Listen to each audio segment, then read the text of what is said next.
good, people? We're back with another video, and today we're talking about the chakras. Let's jump straight into this because I know there's been a lot of requests for this video.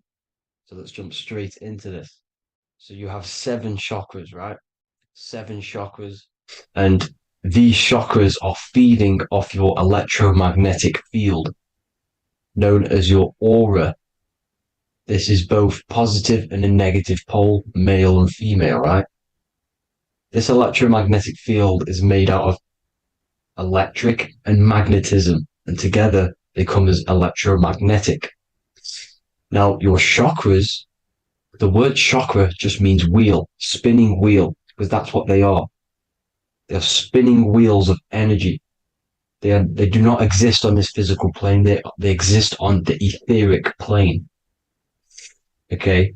Now, these energy centers are known to regulate your emotions, and each energy center controls the organs and cells in that particular area of the body. So, for example, your sacral chakra will control the cells and organs of your sexual reproduction area.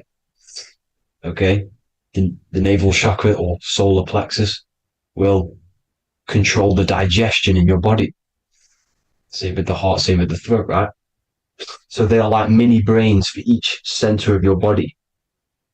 They run along up the spine, but notice the crown chakra exists outside the body. It's just above the head. Now, this process of the chakras is obviously the seven colors of the rainbow, starting from red, which is the lowest vibrational color, all the way to violet, which is the highest vibrational color. This, like I said, these energy centers are feeding off your electromagnetic field. So if these chakras are unbalanced, they are taking too much energy from your electromagnetic field, making it weaker. Now, this is the North Pole. As you all know, the Earth is flat, and we live inside of a giant torus field, and the North Pole is the Earth's heart chakra.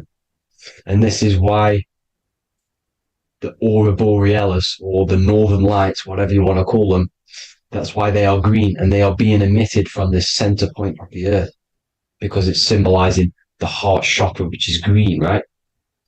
Now, you do work your way up to these. However, this is a torus field. You are a torus field. You have different layers of this torus field, right?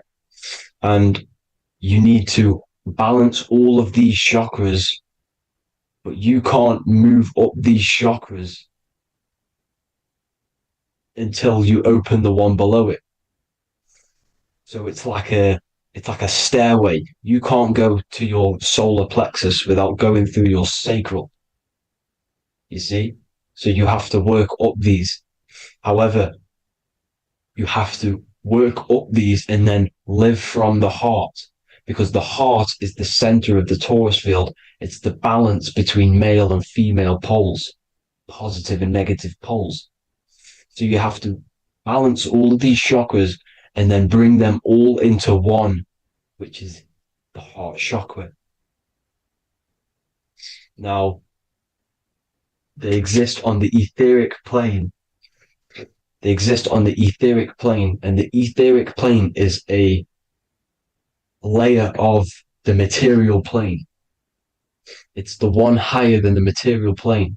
And then after the etheric plane, it melts into the astral plane. So they exist just between the physical and the astral aspect. Now, this is the yin and yang matter, which is the lowest root chakra, physical matter, and then to spirit, because high vibrational matter turns into spirit, low vibrational spirit turns into matter. So they're interchangeable. This is the yin and yang.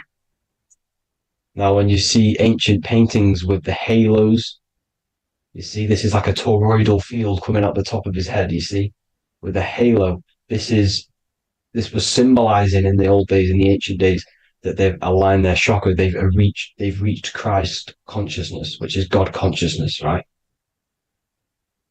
Now, this electromagnetic field is the the apple that we bit out of in the Bible.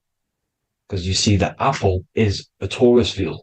So they were metaphorically or personifying the torus field.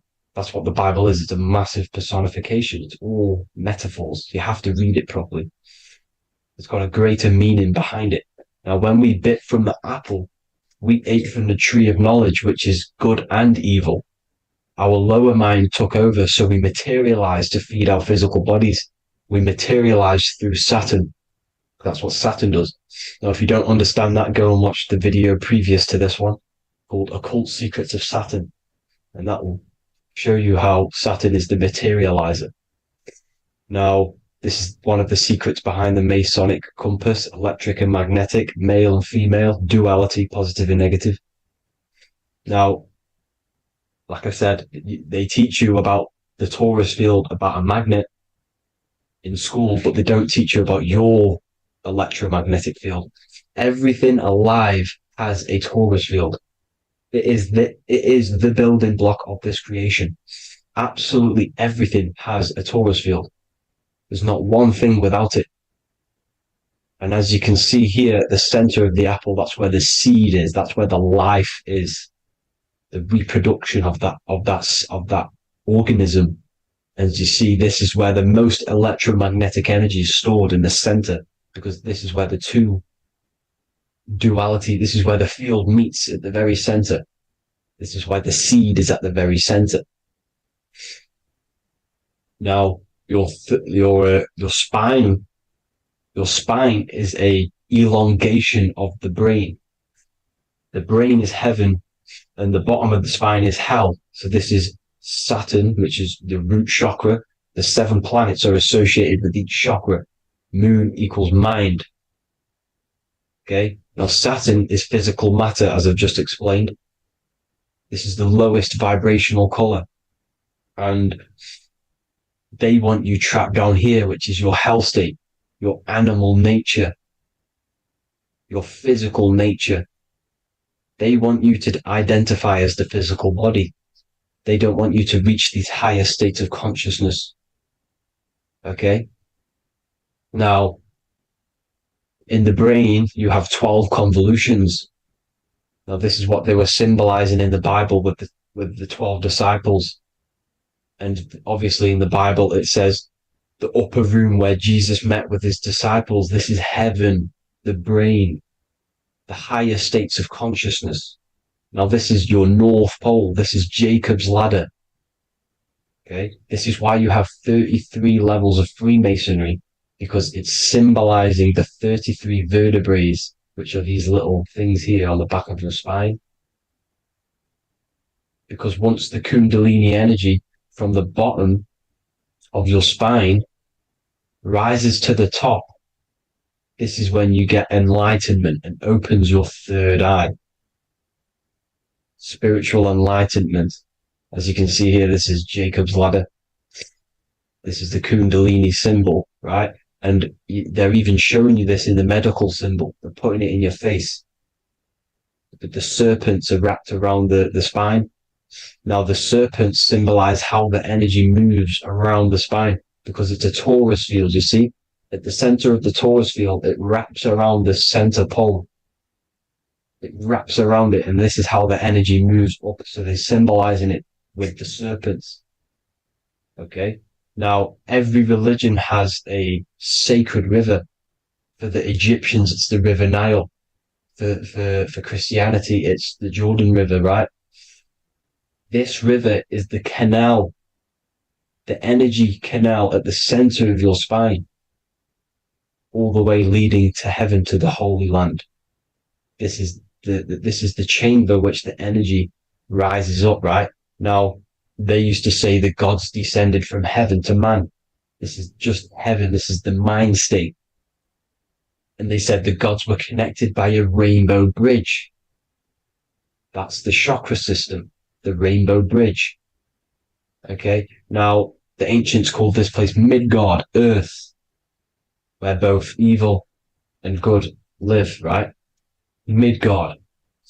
But you can go to heaven, which is a pure mind state, because once you're in heaven, nothing negative can ever bother you. That's completeness. pure Christ consciousness. Now, this is why Jesus dies at 33. He didn't actually die, but it's symbolizing the death of the physical body.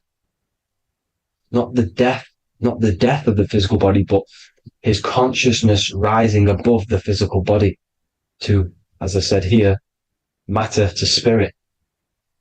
Matter died off and he came spirit consciousness. This is symbolized by the 33 vertebrae, which is obviously the 33 levels of Freemasonry. And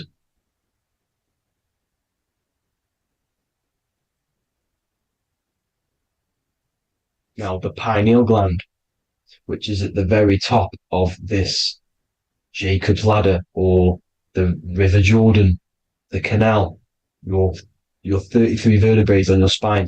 This is where the pineal gland sits, right? At the very top, at the center of your brain. Now, there's multiple ways this was symbolized. The Eye of Ra, which is used by the Egyptians. Now, this pineal gland is the seat of consciousness. This is where your consciousness is stored, right? And the ancient Sumerians used the pine cone, hence why it's got the word pineal gland, the seat of the soul consciousness. It produces DMT, dimethyltryptamine, which is known as the spirit molecule. And the pineal gland is wrapped in microcrystals, and we all know crystals transfer frequency and energy. Now, radios use crystals.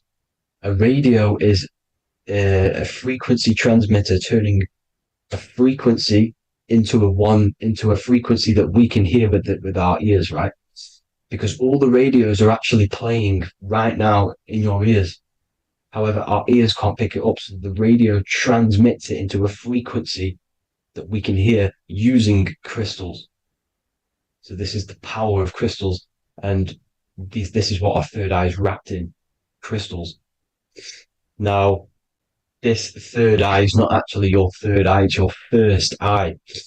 When you're being materialized in your mother's womb, this is the first gland that is produced, and everything's built around it, because it is the consciousness. It is your consciousness. Your consciousness never dies, ever. It's an eternal essence. It lives forever. You never actually die. Only the mortal body dies. Now that's what we call life. Life is abided by time, and time is change. And change is what we call life, because everything's constantly moving and transforming into different things, right? Now let's not get off track. The pine cone is obviously, this is in the Vatican here. The pine cone is symbolized as the pineal gland, pine. And this is the opened pine cone. The opened pine cone means or symbolizes the awakened man, the awakened third eye. But the ones here, which the Sumerian gods are holding, these are shut pine cones, symbolizing the unawakened man. But let's not get confused, people. These gods were not gods. They are human beings just like you. They reached Christ consciousness. They are nothing more special than you. They just had the ability to reach Christ consciousness. And obviously their knowledge was far more intelligent than ours, far more advanced than ours. They knew the truth about this reality to the depths. Now, the ancient Hindus had a goddess called Kundalini, which is said that she descended by the means of a ladder or a cord from heaven, which is symbolizing the spinal cord. Now, this is what hickory hickory dock, the mouse went up the clock and came back down. This is all these stories, like Santa as well. Santa comes up and then down the chimney. This is symbolizing the Christ oil. There's an oil which is produced in your pineal gland, right? And this oil travels down the spine. And once it's down on the spine, you must have to raise your consciousness, just like I said with the chakras. You have to raise your consciousness, raise your vibration to heat up this oil and turn it into a gas. And it travels back up the spine through like the serpents up the spine, And this awakens the third eye once it's coming back up the spine and hits the pineal gland.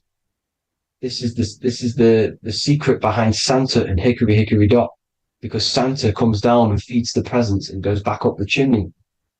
And he lives in the North Pole, the positive pole.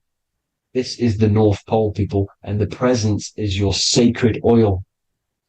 This oil, your physical body, is the furnace. It's the spiritual furnace, which you have to heat up this oil by raising your frequency and turning it into a gas to rise up this chamber, the River Jordan, to your third eye, right?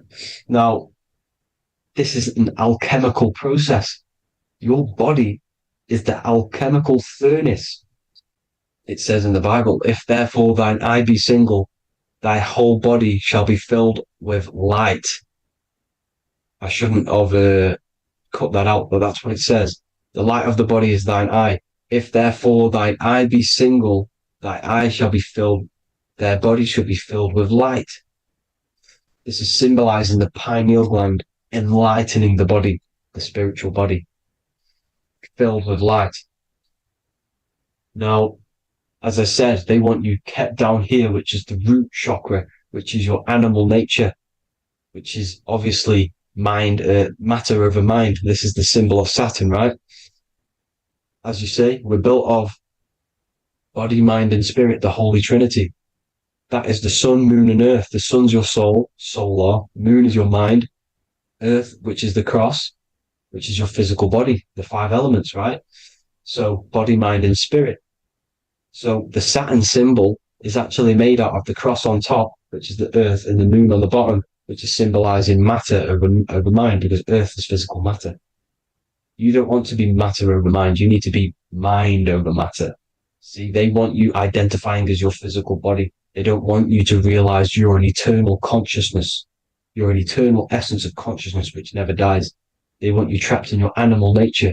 And this is why the Baphomet has a goat head, because it's symbolizing your animal nature, which is evil. Not evil, but you're more likely to do evil things, right? Which brings bad karma. That's your animal side. This is why the Baphomet has an animal goat head. As you can see here, he's got the Kundalini energy here. So when you see the inverted cross, the cross is your body, as you can see here. The inverted cross means your chakras downwards, down here. Your head's down here. Your mind is down here. But your mind needs to be up here, which is the upwards cross, which is Christ consciousness. And as we all know, 7 colors of the rainbow, 7 planets, 7 chakras. Red light is low frequency and long range. This is why Saturn is the slowest moving celestial body. And it's the lowest chakra, because it's low frequency, long range. The moon being the crown chakra, which is high frequency. This is why the moon moves around the quickest. The moon is your crown chakra, which moon in mind. See, so there are multiple ways of your chakras becoming blocked. Now, each chakra has a specific intelligence. It has a specific thing that it's doing for the body, right? Now, this can be overused. It can be abused. For example, masturbation. That keeps you down here in your sacral chakra, because you're abusing the energy center. You're abusing your sexual energy, which is then becoming unbalanced. So this is how energy, this is why these centers are pulling more energy out your electromagnetic field, because these centers are wheels. The chakras just mean spinning wheel of energy. So when you're abusing these certain centers, you're pulling energy out of your electromagnetic field, which is making your field weaker, which is making your frequency lower, which makes you prone to diseases, prone to lower negative energy, right? So you need to align these chakras. You need to unbalance them. And as you can see here, you can screenshot these to see how they're blocked. I'm not going to go over each one because it'll take me forever, but have a little read yourself. This is why they're blocked. Now, the ancients used to say Aum when they meditated. Now, these are the 7 vowels There's not 5 hours, there's actually 7. Now, when they say Aum, they're aligning all their chakras by saying this when meditating. This is where the Aum originated from. Now, emotion is energy in motion. So if you're feeling a certain way, that's the energy you've put in motion. It's a reflection. We live in a mirror reality. Everything's mirrored. Everything's mirrored. As within, so without, as above, so below. Everything's a reflection of some sort. So whatever you're feeling, you're doing something wrong. It's telling you're doing something wrong from the root cause, because your energies are the effect. You're feeling the effect of something you've caused. The law of cause and effect. Nothing escapes it. Now, the Jehovah's Witness believe that exactly 144,000 faithful Christians go to heaven or be resurrected, right? This is not true. This is symbolic. 144,000 go to heaven. Now, the petals on the chakras, this is the root chakra, this is the crown chakra. Now, if you add up the first 5 chakras, the petals, add up the petals on the first 5 chakras, you get 48. And then you get to the third eye, which has 2 petals. 48 times 2 equals 96. 96 plus 48, which you got from here, equals 144. The last chakra has 1,000 petals. Times 144 times 1,000, you get 144,000. This is a frequency. This frequency is the frequency of the ascension up your chakras. This frequency is a high frequency, which turns that oil into gas, which rises up the spine, activating your third eye. Right? So this is all the religions are all symbolic for this sacred secret of Christ consciousness. As it says in the Bible, the kingdom of God is within. It's not out there, people. You must look within yourself.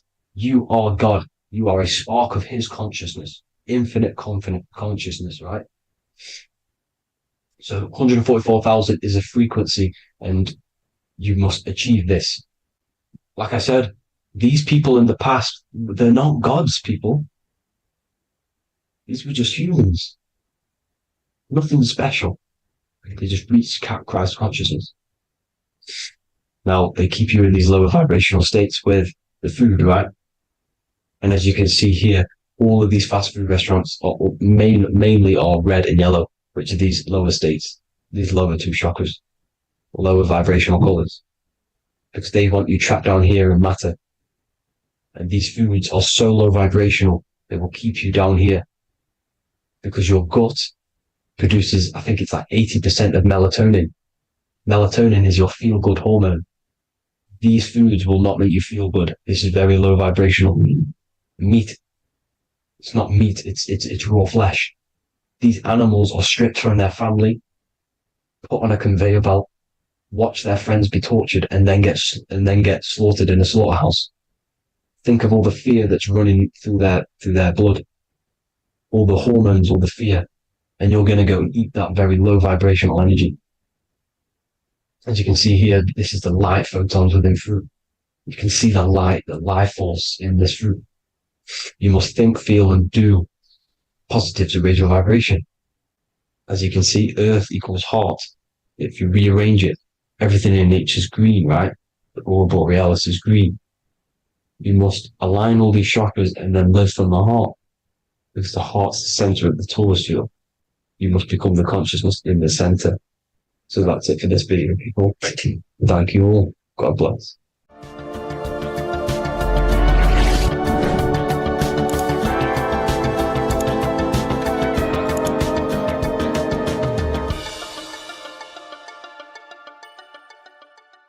The Freemasonic square and compass is not just a symbol that represents Freemasonry, a lodge, or a secret society. It is a symbol of gaining your own personal power. Now, in this video, I'm going to be breaking down this symbol in the most detail I can possibly go into. Most people live in a state of illusion.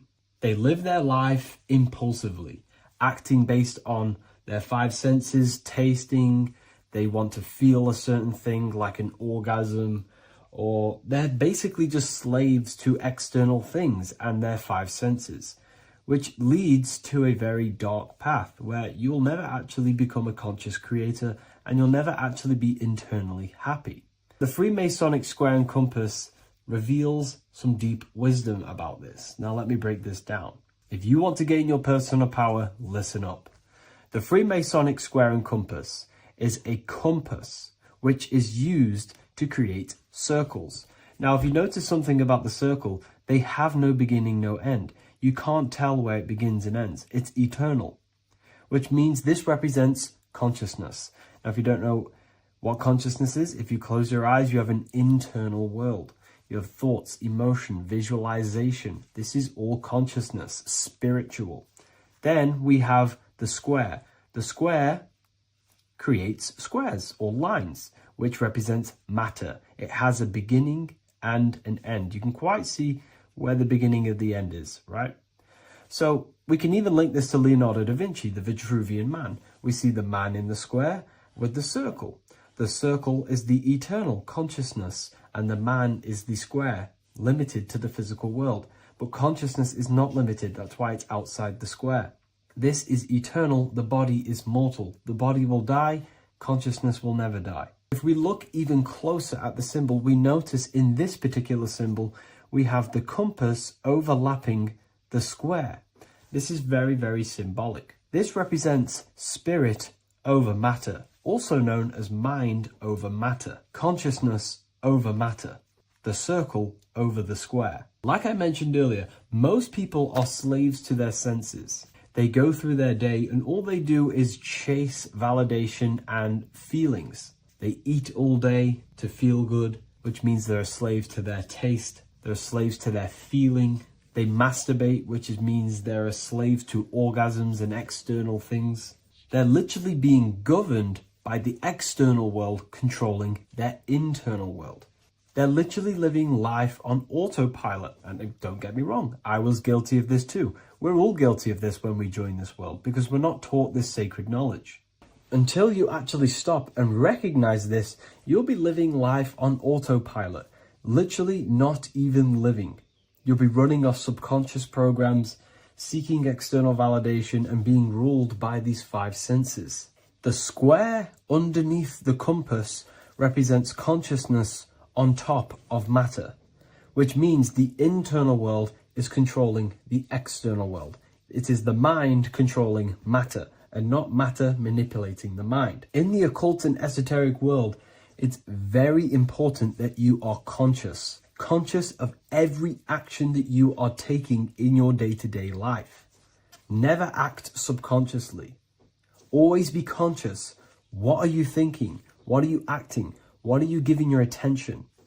All of this is contributing towards creating because you are a creator. Consciousness is a creative force. You need to make sure that the compass is on top of the square, that your inner world is controlling the outer world and not the outer world controlling the inner. As I've mentioned in many videos before, the internal world of consciousness is what's producing the external world. Your life is just a result of every thought and emotion that you felt in the past. Everything you own, everything you possess, your friends are all reflections of your consciousness. They're all reflections of what you are thinking about. When you change your thinking, your external world starts to rearrange itself. On a basic level, this symbol represents the combination of spirit and matter. You are a spiritual being and a material being.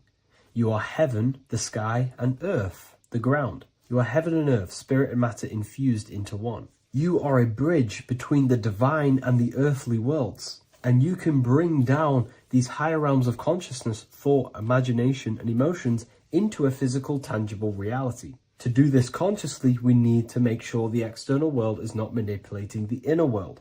Because if your internal world is being controlled by external circumstances, for example, you have a circumstance happen in your reality, an emotion triggers inside of you, and that emotion is a command to create more of that. And the thoughts that you think are creating more of that negativity. So it's a constant cycle of negative manifestation if you let the external world control your internal world of consciousness. So we need to make sure the compass is on top of the square. that the internal world are commands and not reactions to create your external reality. And not only just to create, but to actually enjoy life. If we let the external world bother our internal world, this means that we have some sort of mental or emotional attachment to the external world. We need to detach from the external world. Why do I say that?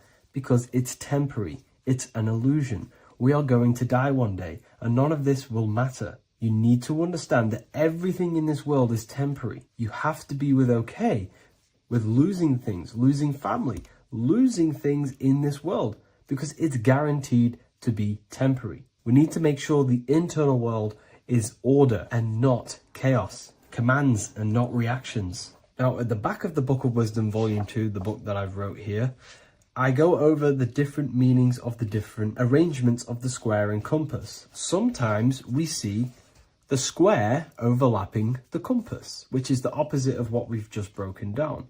Or sometimes we see one leg of the compass on top of the square and one leg of the square on top of the compass. These are all highly symbolic. When we see the square overlapping the compass, this pretty much represents the beginning of the Freemasons' journey, when their internal world is being controlled by the external. They have a lot of spiritual growth and a lot of learning and inner work to do. Now, when we see half and half, one leg of the square on top and one leg of the compass on top, this represents the Masons' gradual emergence from the material realm into the spiritual. This interplay of symbols reflects the process of gaining greater light and knowledge as the Masons ascend from material concerns towards spiritual enlightenment. And of course, we've just broken down what this means. This represents spirit over matter. They're not chasing external physical things anymore. They're actually chasing and gaining validation and happiness from spiritual growth, more knowledge and deeper understanding of consciousness and themselves. Most people chase external material things, which actually don't make you happy in the long run. You could be given £1 million today. Geometry. This is the study of nature, of the codes, the mathematical codes behind physical reality. So today we're going to be going deep into geometry and the true esoteric internal geometry, the geometry that no one really talks about, and how geometry relates to human consciousness. So essentially, what we must understand when it comes to geometry, the basics of geometry is everything is vibration. And this vibration is vibrating on a certain frequency. And this certain frequency creates a geometric shape, which is why in nature we see all of these different geometric shapes. All matter takes form in shapes. So if we put sand on a plate and we vibrate the plate on a specific frequency, we see that the sand goes into specific geometric shapes and patterns. So essentially, matter is energy condensed. It's energy vibrating on a low frequency, vibrating at a certain frequency. So matter is condensed energy. And each geometric shape is manifesting and showing a specific energy. Some shapes carry more energies than others. For example, the cube is what traps energy. A square is what traps energy. So geometry and the flowers are basically how energy manifests itself into physical matter. We are in a world made out of energy or light. Light is energy. So everything is vibration, everything is frequency, and everything is energy. Even the words, each atom in our body, everything. So everything in nature has these mathematical, energetic codes. So geometry is basically the study of nature and the shapes that are in nature and their energetic principles. Because like I said, matter is energy. So this is what we call cymatics, when we place water in a petri dish and we shine light on top and we vibrate the water. And we can capture, this creates certain patterns. Each frequency, like you see here, has its own pattern. So what we are seeing here in the physical plane is essentially energy condensed into physical reality. We see it in the turtle. We see it in every single form in nature. Now, external geometry and normal geometry, we normally get taught that this is God's way of creating physical reality, which is essentially true. However, it's far more deeper than that. Far, far, far more deeper. Okay. So, what geometry truly is, it's not God's codes to reality.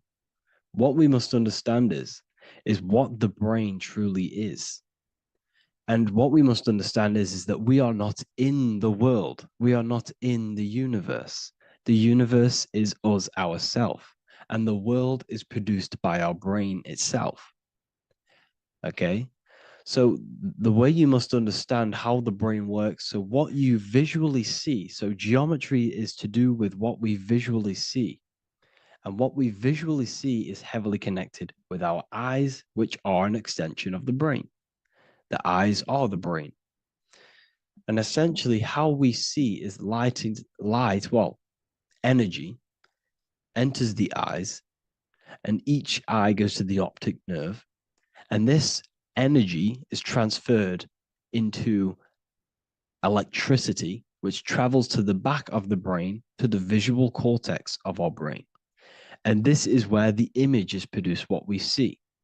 Therefore, the world outside of us is truly inside of us. It's a projection from within the brain. The brain is an energy condenser, a decelerator, an energy decelerator. Everything outside of us is basically formless energy. It is formless energy vibrating at a certain frequency. So what the brain is, it's sucking in this energy, this light, and turning that frequency, that code, that light code, into a physical reality.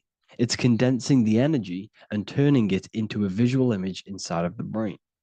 Therefore, everything outside of you is not what it looks like. Everything outside of you is basically energy, infinite energy. And our brain is condensing this into a physical reality and projecting it outwardly, which you experience your visual field. Okay. And the ancients knew this. So this is basically called the sigil of Lucifer. Lucifer is known as the light bringer. Lucifer in Latin means to bring the light. This is the sigil of Lucifer, which shows the visual field and the brain. We also see this in the Google Play symbol. It's a powerful symbol showing you the visual field, which is basically a symbol that tells you that reality is inside of the brain. The brain is what produces reality, but consciousness is not produced in the brain. The brain is essentially a consciousness downloader. It's a computer, and it's a reality simulator. The body is a simulation of physical reality. You are inside of the body experiencing the body simulation. The body produces this reality. It's a piece of technology. So Lucifer is to bring the light. Lucifer is the light being produced in our brains. Okay. So this is why they say Lucifer can tempt you. Lucifer can be the devil because it represents physicality. It represents the false light.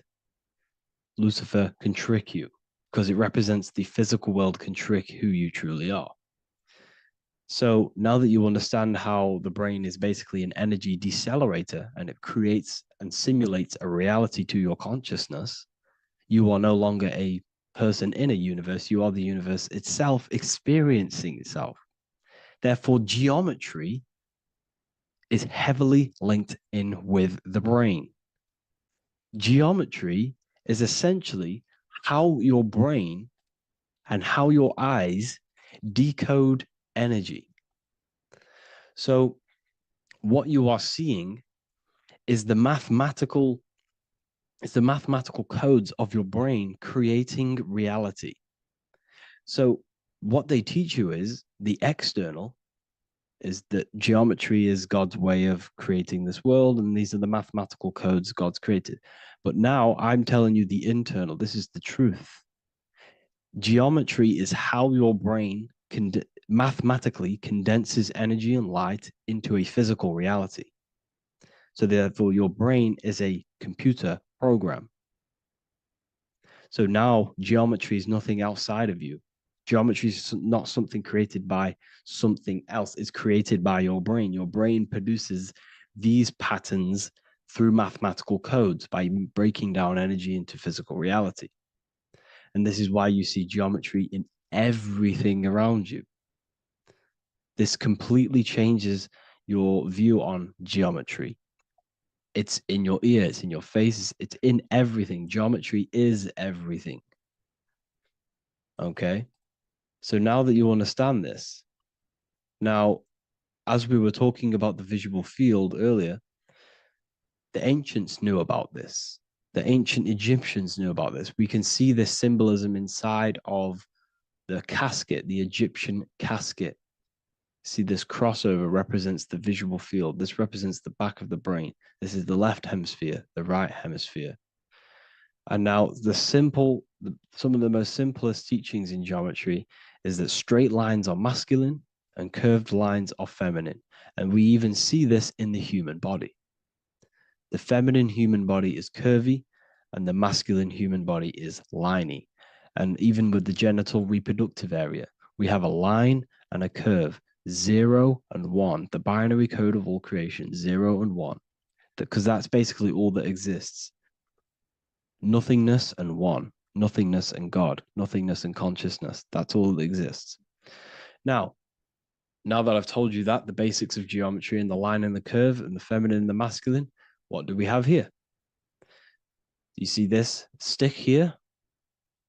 This is a curve. And what's the right hemisphere? The right hemisphere is the feminine, the feminine energy, the feminine aspect of our brain. Then we have a straight line. This is straight lines. Now this represents the left brain. So the Egyptians are showing you the left masculine brain and the right feminine brain because of the curve and the straight line. And this is the visual field, the crossover. So there's a crossover in the brain. The left eye is connected to the right brain. The right eye is connected to the left brain. Okay, so the left eye is connected to the right brain. The right eye is connected to the left brain. The solar and the lunar. So, like I said, everything outside of you is basically energy. Your body is basically a holographic avatar, condensed energy produced by your brain. There's nothing actually outside of you. Your 5 senses are electrical threads of light. And when you touch something, this is basically electrical signals in your nervous system, which are reporting back to the brain. Therefore, what you touch is actually, you're not touching. The feeling that you feel when you touch something is not the true feeling. That's your nervous system you're feeling. You're feeling your nervous system in the brain. It's electrical signals to your brain. So the 5 senses do not decode, well, what you're experiencing as the 5 senses is not outside of you. This is your brain interpreting electrical signals. You don't experience the world, you experience your nervous system and your brain. The nervous system is an extension of the brain. So this is the truth. This is not woo-woo spirituality. This is true consciousness science that I'm teaching you here. Okay? So nothing is truly outside of you. It is a universe. You yourself are the universe, the fabric of the universe itself. The only thing that exists outside of you is essentially energy. That is it. And your body and your brain condenses this energy into reality. So when we look into architecture, why is architecture, the ancient architecture, so important? Because what did I tell you at the beginning? Shapes and physical matter is condensed energy. Each shape holds specific energy. Some shapes hold more energy, emit more energy. Some shapes condense energy. Some shapes transfer energy. Each shape, each geometric shape has an energetic principle because matter is essentially energy. So when we look into cathedrals and the ancient buildings, they were filled with geometric patterns, geometric shapes, because they understood the energy principle. Architecture is basically solid energy. It's physical energy. If we create this pattern here is an energy code. And if you stand next to it, you're going to gain that energy. It's going to be imprinted on your body. So essentially, they filled their buildings with high energy geometric shapes, points, triangles, pyramids are very, very energetic. This is why you have crystal pyramids made, orgonite pyramids. They're always in pyramid shapes. That's why the Egyptians built in pyramids, because pyramids hold high energy. They emit high energy. So this is why you see all these different geometric patterns. Okay. So in the real reality, in the energetic plane, this building would basically look like this: lines and grids of energy. Okay, this is what it would look like in the energetic plane, a blueprint of the energy body. So as you see here, these are the different frequencies in a petri dish, of water in a petri dish. And you can see they are specifically aligned up with these specific patterns. You can see geometry even within geometry. It's fractal. So essentially, when you would stand inside of these buildings, they would imprint the energy of the building in your body, because your body is healed through energy. You have an electromagnetic field around your body. So by creating buildings with geometric patterns, we are essentially increasing the energy of the building, because the building itself is energy. Okay. So when we fill it with geometric patterns, we're increasing the energy. We're giving it a certain energetic imprint. So when you stand inside of that building, you're being imprinted with that energy. Okay. So especially with these windows, these stained glass windows. Well, why are they stained glass? Well, color is frequency. So when you have all of these different colors, and not only were they just painted, some of these colors are specific gemstones, crystals, natural stones, which all hold energetic principles. Each crystal is vibrating on a certain frequency. Wood has its own frequency. Metal has its own frequency. What you must understand is that everything in nature is not just a piece of matter. It's vibrating. The atoms of wood are vibrating on a certain level, which give it a certain energetic principle. Each crystal is vibrating. The atoms of the crystal are vibrating on a certain frequency, which give it a certain energetic principle, quality. So each thing, this is why the ancients were obsessed with natural stones, natural things, crystals, natural metals, and they wore different metals, different things like copper on their bodies, because they understood the atoms of these natural things are vibrating, which give certain qualities to you if you wear them. So you're not wearing it, you're basically putting that frequency onto your body, because they understood this is energy. If I put copper on my body, I'm not putting copper on the body. I'm putting the frequency and the energy of the atoms onto my skin. And that frequency of them atoms are going to vibrate my skin, that frequency, and heal my body. So this is why this is so important. So each building is an energetic code. Okay. So when you stand in these buildings, it can heal your body. This is why when people walk into these ancient churches, they feel like they've met God. They feel a certain way. They feel so amazing when they enter these churches. They feel holy, for example. It's not because God's there. It's not because these man in the sky dwells in these holy places. It's because the energy of these buildings affect our consciousness. They increase your energy. They raise your vibration. They heal your body. They heal your cells. They imprint the water in your body, especially with these stained glass windows. Like I went a bit on a tangent there, but these stained glass windows were encoded. Well, they use different gemstones, different lights, different colors. And when the sun would shine through this window, well, what's the sun? The sun is light. Light is energy. The sun's light would go through this filter of the window, of the crystals and the different gemstones and the different colors.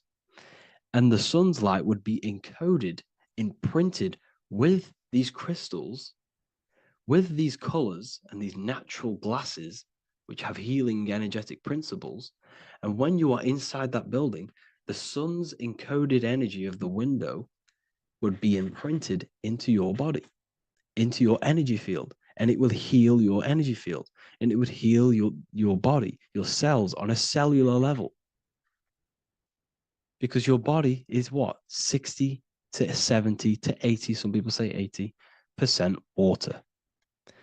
And water is encoded with vibration. If you say certain things into water, it gives it a specific geometric pattern, like I broke down in the beginning. If you say love to a water and then freeze it, it will go to this. If you say hate, it will go to a distorted pattern. So when you are in these buildings, you're being imprinted by the energetic codes of these buildings, the energetic principles of the windows, of the structure itself. The ancients never used to build in squares. Their buildings, their insides were never square rooms because they understood squares trap energy. They always had pointed roofs so energy can escape. So there's many little things that we need to look into geometry. For example, when you see magicians, when you look at ancient magic, why do they stand in circles with different geometric patterns? They use different geometric shapes. Why? Because shapes are energy. They hold specific energy. So when the magician stands in a circle with a pentacle, they're working with the energy of that pentacle. You can work with different energies based upon the different geometric shapes that you draw.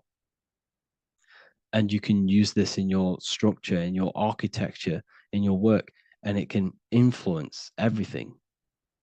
So this is the true geometry. I hope you gained a deeper understanding on geometry and how it relates with you and your consciousness. Like I said earlier, your brain produces geometry. It's basically how your brain decodes energy. It's not God, how God creates this reality. And now you're in this reality. You are the reality itself. Your body produces the reality. Therefore, geometry is one with you. So therefore, if I play with the geometry of the buildings, for example, like the government have, everything's in squares. If you look outside, everything's a square, everything's a rectangle. You go to a city, every window is a rectangle, every building is a rectangle. You live in a box room, everything is boxed and squared off in this reality, in this modern society. Why? Because they're trapping energy. The box is the cube is the most simple geometric shape, which basically condenses energy and it traps energy. And if you subconsciously see squares all the time, your phone's a square, your TV screen, everything's a square, your keyboard, your desk. Go and look at the ancients. They never used to build in squares and cubes. And if you go into nature, you'll never see squares and cubes. Nature doesn't create squares and cubes. Everything in the modern society is squares and cubes to simple your consciousness down, to dumb your brain down. So the ancients built very, very complex structures. Why? Because they understood what we see affects our brains, because our brains decodes reality and creates reality. If you see a sophisticated building, this is going to give you a sophisticated mind and raise your IQ levels over time, subconsciously. I'm not saying if you look at this building, you're going to become smart. I'm saying if every single building in your environment, ment is mind, mental, every single building in your environment was this complex and complicated, it would increase your IQ on a subconscious level. It'd make you more complex, make you more intelligent. So they've dumbed everything down. They've dulled everything down. Look at everything. Everything is being dulled down. So anyways, I hope you all gained a better understanding on this. If you want to gain more occult knowledge and esoteric knowledge, make sure to read the Book of Wisdom, Volume 2. If you're inside the university, you can get this book for free. Go to the general chat area and follow the instructions and you can order yours for free. truly life-changing stuff, because the issue is with the world is that no one really understands who they are, what they are, and why we are here. That is the issue for people's depression, for people's wrongdoings. They don't understand who they are, what their emotions are, what their mind is, what their body is, what reality is. This book gives you that. This book gives you the sense of understanding, the sense of well-being that will give you a better life, because you understand life and what life is. And if you truly want to take your studies to the next level, we have the Ethereal University. This is the place for truth seekers, where you can connect with like-minded people, so you don't have to feel insane, because not many people think this way. I've been there. I've been there when people, when you wake up and not many people around you are thinking the same way, and you start to feel a bit insane, and you can't really talk to people about these things. That's why I created this, so you can connect with people and learn at the same time and become the best version of yourself by understanding truth and knowledge. We do. If you join, you'll gain access to free live calls every single week, every single Saturday morning. We do live calls. You can ask me questions and all sorts. So make sure to leave a like and a comment. And thank you all for tapping in.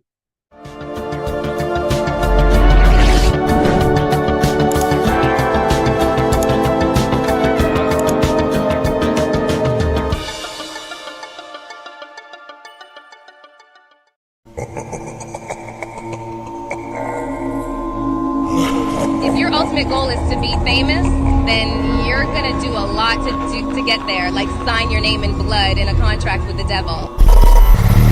That's how I got introduced to the music industry. I swear I wanted to be like the Amy Grant of music. Yeah. But it didn't work out, and so I sold my soul to the devil. Well, needless to say, sold my soul. Alright, y'all. I'm finna sell my soul. I'm gonna hit y'all when I'm through. I'm gonna be rich as hell, alright? My soul, little bro, man. You trying to sell your soul, man. Look.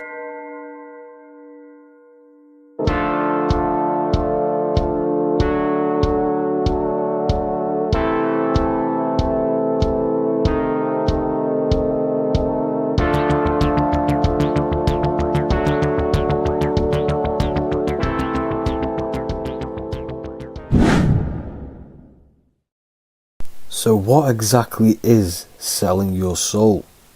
In order to understand this to its full potential, you have to understand the spirit world and the occult world, which our eyes cannot visibly see. The physical world we see is nothing but an illusion and a product of the higher planes of existence. For example, you can see someone's physical body, but you can't see the complex structure of the consciousness and the thinking behind that being. With that being said, there are forces and entities not attached to physical bodies, which they exist on the astral and etheric plane behind the physical plane. Now, there are numerous videos and music with artists talking about this. For example, I sold my soul to the devil and the price was cheap. Why do you still do it? Why are you still out here? Well, it goes back to the destiny thing. I made a bargain with it, a long time ago, and I'm holding up my hand. What was your bargain? To get where I am now. Should I ask who you made the bargain with? with the chief commander. On this earth? And on this earth, and then in a world we can't see. so selling your soul is cutting a deal with an astral plane entity in exchange for wealth and fame on this physical plane. This is classed as black magic because you are bending reality against your intuition. Now, making deals with entities beyond the physical plane, you always have to give something in exchange. When it comes with demonic entities, it always involves some sort of sacrifice, bloodshed, or humiliation. Now, there are countless of rappers who someone close to them have died just before their career takes off to the next level.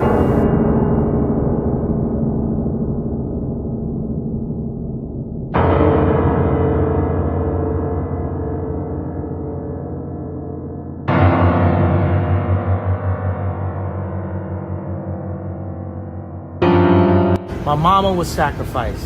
Nature. You understand? Yeah. Creation. Michael Jordan, what about him? His daddy, right?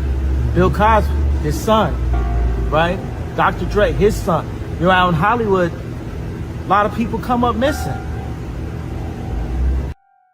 So these rappers and celebrities do have to do sacrifice rituals in order to take their career to the next level. Tough flight, I've been growing up, it's a ritual. So the occult side of this reality is heavily connected with the music industry and the elites. This is why they are all connected to Freemasonry.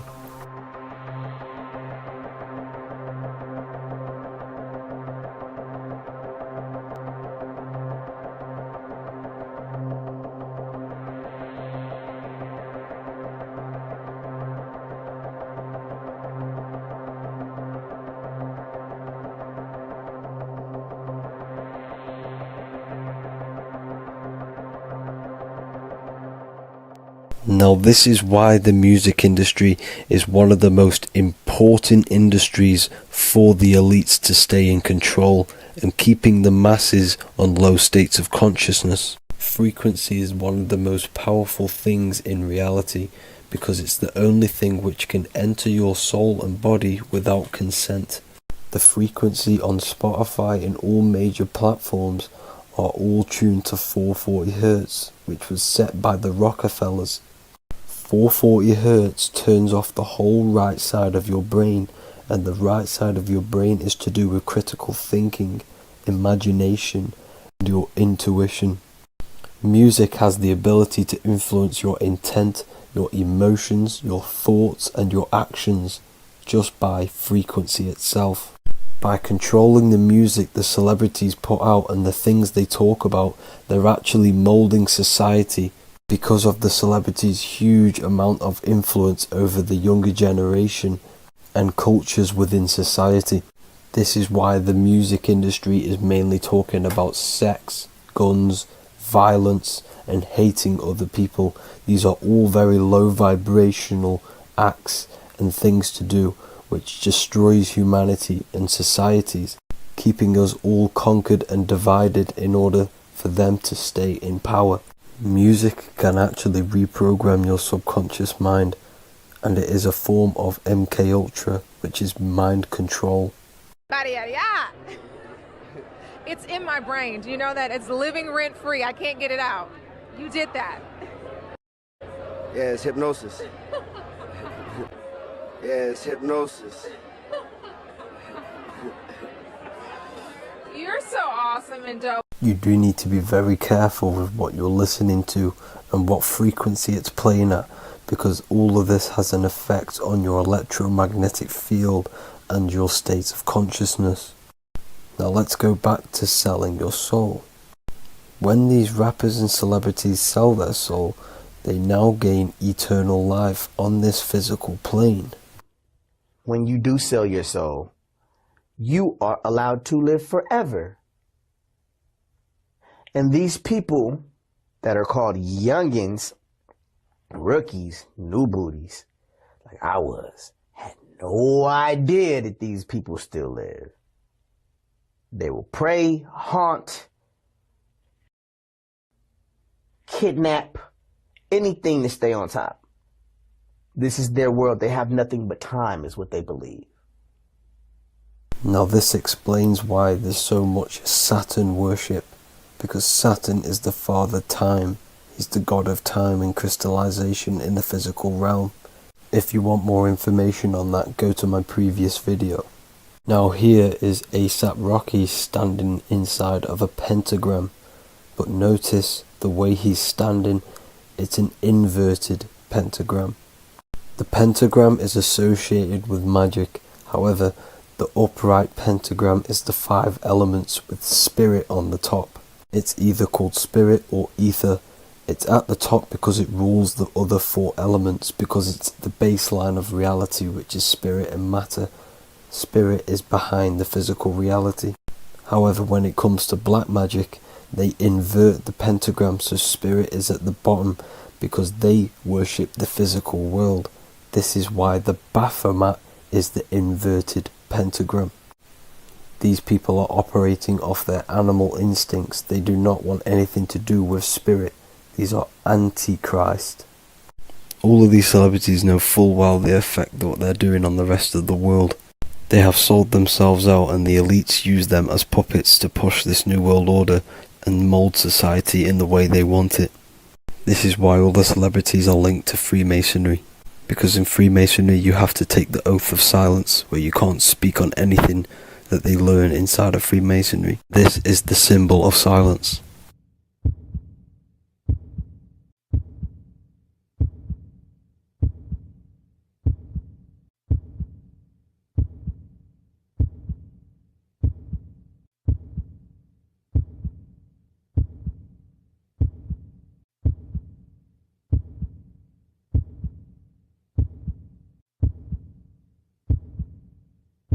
The elites need them under this oath, so they do not talk about certain topics and certain things to the public because of the amount of influence they have on society.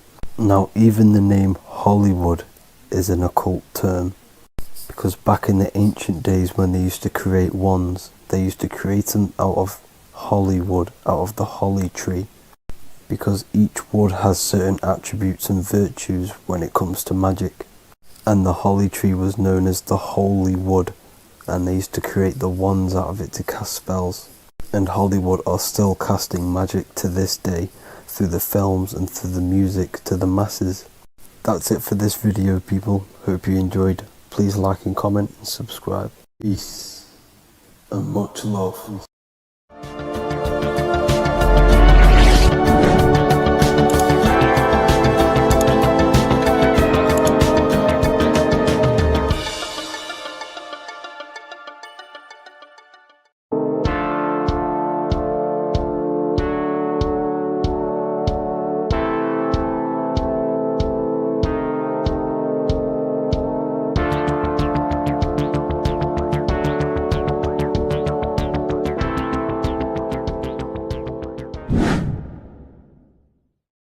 What is good, people? We're back with another video, and this is going to be talking about the connection between the micro and the macro. You know, you are the universe, everything is inside of you. So the first thing you need to understand is that the law of mentalism, we are a thought in the creator's mind, everything's being thought into existence. We have a spark of this mind, this same mind of the creator, and everything is a state of mind. Particles or atoms, whatever you want to call them, are a mental thing. They're a product of the mind. Everything's thought into existence. Thoughts influence everything. Thoughts are energetic effects which send out waves into the quantum field around you. And your consciousness is actually the universe experiencing itself, expressing itself, and viewing itself. So we are the creator, but viewing itself in separate bodies. And this is why they call the material world the world of illusions. Because everything's separate here, but we all forget that we are all one. We've all been brainwashed to think we're all separate, but we're all one. We're all the same mind, the same consciousness, everything. So everything's created out of toroidal fields. God created the toroidal field. That's the only thing that exists, because atoms are toroidal fields, and it's the basis behind all creation. As you can see it in the owl's eyes, it creates the infinity symbol. And this was the apple. That apple is a toroidal field. And the toroidal field is made out of dielectricity, which is ether. Ether is black light, and this is counter space. This is another realm. This is what creates God to be omnipresent, to be everywhere at one place at all times. He is everywhere because ether is everywhere. And ether is infinite potential. It connects everything together, and that's what energy moves through. It moves through the ether, and that's black light. Everything is light, as it says in John 4:2. God is light. Everything's a vibrational state of light. So the torus field is made out of dielectricity, ether, black light, magnetism, which is white light, which is the center of the toroidal field. And magnetism radiates, it has no vibration. And then when white light splits, it turns into electricity, which is physical material, and that has a vibration. This is the Holy Trinity. The sun, the moon, Saturn. Saturn, the god of materialism. If you've watched my videos on Saturn, you know that Saturn is crystallizing everything into physical matter. And That's why his old name was El. The ancients called him El. And this is why we get L electricity. This is where L electricity comes from. Because L electricity is only a product of the physical world, which is redshift, blueshift, Adam and Eve. And this is what creates the redshift, blueshift is what is a product of magnetism. When magnetism, white light splits. And this gives us vibration. And this what creates the toroidal field, which is the basis of all physical creation. The sine wave is created out of the magnetic wave and the electric wave. The electric wave is the blue wave, and the magnetic wave is the straight wave, which is radiation. This is vibration frequency. So the magnetic wave is straight, and then you have longitude and amplitude, which is depth, which is dimension. You see how the electric wave has depth and a dimension. This is why you get the cross.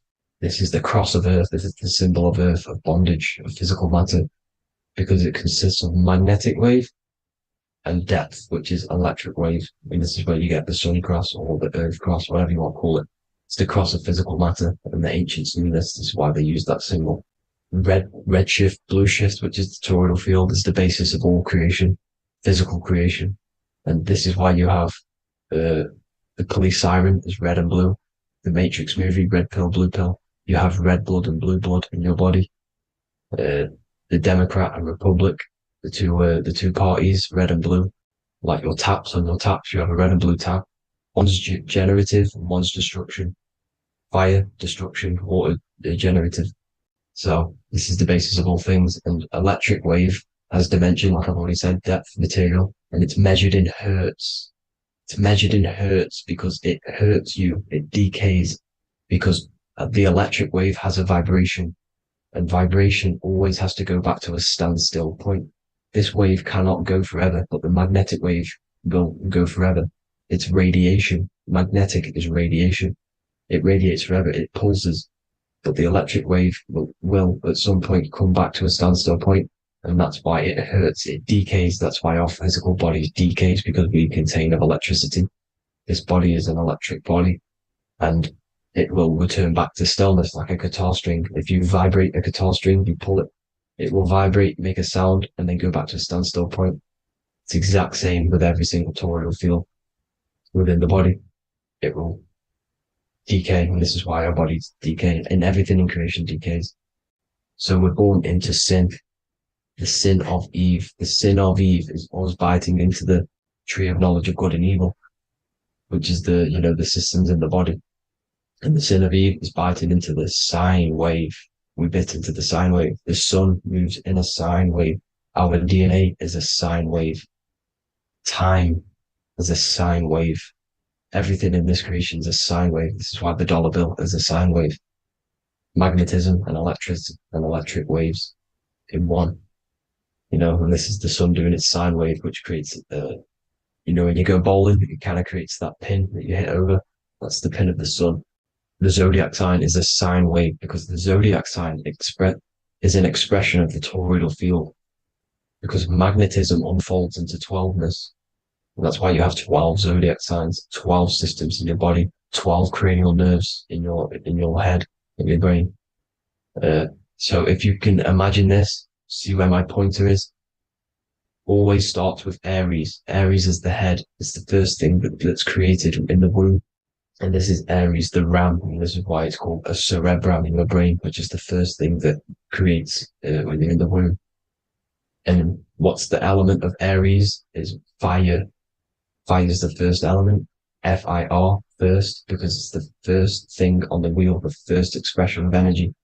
As you can see here, my pointer, this is the center of the toroidal field. It would go Aries, Virgo, Capricorn, Pisces, Scorpio, Cancer. Then we go back to Libra. Libra would be center. But you see how the toroidal field is the expression of the 12 energies. That's what the constellations are, the energy expressions of the toroidal field. So it would go outwards, starting from Aries here, all the way back to Pisces, which is beyond the bottom half. But Libra would be the center. That's why Libra is the equinox.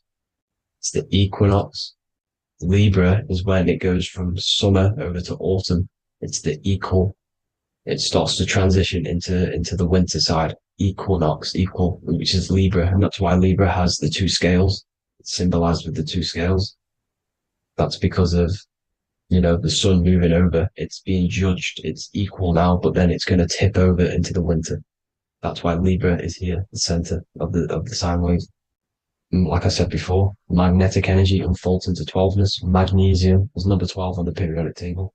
It's the sacred number. And this is why the scientists are NASA is trying to bring in another constellation to destroy the holy science of astrology. So Aries rules the head, which is Mars. Taurus rules the neck, the lower head. Gemini, the two twins, which is your lungs, your two twins, your arms, two twins. Cancer, the breasts, or the chest area. Leo, the heart, which is the sun, which is fire, the center of the toroidal field. Virgo, the belly, which is the intestines. Libra, the kidneys, the two scales, the kidneys, balancing out everything. Scorpio, the sex organs. Sagittarius, hips and thighs. Capricorn, I've missed that out, which is the kneecaps. Capricorn, kneecap. Aries, which is the ram, which is the cerebrum in your brain. And then Aquarius, the calves and the ankles. And the Pisces, the two fish, the 2 feet. So everything corresponds, as you can see here. This is an ancient way of depicting it, of the folded human. And this is everything. Each constellation rules that part of the body, gives energy to that part of the body, makes you do certain things. So magnetic energy unfolds into 12ness, electricity unfolds into 7s. That's why when you get electric, the light spectrum that we see, it consists of 7 colors. Why we have 7 planets. The 7 planets give us our 7 metals and the 7 solfeggio scale frequencies. So the rotor, this is the rotor, and rotor is an anagram for Torah, the Torah, which is I think it's the Hebrew Bible. Don't quote me on that, but it's one of the holy books. Which is the Torah, the torus. Everything goes back to the torus field because it's the basis of all creation. So the chief cornerstone, it says in the Bible that the builders rejected the chief cornerstone. The chief cornerstone, you are the builder. You decided to incarnate into the physical world, into the electric world, El, the world of El, Saturn. When you are created in the womb, it takes you 9 months for you to be created. So for example, if you went into the womb here, it'd take you 9 months. So let's say you're born in Scorpio. So you'd go back 9 months, 1, 2, 3, 4, 5, 6, 7, 8, 9. You consist of all of these 9 energies because it takes 9 months or however long you took to be born. Some people are born earlier. You'd have to find out how many months you were in the womb for. But you consist of these 9 energies, and each constellation has a cell salt associated with it. And these cell salts are vital for your health, and your cells and the optimal health of your body. So the chief cornerstone that you rejected is these 3 cell salts, these 3 constellations.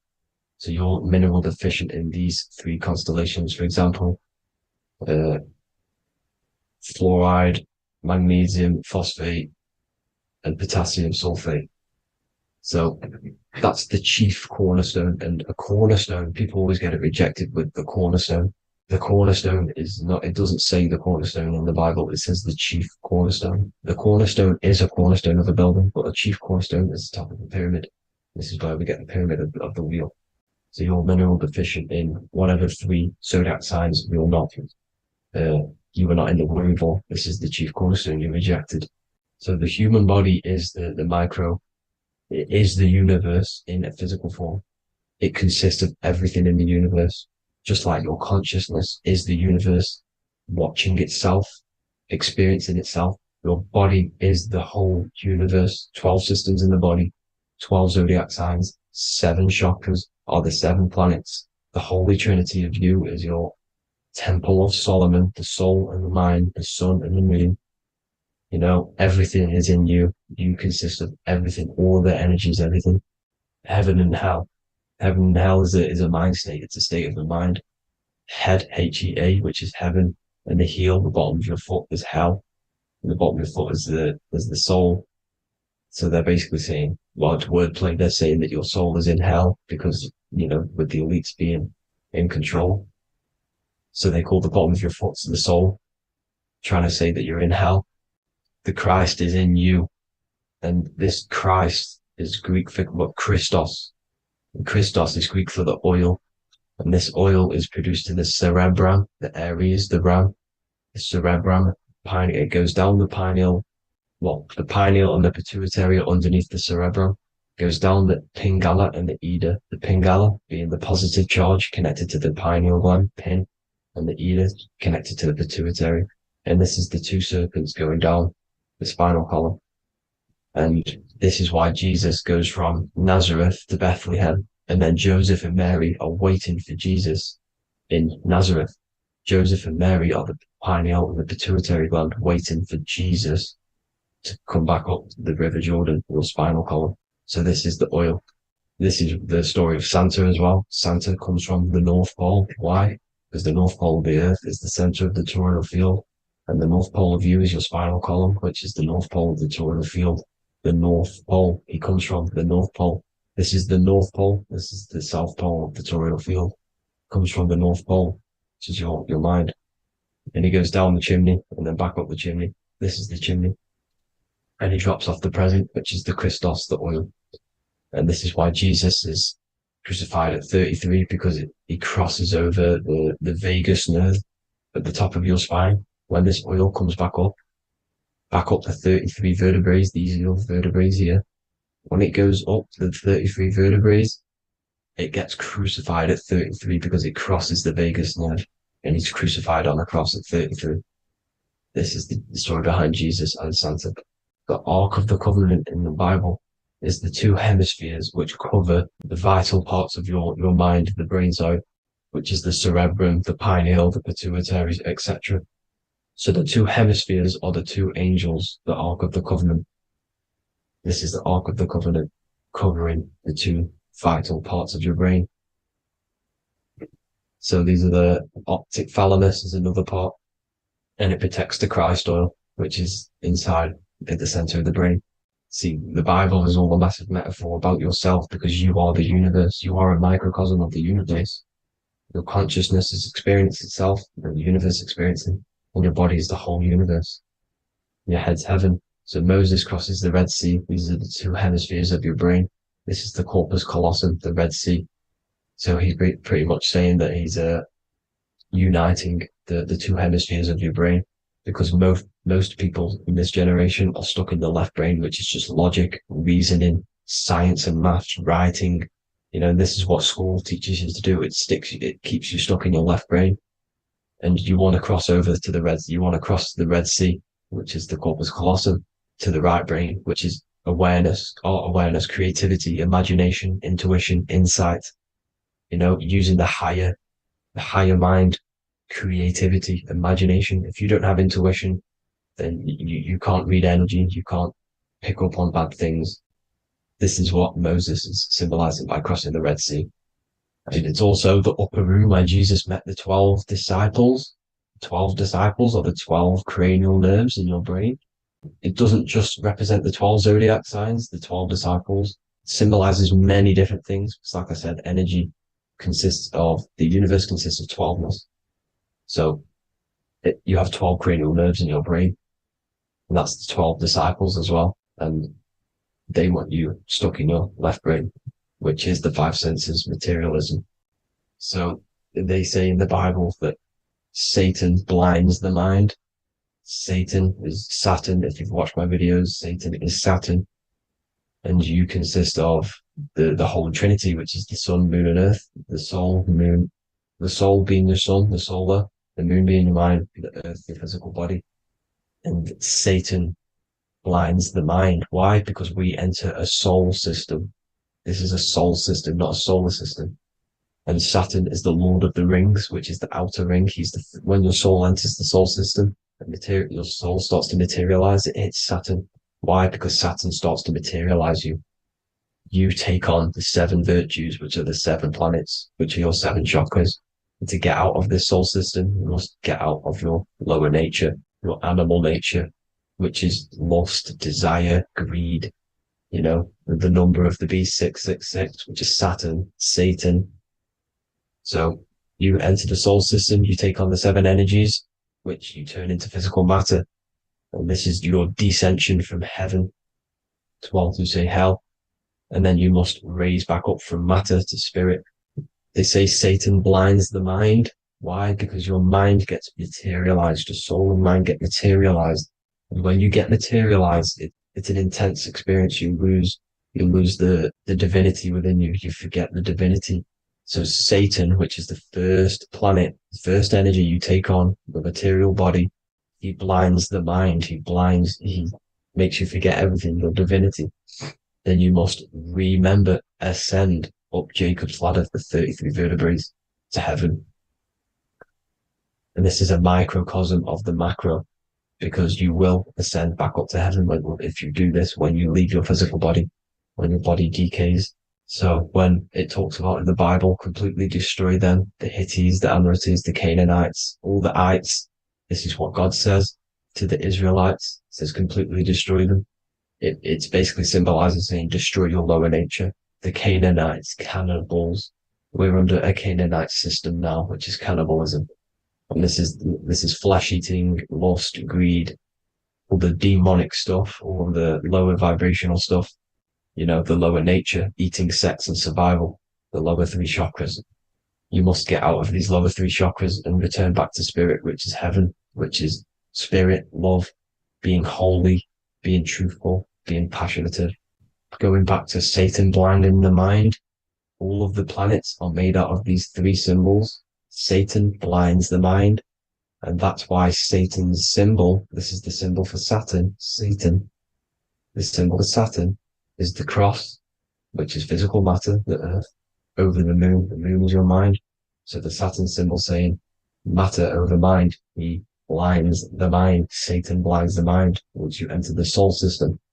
And you must remember, in the Bible, it talks about the Genesis, which is Eve, the sin of Eve, which is biting of the tree of knowledge, with the serpent, which wraps around the tree. It says the serpent placed himself on the tree. Well, the serpent is the spinal column. It's the serpent telling you eat from the tree of knowledge of good and evil, which is your nervous system. And eating from the tree of knowledge of good and evil is doing bad things. For example, over-sexualized, overeating, eating the wrong food. That's eating from your nervous system. It's decaying you, and it's preventing you from achieving the God self, the God consciousness. This is the symbolism of, the tree on the serpent, telling you to eat from the left brain, with the left brain being the sinister. Sinister is Latin for left. That's sin. Sin is left. And left is lefty Lucy, Lucifer, right, righteousness, right, God, godly. The tree of knowledge of good and evil, which is your nervous system, because it determines good or bad. That's the only thing you experience in this world is your nervous system. And then the tree of life is the cardiovascular system, and the Garden of Eden is your body. So that's it for this video, people. Hope you've got a greater understanding of how you are the universe and everything is inside of you. Just keep in mind you are the universe experience in itself, and your body is a reflection of everything. The 12 constellations, the 7 planets, everything's inside of you. This world is an expression from the inside outwards. You can't affect the outside world to manipulate reality. Everything's inside of you. I hope you got a greater understanding of this. God bless.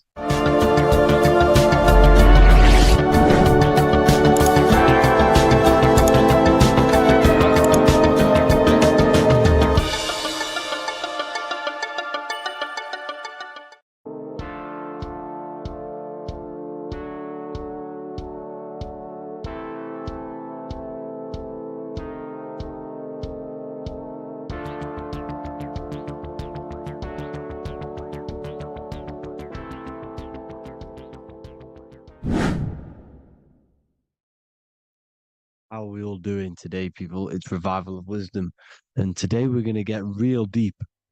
This video is going to get real deep. A lot of people are not going to be ready for this sort of knowledge. Okay, you really have to do is to really deprogram the mind, because everything we've been taught is a complete lie, is to keep us trapped. Okay, This is really, really advanced knowledge. Now, let's get straight into this. All of the ancients depicted other worlds, and they called this place Midgard. Midgard is the mid-garden, the middle garden.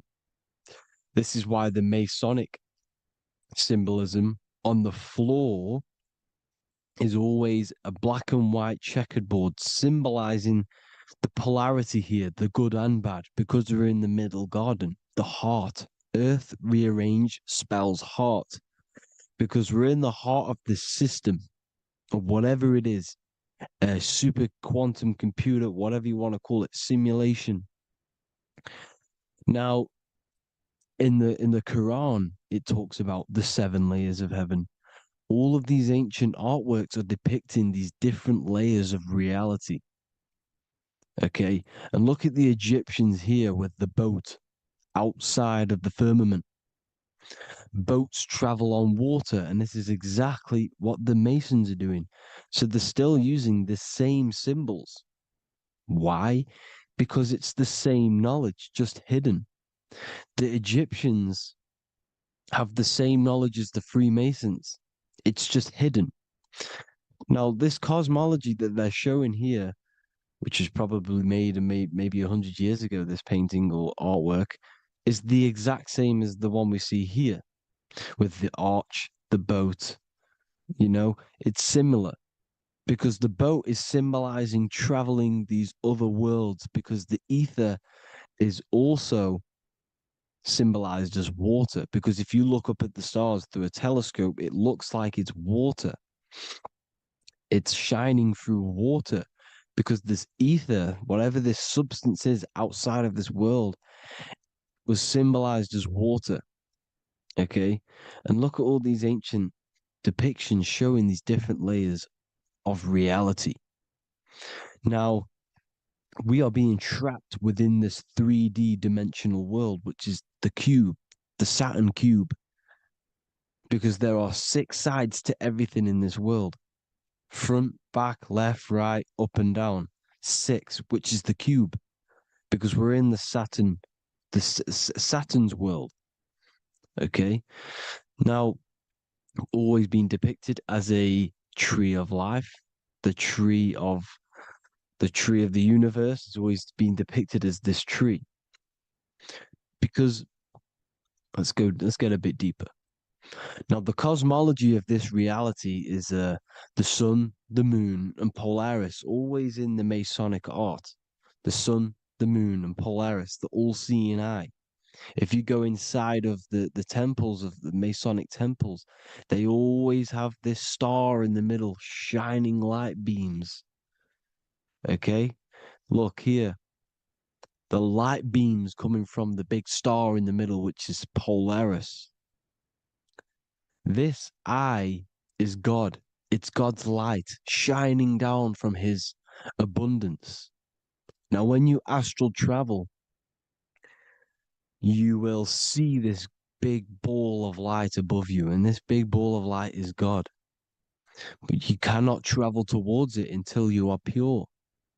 It doesn't work like that. You have to become formless. You have to become pure before you can become one with the light. In all these Masonic artworks, it's all depicting the star in the center. This star is Polaris, because Polaris is the way out of this place. And this is why you see the stairway to heaven all the way up to the light beam, the light source. What does it say in the Bible? God is light, because everything is made out of one substance, and that substance is light. And it symbolizes the eye, because God is an eye. All things that are alive have an eye. And we all say, I am. We all see these realities through eyes. God is an eye. He's the all-seeing eye. He sees all things at all times. And he is projecting this light. And this light comes down to create all the different levels of the worlds. And this is what the eye, The two pillars symbolize the number 11. 11, the number 1, is just a vertical line. It's the one. It's a 1 point. 11 symbolizes the mirror nature of reality. Everything's mirrored. As above, so below. Now, the 11 also symbolizes openings, doorways.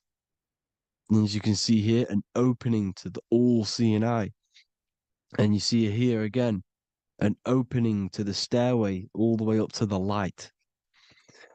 This light is the light of God in the astral worlds, beyond this world. Now, Polaris has also been symbolized as the UFO. They put the truth in plain sight. So, you know, in the films, how the UFOs suck people up. That's what Polaris is doing. If you ascend beyond this world, if you do not ascend beyond this world, you will be reincarnated in this world. The whole thing is to outgrow this consciousness to the plane above. And I'm not just making this up. I'm going to be bringing in scriptures after this. But you can see with the Christmas tree, we always put a high, big star at the center, at the top, which is the star of Polaris, which is exactly what the Masons are doing here. The star at the top. And it's on top of our Christmas trees. And all of these symbolize the other stars, because Polaris is the most high star. And all the other stars are wrapped around the firmament lower than Polaris. And that's exactly what the Christmas tree is. And it's a triangle. It's a triangle, just like light beams travel from one point in the triangle, just like the all-seeing eye. It's a triangle. The light is coming from one point and sending its rays downward. You see, it's kind of like you see here with the water. And the lower you go, the darker it gets, the more evil it becomes. And this is what the ancients would call hell. Now, this all-seeing eye is Polaris. And below Polaris is Mount Meru, the North Pole, the magnetic North Pole. The Tower of Babel, which is in the Bible. The etymology of the word Babel, Ba meaning spirit, which gives the ability to move the soul through the worlds, which is that's the ancient Egyptian description of the word Ba, meaning of the word Ba. You have the Ka, the Ba, the Ak, but the Ba is the one that gives the ability for the soul to move through the worlds. Your soul can't speak into a world without incarnating into it. Now, the Tower of Babel symbolizes Mount Meru because it's the word Ba is the spirit which gives the ability for the soul to move through the worlds. The Tower of Babel is the magnetic North Pole, Mount Meru, which gives the ability to move through these different worlds. And you can see the ancient Tibetans always showing this depiction of these different worlds coming from the center. Because we have to ascend our consciousness. It's not about how good you are to reach heaven. It's about how you expand your consciousness, you expand your mind. So they teach now that you have to be good in order to reach to heaven. It's about expanding the mind, expanding your consciousness to these different planes, these different realms. So that's what it's about. And Jesus was known as the fisher of man. Now, Jesus is a massive part of this. He was known as the fisher of man because he was fishing. He could have been fishing. He could have been one of these deities that had come down from these different higher realities and pull people up So they would so they called Jesus the fisher of man. And he says unto them, follow me, and I will make you fishers of men. So these deities that we see in the past, like Buddha, Krishna, Hermes, Thoth, Jesus, could all be these entities who were coming down to pick up the minds that were worthy enough to see the higher planes of reality. And this is why they called him the fisher of man. Now, when Jesus walks on water, there is a parable with Paul. And he says, but Jesus immediately said unto them, take courage, it is I, don't be afraid. He's talking about astral travel here. He's talking about leaving the body. Because when you leave the body in astral travel to see these alternative realities, you can't be afraid because fear is a bondage, which is what the Emerald Tablets talks about. Lord, if it's you, Peter replied, tell me to come to you on the water. The water. Come, he said. And Peter got down from the boat, walked on the water, and came towards Jesus. But when he saw the wind, he was afraid and began to sink. When you become afraid in astral travel, you sink back into your body. Lord, save me. So this is talking about Jesus pulling people up into different realities. And you can see the fish is the symbol of Jesus, is another symbol of Jesus, a fish. Because fish symbolize deep occult knowledge, because fish travel the depths of the ocean. And they symbolize us because we are fish underneath the ethers. And Jesus was pulling people up. You see, so the Bible is a people today believe the Bible is a book telling you how to reach to heaven, how to become godly and reach heaven. But you've got to become the Jesus Christ to see these alternative realities. Now look at the Emerald Tablets is a massive part, and it speaks so much about these different realities. Look what it says here. This is in Emerald Tablet 3. Then in my heart grew a great longing to conquer the pathway that led to the stars, which is exactly what the Masons depict in all of their art. Look, the ladder to the stars.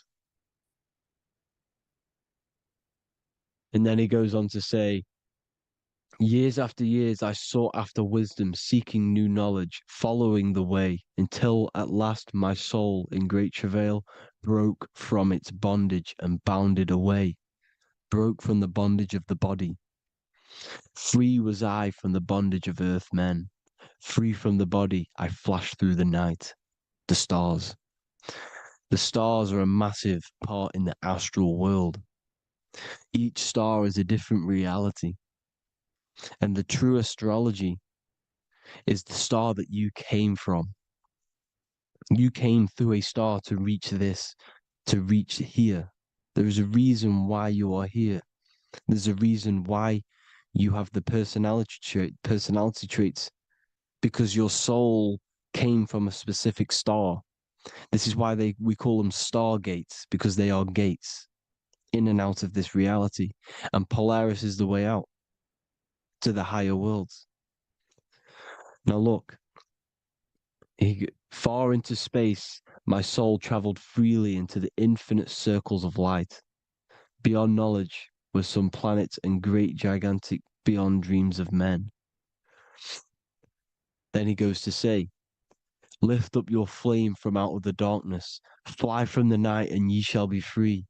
Lift up your flame. Your flame is your soul, because it has to be lifted up out of the darkness.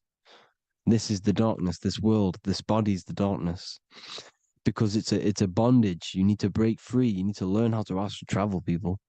You have to learn this. If you want to get out of this world, you have to learn how to astral travel and see the other realities. Traveled I through space-time, knowing my soul at last was set free. knowing that now I must pursue wisdom until at last I pass to a plane hidden from knowledge, known not to wisdom, extension beyond all that we know. So he's talking about he went to a place where we cannot even comprehend here, a place that is not even known to earthmen. He's telling you he's ascended out of this world to the planes that are beyond. And it says here in the Emerald Tablets, man is in process of changing to forms that are not of this world. Grows he in time to the formless, a plane on the cycle above.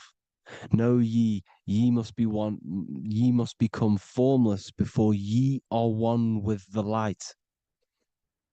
The light, the same light that I was talking about, the masonic light, with the triangle, God, the one source. Ye must become formless before ye are with the light. Formless, you have to leave the body. You have to leave the body. You have to gain the ability to leave this body and travel to these other worlds. Now, it says here, not as man am I, for free have I become of dimensions and planes. In each I take on a new body. In each I change my form. Know I now that the formless is all there is of form. You see, all things created come from the things that, all things that you see come from the things that you cannot see. All of us have the same spark of consciousness, the same I am. Every dog, every animal, every human has this same I, this same thing which sees through the eye. It's formless. It takes this formless entity is the same entity of us. We are all the same entity in different bodies. And this entity it was represented as the flame, the cosmic flame, which is inside of all of us. And this is why the Masons depicted your spine as a candle or the Holy Grail. You would either see this or a candle with a flame on the top, because the Holy Grail is your consciousness, which is on top of your spine, which is the candle. Now, Jesus, Thoth, Buddha were all these deities which were coming down to lift people up because they were fishermen of men. And he would lift you up to the higher worlds, out of this world, to the ones above. Now, Thoth, you can see him here, he's leading the way. He's holding someone and he's leading the way with knowledge and power. He was leading the way to other worlds, out of this world. There's no point trying to change this world. This world will stay the same. It will stay the same. You have to get out of this world. And that's what they're telling you. That's what they're keeping you from. They're keeping you stuck within this thin layer of reality. So what the Masons are doing, they have the ability to astral travel. They're living not stuck and bound to one reality, but living within the different layers of reality. And this is what Morpheus was doing in the Matrix. Morpheus was going into the Matrix to go and get Neo, which is exactly what Jesus was doing, pulling up people out of this world to the ones higher. And that's exactly what Morpheus is doing in the Matrix. If you haven't watched the Matrix, go and watch it. It will blow your mind. Everything I'm saying in this video, you will see it. Except that you don't need to use a machine to enter the Matrix. You just use your body. Well, you use your consciousness to leave this body.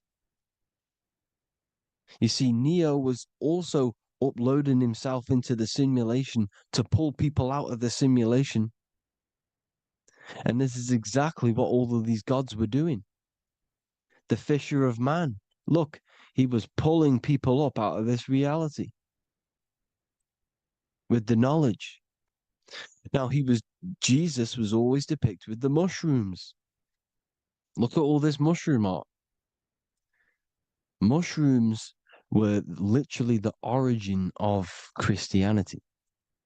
You can see it everywhere. There's mushrooms in all of the ancient art. Every single one of these paintings you see here, there's mushrooms on them. Mushrooms have the ability to see alternative states of consciousness.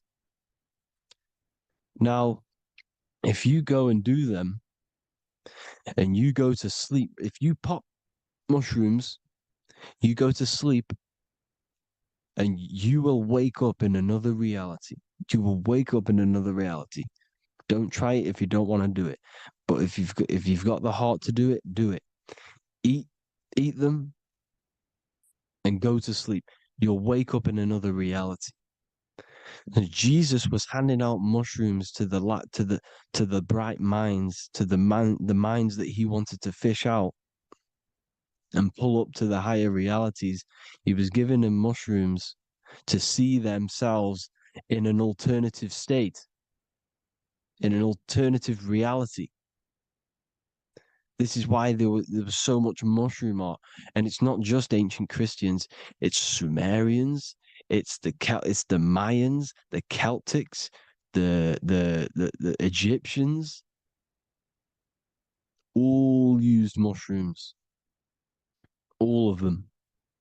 Look at all this art.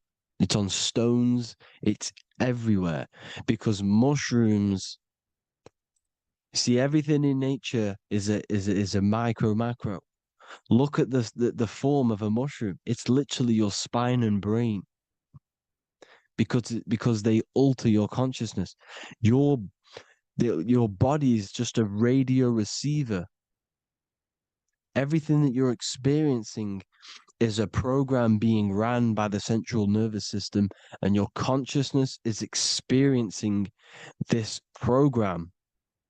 These electrical impulses of the nervous system, because it's all feeding back to one point, which is the pineal gland. And this is the candle with the light on it. Type in masonic candle and you'll see it. It's your spine with your spark of consciousness on top of the spine. And it's a mushroom because this sends you to alternative states of consciousness, alternative realities. Now, they were all doing this, the Egyptians, the Mayans. Now, there's more symbolism which goes into this. Look at the Christmas trees we use. The Christmas tree with the presents underneath them. Magic mushrooms grow under trees. And these are the presents under the trees that we symbolize today with Christmas. Santa's red and yellow for the red and yellow mushrooms. The same mushrooms Mario has to collect. And when he gets enough mushrooms, he levels up. And then what does he do when he go past the world? When you win that world in Mario, you go to another reality. You go inside of another world. It's truth in plain sight. And it's using mushrooms. It's using mushrooms. Everything, all of the characters in Mario, well, a lot of them are mushrooms. Look at this one. The presents, black, yellow, and red and white. Red and white mushrooms. And the bow on the top is the mushroom head. That's a bit of a reach, but, you know, the symbolism never lies, is what you need to understand. And it's as above, so below. Now look at the Sumerians. The Sumerians were also multi-dimensional beings. Okay, look at how they have the double faces. They had 1 foot in this reality and 1 foot in another reality. And look at this one, a double-headed god inside of like a portal. You see? Because and look at these with the wings, the astral travel. Birds, ancient birds symbolize the soul. Because the soul is a bird, it flies to different worlds, it flies around the cosmos. And Mushrooms gave you the ability to see these alternative states of consciousness, these alternate realities, because you exist in infinite realities. You exist in infinite realities. Now look at the 33rd degree Ordo Ab Chao badge. You get this badge when you become a 33rd degree Freemason, and it's a double-headed eagle. A double-headed eagle. And you can see this in Sumeria first. Sumeria have the same symbol, a double-headed, bird. You can see it here as well. And the Masons are still using this symbol today. And when you become a 33rd degree, 33 vertebrae on the back of your spine, above the vertebrae is your consciousness, and it's a double-headed eagle. One reality in one. You become a multi-dimensional being in the 33rd degree. And I've heard many interviews of Masons say it becomes Luciferian. You see, they speak in code. These Masons can't tell you about what they learn about, but they will speak in code. They said it becomes Luciferian. The word Luciferian is lucid.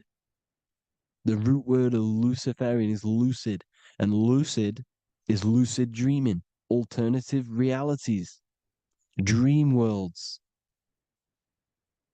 You become a god. Luciferian means you're becoming your own god, pretty much, because you are becoming a multi-dimensional being living in between the different layers of reality at the 33rd degree of Freemasonry. And look at the double-headed eagle, because the birds symbolize the soul.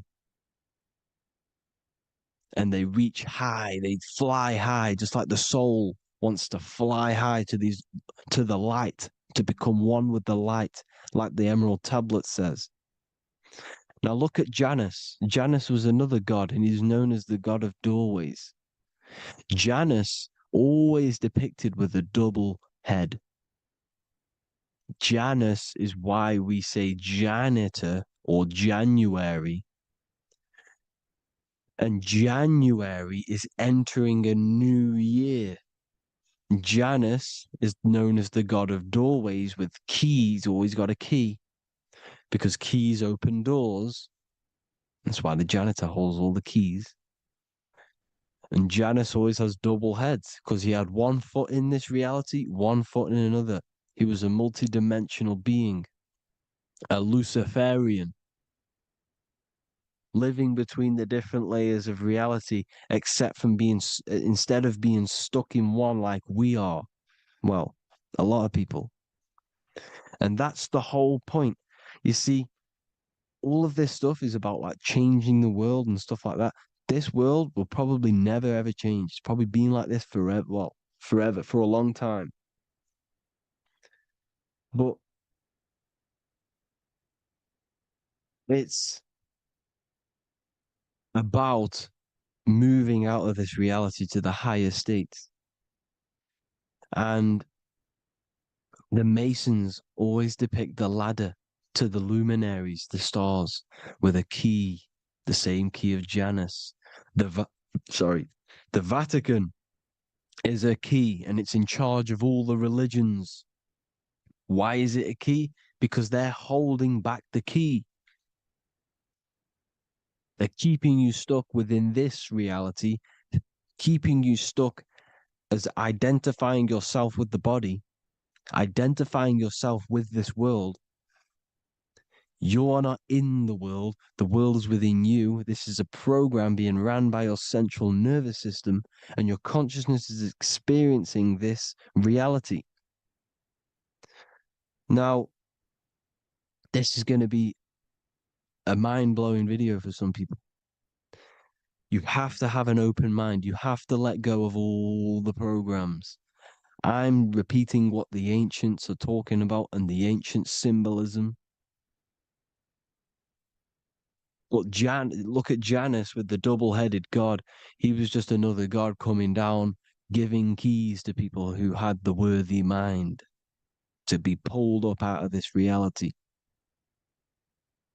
to be pulled up to heaven, just like Jesus was teaching how to reach heaven. But really, it's an encoded scripture. But anyways, hope you all gained some insight on this video. Have an amazing day. Please like, share, comment. All the links are in the bio for the PDF, for the Manifestation Mastery course, and all the other amazing stuff. And if you want to support the channel, I'd greatly appreciate if you became a Patreon member. Hope you all have an amazing day, people. God bless.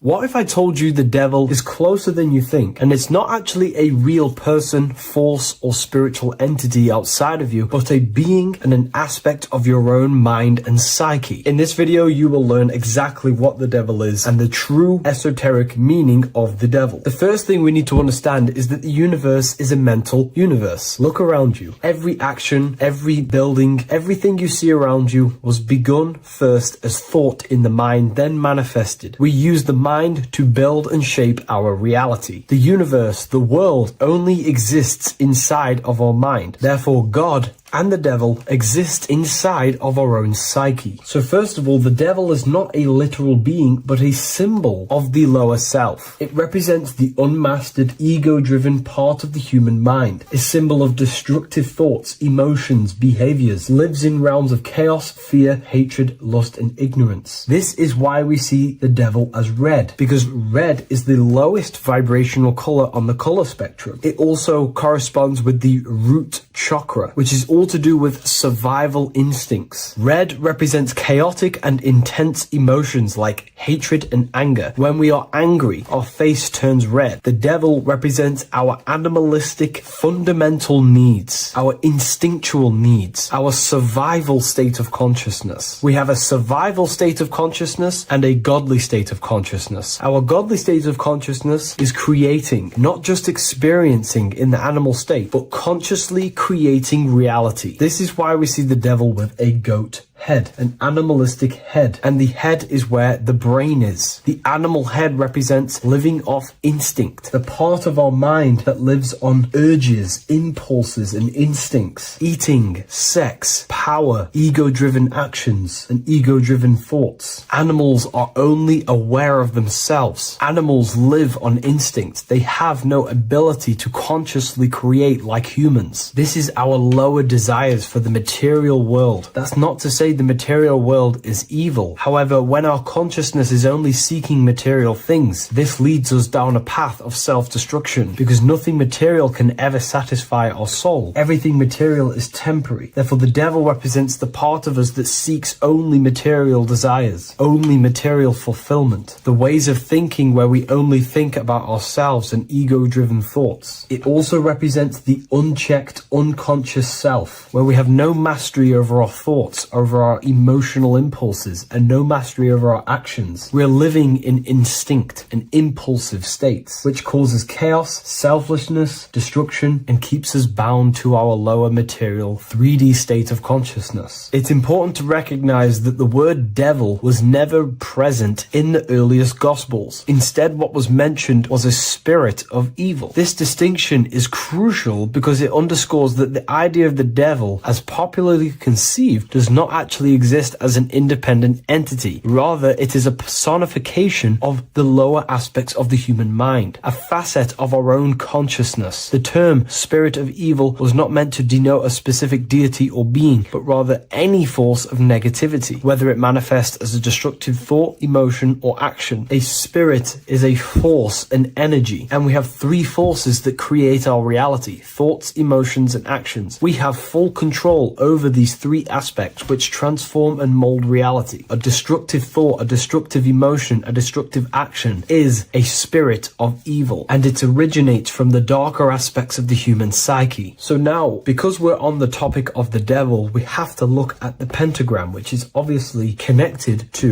the devil heavily. The upright pentagram represents spirit, air, water, earth, fire. Upright, which represents spirit, the most important element on top of the earthly elements, showing spiritual principles over material principles. As spiritual beings as we are, we have to put our spirit first, our higher self first, and material things second. Why? Because material things never satisfy us long term. Seeking material fulfillment will leave us feeling unfulfilled in the long run and very unhappy, and we can lose ourselves in illusions. We have to put our spiritual principles first. Seeking wisdom, knowledge, connection to the divine, and connection to our higher self is what gives us true fulfillment in our hearts and souls. But when we see this pentagram inverted, we now have spirit on the very bottom, which now represents earthly principles on top of the spiritual principles. We're putting our earthly elements on top of our spiritual element, which this inverted pentagram represents no longer caring about spirit, no longer caring about our invisible internal world, and only caring about this external body, food, sex, material things, cars, money, and all the things outside of us, the world outside of our mind. This is what true Satanism is. Satanism is not worshipping an external deity, but it is worshipping the self, only fulfilling the ego's desires. This is what true Satanism is, and we have all been conditioned to live in this state. Satanists want us to believe that there is an external deity called Satan or the devil, and the reason they do this is because they trick us, making us believe that we are not Satanists, while they are actually conditioning us to be self-seeking, ego-driven people, where we only care about sex, food, material things, and money, which is actually conditioning us to be Satanists. 80% of the population today are unknowingly involving themselves in Satanism, which is ego-driven thoughts, actions, and emotions, dwelling and living in this state, where we only care about ourselves. When we are spiritual, we realize we are all one. We are all one consciousness family, and we need to do things that help and contribute towards our collective experience, helping others, instead of seeking to serve only the self. The angel is depicted with wings, which represents elevation, higher self. The devil is represented with an animal horns, which is on the ground. A goat is on the ground, which represents the lower self. This is the elevated mind and the lower material mind. Horus, the bird, higher self. Set, the ground animal, lower self. Jesus and Satan. These are two forces, two characters that exist within the human psyche, not real entities. They are forces of our minds, and there is a battle between our higher self and lower self all the time within our own minds. There's always a part of us that's telling to do one thing and another thing, to do something bad and to do something good. There is this battle inside of our own consciousness. Here we have the human spinal column. The human spinal column is showing you the higher and the lower self. The higher self represents the head. The head is where the mind is. This is the creative essence of the universe. This is where all material things begin as a thought in the mind. We create with the skull, with the brain. This is our higher self, the heavens, connected to the heavens, the sky. And the lower end of the spinal column is where our reproductive organs are, where our gut is. Our reproductive organs and our gut is all to do with survival. The lower end of the spinal column, lower instinctual 3D based consciousness. The lower end of the spinal column is where our lower self dwells. Eating, consumption, power, and sex, lust. These are all emotional forces and instinctual based organs that are not inherently evil, but when we dwell and live off this lower end of the spinal cord, it keeps us in low states of consciousness. Our goal to raise to our higher mind is to balance this, not to overeat, not to abuse power, not to abuse sex and lust, but to master these organs and gain the ability to say no to these organs so that we can raise to our creative side of consciousness instead of dwelling in our instinctual instinctual nature, we can turn to our creative nature and consciously become a builder and constructor of reality. This is the true way of raising consciousness. This is the stairway to heaven, out of the animal consciousness to the higher consciousness. To wrap all of this up, it's all about gaining control over our instinctual lower nature and allowing our spirit to rule over our body and not our body ruling over our spirit or mind. The moment you let a thought become instantly an action is the moment you are an impulsive person. We are all trained to be this way. It is okay if you are in this state. The moment you let a thought turn straight into an action without questioning, that is the mind controlling you and you not controlling the mind. We need to gain control over the mind, and we do this through many different ways, through meditations,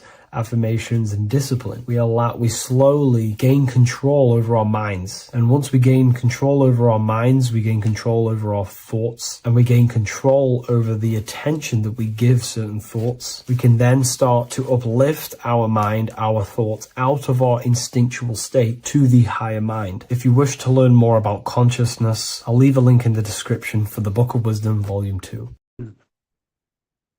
The third eye, or the all-seeing eye. This is an important video because there's a lot of misunderstanding when it comes to the third eye. People tend to think that the third eye is the pineal gland. The pineal gland is not the third eye. It is the radio receiver for our eye. It's not the third eye, it's the first. It's the eye where everything begins. So the pineal gland acts as a radio antenna or a radio receiver because the pineal gland has crystals on it. And crystals are used in your phone, they're used in radios because they pick up and transmit frequency. So the pineal gland is the radio receiver for the higher consciousness, for the thoughts, for the commands that come from within. Before you move your body, it begins mentally in the eye. Before you say something, before you kick a football, it all begins in the eye. What happens above happens below. What you think, you manifest into the body. Whatever you think, your body reacts. You see, this eye is the universal cosmic intelligence, the higher consciousness, which is controlling the physical body. Like I said, you have the Buddhic, mental, astral, etheric plane. This is a page from the brand new Book of Wisdom, Volume 2. You have the Buddhic plane, the nothingness. Then you have the mental plane, infinite potential. This is the I, the singular consciousness. This is the infinite potential within you. The I is where the thoughts are. This is the mental plane. And it is this I which experiencing everything. It's the I behind the body. It's the I behind the thoughts. Yes, the mental plane is the plane of thoughts, but you are the I experiencing the thoughts. You are the I behind the thoughts, behind the emotion, behind the words. Deep, deep down within your being, there is the all-seeing eye, which the body obeys. Everything the eye says, the body does.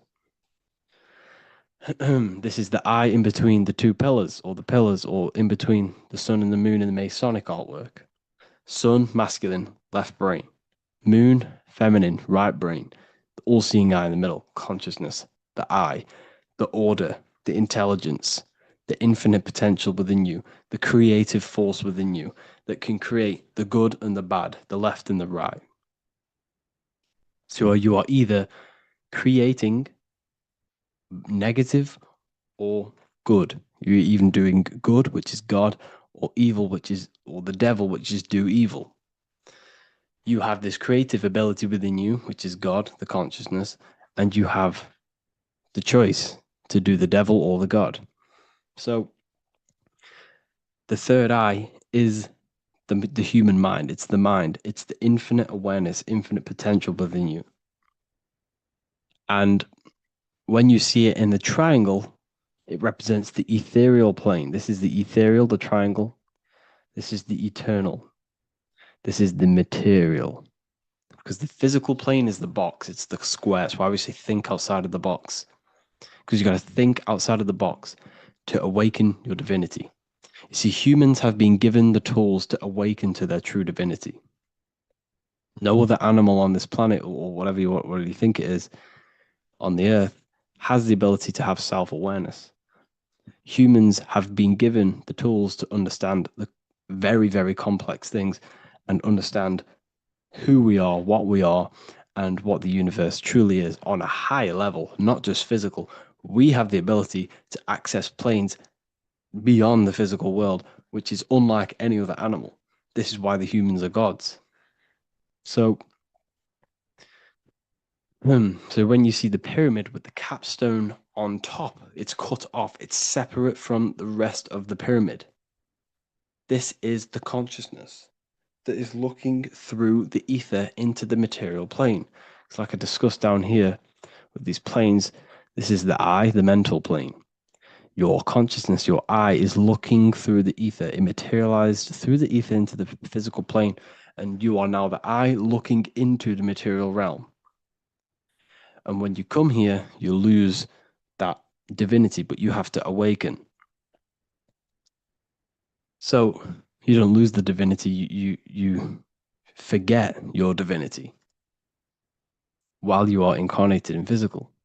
So when you see the triangle with the I in it, this represents the I looking through the ether. It's materialized, but it also represents, when you see it's illuminated like this and it's separate, because this is separate from the physical plane. The consciousness within you, the thoughts within you, that intelligence within you, that voice is separate from this physical world. And everything above manifests below. Everything what happens in this realm of consciousness, of thought, manifests into the physical plane. It's separate. So you see the illumination. This represents the awakened self, because the mind is the third eye. So when you have a closed third eye, this just means that your mind has not experienced things other than physical. When you expand your mind, expand your consciousness from having an out-of-body experience or a mystical experience where you had experienced a higher plane of consciousness or a higher level of consciousness, this is now an open third eye, which is an opened mind. It's nothing separate. So when people say, working and opening the third eye by imagination and stuff like that, you're working on your mind. And to open your third eye, you do need to work on imagination, mental discipline, and all of these higher faculties, which we'll go over in another video. So that your mind has higher faculties which you need to work on.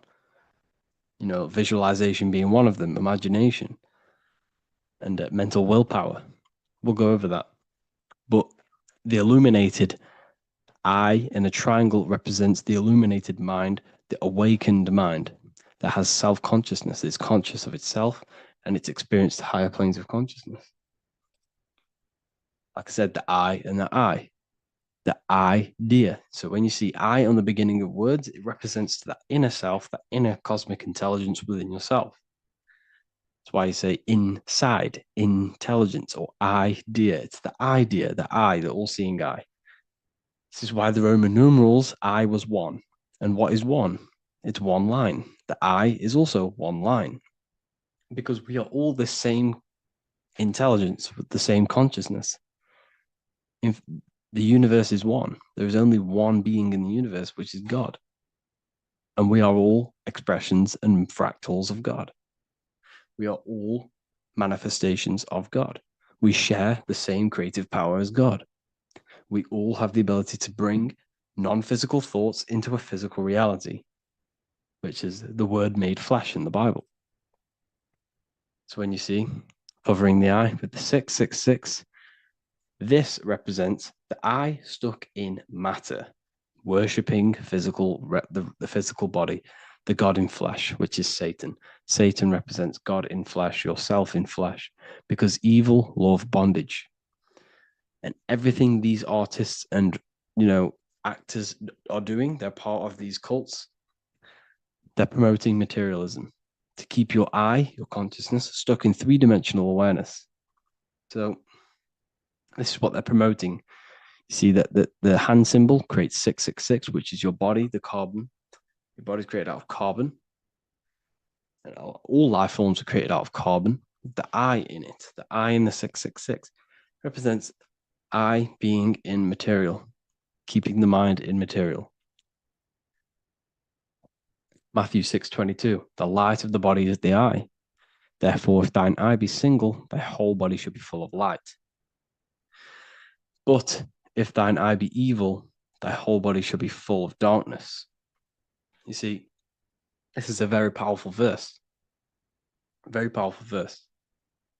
The light of the body is the eye. This is the first part of the verse.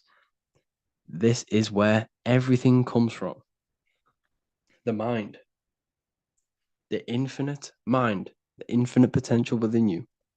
Think of anything in your mind. Nothing is impossible in your mind. As soon as you think of it, it's there. Infinite potential. It's the light of the body, because the mind is what gives life to the body. It manifests its will through the body. It's the light. All the things that the body does happens mentally before it happens physically. Before you move your hand, it is a mental power. Just like when you astral project.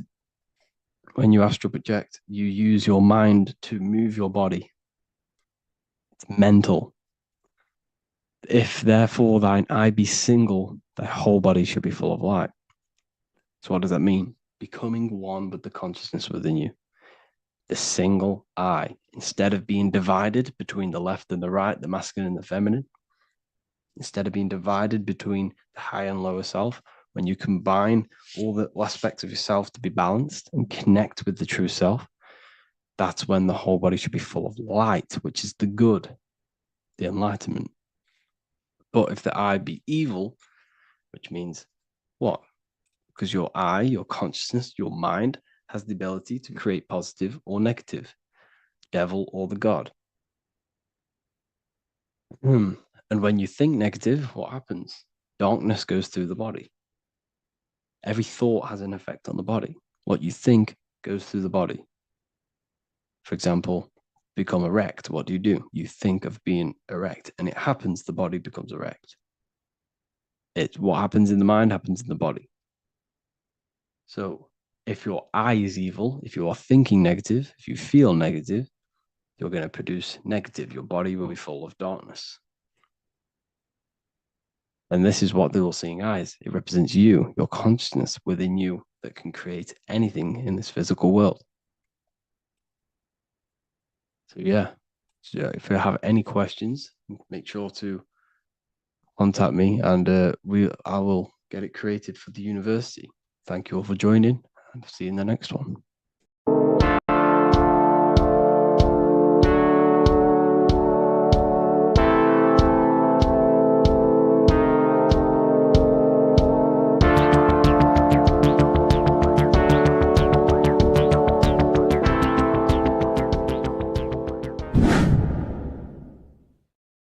What is good, people? It's Revival of Wisdom. I hope you're all doing well.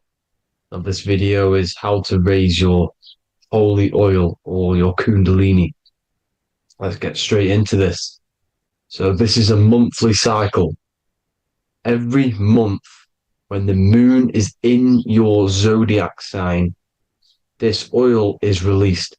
Now, the moon is in control of monthly cycles. For women, it's the menstrual cycle, and as well, this holy oil cycle. The moon changes sign every 2.5 days and passes through the zodiac signs in 27 days. So the moon tells the day, the sun tells the time, the stars tell the month. This reality is a massive clock, if you like to say. It's a cycle. Okay. The moon controls the night, emotions, water, fluids, and the mind. Okay. So this oil is produced in the claustrum. It's produced in the claustrum, which is here, right? This is where you get Santa Claus from. Now, the claustrum is at the center of the brain, and it is next to the pineal gland and the pituitary gland. Once it starts in the claustrum, this is the holy presence. This is the present that Santa gives to us, Santa Claus. And it goes to the pituitary gland and the pineal gland. And what's connected to the pituitary gland and the pineal gland is the Ida and the Pingala. The Pingala is the pineal gland's nerve, which is the honey, which is the positive charge, electric. And the pituitary is the Ida nerve, which is the magnetic charge. This is the milk, the land flowing with milk and honey.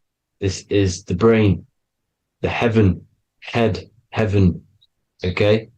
And it travels down the spine using these two nerves, these electromagnetic charge. And this is what the ancients symbolized with the two serpents wrapped around the spinal cord, the Ida and the Pingala.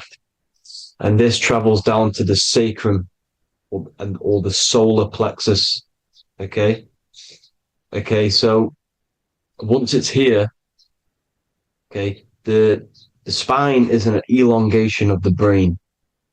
So the spine is pretty much the brain. It's an extension of it. And it's kind of a microcosm of how we descended from heaven to physical reality, to physical matter, which is our consciousness has done. Our consciousness has descended from heaven into physical matter. And this is a microcosm of it. Okay. So once we're in the sacrum bone, this holy oil, like I've just explained, this holy oil starts in the Santa claustrum, goes down the chimney to the sacrum. This is the sacrum, the solar plexus, and drops the present off at the sacrum. Now, once we're at the sacrum, we need to raise our vibration to take this oil back up the spine. Okay. And the River Jordan symbolizes this in the Bible. King Herod wants to kill Jesus in Nazareth, which is here, this is the River Jordan, is Nazareth. He goes to be born in Bethlehem and then goes back up to Nazareth to Joseph and Mary. Joseph and Mary, the pineal gland and the pituitary gland. The Bible is huge symbolism. It's all metaphors for this sacred process which goes on inside of your body.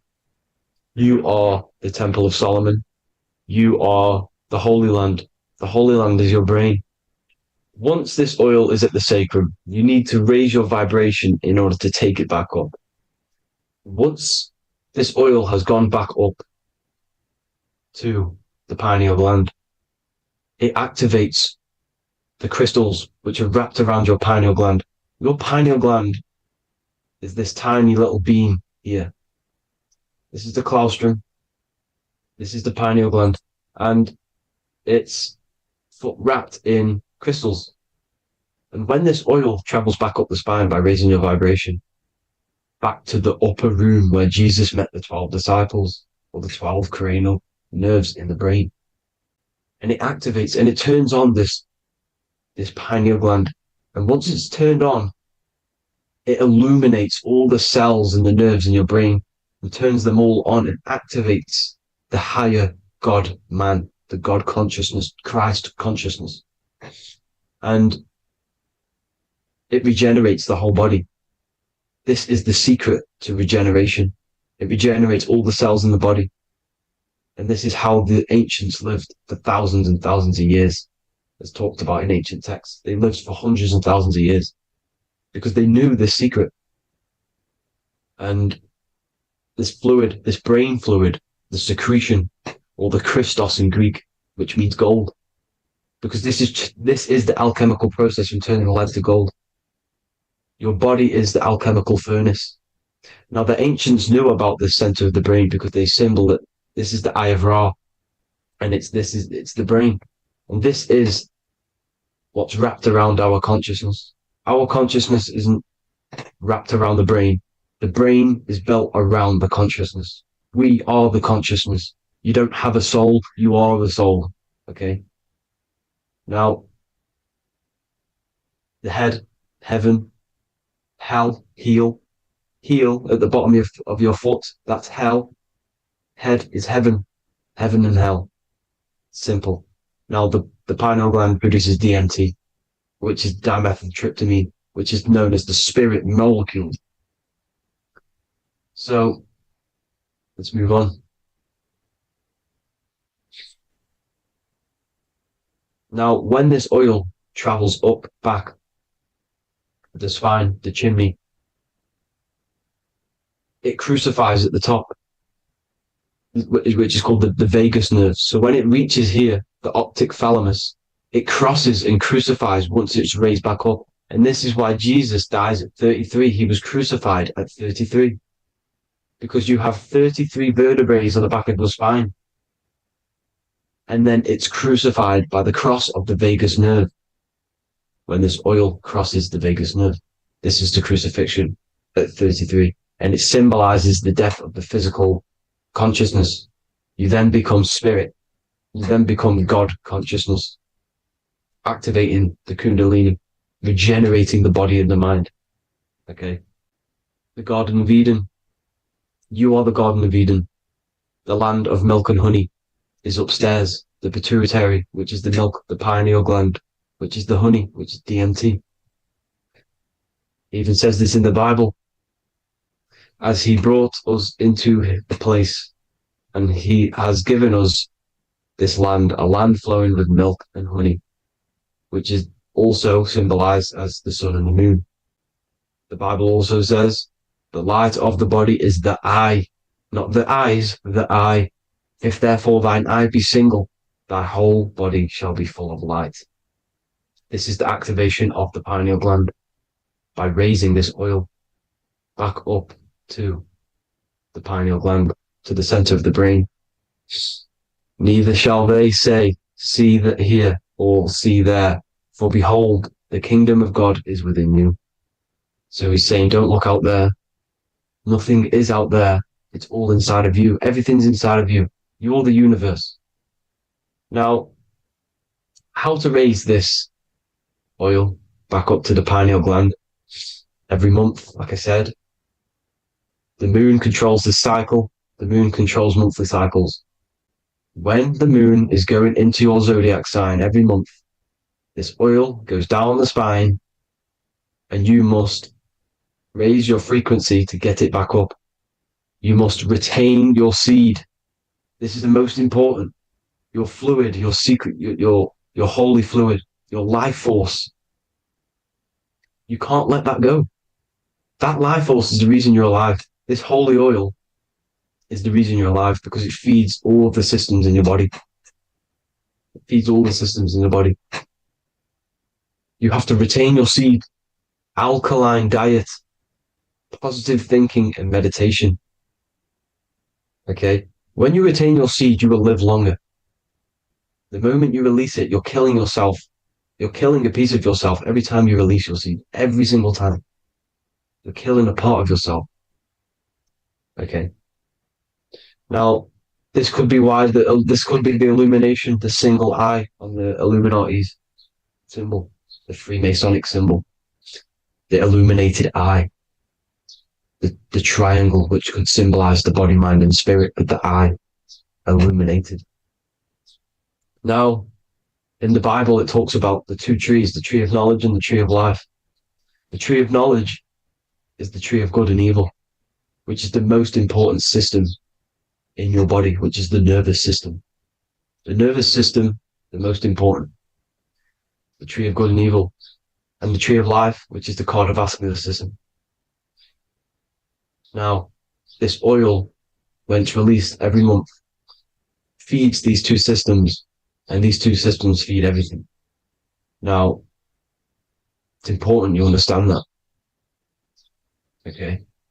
The ancients knew all of this knowledge. The Bible's telling you this knowledge. But it's in a metaphorical way. You have to understand the context behind it so you can read it properly. Now, eating of the tree of life, which is when it talks about in the Bible, eating from the tree of life is actually symbolizing a bad diet, ejaculation. Because you're eating from these two systems, you're killing yourself with a bad diet. You're killing yourself with an ejaculation.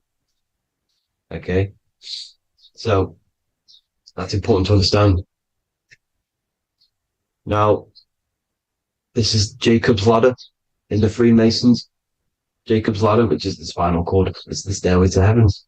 And this is Jack and the Beanstalk when he goes up the beanstalk and finds the golden egg in the grey clouds. The grey clouds symbolize the grey matter in your brain. Now, the Garden of Eden talks about the 4 different rivers in Garden of Eden. As we see here, the North Pole map, the ancient North Pole map, because the center of the earth is the center of the torus field. Everything's the torus field. Atoms are torus fields. Everything's torus fields. You are the universe. Everything is within you. The North Pole is your spinal cord. This is why they say Santa Claustrum comes from the North Pole. This is the North Pole. And the Santa Claustrum is the center of your brain. Now, there's 4 rivers which come from the Garden of Eden. There's the blood, the Christ oil, which is the oil we're talking about, urine, and saliva.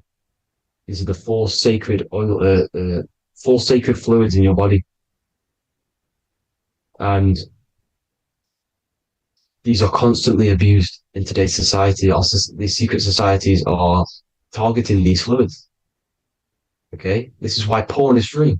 They sexualize society through Disney. Go and look at some of the Disney movies. There's so many subliminal messages which sexualize these children because they want you sexualized. So you release your seed, which is one of the holy fluids in your body, especially your semen, your sexual energy. So important you retain this. So important because it's your life force. It keeps you alive. Okay. Now, let's recap on this. If you want to raise your oil every month, you can't just retain your seed for the month. You have to retain your seed forever. Don't just do it for a couple of days. You have to do it. It's a lifestyle. You want to become God consciousness, you got to do what it takes.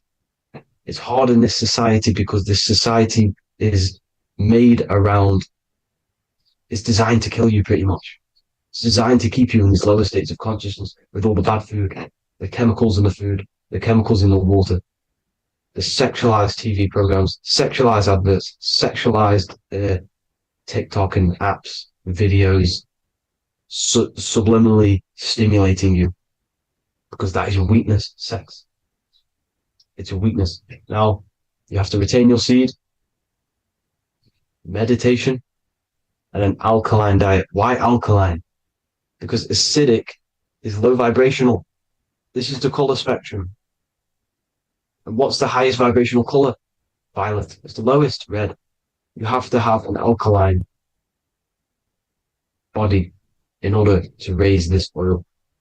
When you drink, when you have a bad diet, when you drink alcohol, when you smoke, this destroys the oil. It destroys the oil in your sacrum and it can't be raised again, can't be raised up. This is why it's so important. Without that oil, you don't live. That oil makes you live. It feeds everything in your body. It's crazy how we're not taught this. It's insane. But that is how you raise the oil, people. I hope you all gain some knowledge out of this video. And I hope this assists you on your journey, your spiritual journey. And please like and share this video. We need this knowledge out to the public to wake up humanity. Thank you all, people. God bless.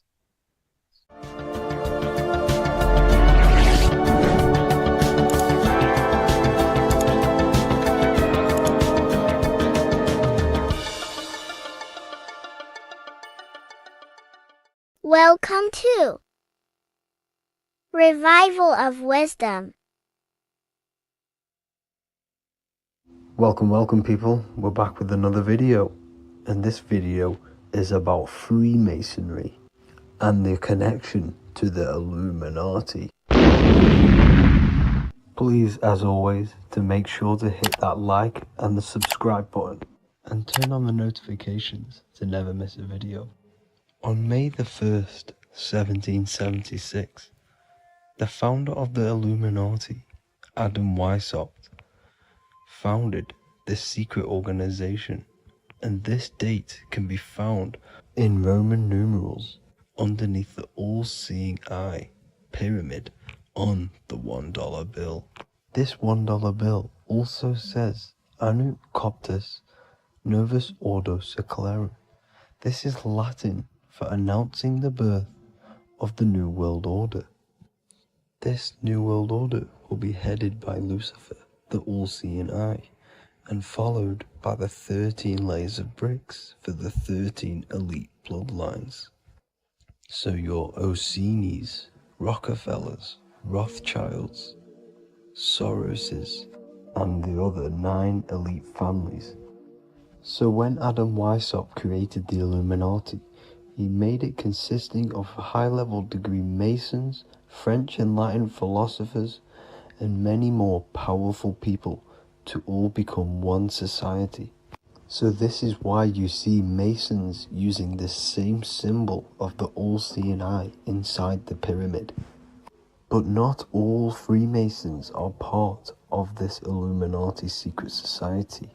As the 33rd degree Freemason Manly P. Hall said in his book The Secret Teachings of All Ages, Freemasonry is a fraternity within a fraternity, an outer organization concealing an inner brotherhood of the elect.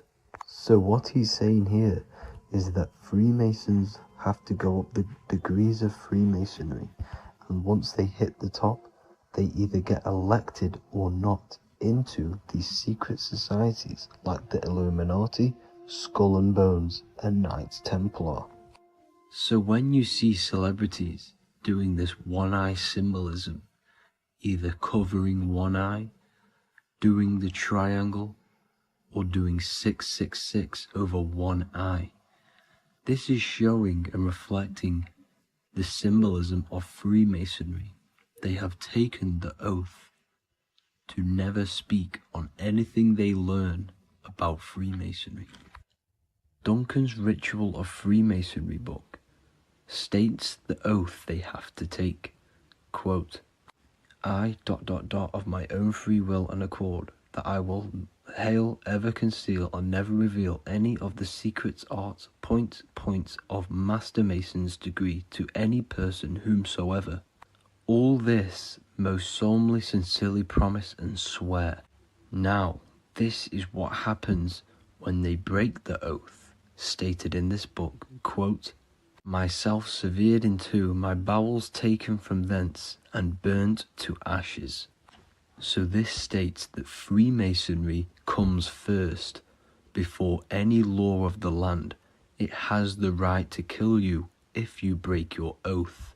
This is the hand gesture they have to do every time they enter the ritual room inside the Masonic lodge.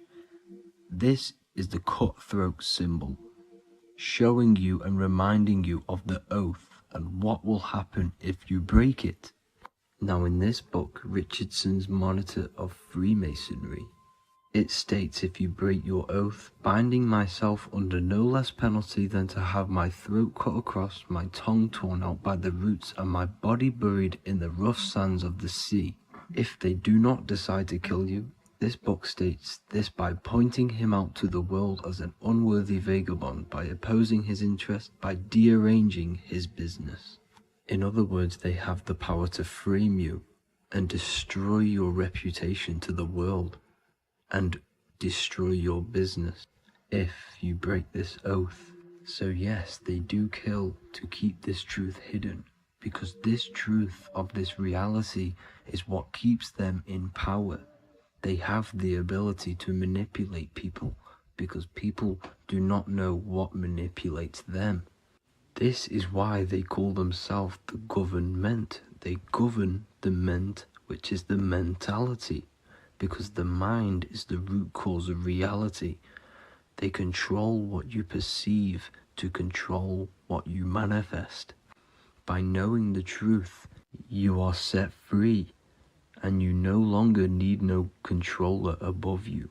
So this is why they are willing to kill and do whatever it takes to keep the truth concealed within these high-level degrees of masonry and these secret societies. However, going back to Manly P. Hall's book, it states, part of the symbols are displayed here to the initiate, but he is intentionally misled by false interpretations.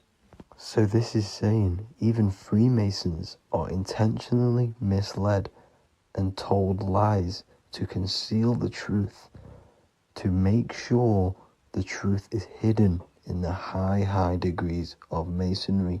So that's it for this video, guys. Thank you all for tapping in. Please leave a like and a subscribe. God bless.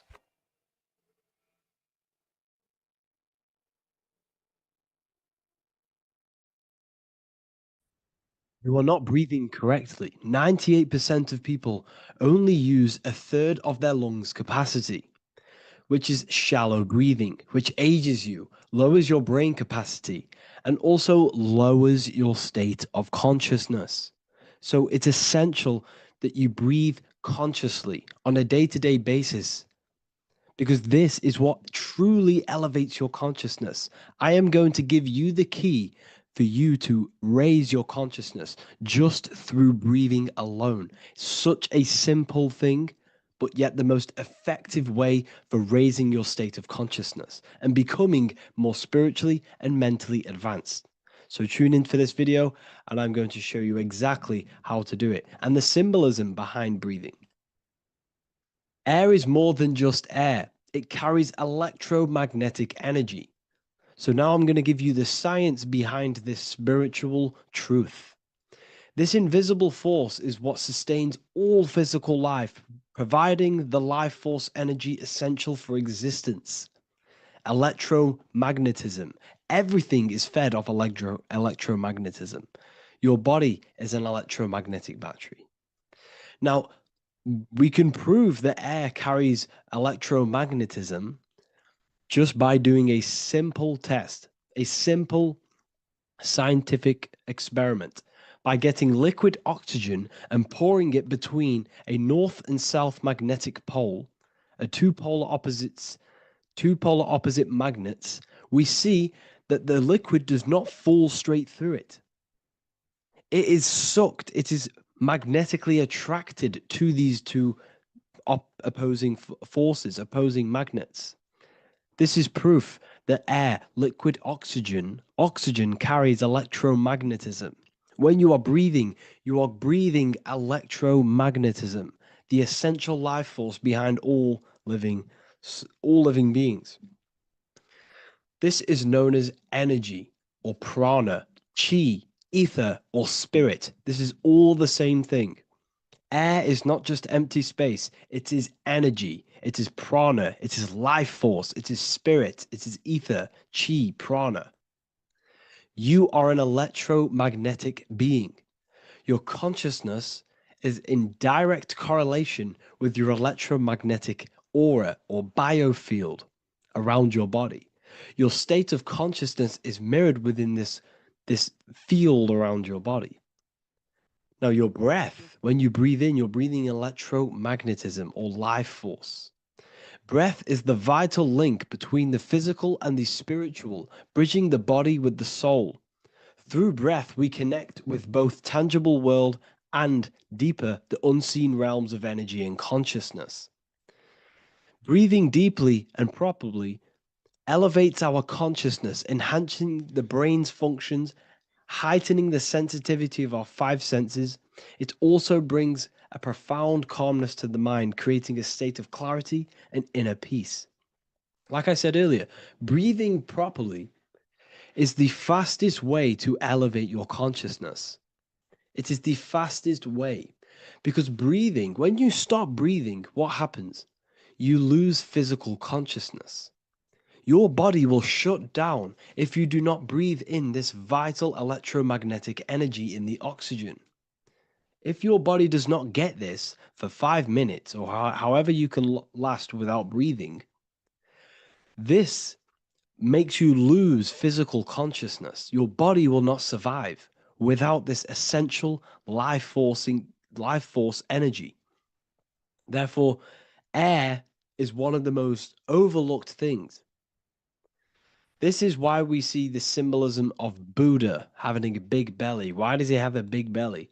Because it's symbolizing breath work, proper spiritual breath work, the certain teachings of breath work of when you breathe in through the nose. You have to breathe in through the nose. You don't want to breathe in through the mouth, because the nose acts as a filter which catches dust particles and filters out the air before it enters the lungs. The mouth does not do that. The nose is for breathing inward. We breathe in through the nose, and when we breathe in, we breathe into our belly, not our lungs. When we breathe into our belly and our belly expands outwards, we are then moving this energy down from the nose down the spinal column. And when we breathe back out, the belly goes in, which is raising the energy up the spinal column, back out through the mouth. This is the true way of breathing, because when we breathe, we are moving energy. We are moving electromagnetic energy. When we breathe in through the nose, the energy travels down the spinal column. And when we breathe out, we are raising this energy back up the spine, some of it going out the mouth and some of it reaching the brain, activating dormant brain cells in the brain. But when we breathe, we need to make sure we are using 100% of our lungs capacity, because the lungs is what transforms this special energy into consciousness, physical consciousness. So this is why Buddha has a big belly. It's not because he was fat. It's not because he was overweight. It's symbolism. It's symbolism of breath work. So try this. Do this for 2 minutes while you watch this video. Breathe in through the mouth as hard as you can until you no longer can fill any more air into your lungs and belly. Breathe it into your belly, not your lungs.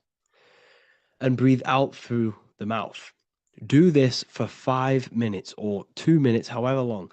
I promise you, breath affects your consciousness. You will notice the difference. If you do it quicker, the quicker it'll affect your consciousness, and you might go lightheaded. But that lightheaded is you activating your spirit, your energy body. So try this just when watching this video. When you breathe consciously, you are renewing both your energy body and astral body, aligning your consciousness with a higher state. This practice feeds new life force energy into the body, revitalizing and enhancing your overall well-being. Like I said, your brain requires the most amount of oxygen. When we have shallow breathing, this is reducing the brain's capacity. Because when we are not breathing properly, which 98% of people are only using a third of their lungs capacity, we are essentially only using a third of our consciousness, because your breath is directly correlated to your consciousness, your state of consciousness. When you breathe in through the mouth, out through the mouth, out in through the nose, out through the mouth, consciously and deeply for 5 minutes, you will notice that your senses are more powerful and sensitive. Your brain is quicker.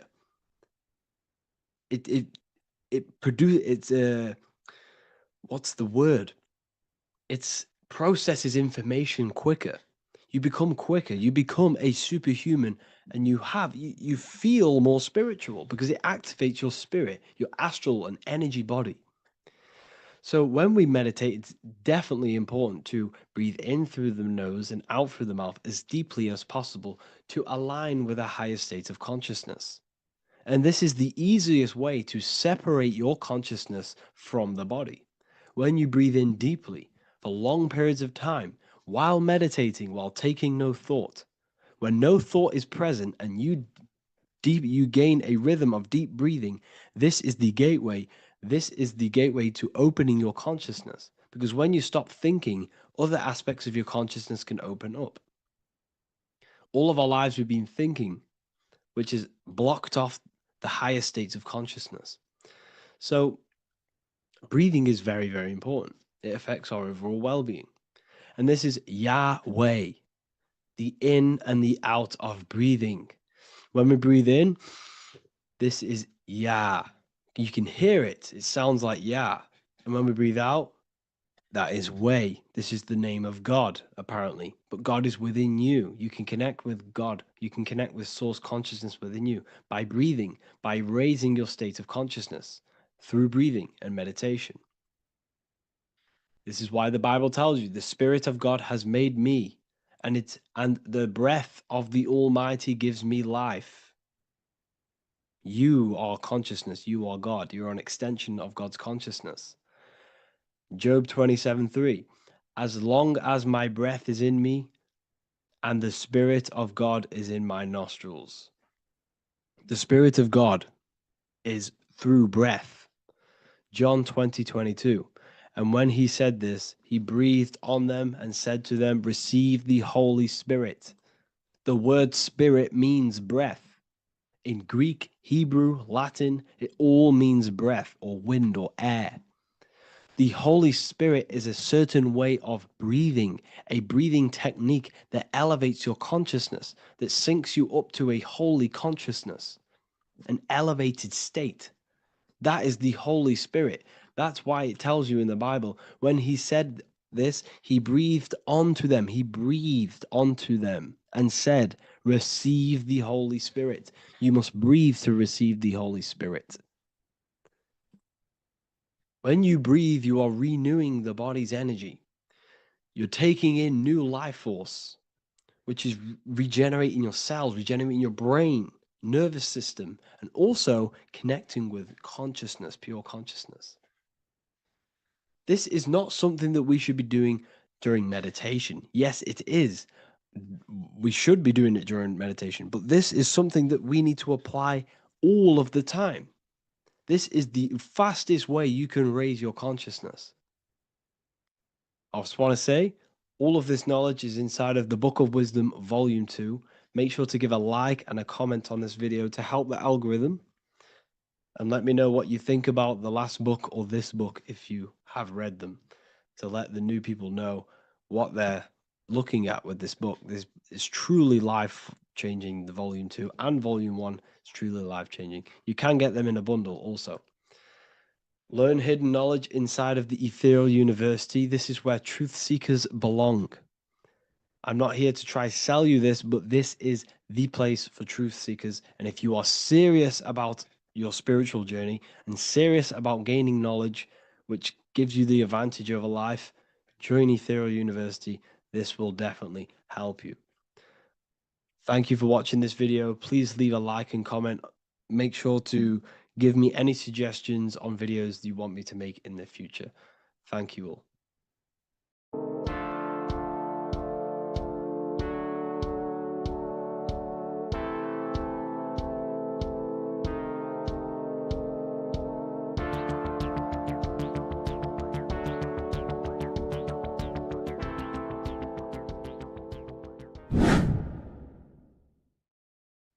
What is up, people? How are we all doing?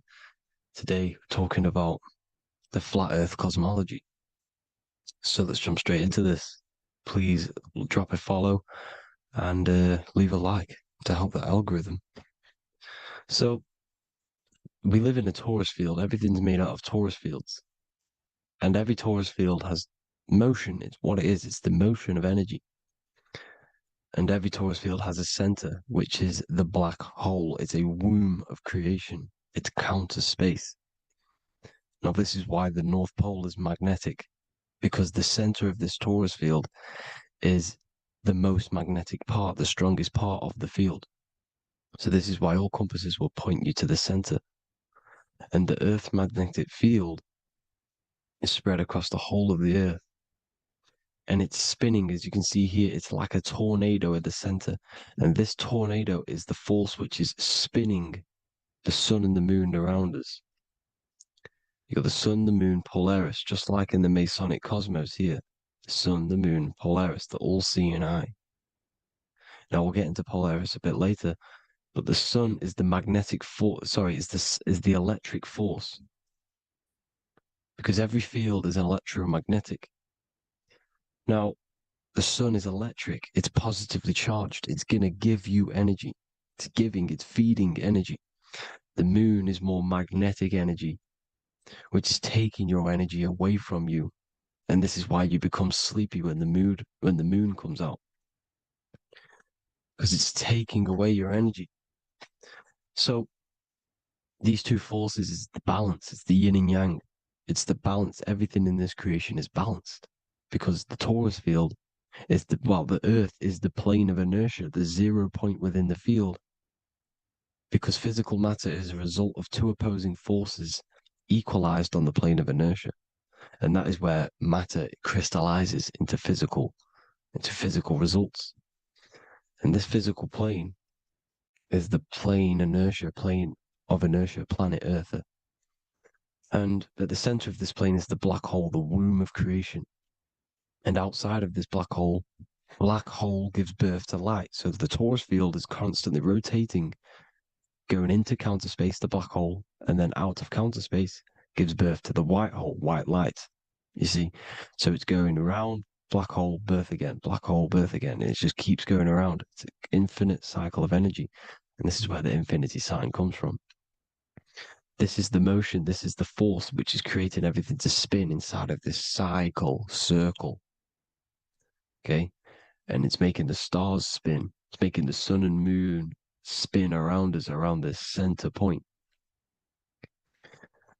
Now here you see Horus and Set putting their feet inside of this dome.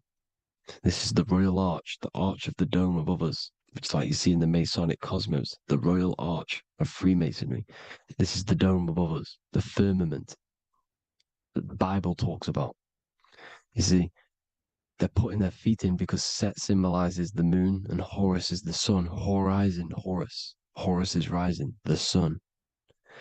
So they're both putting their feet around this center magnetic pole, which is the pole, North Pole. And above the North Pole, you have Polaris, the pole of electromagnetic energy. You see? And this is how we get the sun and the seasons. Because the sun, for us, when it becomes summer, it's on the Tropic of Cancer. Then it spirals outwards, going out and out and out, then goes to the Tropic of Capricorn. That's winter for us. Then it comes back in and creates summer again. So it's constantly spiraling around this center magnetic North Pole. You see? So this roof above our heads is the firmament. And this is what they've taken off of us. They haven't physically taken it, but mentally they have taken this away from you. It's a female energy. And this is what the Egyptians called Nut, the sky god Nut. And this is the womb. We are inside God's creation, God's womb. And the woman's womb, when she has a baby, is a microcosm of this. Because everything inside of this creation is macro. It's a reflection of the bigger things, as above, so below. So the dome above our heads is the dome we are in when we are a baby. And you can see the sacred geometry of it is the exact same. It's the dome. And when we are inside of the womb, the woman, the sacred maker, which is the M, the Masonic M, this is the Gmail symbol. The Masonic M is maker, mason, matter, male. She delivers the male, you see. She delivers the male because it's the maker, the female, the magnetic. The woman is magnetic in nature. The male is electric in nature. So when we are in this womb, the female, we are being fed by the center umbilical cord, by the center of the mother's stomach. We're connected to the center of the woman's stomach, just like we are when we are in the earth. The center is where the aurora borealis is being emitted from, the electromagnetic aurora borealis, the northern lights. This is our spiritual umbilical cord, connecting us to counter space, connecting us to the realms beyond this world. Because at the center of every torus field is counter space. And at the center of the earth is our spiritual umbilical cord. And this is the earth's belly button, as you see. As above, so below. We had a physical umbilical cord. We have a spiritual umbilical cord. And this gets cut when we die. When we're cut away from the physical reality. You see, here's the ancient Egyptian tablet showing this female. You can see the hair, it's a female above us because the female energy is nurturing, helping, looking after. And that's exactly what the dome is. It's protecting us. It's the Ark of the Covenant, the Ark covering us. You see? And This is what they've taken away from us. By you believing in space, it completely destroys the idea of this being a sacred creation. They've taken the roof off your head, whether if you believe in space, you believe that there's chaos, there's planets, there's asteroids about that could kill us at any moment. But this isn't true. They've made you fear your own creation that you're inside of. They've made you fear what's above you. You see, and it's to hide the power of astrology, the power of the lights in the firmament, which are constantly flowing through the ether. These powers which are above us are sending rays down to the earth, which are influencing our psychology and how we behave. And this is what astrology is. It affects human consciousness. It interacts with our consciousness. And there's a different energy every day because the planets are in different houses, different alignments. And this is, we'll go into this a bit deeper later on. So the world tree, this magnetic north pole, the pole of electromagnetic energy, was symbolized as a tree, the great tree at the center of the earth. You see? And this tree is symbolized everywhere. You can see here how the center person, this Egyptian person, is holding up the sky. This is the North Pole, the hyperboloid, at the center of every Taurus field. And this tree was in the Mayan cosmology. This is an ancient depiction. This is the Taurus field. There's the plane of inertia. Here's the center tree. Here's the tree in the center, the magnetic North Pole, the woman holding the stars. Here's the Hindu with the two birds symbolizing the sun and the moon revolving around this center tree. The Mayan tree, his Horus and Set around the North Pole. They all knew this flat earth cosmology. They knew these secrets. It's so sacred you understand the creation that you're inside of. Because if you don't, you'll be led astray. You don't know where you are. You're lost. You see? And here's the Masonic art with the rays of the stars coming down with the tree in the center. So it was personified as a tree. And we are in Asgard, Midgard, the middle garden, where there's good and evil. So the 7 layers of heaven, which is talked about in the Quran.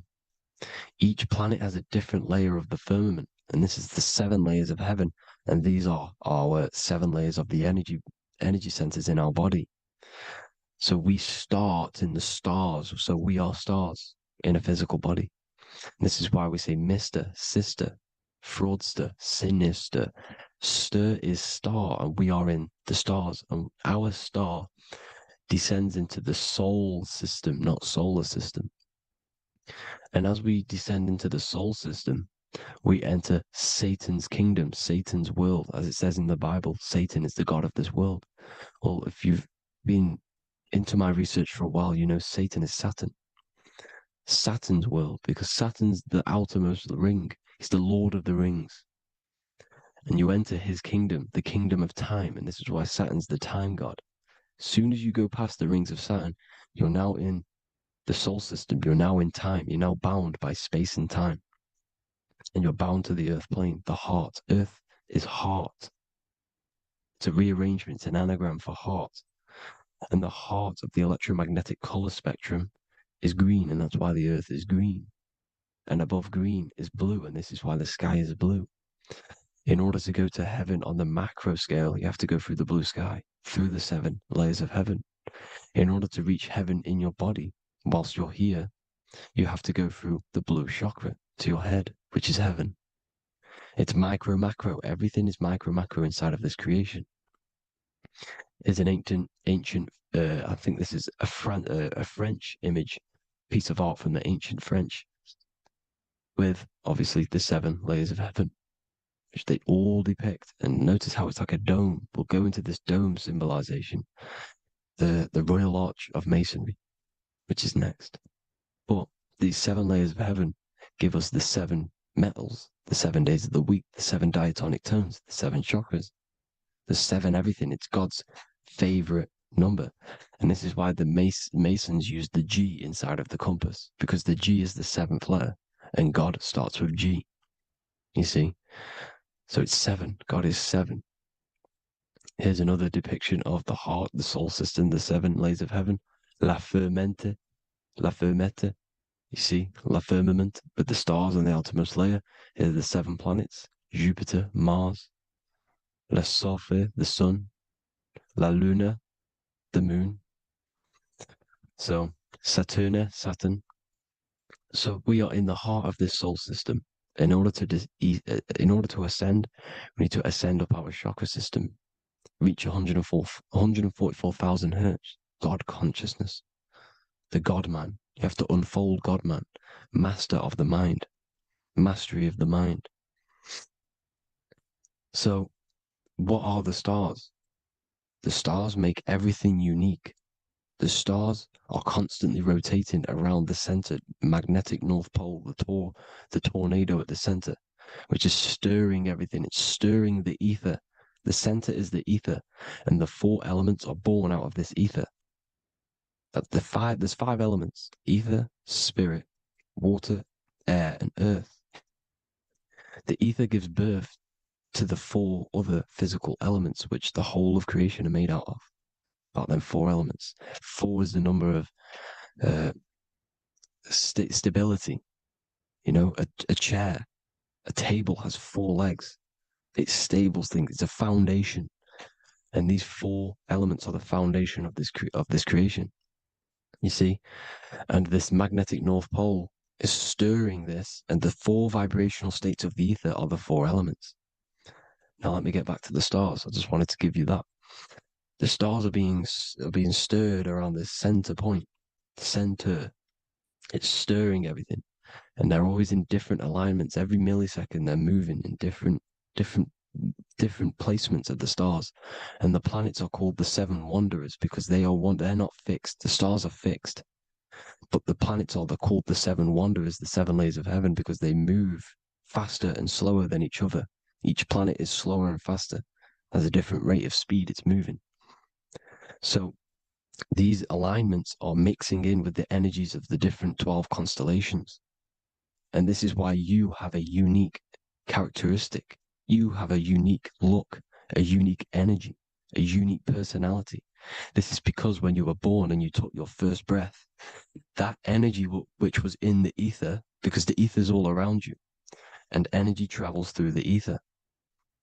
The energy that the stars were casting down and the energy that the planets was mixing in with the 12 constellations was in the ether. So when you came out of the womb and your first breath, because breath is spirit, okay? So that first breath you took, that is the energy that is imprinted within your DNA, your soul.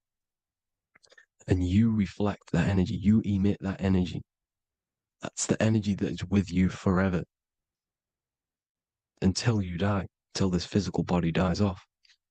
And that's what the stars are. The stars are giving a unique energy, characteristic, personality to every living thing. Every dog, every cat, every animal has a unique personality because it was born at a different time and place in the sky. Okay? The stars are your destiny. Now, the stars are constantly changing as well. If you look at stars through a telescope, they're constantly changing and forming different forms. You can see here, it looks like water. It looks like light through water because it's the ether above us, a sea of ether. And this light is being emitted through it, and it's just constantly changing, giving different energies, each star. So this is why this is what the zodiac is. It's the expression of energy. It's the expression of the stars. And each constellation has many different personality, different energies, different traits. Each planet has different traits, depending where your planets are, depending what energies you hold. No two person have the same energy. There's no one. It could be similar, but no one's the exact same. It's because of the stars. The stars are never in the exact same split place. The planets are always in different houses. So here's some Royal Arch symbolism. Here's the Royal Arch of Masonry. As it says here, the sun and the moon, the constellations. Here's Cancer, the 7 planets, the 7 stars. Here's the Royal Arch. This is the firmament. Here's the duality. Black and white, duality, good and evil, rest and motion. Dielectricity, magnetism. See? So this is what The royal arches, it's symbolizing the cosmic dome above us. The womb we're inside God's womb. And here's George Washington, the Freemason, inside of the Royal Arch. You see, with the G, the Masonic G, God, 7. Here you see another depiction of George Washington with the stars in the dome above his head, his Polaris, the sky vault, Polaris. We'll get into that later. Go inside of all of your ancient churches, you will see the dome. Go to the Vatican, you'll see the dome. All of your ancient churches have this dome because it's the dome above your head. The ancients knew this. This was known. We did not live in space. It was known back then. They all knew. This is Crown Court, which is one of the most important courts in the UK. You can see it's clearly so much Masonic symbolism. You've got the 4 pillars of Masonry. The Royal Arch is like an arrow pointing upwards to Polaris. His Disney World is under a dome. In his Polaris, the sky vault. You see? And also 666 in the symbol. Here's more 7 layers of heaven. Here's an ancient depiction. The firmament. Here's the astral plane outside of the firmament. The Royal Arch. You see? It's everywhere. Here's Polaris, the 8-pointed star. Polaris is in between the sun and the moon. It's at the center of the Taurus field. And Polaris corresponds with the pineal gland as well because it's the all-seeing eye. See? So, is Polaris the 8-pointed star, which is at the very top. It's the very center. It's on top of the North Pole. And it's an 8-pointed star that's always symbolized as an 8-pointed star. Here you see the Vatican. The Vatican is a giant key with an 8-pointed star. See, it's a key. Here's the dome. Here's the Space Delta, the USA Space Delta logos. Here you see the Egyptian god looking from the center of the North Pole, looking upward to an 8-pointed star, Polaris. An arrow pointing up to Polaris. Here's another, the bear holding a key with an arrow up to Polaris, 7. Holds the key to Polaris. Here's an eagle holding a key above the North Pole to Polaris. Polaris, and here's another one. There's another bird, like a dragon, holding a key to Polaris. Because Polaris is definitely something to do with leaving this creation. Okay, maybe, I can't say for sure, but maybe it's to do with Ascension, and this is why the Vatican hold the key to the 8-pointed star. And this is why the space, well, we all know space is a lie, but they're showing Polaris and its sacred symbology. Maybe it's to do with something leaving this creation, going to another. Here's some North Pole symbolism. As above, so below. You see the four seasons of the Big Dipper constellation going around Polaris. This is Polaris, this is the Big Dipper constellation, and this is the swastika. This image gives us the swastika, because all the symbols we use are created in nature. They're created somehow in nature. This is how we get them. As above, so below. This is the map of the North Pole with the 4 rivers looking like the Big Dipper constellation. It's the Masonic, here's the ancient cosmology with the 4, you see the 4 islands, Mayan cosmology, 4 islands. This is the alchemical symbol for Earth, 4 sections. The windows, because the center of the North Pole is a window to another dimension. The 4 lucky 4-leaf clover, which is supposed to be lucky. It's just, it's truth in plain sight. And here's Hitler looking at 2 flat Earth maps. So this swastika has been used for thousands of years, thousands and thousands of years. And it's symbolic for the most sacred land on this plane, the North Pole. Shambhala. Do some research on Shambhala, people. It's a it's a Hindu mythology about the sacred lands at the center of the earth. And it's known to be full of enlightened beings. And it's all symbolized at the center. You can see their paintings of Shambhala. It's all at the center, the North Pole. And it's known to be the most godly place ever because it takes you to a portal to the higher places. And maybe this is something to do with Polaris, connecting you to this sacred land at the very center. But anyways, people, thank you all for tapping in. Hope you all learned something. Have an amazing day. Please follow, subscribe, like, all the links in the description for the courses, the PDF. Please have an amazing day. God bless.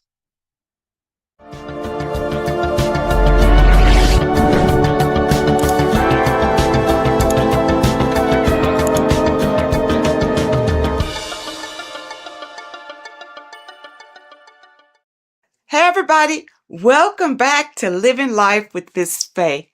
And today I thought I would talk about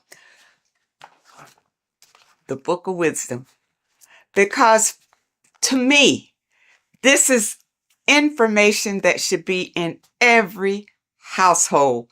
And you really shouldn't pass this by, because information like this may not be out here forever.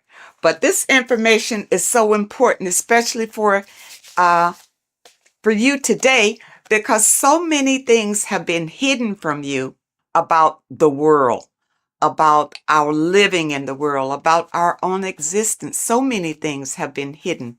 And these books, the Book of Wisdom, this is book 1, and this is book 2. And they both are jammed with hidden knowledge. Now, I realize, I have been promoting this material for some time, because I wholeheartedly recommend that this material should be in everybody's home. Your children should be exposed to this material, because when they go to school, they're taught one thing. They're taught to be, not to be free thinkers. They're taught to be followers in school.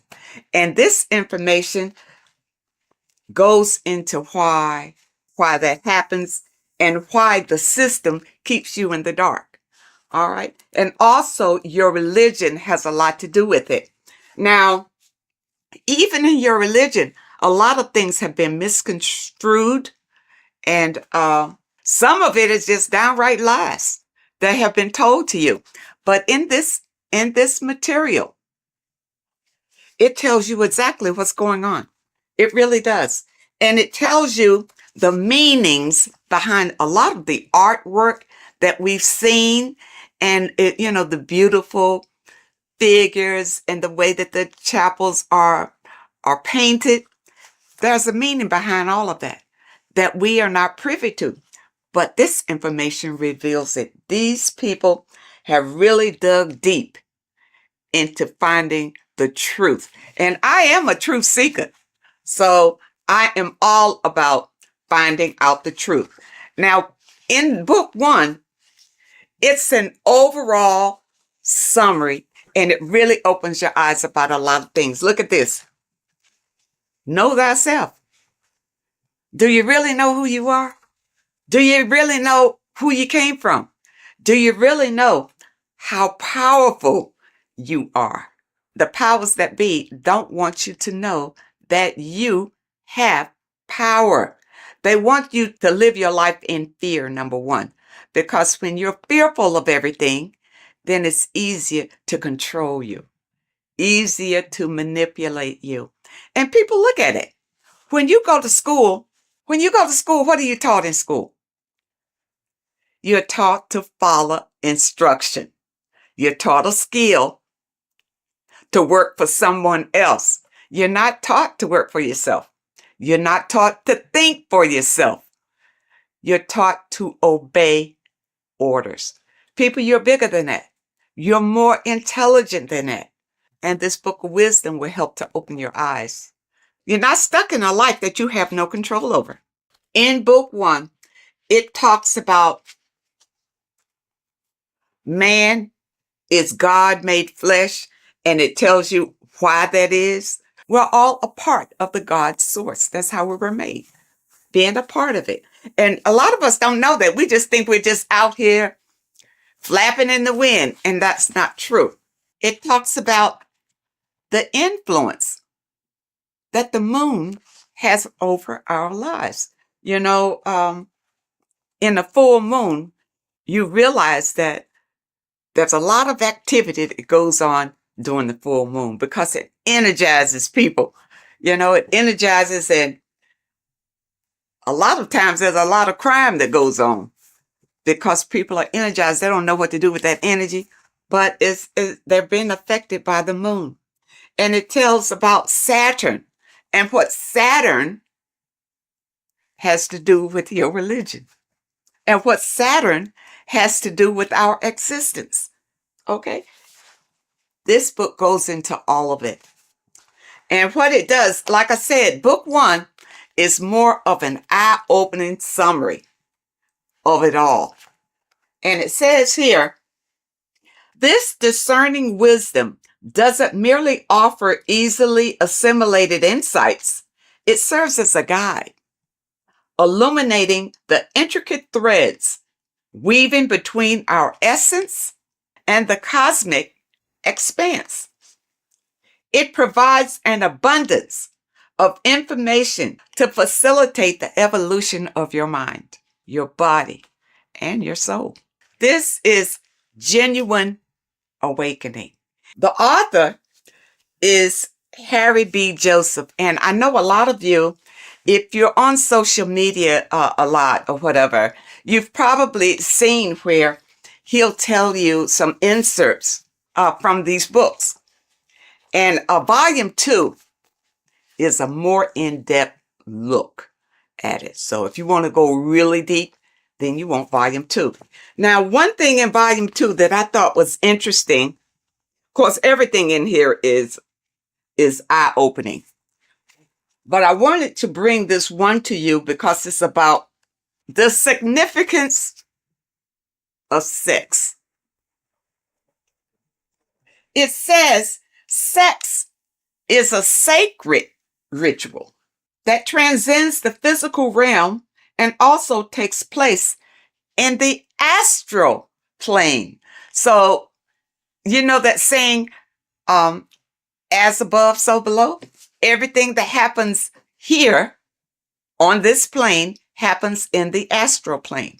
So when you have sex with someone, you have bonded with them in the astral plane. And that's why you can't just walk away from a sexual experience and not have the energies from that person, because you have shared energies during this sexual ritual. And really, that's why it's better to wait until you are married to have sex and not have casual sex with all sorts of people. Because even here it says, casual sex, often driven by superficial desires such as greed, lust, and monetary attraction, tends to vibrate at a lower frequency on the astral plane. Now, what does that mean? If your casual sexual experiences are vibrating on a low vibrational astral plane, well, what's in a low vibrational astral plane? Demons, low entities that will attach to you, because that's where you are. They will attach to you and make your life miserable. You see, that's one way how we get these entities attached to us like parasites, because of casual sex. You got to be careful of that. And the only way that you can break the tie from a casual sex is through a spiritual awakening. See, when you have casual sex, these entities feed off of that energy. That's why they attach to you so easily. This is what you need to be aware of. And a lot of you don't understand why your lives are in the toilet. It's because of the things that you are doing and the people that you are interacting with. And if you had this material beforehand, then you would be aware and able to guard yourself from a lot of heartbreak and disappointments in your life. Because once these entities attach themselves to you, they're not bringing you any good. They're going to bring you harm. Okay? And devastation. You don't want that. When sexual activity is engaged from a place of love, deep passion, and high vibrational energy, it fosters a protective and positive atmosphere. Protective and positive. When you engage in a sexual experience and you both love each other, it's genuine love. Okay? That's what you get. Not when somebody's fooling you and tricking you and making you think that it's love. And as soon as you've had sex with them, now they disappear. Now they have nothing to say to you. Now they'll tell you that they didn't want to get involved. They're not looking for a relationship, that sort of thing. Well, no, that's still low vibrational because you didn't wait until you got to know the person. Just had sex with them. Don't do it. And when you have a love-based connection, elevates the energy, creating a shield against negative influences and ensuring that the experience aligns with higher spiritual principles. Okay, and that's what you want. See, this book goes into everything, and it goes into the foods that you should be eating, the foods that you shouldn't be eating. And it goes in a lot of masonic symbolism because the Masons have been ruling for a long, long time. And we're not aware of it. It just passes us by, because we are in survival mode. And the powers that be have put us in survival mode. We hardly have time to just enjoy our lives because we have to work for the elites. Work hard for the elites, you see. But if you have knowledge and understanding about how they maneuver and how they manipulate and control you, it will help you to improve your own life. In this book, you will discover more than just knowledge. You'll unlock the mysteries that lie beyond the veil of the ordinary. Dive deeper into the cosmic currents that flow through the universe, guiding your mind, body, and spirit toward a higher plane of existence. People, you don't realize how powerful you are because you have been dumbed down from the time you got here and made to believe you don't have any power. There's an external God that you must pray to for forgiveness of your sins, for anything that you desire in your life. You pray to that God, and that God will deliver it to you. Now, has it happened? Have you received all that you desire from the God that you have been worshiping? If not, maybe you need to know the truth about things. Maybe you need to look deeper into things. Now, it also talks about symbolism, and symbolism is everywhere. But many times we don't understand what the symbolism is. And we see people doing these mantras, and we think, it's evil what they're doing. What they're doing is calling in power from the entities that are around them, because they understand that we are all energy. And they do these mantras to bring in energy, whether it's for confidence, whether it's for strength, endurance, or whatever. That's why you see a lot of celebrities doing these mantras that you think is evil, because you don't know, because your mind is closed and you're living in fear of everything. You don't understand, but you see them progressing and doing better and better and better and doing all these evil signs. These signs are not evil, number one. They're not evil. They have learned how to manipulate energy to their benefit. And you don't know how to do it. That's why you need the information.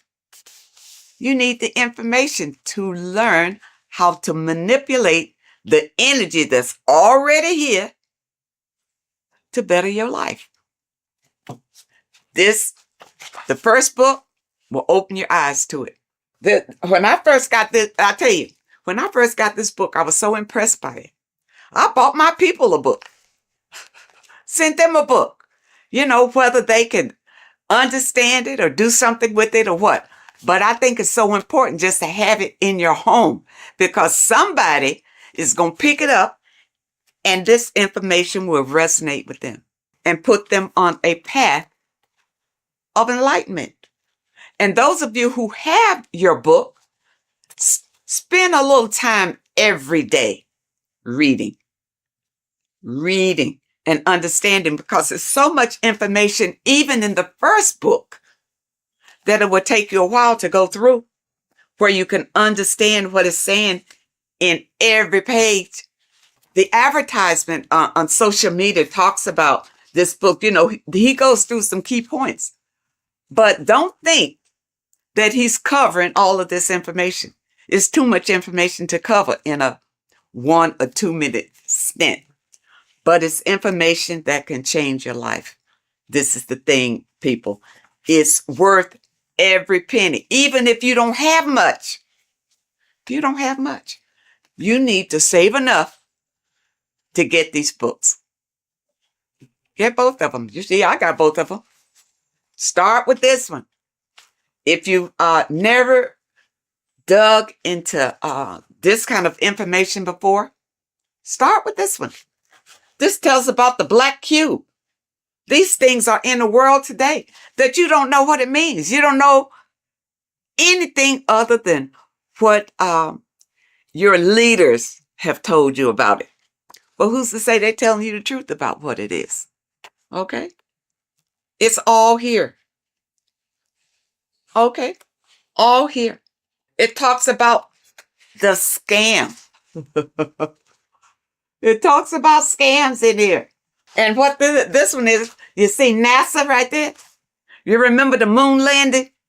All of this is to deceive you. And this information brings out the truth, the absolute truth. And volume 2, you see volume 2 is thicker than volume 1 because it goes deeper. It goes deeper. And even if they come out with a volume 3, I'll be ready for that one too. This one opened my eyes to so many things that I had questions about, as far as heaven, hell, the gospel, the Bible. For a long time, I just rejected the Bible totally. I rejected it because the stories in the Bible didn't really make sense to me. It really wasn't logical. Going through this material, I realized that the Bible is written in parables. All right? It's like morals to a story. It's like lessons that you learn from the stories that they tell. Okay? Because think about it. In the Bible, it says that, the apostles wrote these chapters in the Bible. During those days, those apostles couldn't even read or write. So how they write that? Okay? But from whichever documents that they pull certain information out and put the Bible together. All right. But the Bible, and I'm going to use this little slogan that I heard that I really like. The Bible is basic instructions before leaving Earth. It's not for you to take the stories literally. It's to take the meaning behind the story and apply it to your life. And because many of us have not read the Bible, and many of us have. The Bible is written in a way to it's hard really to understand. That's why you go to Bible study. so somebody can tell you the meaning of it or what. And most of the times when you go to Bible study, they don't know any more than you do. They haven't ventured out into research to know exactly what those scriptures mean. In this information, it goes through it. It goes through your scriptures and tell you what it really means. Okay? And it leaves no stone unturned, really. And it opened my eyes so much to the Bible until now I can embrace it. I can embrace the Bible because I understand that these are stories for you to learn from. But you got to understand the meaning and what it means. For instance, water is emotions. Okay, it's not just water. It stands for something. It stands for your emotions. The light is the Christ energy. The Christ energy is light. And we all want to embrace the light. All right, so people who follow the Bible, understand the Bible, understand what the Bible really is. Don't be deceived by the interpretation of the stories. Many of the interpretations that you are given is to put you in a subjective role, a slave than a master.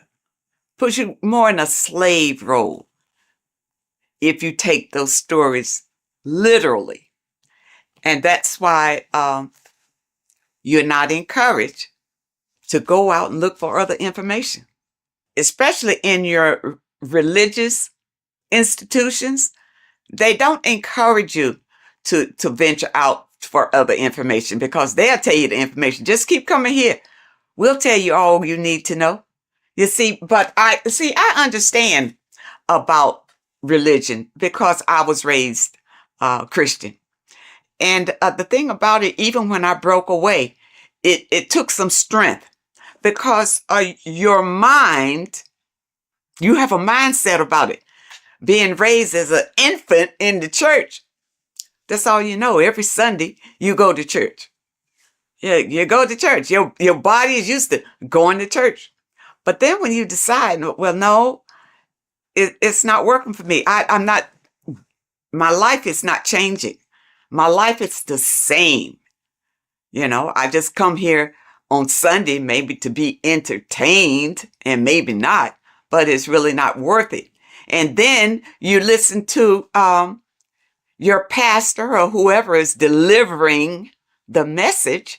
And what he's doing is giving you the spiel that was given to him in theology school.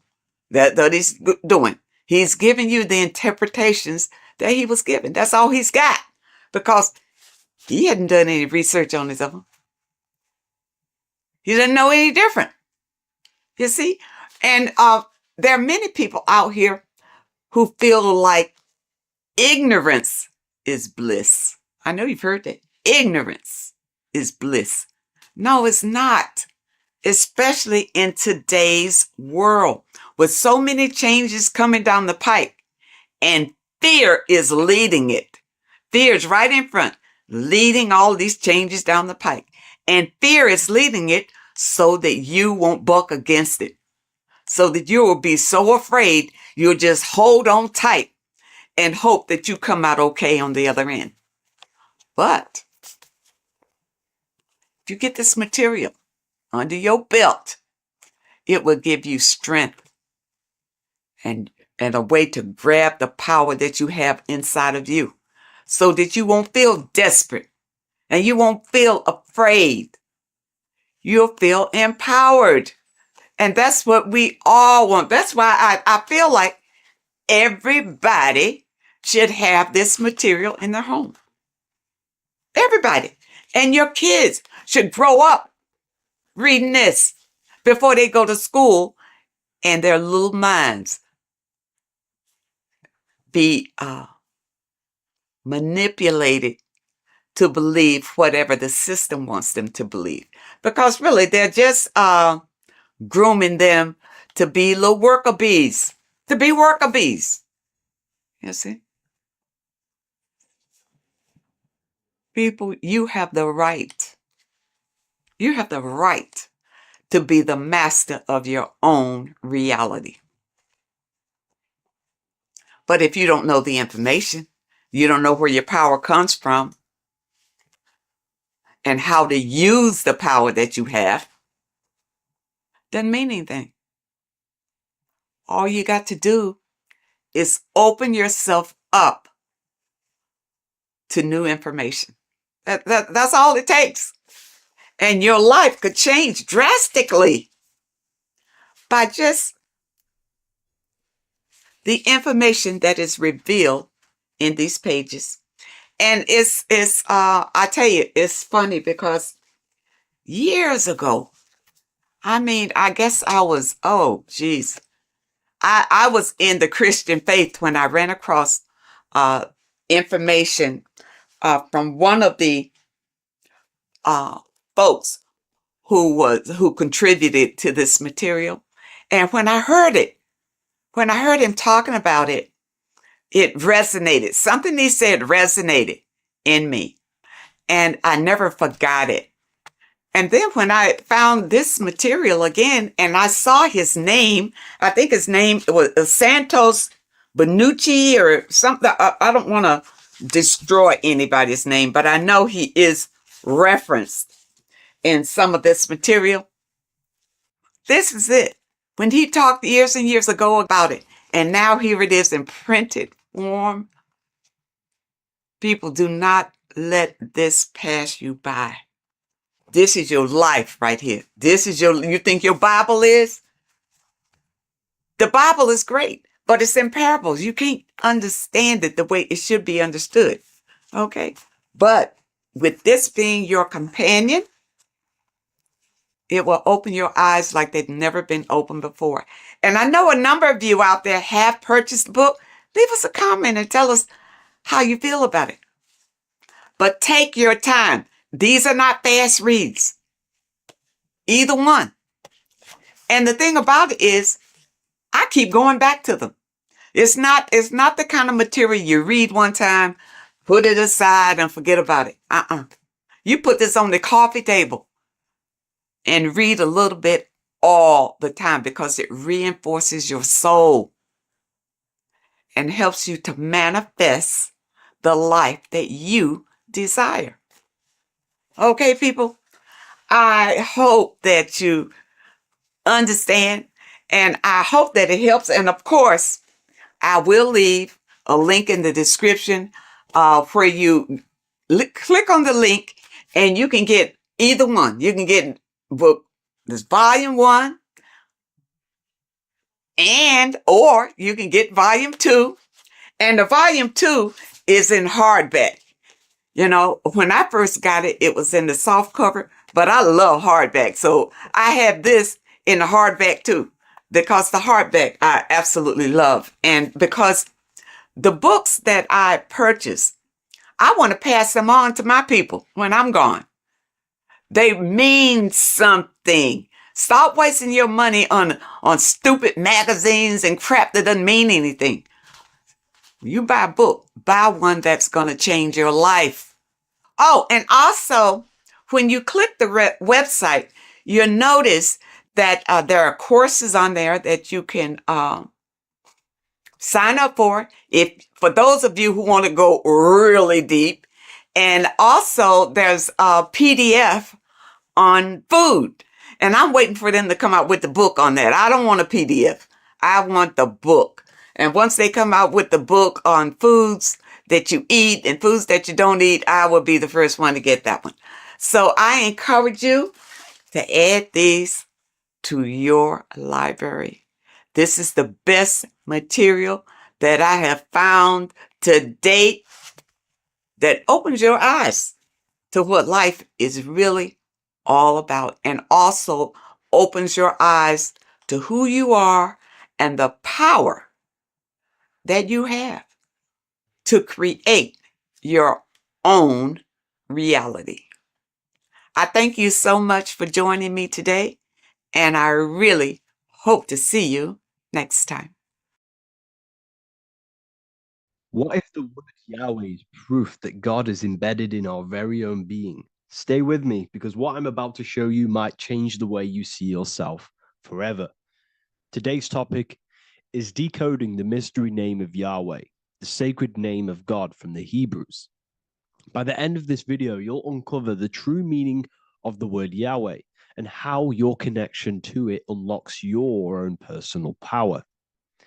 When we look at the word Yahweh in Hebrew, we flip it on its side. We're actually looking at the human body. These are the legs, this is the torso, here are the arms, and here's the head. So if we actually switch this on its side, we see the human body. The Hebrew name Yahweh often translates to I am, the I am. Now, what is the I am? The I am, when you say I, you're referring to your highest self. Everything with the letter I in the beginning, most of them words are referring to our inner self, inside, intelligence, internal, in. The I represents the inside self, the invisible self. You cannot see the I am because this is the spirit, this is our consciousness. It's the intelligence controlling the human body. When you say I, you're not referring to your name, your job, your reputation, your ego, or your thoughts. You're referring to the observer who is beyond the thoughts, the one who's observing the thoughts. That's the soul. Look at the word Yahweh, Yahweh, the sacred name of God. Yahweh can be observed in the natural rhythm of the human breath. When inhaling, we subtly hear Yah. When exhaling, we hear Wei. Do this yourself. Breathe in through your nose, you'll hear Yah. Breathe out, you'll hear Wei.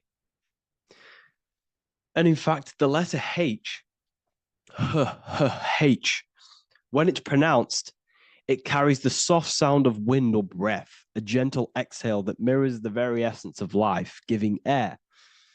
Breath is the spirit of life. It's what connects us with consciousness. If we stop breathing, we lose consciousness. The body shuts down. We're breathing the spirit of breath. We're breathing in the spirit of life. It's the very essence that gives us physical existence, and we're constantly staying connected to this breath at all times. Now let's look at Yahweh. 1, 2, 3, 4. There are 4 letters.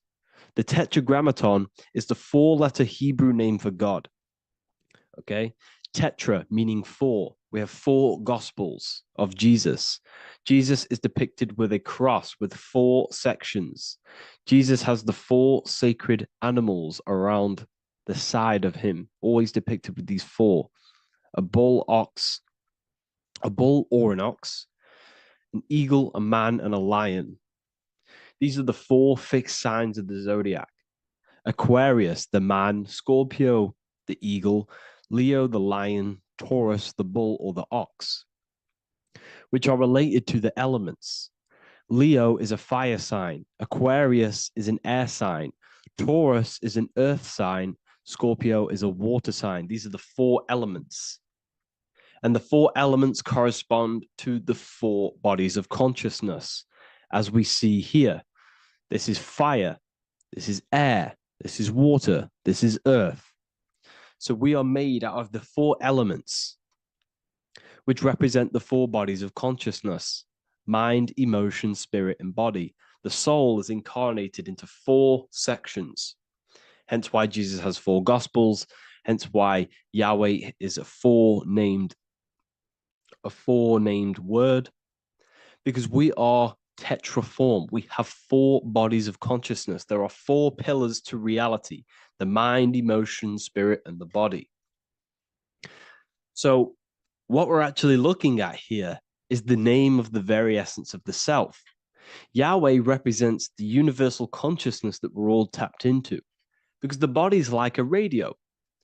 The body is basically a radio antenna, which is picking up the stream of consciousness, and we're all the same consciousness, just experiencing it in a different body. And Yahweh is the name for this intelligence that we're all acting out, that we're all manifestations of. So now let's look at the word Yahweh, where we read it this way in Hebrew, which is 10565. 10565 in the Hebrew letters and the numerical values.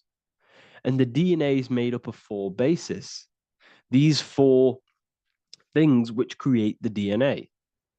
This basis is the genetic code for all living things. Each DNA strand is held together by sulfur bridges that appear in a repeating pattern of 10565. This pattern matches the numerical value of the Hebrew letters of Yahweh, Yod, He, Va, He, which are 10565. This means the structure of DNA, the code of life, follows the same number sequence as the sacred name of God, Yahweh. This is a factual observation. So we're looking at 10565. So let's look over this one more time. Yahweh represents the breath, Yahweh, inhale, exhale. It translates to I am. It's written in our DNA. The word Yahweh on its side looks like the human body. Now, this is where things get a little bit deeper. 10565 adds up to 26. The number God, well, the word God adds up to 26. Allah adds up to 26. There are 206 bones in the human body, 26.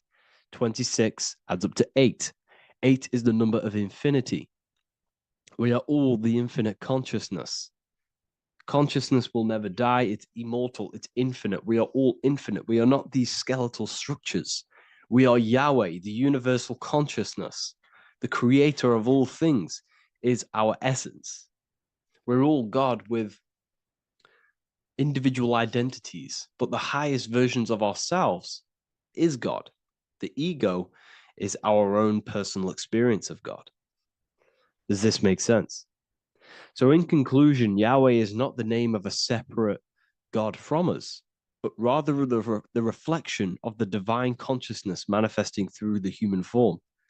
The human body is like a receiver acting as an antenna that tunes into the infinite intelligence and life force we call consciousness or God. This means that rather than being external, the divine presence is within us, expressed through our very existence. It's very interesting when we look into this, and what religion has done is flipped all of this knowledge. All of this sacred knowledge has been externalized. They've externalized God so that we worship God and we view God as something separate from the human experience. They do this so that we don't find the God within us, so that we don't find that we have the power of creation. The mind is the creative force of God. The body is the will to act out that thought. They don't want us to figure out that we are creators and we're all creating our own earthly experience. We're all projecting this reality. And they don't want us connecting with the divine intelligence within us because they want to be the creators. They want to keep this knowledge. They don't want the masses to wake up to this powerful knowledge. So what they've done is that they've taken the scriptures, they've externalized it so that we start worshiping and giving away our power to these external things. And when God is external, we start to fear God because we start to think that God has power over us. He can send us to hell or heaven. So this is what's going on. They've been externalizing this for thousands of years to keep us in a suppressed state. Okay? Humans are very advanced because we possess self-awareness. We possess the ability to move our awareness and our thoughts outside of the instinctual nature. For example, a cat or a dog. These things can only live in their instinct. They live based on instinct. They smell, they eat. That's pretty much what they do. But humans, we have the ability to rise above that nature and turn to our infinite selves, our higher selves. We can move beyond our instinctual nature and create very advanced things. That's why humans are made in the image of Yahweh. We are literally God in human form. So this is what we all need to realize. And I hope this video has helped. Please leave a like, a comment on inside of the description. I'll have some links to my books and my university. The people who have read them have just absolutely changed their lives. You could probably see that in the comment sections if someone leaves a review of the book. We also have Trustpilot. But yeah, I thank you all, and I'll see you in the next one. There is a secret meaning behind the number 666. 666 is 3 sixes. The number 3 in occult and esoteric numerology represents the 3 aspects of human consciousness. We see this symbolism in the all-seeing eye with the light and the triangle. The triangle is the number 3. The eye represents consciousness, observation, and the light represents the light of consciousness, because consciousness is pure light. The 3 aspects of our consciousness is thoughts, emotions, and actions. Every thought creates a feeling, and the feeling creates the action. All physical manifestation is driven from these 3 aspects of our consciousness. All physical manifestation comes from thought. Every object you see around you, this screen, the phone you're on, the laptop you're using, or the iPad, was a thought in the invisible realms of consciousness.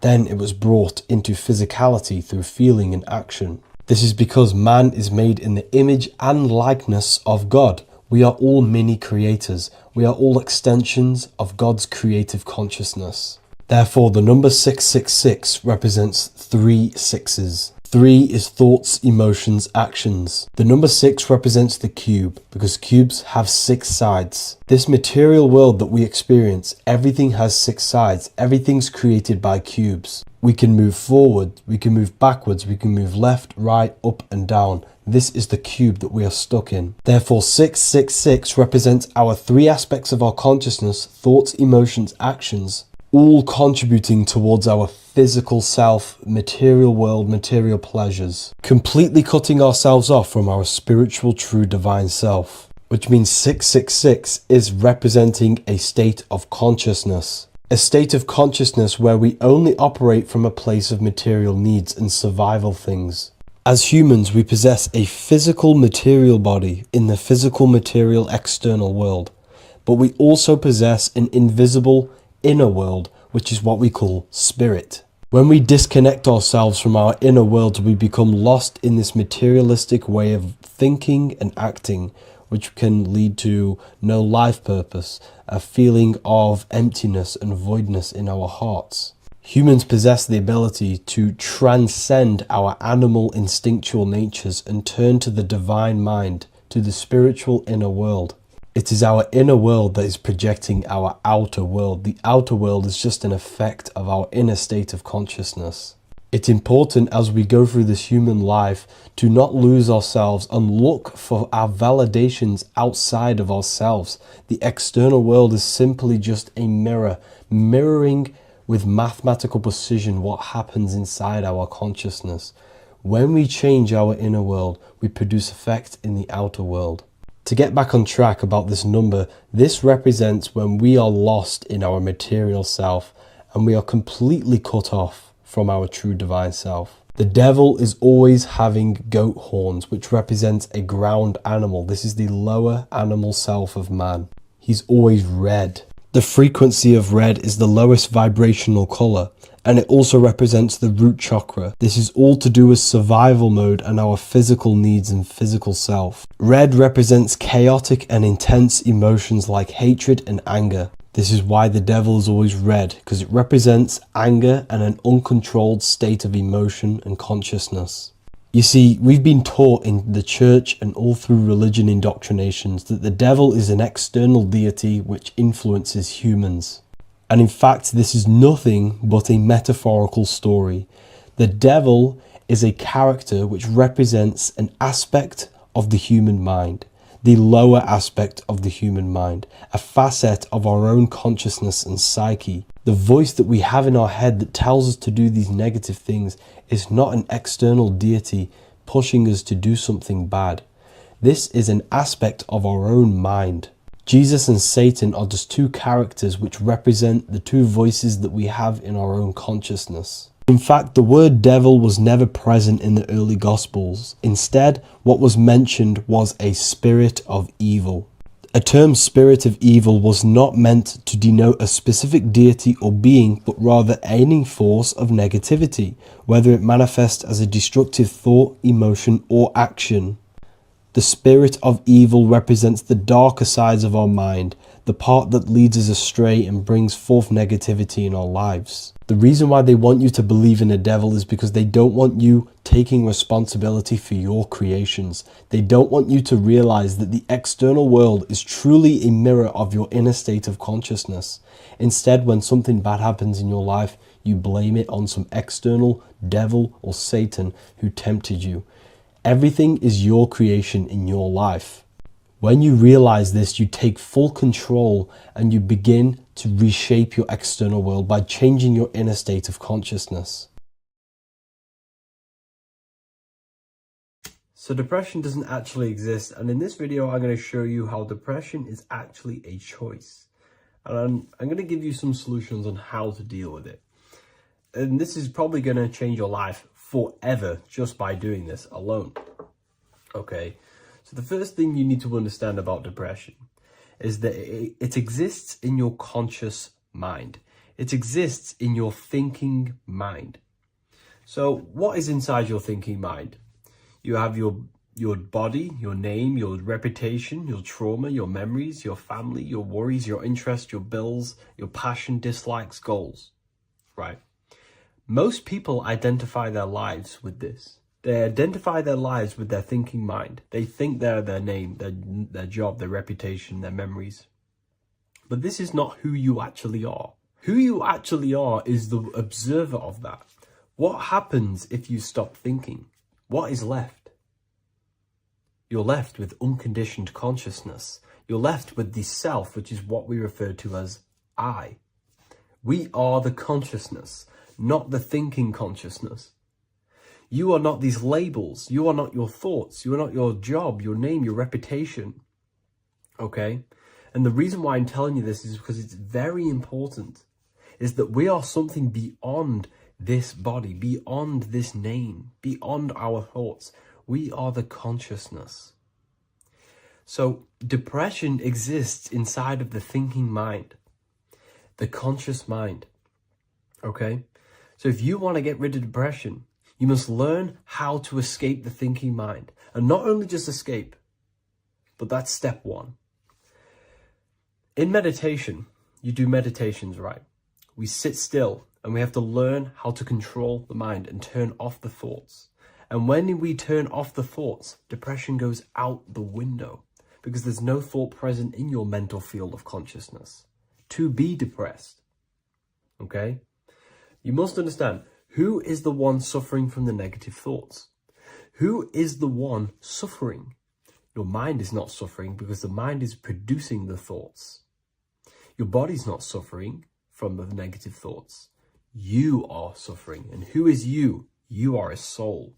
You are that feeling. You are that person beyond the thoughts, beyond the feelings, beyond that. You are the one experiencing. You are that. Meditation gives us the ability to turn off the thinking mind. This allows us to escape our thoughts, okay? And it gives us, over a long period of time after meditation, you'll be able to turn this switch, and this switch will be able to turn off your thoughts. And by doing this, we will be able to control our conscious mind directly by the hand. So when you notice yourself gaining them negative thoughts, we can then turn off the switch of turning off the conscious mind and rising to our authentic self and knowing the thoughts are just illusions. Now, let me tell you something that's very powerful. Most of your thoughts are coming from beliefs. Most of your feelings are coming from beliefs. So if you have a feeling of lack, this is coming from a belief that you don't have much. If you are feeling alone, this is coming from a belief that you are alone. So what we must do is restructure ourselves. We must restructure the subconscious mind. And we do this in many different ways. We can do this with meditation. We can do this with visualization, visualizing our desired reality as if we are living it. We can do this with affirmation. Now, a lot of people think, oh, I'm trying to speak something into existence with affirmation. No, you're not using vibration to try and change reality with what a lot of these new age people will teach you. Vibration, your words will not have much an impact on reality. That's the truth. But what they do have an impact on is reprogramming and recrafting and refining your mind. If you repeat, I am wealthy all day long, your subconscious mind, that word will be lingering inside your subconscious, and you will start to mold that into your conscious. You'll start to be consciously thinking about this. Most of your thoughts are coming from your subconscious. So if you want to get rid of depression, you got to figure out the trigger. What are you depressed about? What are you feeling? What are the beliefs that are making you feeling and thinking this way? And that's what you must restructure. You must restructure your subconscious mind through visualization, meditation, and affirmation. You do these all the time. You do these every single day, and you will slowly, if not surely, restructure your subconscious mind. While by doing the practice of meditation, you'll gain the off switch as well. Sometimes depression comes from not living in your authentic self.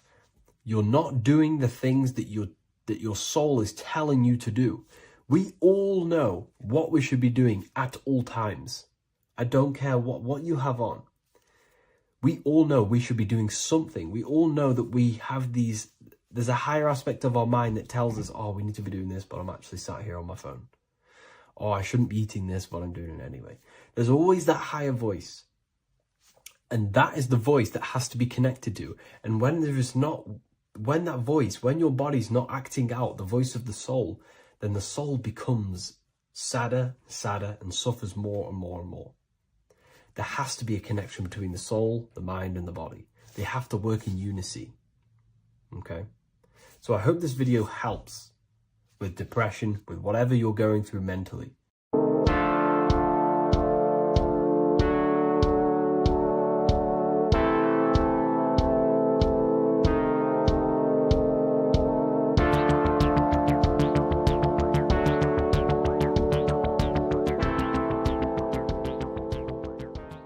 Welcome back everyone to another video.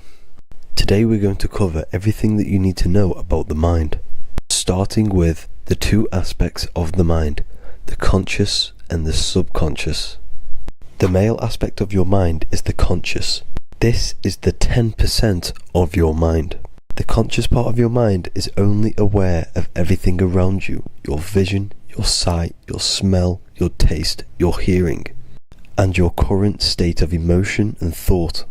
Every thought that you consciously think about has an emotion directly attached to it. That emotion is then impressed onto the subconscious part of the mind. The subconscious part of the mind is the female aspect of your mind. It is also a whopping 90% of your mind. Subconscious mind is controlling all of the subconscious processes which happen within your body. For example, your subconscious mind is controlling your heartbeat, your digestion of food, and all of the things that you do not have to tell the body to do. It is the hidden part of our mind which is controlling all of the hidden things. The subconscious mind is like a recording supercomputer. Everything that you have experienced in your life is all recorded and stored within the subconscious mind. One of the most important things about your subconscious mind is that it stores your mental programs.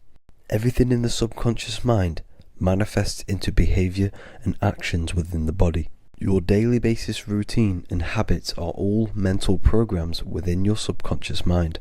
These mental programs are created by mainly two ways. 1, repetition, and 2, emotional impact. The repetition is fairly simple to understand. The more you do something, the more it impresses onto your subconscious mind and becomes a program. That program will then manifest into your behavior. However, with the emotional programs, they work a bit different. The stronger that you feel an emotion, the stronger it is impressed onto the subconscious mind. And then that emotion becomes a program. For example, you had a very traumatic moment happen when you were a young child. The emotion that you felt was so strong in that moment that it impressed into your subconscious mind so hard that you can recall that moment like it was yesterday. That traumatic event that happened to you when you were young will still manifest into your daily basis behavior even to this day. However, it manifests subconsciously. For example, if you were in a car crash, you will be wary to enter cars with certain people, all because of that traumatic emotion that you felt and impressed onto your subconscious mind. Another example of the subconscious manifesting into our behavior is posting on Instagram. Most of the time, the reason why you post is because your subconscious mind is seeking gratification. So before you actually do something, question yourself and find out the root cause of why you are doing this. Another thing that you need to understand about the subconscious mind is that it takes everything you say in here literally. So for example, if you go and say, "You are an idiot" to someone, your subconscious mind will only pick up the word idiot. It only knows yourself. It doesn't know anyone else. You are casting a spell on yourself just by saying that to someone else. This is why the golden rule is to treat others like you'd like to be treated. Now, you can rewrite these programs which are already in your subconscious mind. However, it does take consistency. You have to change these programs which have been running for years. And by changing these programs, you change your behavior, because these programs manifest into your behavior.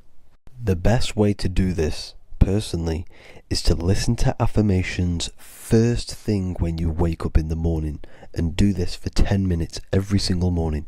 Then at night time, you want to think and feel that you are becoming the reality that you desire. The more that you feel this reality, the more it will become a program and impress your subconscious mind. For example, you're trying to gain financial freedom. If you trick your subconscious mind into creating a program saying that you are financially free, this will manifest into your behavior. You will start doing more work. You will start looking for ways to make money. Your mind will be set on the frequency of money and financial freedom. Therefore, you will receive thoughts based around this program. If you take enough action, your life will dramatically change because of this program that you created in the mind. This is why we call it a mindset, because your mind is a frequency tuner which sets its frequency onto different thoughts, because thoughts are frequency. If you fill your mind with a specific frequency, you will gain thoughts and ideas based around that frequency. To create a stable mind, you need to master your emotions. You need to change your mindset. Everything that you experience is neutral. Based upon the mindset that you see it, you either give it a positive or negative charge. By understanding this deeply, you will then control your emotions. I hope you gained some wisdom and enjoyed this video. Please, if you can, leave a comment and a like, and subscribe to the channel if you like this content. Love and light to you all.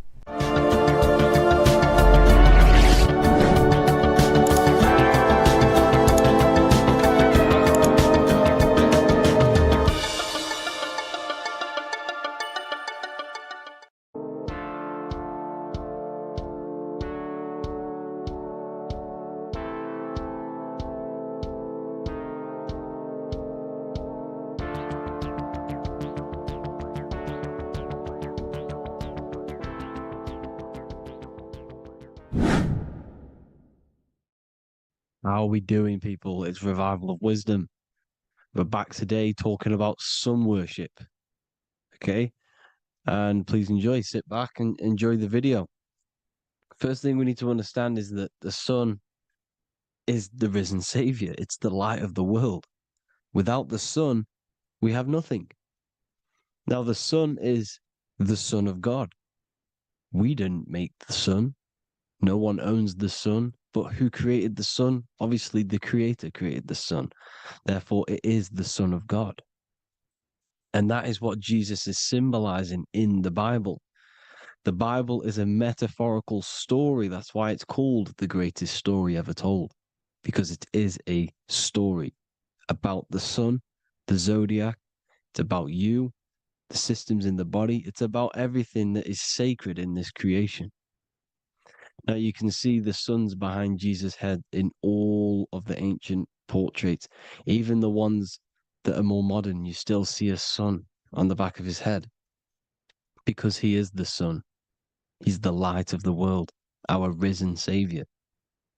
And this is what Christians are lost because they don't realize it's a symbolic story and they think Jesus was a historical person. He's not a historical person. Okay, this is what we need to get out of our mind.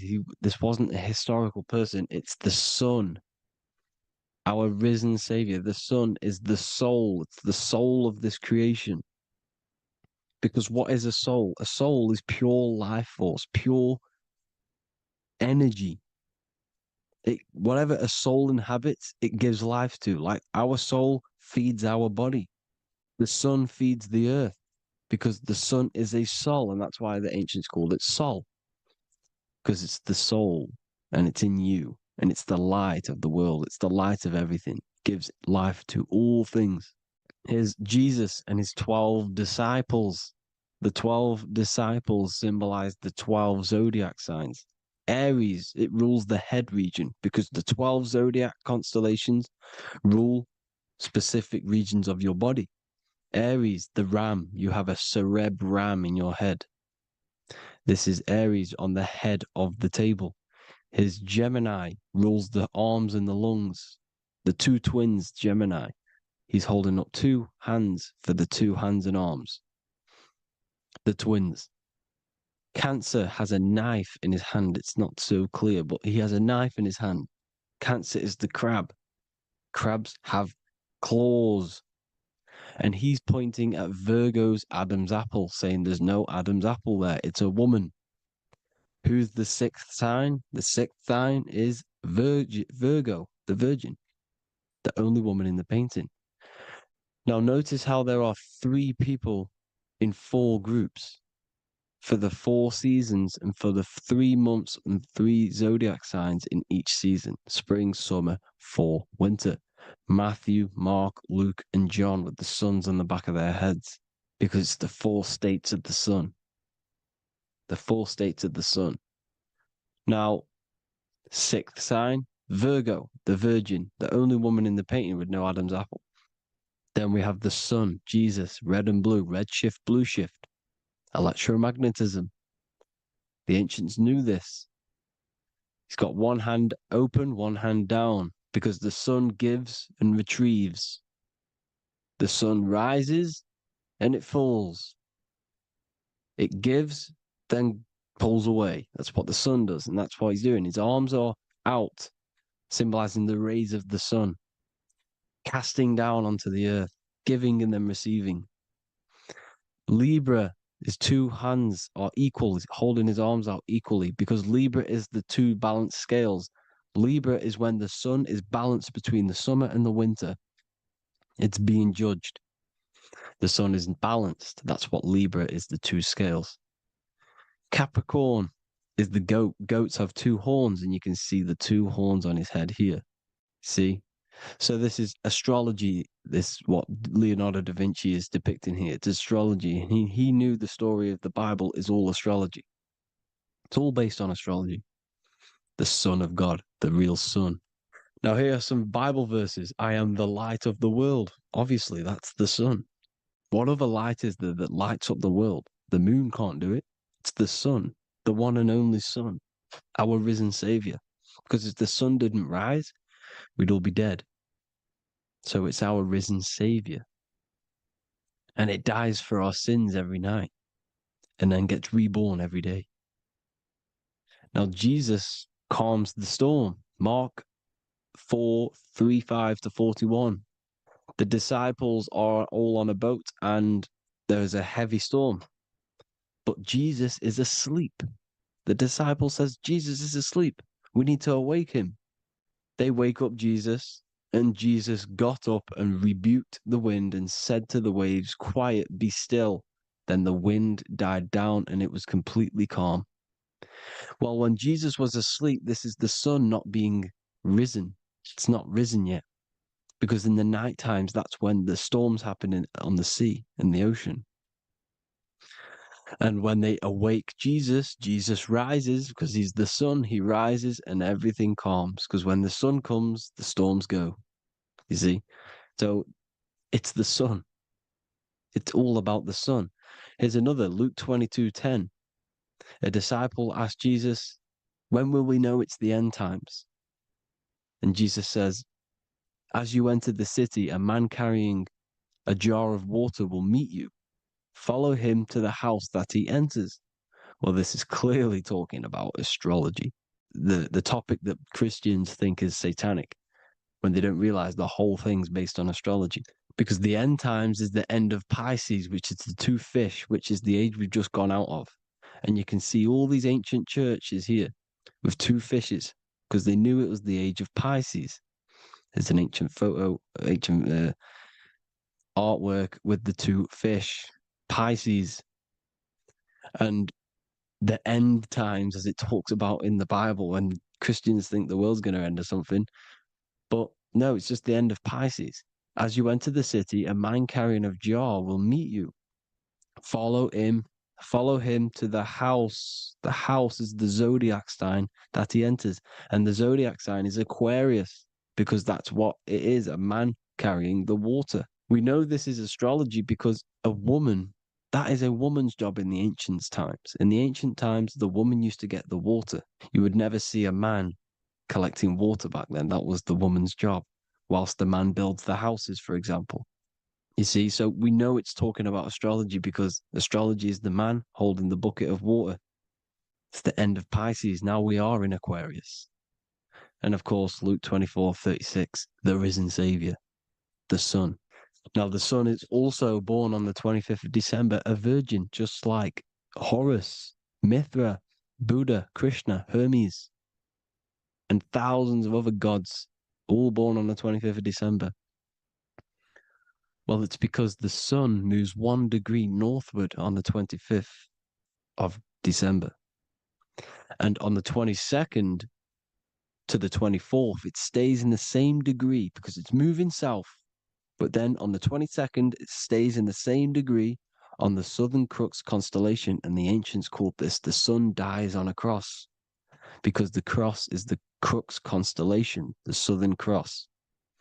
And it stays on that same degree for 3 days on the cross. The sun dies on a cross, and then on the 25th, moves 1 degree northward, bringing back the summer, the light, the warmth, the growth of crops. And this is the sun being reborn again, a virgin, because it's pure. And here's Mithra, another sun god before Jesus was around, before Christianity. It was Mithraism, and Mithra, Ra is Ra, the sun god, Egypt. It's all about Ra, the sun. You can see the crown of thorns on Jesus's head, symbolizing the rays of the sun. And here are the rays of the sun on the back of Mithra's head. Krishna, the sun. Buddha, the sun. Horus, horizon. All born virgins, all did miracles, all resurrected. Dead for 3 days. Well, here he is, dead for 3 days on the cross. And resurrected, because it's the most ancient religion ever been on the face of the earth, the worship of the sun. And we should worship the sun, because without the sun we are nothing. The sun feeds us, feeds the earth, feeds everything. Without the sun we are nothing. It's been reversed, and now we're worshipping man. When we're worshipping a man called Jesus, was never real. It's all about the sun, the most high, the most powerful, potent, celestial body in the sky, the orb that feeds us every day. It dies for our sins and rises every day. It's the sun. Now on the Holy Communion Day, it's the worship of the sun. They give out many suns. Here's Jesus holding a sun. And they raise the sun on Sunday, because they go to worship their sun god on Sunday. Not Saturn Day, not Moon Day, Monday, but on Sunday when the sun is exalting. And they hold suns up above their heads because the sun rises. They're symbolizing the sun rising above their heads as savior. It's the sun. It's the Holy Communion Day. And here's Jesus giving a piece of himself to the children. It's the sun, the light. Judas was known as a backbiter, a backstabber, because he stabbed Jesus in the back. He betrayed Jesus.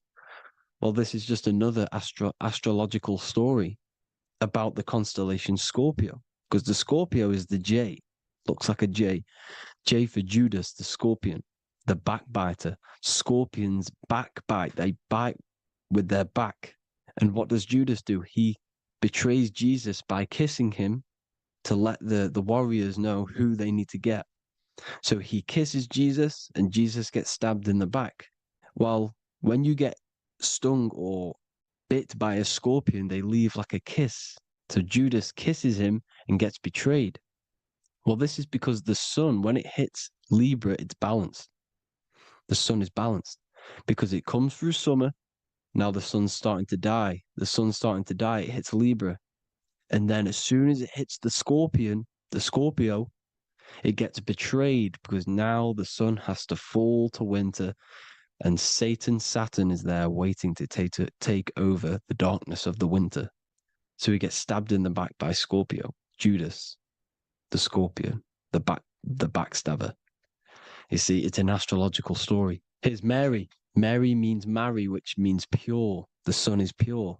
No one gave birth to the sun but the God. And it's born every day. It's born every day on every year. It's born pure. There was no controversy. There was no, activity for the sun to be born. It's pure. Now, the 7 metals come from the 7 planets. The sun gives you gold, and this is why the sun is golden.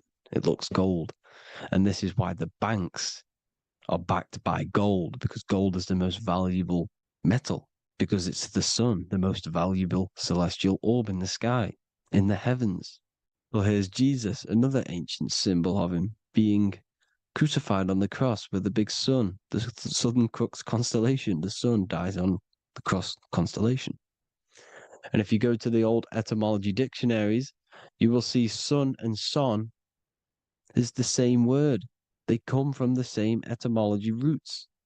You can use them for no matter what, but they've been confused today. But if you go back to the old dictionaries of etymology, they are interchangeable. You can use them. Son, sun, sol, it's all the same thing.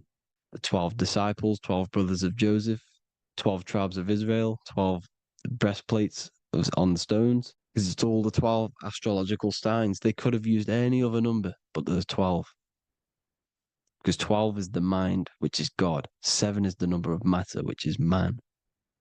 7 energy centers in the body. 12 cranial nerves in the brain, because it's the mind. 12 is the 12ness. The zodiac is literally the mind of God, the signs of God. Now here we see here, Job 38, 31 to 33. Can you lead forth a constellation in the season? He's asking you, can you read the sky? Can you read the heavens? Canst thou bring forth the Mazzaroth in its season? Mazzaroth means 12 signs, the zodiac. Why did they translated every single Hebrew word in the Bible into English, but they decided to leave out Mazzaroth? Why? It's because if that said zodiac, Christians would have a different view on the Bible, but they leave that out. But Mazzaroth actually means the 12 signs, the zodiac, and the stars means sign. The word stars means sign because the stars are signs, things to come, which is off in Hebrew, which means sign, things to come. You see a sign on the road, it's something coming. But God is saying, no, what does he say? To qualify as a director, a judge of man's life on earth, one must be able to govern the heavenly bodies that rule the earth.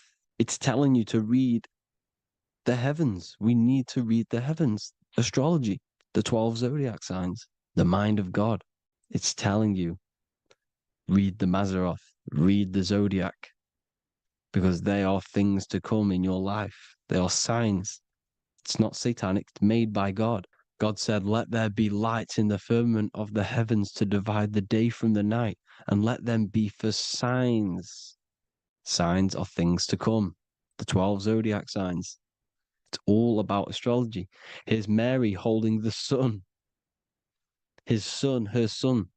It's the sun in the sky, the one and only, the most high, the soul, the solo because it's on its own, the most powerful, Ra, radiance. Here's the Pope holding the sun. All three popes holding the sun because they're sun worshippers and they know the true meaning and origins behind Christianity. Sun worship. Here's the Vatican is a sundial. Yes, this is literally a clock. Your clock, your watch is a sundial. It's got 12 sections on it for the 12 zodiac signs. 12 hours, 12 Horuses. Now here you see Jesus walking on water. Well, it's the sun. And here's the beard of the sun. Here's the pyramid of the sun, the illuminated one, the all-seeing eye, the sun. Here's the Ankh. The sun creates these symbols. The ancients knew this. Now, when you see these headdresses, these are actually the days of precession of the sun. Aries, Cancer, Libra. It's all about the sun. Here's some more sun worship going back to Egypt. Ra, Horus, Osiris, and Set. Jesus and Satan is Horus and Set. The sun and Saturn. Saturn rules the winter, Satan. Jesus, the sun, the light of the world, rules the summer, rules the day. Satan's the night, Saturn's the night, the sun is the day. The evil brother, Satan. Well, Horus comes, this is where we get the word hours from. There are 12 Horuses. The sun moves in 12 Horuses, 12 hours. Where's Horus? What hour is it? Where's Horus? His Ra, 12 noon, Ra, radiates, powerful, the most high sun. That's why he has a sun on the top of his head. These are the 4 states of the sun. Set, sunset. This is why we say sunset, because the sun is setting. His sunset, his Horus, horizon, the Horus is rising, Ra radiating, and the sunset. Then midnight is Osiris. Here's another ancient symbol for the sun, the scarab. Ra, the sun, scarab. It's got the word Ra in it because it's the sun. And here's the sun on top of the scarab with the wings. Because scarabs roll dung up hills and then they'll let it fall down the hill to gain more matter. To gain more bigger, like a snowball effect. And the ancients saw this as a process of the sun because the sun climbs up the hill and then it falls. So they used the scarab to symbolize the process of the sun. The sun climbs and falls. Here's an ancient Egyptian cat cutting off the head of the serpent. Well, the cat is cutting off the head of the serpent, symbolizes the sun cutting off the nighttime. When the sun rises, it cuts off the nighttime. It cuts off the serpent. The serpents represent darkness or evil. Oh, there's some more symbology of the sun and the heavens, the arch, the royal arch, the firmament, the sun inside the firmament. These are all ancient churches, and they all depict the firmament with the sun inside. Is the ancient cosmology, you see, because it's all about the sun.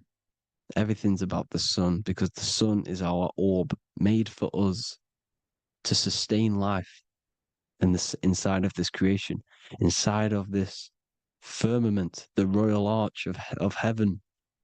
Here's the Freemasons depicting it. Here's the Masonic royal arch, but you can even see the zodiac signs. Here's Cancer, the checkered board.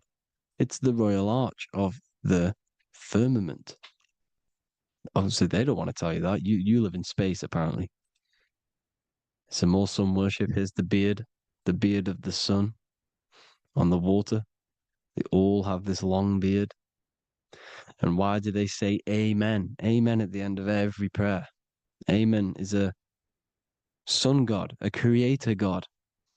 It's all about the sun. So thank you all, people. Hope you all enjoyed. Hope you all gained some knowledge and insight. Please Give me a follow, drop a comment, drop a like. Have a good day. Love you all.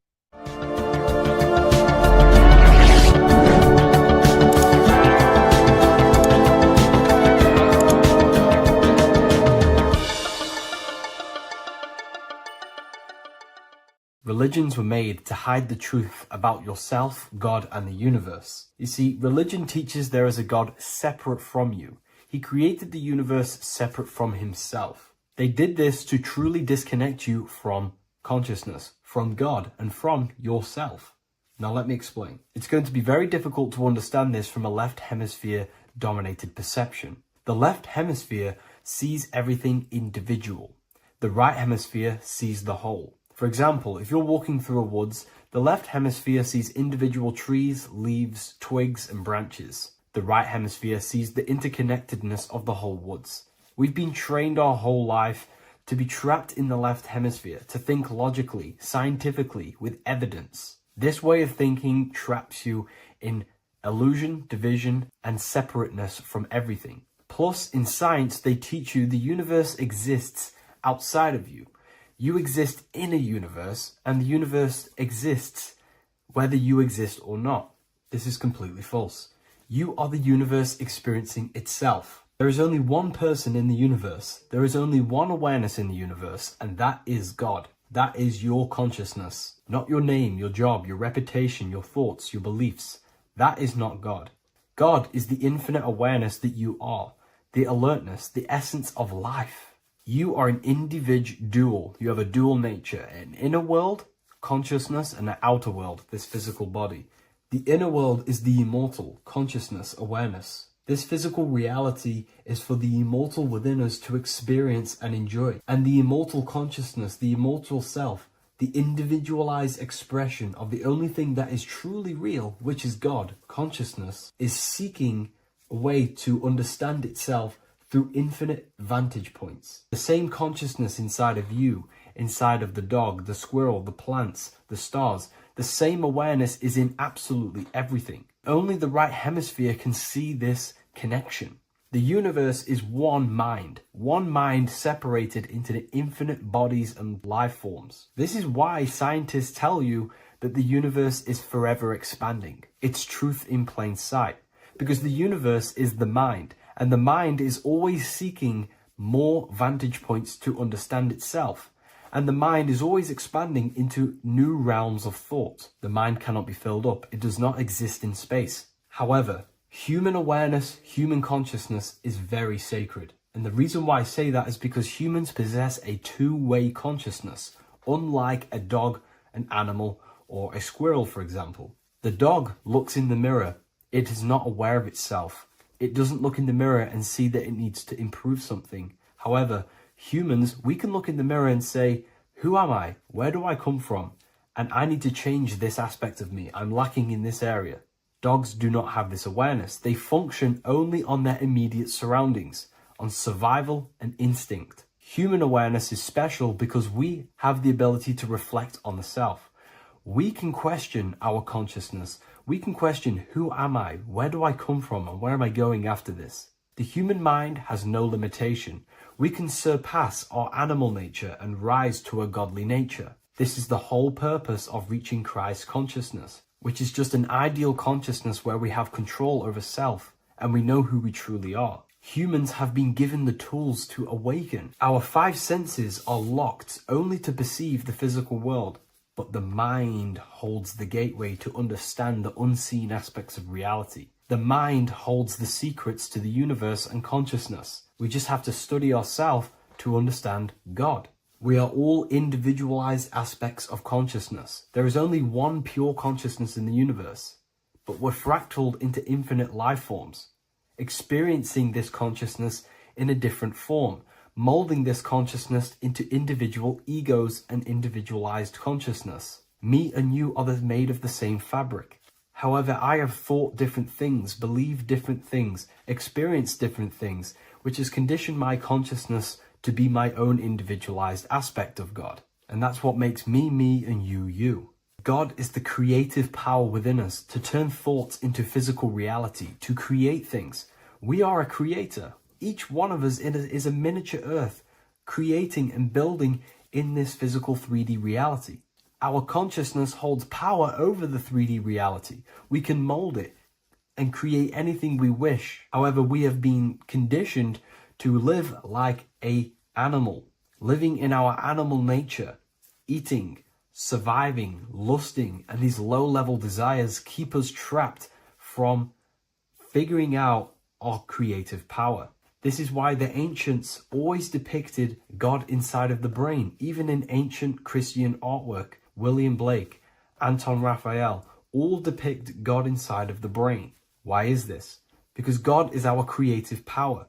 The spinal column acts as a type of ladder of consciousness. If you just think about sex and act on sex, eating, consuming, and living in a survival animalistic state, then your consciousness is functioning on the lower end of the spinal column, where your reproductive organs are and your gut organs are to consume food. In order to activate the God within us and to us to truly know God, we have to be aligned with the God consciousness. We have to unlock the God within us so we can truly actually experience God and understand it. However, God exists beyond our personal consciousness, beyond our human identity. In secret societies, satanic rituals and satanic societies, they are seeking a way to escape the human identity through ritual work, meditation, and trance-like states. A trance-like state is like the state that you enter just before you fall asleep, where there is no thought present in your mind, because you are not the mind, you are the observer, you experience the thoughts.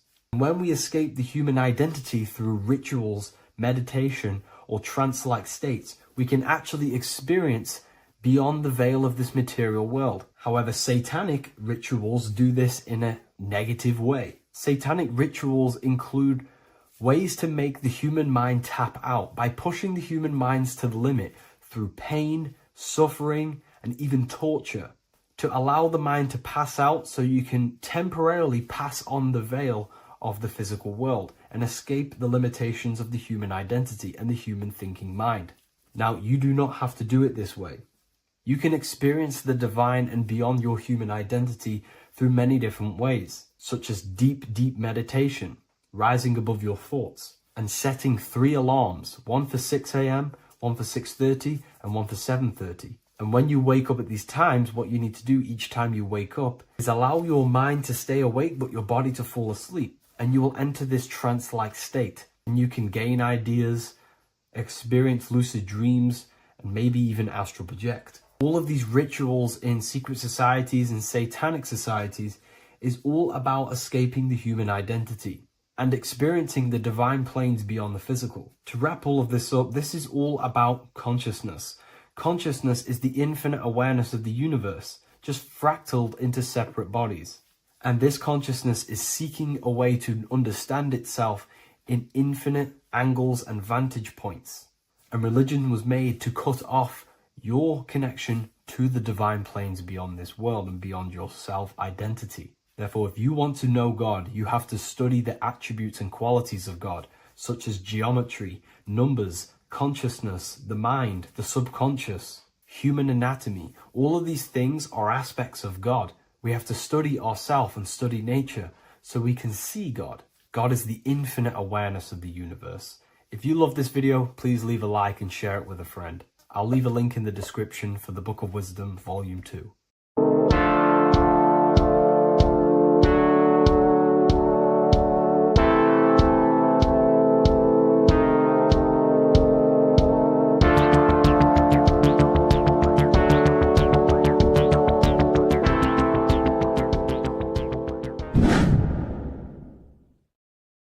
Welcome back, people. We're back with another video. Let's jump straight into this. Make sure to tune in till the end because this has got so much information in this video. So sit back and enjoy. So everything's Taurus fields. The Earth's a Taurus field. Everything's Taurus, which is electromagnetic field, electric and magnetic. The center of the Taurus field is where the two opposing forces meet in the center.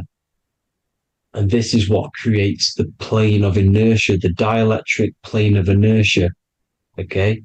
You got red shift, blue shift, positive, negative. south and north pole, right? This is what the ancients were showing with the tree of life. As you can see here, this is the plane of inertia, and this is the torus field. Everything consists of this. Everything is a torus field. A atom is a torus field. Okay. Now, the inertia is the 0 point. So this plane is a 0 point. It's the balance between two poles. Okay. Now, this creates matter, because matter is two opposing forces in motion equalize. So these two forces coming together is what creates matter on this physical plane. And this is why we can't see the electromagnetic field, because it consists of one of the elements, which is either electric or magnetic. But when they combine together, it's what creates this physical plane, which is physical matter, which is light in motion. Now, everything is one. Don't get confused by duality. Duality is two opposing forces, but them two opposing forces are created by the same substance. It's two aspects of the same substance.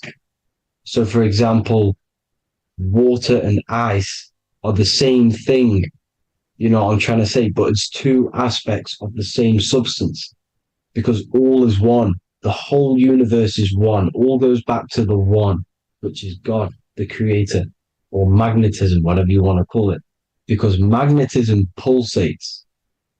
Electricity has two poles, red shift, blue shift. Okay. So red shift, blue shift is electricity, and electricity vibrates, and all vibration always comes back to a standstill point. But magnetism is what pulsates. This is why your heart pulses. You breathe, which is a pulse. This is the breath of the universe, magnetism. Now, this is why the earth is green, okay? Earth can be spelled heart. If you just move the H to the beginning, it spells heart, okay? Because the heart is the center of the torus field, which is the heart chakra for us humans, okay? We consist of the same field, as you already know. Heart being the center, which is green, which is the center of the seven colors. The center of the seven colors. This is the most powerful chakra in your body. People think it's the crown chakra, but it's the heart chakra, because it's the center of the torus field. You must align them all and combine them all into one, which is the heart chakra. Now, earth is green. Nature's green.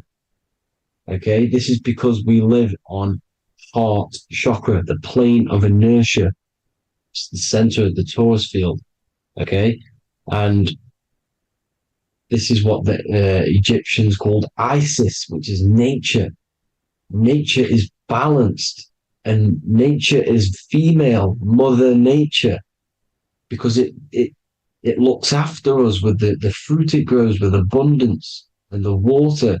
It's a female energy, mother nature, and this is the symbolism of an equal, balanced arms. This is the scales, it's balanced. Mother nature is balanced. This is why the sky is blue, because what comes after the heart chakra? Blue. Sky is blue. We live in Midgard. This is what the ancients called Midgard. You don't have to take this tree literally. It's a metaphor. We live in Midgard, where both positive and negative duality here. Now, Mount Meru. Mount Meru was known as the center of the earth, okay, or known as Hyperborea. And this is the North Pole, the electromagnetic North Pole. But when I say Mount Meru, it's not an actual mountain. They weren't saying there was a real mountain in the center of the earth, a magnetic rock. No. The plane of inertia, okay, there's something called a hyperboloid. That's what it's called, a hyperboloid. And this is the center of the torus field. And this hyperboloid is what is in the shape of a mountain, you see? So if I go to this next one, they say Hyperborea on this map. Why do they call it Hyperborea? Because this is the hyperboloid in the center of the torus field. And this is the electromagnetic mountain a metaphor. Mountain, what they're metaphorically saying, this is the electromagnetic mountain at the center, the double vortex, the center of the Taurus field, which is the North Pole. Pole of electromagnetic energy. So this is why they call it Hyperborea. It comes from the word hyperboloid. And the center of the earth is so sacred. And they symbolize this with, obviously, the North Star, which is Polaris. And this is where the swastika comes from, because it's the 4 seasons moving around the North Star. This is the Big Dipper constellation moving around the North Star, which is Polaris. There's that pole again. Pole. Magnetic pole of the Taurus field. And this is where the green, emerald green, aurora borealis comes from. It comes from the center hyperboloid at the center of the earth, where the most electromagnetic energy is stored. The center of the plane of inertia, the center of a plane of inertia. This is the all-seeing eye as well. As you can see, they got the sun, the moon, this is the masonic cosmos, the sun, the moon, and the all-seeing eye, because the eye is Polaris, the eye of the stars. It's all the big eye. Now, the eye means a lot more as well. It's not just that. There's different ways you can interpret symbols. Now, this is the emerald tablets. Deep in Earth's heart lies the flower, the source of the spirit that binds all in its form. Okay? The flower of life is thine own place of thine spirit, and stream through the earth as thine flows through thy form, giving off life to the earth and its children, renewing the spirit from form unto form. This is the North Pole. This is what he's talking about. He's talking about the aurora borealis. Aurora borealis. It's the Earth's aura. Emerald green. Heart chakra. Plane of inertia. Green. Earth. Heart. You see? All related. Now, there's many symbolism of this. So much symbolism of the ancients. The 7 layers of heaven. 7 layers of heaven, which are the 7 planets. Okay? These planets are the solar system. It's the solar system because we are the soul. We are the sun, the soul. And we're inside of a solar system, which is the 7 planets. That's why there's 7 layers of heaven. Okay? The rings of Saturn, the rings of the planets are moving around us. Okay? So this is what the ancients were depicting in their cosmology. Now this is the Hebrew cosmology of the earth. This is the Mayan cosmology of the earth. You see, it's all an enclosed system. We live inside of a giant Taurus field. All is atum. It's what the ancients said, ancient Egyptians said. All is atum. Atoms are Taurus fields. Don't be tricked by the modern science today with the current model of an atom. It's completely wrong. They're hiding the Taurus field. They're hiding the electromagnetic field, which is in everything. Absolutely everything is in motion, and motion comes from this field. And you see, this is upside down, but this is I think it's pretty sure it's candles, but the 7 candles, the 7 planets, the 7 Elohim. You see? It all goes back to the stars and the heavens. Now, this is how the earth really works, with the stars on the outside of the cosmic egg, and then the Taurus field spinning around the sun and the moon, the positive and the negative charge. The sun gives you energy, the moon takes your energy. The moon controls monthly cycles. Moon is mon. This is etymology. Mon, month, money, demon, monster. Stir is star, moon star. We are all stars. Youngster, minister, superstar, Hollywood star. We're all stars. We come from the stars, which is heaven. Our soul comes from the stars. You see? We are the universe, the image of man is made in the universe. We are a microcosm of the universe. The universe is a macro. We are micro. We consist of everything. The body, mind, and spirit. The sun, the soul. Moon, the mind. Earth, the body. Body, mind, and spirit. We have 12 systems in the body, which are governed by the 12 zodiac signs. Starting at the Aries, which is the ram of God, all the way down to Pisces. and Capricorn, kneecap. It all goes back to the stars. We are the stars. We are the universe. Everything is inside of us. Everything. Like I say, the Temple of Solomon, the temple of the soul and mind. The soul, the temple is the body. The soul is the soul, and the mind is the mind. The temple of the soul and the mind. Body, mind, and spirit. We consist of the 5 elements: air, spirit, water, earth, and fire. We consist of everything. We are the universe. We're made in God's image, which is the universe. You see? Now, everything goes back to the stars. The ancients worship the stars because the stars govern everything. They govern the systems in the body. They govern your life. This is why your zodiac is so important, your sign. Each zodiac has a specific element associated with it as well. Aries, which is the first sign, the Ram of God, the Lamb of God, which is a fire sign. Fire, first. Fire, first. F-I-R, this is etymology. The cerebrum, ram, which is in the brain. Aries, the ram, controls the head, the face, and the nose upwards. So it controls the cerebrum. The Torah, which is, I'm pretty sure it's the Hebrew Bible, which is the Taurus. Tornado comes from the Taurus field. You see? Everything's inside of you. It all goes back to the Taurus field, and the Taurus field is everything. Now, like I said, 12 zodiac signs, 12 systems, 12 cranial nerves in the brain, the 12 disciples of the Bible. All symbolic. Have to read the Bible properly. Now, this center, at the center of the earth, right?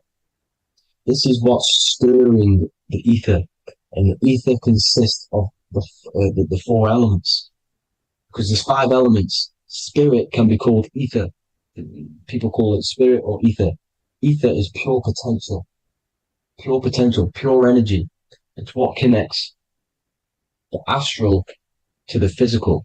It's the dimension between the physical realm, which we're on, and the astral. So it has pure potential. It's pure energy. This is why we say either.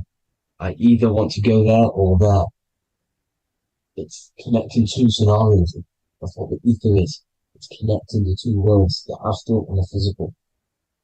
The center is like the cosmic womb. There's a black hole in the center. This is the center of the Taurus field. This is the womb of creation. This is the womb of creation. And inside of this black womb is the 5 elements, and everything's being stirred around. Everything's in motion. Light is motion. Everything's motion.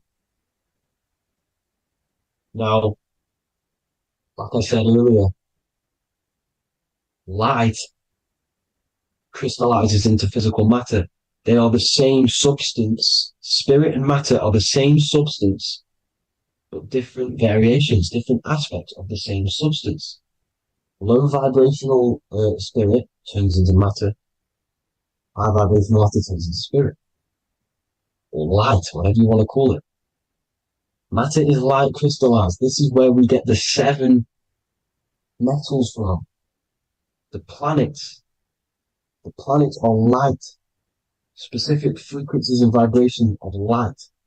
When these lights, or the planets, materialize, material metals materialize, they turn into the 7 metals. Saturn turns into lead. That's why lead is red. Saturn is red. The sun turns into gold. That's why the gold is yellow and the sun is yellow. You see, Saturn is the time god. What happens in autumn? The leaves turn red and they die. This is why Saturn, Satan, time god, the reaper, everything is crystallized till it's death and then reborn again. You see, rust. When things rust, it turns to red. Because it's Saturn. Saturn crystallizes everything. He's the reaper who comes around in winter. You see? He's Satan. Jesus and Satan, the sun and Saturn. They say we live in a solar system. The solar system. I think I've already just broke this down. The 7 planets are the 7 chakras. Everyone already knows this. but I'm going through it anyway. But this is where we get the 7 planets from and the 7 metals. You see, all the ancients knew it was an enclosed electromagnetic system. It's not a spinning ball in the middle of space, people. They want you to believe this so you get stuck in this material world. Because if you believe everything's material, you can never affect this plane effectively. You can never create your life effectively if you don't understand the planes of existence. Because the mental plane is a higher plane. And it breaks down and it controls the planes below it. The mental plane, hold on, I've got it here for you. The mental, the astral, etheric, then physical. Etheric connects the physical to the astral, but the mental is what's above them all. You see? Now, it's important to understand this. It's important. However, the ancients always talked about the enclosed system. Only NASA, which is introduced around the Roman times, not NASA, but the globe Earth was introduced around the Roman times. Okay? By these Masons. These Masons introduced this because they wanted to take over the minds of the masses and control them. These people worship the physical realm. They know how it works. They know the ins and outs of it. They know how to do the magic. They know how to do it all. They understand it all. That's why Masonry have to take the oath. The oath of not speaking. You're not allowed to speak about anything you learn about in Masonry. Because they're discovering the truth about your mind and how it creates reality and stuff like that. So, this is the Masonic cosmology. The 5-pointed star, the 5 elements. The checkerboard for duality, positive and negative. The 2 aspects of every substance. This is another ancient painting depicting the firmament. The stars inside the firmament. The sun. You see, the ancients worshipped the sun because it's so important for sustaining our life. It's the only reason we're alive is because of the sun. But then people think it gives you cancer today. They brainwash you to think the sun gives you cancer when it's the #1 source of all life. They want you to believe it's a big, spinning, dangerous ball in space. It's not. It's here to give us life. It's God's son. That's why Jesus is known as God's son. It is the Son of God. God created that to sustain us. You see? So it's important you understand the true cosmology of where you are. Because if you don't know where you are depleted of all of your morals. You're depleted. You're demoralized. You're lost. You don't know where you are. You don't know where you exist. Okay? Once you accept the globe model, the heliocentric model, you will subconsciously think that you come from nothing. This is why they implemented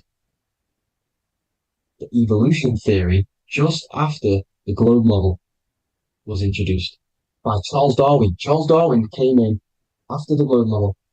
He's a Mason, he was another Freemason, and implemented evolution where we came from monkeys because they want you thinking less of yourself so they can manipulate your mind. You see?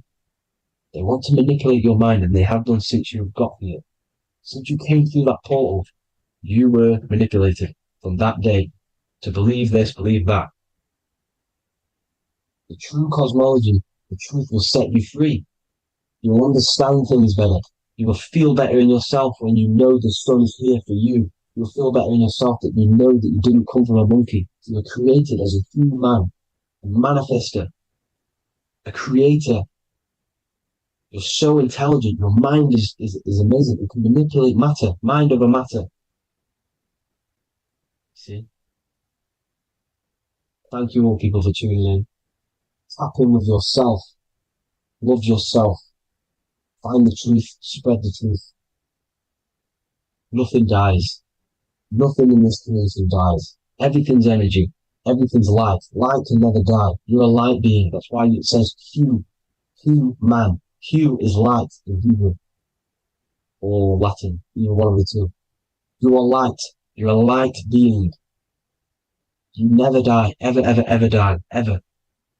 Stop thinking you're going to die. This body will die because it contains electricity, and electricity always goes back to a standstill point because of vibration. Electricity vibrates. You are pure light. You will never ever die. Thank you all, people. God bless. Make sure to like, subscribe, and share.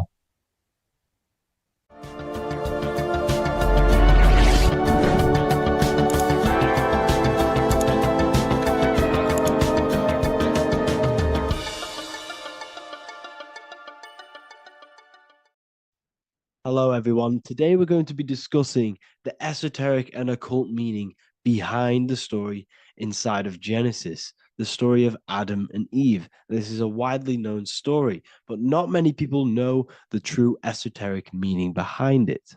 Okay, so today we're going to be breaking this symbolism down.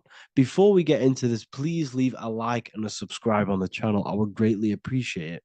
And please comment below any lectures or anything you wish to know, and I could maybe make it in the future. The first thing we must understand about the Bible is that it is an esoteric and occult book. It is written in allegory.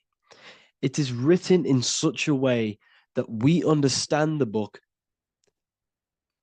compared to our level of perception. Now, what do I mean?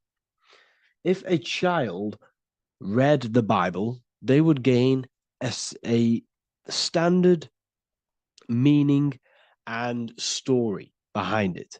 They would gain a normal interpretation of the book, of being good, praise God, and be a good person. However, me, who have studied the occult and esoteric and symbolism for a very long time, when I read the Bible, I see a deeper meaning. I can read between the lines of the allegories, which means the Bible is written in such a genius way that it speaks to your level of intelligence. Depending on how advanced you are mentally and with knowledge will depend on how you decipher this book and how the parables inside the book can speak to you in your personal life.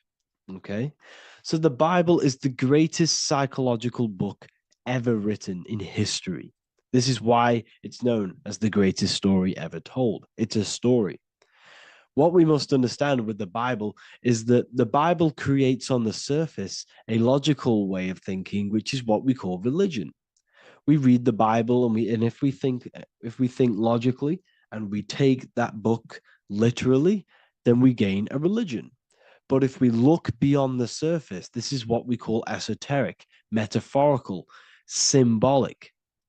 You can read between the lines using our right hemisphere of the brain in deciphering this book and what it truly means to us and the evolution of our mind, body, and soul.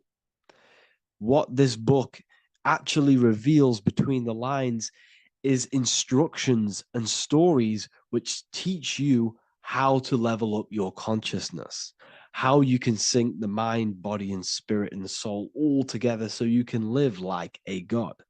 This is what the esoteric is. It's the purification of consciousness. Now, when it comes to Adam and Eve, okay, what we must understand is that this is the beginning of creation. This represents the beginning of your life in an esoteric way. This is symbolic for the beginning of your incarnation into this physical world. Okay. And we have Adam, masculine, Eve representing feminine. These are the two masculine and feminine energies which create the whole material universe. Okay. And as we are born with a pure consciousness. We are born with pure consciousness. Well, now, what do I mean? As a baby, we have no knowledge. We are pure essence of the soul. You know, we don't gain the knowledge of good and evil. We are pure. Yes, we're not happy all the time as a baby, and we're not sad all the time, but we have no ego. This is what I mean. Our consciousness is not split. As a baby, you are whole. You have a whole consciousness. You are yourself. You have no false identifications, no limiting belief systems, nothing. You are pure awareness and the pure soul and the pure mind. Now, this is what Genesis is representing. As we grow older, the more experiences we gain, the more thoughts we start to think, the more knowledge we gain of this world, the more impure our mind, our heart, our soul, our spirit becomes, the more impure our body becomes. As we grow older, we're infected with negative beliefs, negative thoughts, and society norms. This is a big one. As we grow older, we are molded by society. We shut off areas of ourself and we push them away so that we fit in with society. We all know this. We all did this in school. We pushed away parts of ourselves to act cool or to fit in, whatever it may be.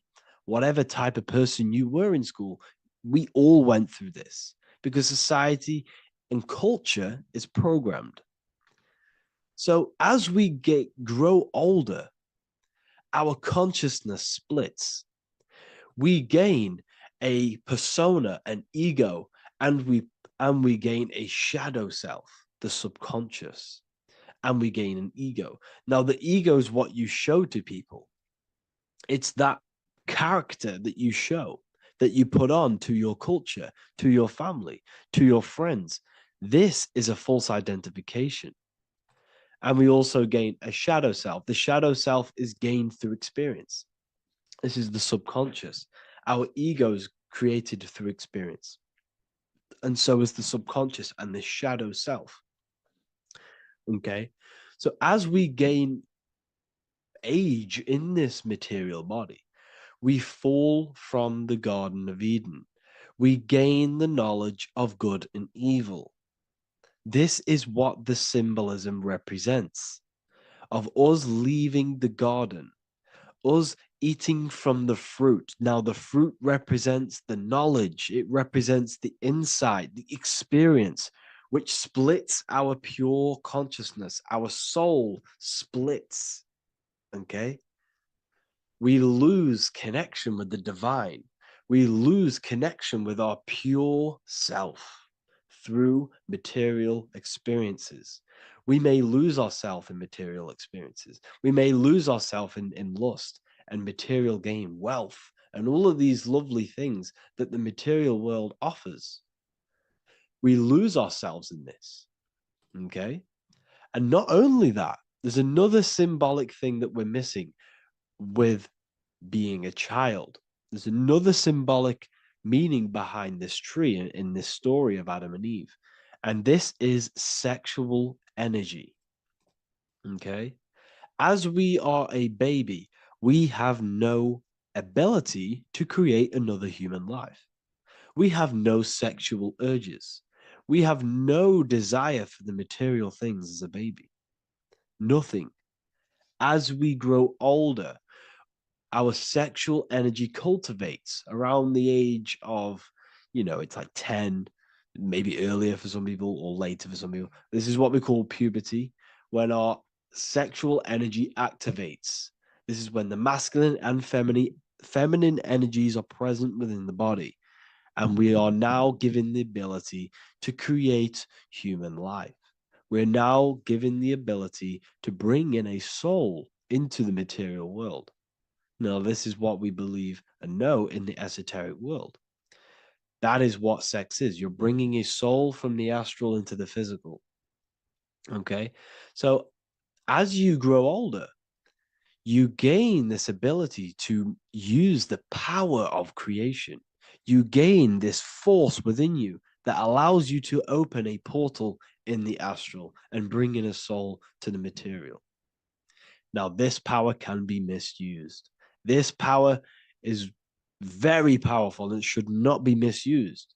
In occult and esoteric teachings, we teach and learn sexual transmutation, how we transmute sexual energy into different areas of our lives so we can grow and create. Because sexual energy is creative energy. It creates a whole new human being. So if we retain it, we can transmute it into creativity. So this energy is kind of corrupting us as well. And now I'm not saying growing up is evil, all this thing is evil. This is a natural cycle that we must go through. The soul of us must go through this cycle so that we learn, so that we overcome it, so that we gain mastery over ourselves, so that we expand ourselves. I recommend you watch the Evolution of Consciousness lecture that I did on my YouTube. An amazing lecture. Talks about the evolution of consciousness and how we're on a never-ending cycle of life and death and expansion. So leaving the Garden of Eden is symbolic. You see, Eve represents emotion. She's feminine. Adam represents action. That's why he bit the apple. You see, Eve takes the apple and tempts Adam because she's the emotion. She's the sexual desire. And Adam eats it. He releases. He misuses the power of his creation. He misuses his consciousness because of material illusions and material desires. This is natural, okay? As we grow older in this life, our soul has to experience sin. We have to experience negativity. We have to experience evil, okay? And we have to misuse this power within us to learn about it so we can overcome it and gain control over it. Now, this is why the Bible says in Genesis 3:6, for God doth know that in the day ye eat thereof, then your eyes shall be opened. Ye shall be as gods, knowing good and evil. This is very, very, very symbolic. We come into this world to experience a dualistic way of reality. We come into this world to challenge ourselves so the soul can grow, because the soul comes from pure love from God. But we come into this world so the soul may know what it's like to be evil. You see, we are like a seed. Our soul's like a seed. And when that seed grows, okay, and it's planted, them roots must grow to hell in order for the top of the tree and the roots to grow to heaven. In order for the soul to reach the highest states, it must descend down into the lowest states. Good and evil. This is the story of good and evil, okay? And this is the story, a psychological story of how the human mind has functioned in this life. This is what this story is representing, of how our soul and mind is functioning, how our consciousness is splitting and growing up and evoluting. Okay. Like I said, snakes represent sexual energy. They represent, snake, when you've been snaked. This is why we say you've been snaked, because it represents a temptation of sexual energy. This is why the Kundalini is symbolized as a snake. This is the serpent within us that we can rise to activate dormant brain cells in our brain. Now that's called the Kundalini awakening. I'm not going to get into that into this video, but this is what it symbolizes, the tree and the knowledge of good and evil, because our body is the tree. Our central nervous system is the tree. The snake is our sexual urges and this false temptation that tempts us to interact with sin, the material world, okay, and go against our higher divine self. This is what it represents. Now, it's very, very symbolic. Not everyone is going to agree with this, but this is my interpretation of Genesis based on my research of occultism, symbolism, metaphors, and me studying the Bible. This is my interpretation, and I hope it resonates with you. It might not resonate with you, but this is what makes sense to me, and this is what has made sense to many other occult researchers who are in this space as well. Okay, so please leave a like, leave a comment, leave a subscribe. I'd greatly appreciate if you could, just give me some support on this channel. We're nearly at 100,000 subscribers, which is insane. I just want to say thank you all. And yeah, I will see you inside the university if you join. I'll look forward to mentoring you, connecting with you on the live calls. There's a new symbolism course which is going to be available very, very soon. And yeah, if you join the university, you also get a 30% discount on all of my products, astrology readings, one-on-one calls, all of my books. Yeah, so I hope you gain some insight on this video, and I'll see you in the next video, and I'll see you inside the university. Have an amazing day.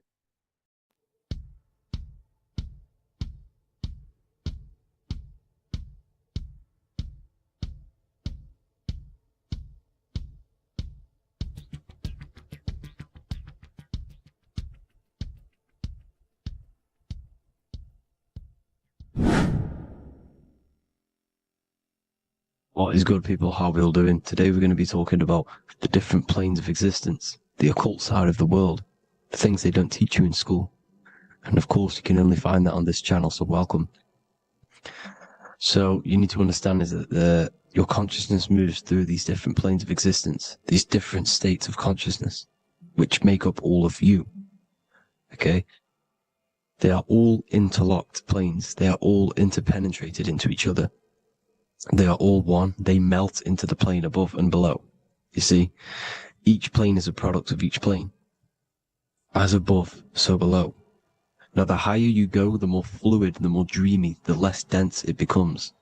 The lower you go, the more denser it becomes, the more solid it becomes.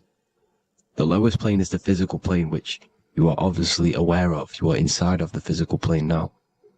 But while you are in this inside of this physical plane, you are indeed inside of all these other bodies which you have not awakened yet. You have to awaken these different bodies. You have these bodies. Okay? It's like a ripple effect. And the center is the most dense, the most solid. This is earth, heart, the heart of the ripple. And the lower you, the further you go out from the center, the more dreamy, the less fluid, the more fluid, the more less dense it gets until you're one with the all. You see? And this is what it's like. This is what this system is. It's like a ripple effect. Now, let's jump straight into the planes. First, you have the physical plane, made out of 4 elements. 5 elements. The ether is the mother of the elements. It's the womb of the elements. It's the 5th element. And it gives birth to the 4 other elements. 4 is stability. Tables have 4 legs, and this is why the ether gives birth to 4, because it's the foundation of the physical world. Fire, earth, water, air. They are not pure. Each one of the elements melts into the other one. For example, earth and water both share cold. Water and air both share wet. You see? They compose of each other. They melt, they mold into each other based off the vibrational state of the ether. That's what it is. The 4 elements are the vibrational states of the ether. Okay? So you have the 4 physical elements making this, physical world. It's the lowest world. It's the world of effect. This world, whatever you see, whatever you experience, it's the effect. You can't change anything by manipulating this world. You got to manipulate the higher worlds to affect this world, you see? As above, so below. This is the lowest plane. It has 3-dimensional. It's the 3rd dimension. Space, height, and thickness. That's all it is. Front, backwards, upwards. You see, it's 3-dimensional. We cannot perceive the hidden side, which is the interior of this existence. We cannot perceive the interior from our exterior view. We are looking into this world. Okay? This is the exterior view. We can't see what's inside of that. That's the 4th dimension, which is the next one. It's the most gross and dense plane. 4 states of matter, the most slowest vibrational molecules exist in this plane. Above this plane, you have the ether. Okay? The word ether and either are the same thing, because either connects 2 scenarios in languages. I either support Manchester United or Liverpool. Either is connecting them 2 scenarios. The ether is doing the exact same, as you can see here on the planes of existence. It connects the astral world, which is very important, to the physical world. It's connecting these 2 worlds. So it's the ether. It's the ether. The ether is pure potential. Energy flows through the ether. It is pure energy, pure potential. Okay? The physical body is an exact copy of the etheric counterpart body. So every physical object has an etheric energy double. It's like a blueprint of that object. Every single object has an energy double, and that's the etheric double. Okay? The etheric body determines the shape of our physical body through its lines of force. All through life, it rebuilds and restores the physical body. Physical problems show up first in the etheric body because as above, so below. You manipulate the higher planes, it will manipulate this plane. And this is why sorcery works. You know, contact with astral plane entities. We'll get into that a bit later.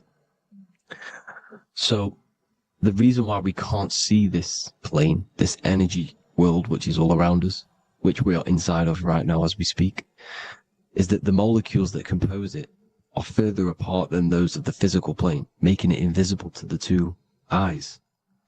That we can't perceive it. Our eyes cannot physically suck in that sort of information, and our brain cannot decode it. This is why, you know, they brainwash us with all these programs to keep us asleep, to keep these other bodies we have asleep, so we don't find out about these other bodies, and is to make you believe that everything's just a material. Only the material world exists. They don't want you to know is that everything that you see is a result of something you cannot see. As above, so below. There are realities within this reality. This is what I'm breaking down now, these different planes, on how this reality works. So your etheric double is your energy body. You can see here the physical, etheric, astral. Astral is your spirit. The ether is a part of the physical plane. It's like just above the physical plane, but it's still part. But then the astral plane is completely separate. It's another plane, but they're all interlocked. Don't think they're apart. They're all interlocked. They're all one. They all melt into each other. The chakras that we have are inside of our etheric body. They are our sense of organs which tune us to the fourth dimension. These 7 chakras connect us to the astral world, the fourth dimension. Okay? They are points for the flow of energy from the universe / 7 planets, because the 7 chakras are your 7 planets, and the 7 planets are connected to the astral world. They are feeding these 7 centers in our body. They connect us to the universe, to our etheric counterpart, and then to us, supplying the physical body. Because the energy comes from above. As above, so below. These 7 centers, these 7 etheric chakras, are being supplied with energy from the universe, the 7 planets, the solar system. Then it supplies the physical body. You see? So the ether is very important. And this is, you know, that the ancients understood the science of the ether, and they could, you know, harness free electricity from it, because it's all around us. The ether is all around us. And this is what they were doing. They were harnessing free energy using the ether. The astral plane, the fourth dimension, very important plane. Very, very important. We've all been there. Every single one of you has been there. Okay? The fourth dimension is unseen of what we see. It's the interior of the exterior that we see. We see the third dimension, but we cannot see beyond what's making this third dimension. This is the fourth dimension. Okay? It's the dream world. This is where you go when you dream. Okay? This is where you go when you dream. It's the place of disembodied spirits or ghosts, entities, whatever you want to call them. When you hear ringing in your ears, that is not tinnitus. That is an entity around you. Okay? That is an entity around you. The fourth dimension is where thought forms exist. Mental images. Thought forms as in what you see in your mind when you think of an image, because the mind is the highest plane of existence. Mind is the highest plane of existence. And it manipulates all of the planes below. So it goes the mental plane, then the astral plane. So the thought is in the mind, the mental plane. That just the thought alone, no image, but then The form depiction, the thought form exists. It manifests in the astral plane as a sort of image, an entity, a living conscious being. So this is why thoughts are things. You see, thought forms exist within the fourth dimension. So when you imagine something, when you are, for example, right now, look into your hand and imagine there's an apple in your hand. If you can see that, you are seeing into this fourth dimension. You can only see into this fourth dimension using the mind's eye, not the two eyes, the mind's eye. When you shut off the two eyes into darkness, the third eye opens. The mind's eye is open, and you can see, this is astral travel. You got to work on astral travel, and you will see this astral plane, this fourth dimension. And there are 3 different sections to this astral plane: higher, middle, or lower. So yes, there is a kind of a heaven and hell, and a middle, midgard. Heaven being the higher vibrational entities manifesting higher vibrational thought forms existing there, the lower vibrational thought forms existing in the astral plane. But these thought forms are beings. You can create these beings. They're called elementals. Okay?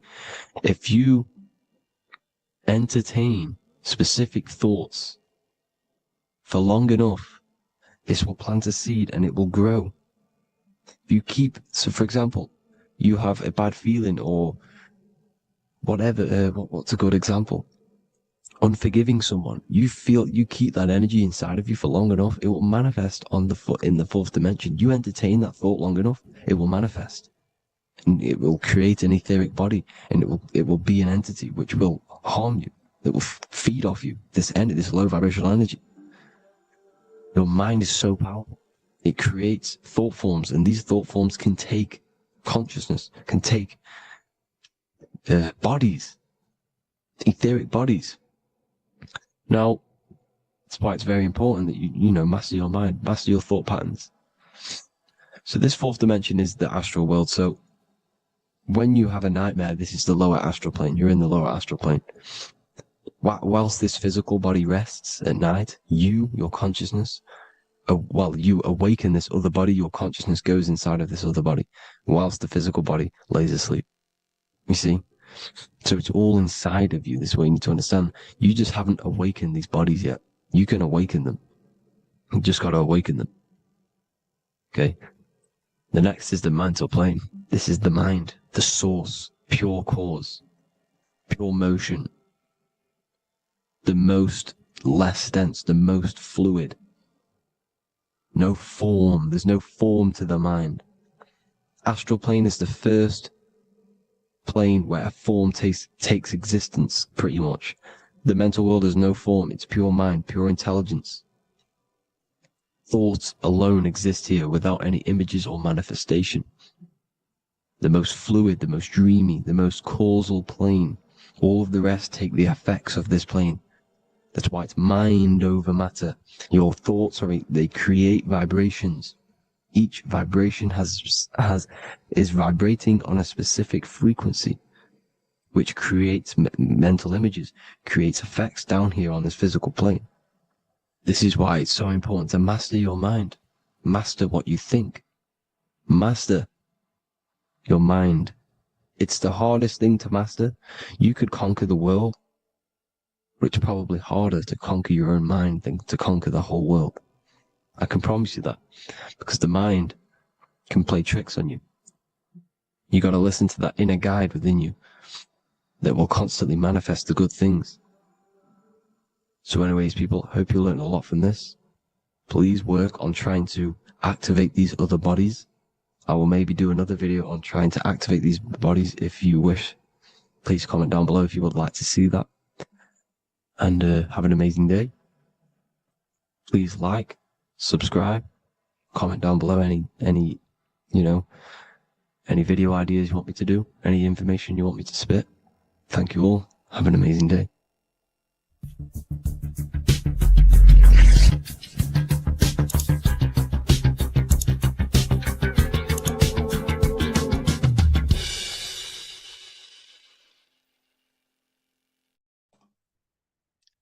So this is known as the bag of the gods.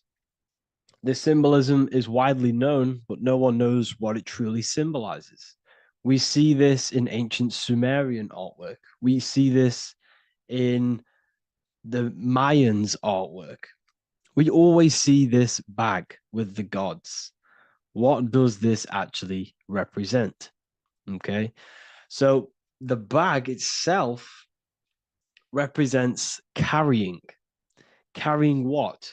It represents information, it represents knowledge. Your mind is the carrier of the information. So this is why in his left hand, he carries the bag, and the right hand has the pine cone. This represents carrying of information. Why is it a bag? A bag can be passed on to someone else. The information can be taught to someone else. This is the information of activation of the pineal gland or higher consciousness of humans. Because as humans, we all possess an animal nature, the nature that tells us to eat, to steal, to gain material wealth, to survive, to hate. This is our animal self. This is our animal behavior. But we also have a divine nature of consciousness, which we have access to, the higher planes of consciousness, the planes that manipulate this material world and create all things in this material world. The human mind has access to. The animal does not. The animal has no idea he exists. The animal has no inner dialogue, but humans have the inner dialogue. Humans can create infinitely. We can expand our minds infinitely into new realms of thought. So we have this higher divine nature and a lower nature. This bag of the gods is basically just representing the knowledge they possess of higher consciousness, of the higher aspect of life. Okay? Which is the activation of the pineal. The pine cone. The pine cone is in his right hand. The right represents wisdom. The left represents intellect, knowledge. Knowledge and wisdom are two separate things. Wisdom is applied knowledge. It's a feminine aspect. Knowledge is just gained information that you know, which is masculine. So in his right hand, he holds the pine cone. The pine cone can be opened and shut. The shut pine cone represents the asleep human being, the human being that exists in his lower nature, that just basically survives, lives on eating, consumption, material lust, living in chaos with his emotions, living in a place of hell. This is the animal nature. Then we have the awakened human, the one who has consciousness of himself, the one who looks within himself, the one who knows there is more to him when he looks in the mirror. He is far more than just the physical body. He is a divine spiritual being, a divine being who has limitless potential of creation into the material plane. So this represents the awakened. This represents the asleep. This is why he carries the pine cone in his right hand. It represents applied knowledge. This is the information. This is the intellect he possesses. And this is the applied knowledge of the awakening, of activation of the pineal gland. Because remember, the pineal gland is not your consciousness. The pine, pin, pineals, the same root word. Pine cones were always symbolizing the state of consciousness one was living in, whether he was asleep or awake. We see this at the Vatican. We see the pine cone over the two pillars. This is the two pillars of Freemasonry, and the dome. This is the Royal Arch of Freemasonry. This represents your head. This is the two pillars, the two hemispheres, and the pine cone in the middle, which is the pineal gland. What is the pineal gland? The pineal gland is not your consciousness. It is not the third eye, and it is not the mind. It's not the mind's eye. The pineal gland is a radio receiver. This is your body. Your body is an antenna. Most people think they are this body. This body is nothing but a receiver and a downloader of consciousness. Your brain does not produce consciousness. You are not this brain in your head. This brain is a downloader of consciousness. Consciousness comes from a way higher divine plane, which is what this image is showing here with the clouds.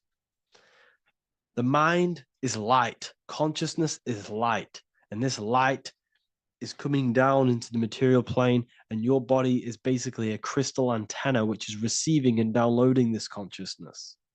So you can experience a three-dimensional reality. So God can experience himself in a divided, separate state. This is what this represents.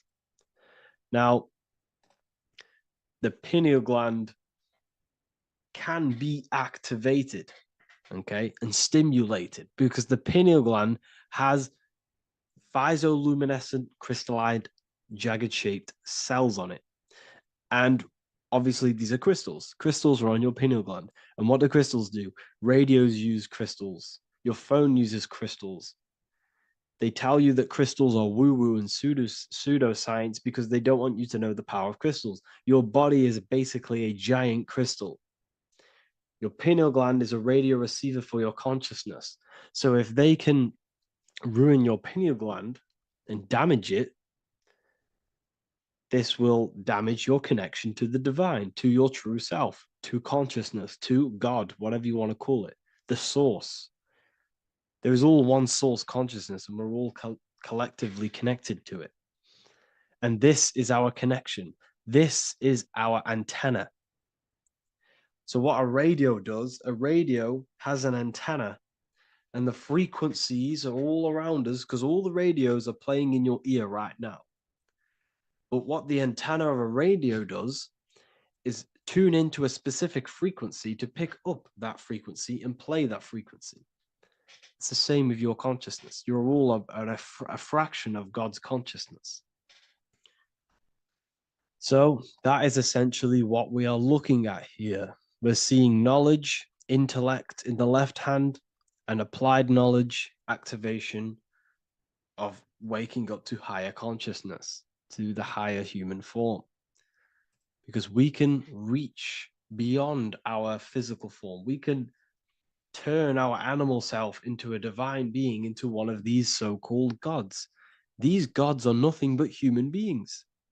The Anunnaki were not gods. They didn't come from the sky.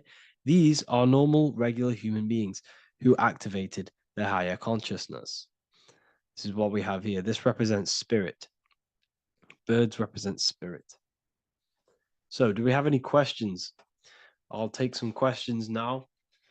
That was just a short lecture on what that symbol truly means.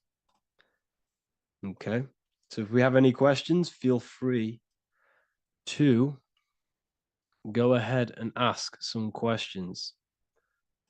Anything that you don't understand, anything that you want to know. Okay.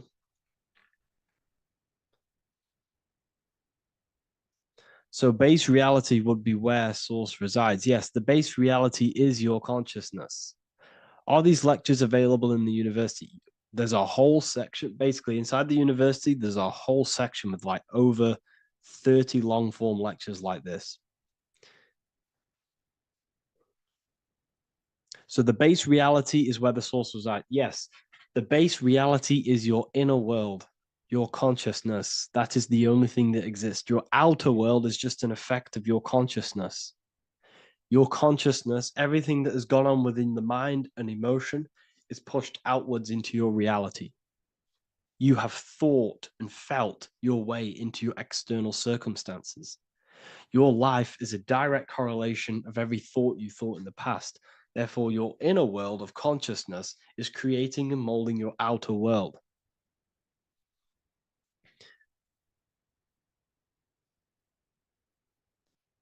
The best way to keep connection consistent, the best way to keep your connection to the divine or the higher planes of consciousness is through meditation and through imagination. Imagination is the fourth dimension. It is the astral plane. That screen that you have in your mind is not a physical screen. That is the divine plane of the astral. And this is essentially where all objects of this material world comes from. The phone that you are holding, the laptop you're watching this on, whatever you're doing, every single object you see in your room that you are in right now began inside of the plane of imagination. This is not a physical plane. This is a metaphysical plane that you have access to. And you have the ability to bring down this plane into physical form. That's what we call manifestation. That's what the ancients called magic. This is what we now call in science metaphysics. It's all the same thing. So yes, you all have access to the divine planes. Unlike animals, this is why humans are so advanced.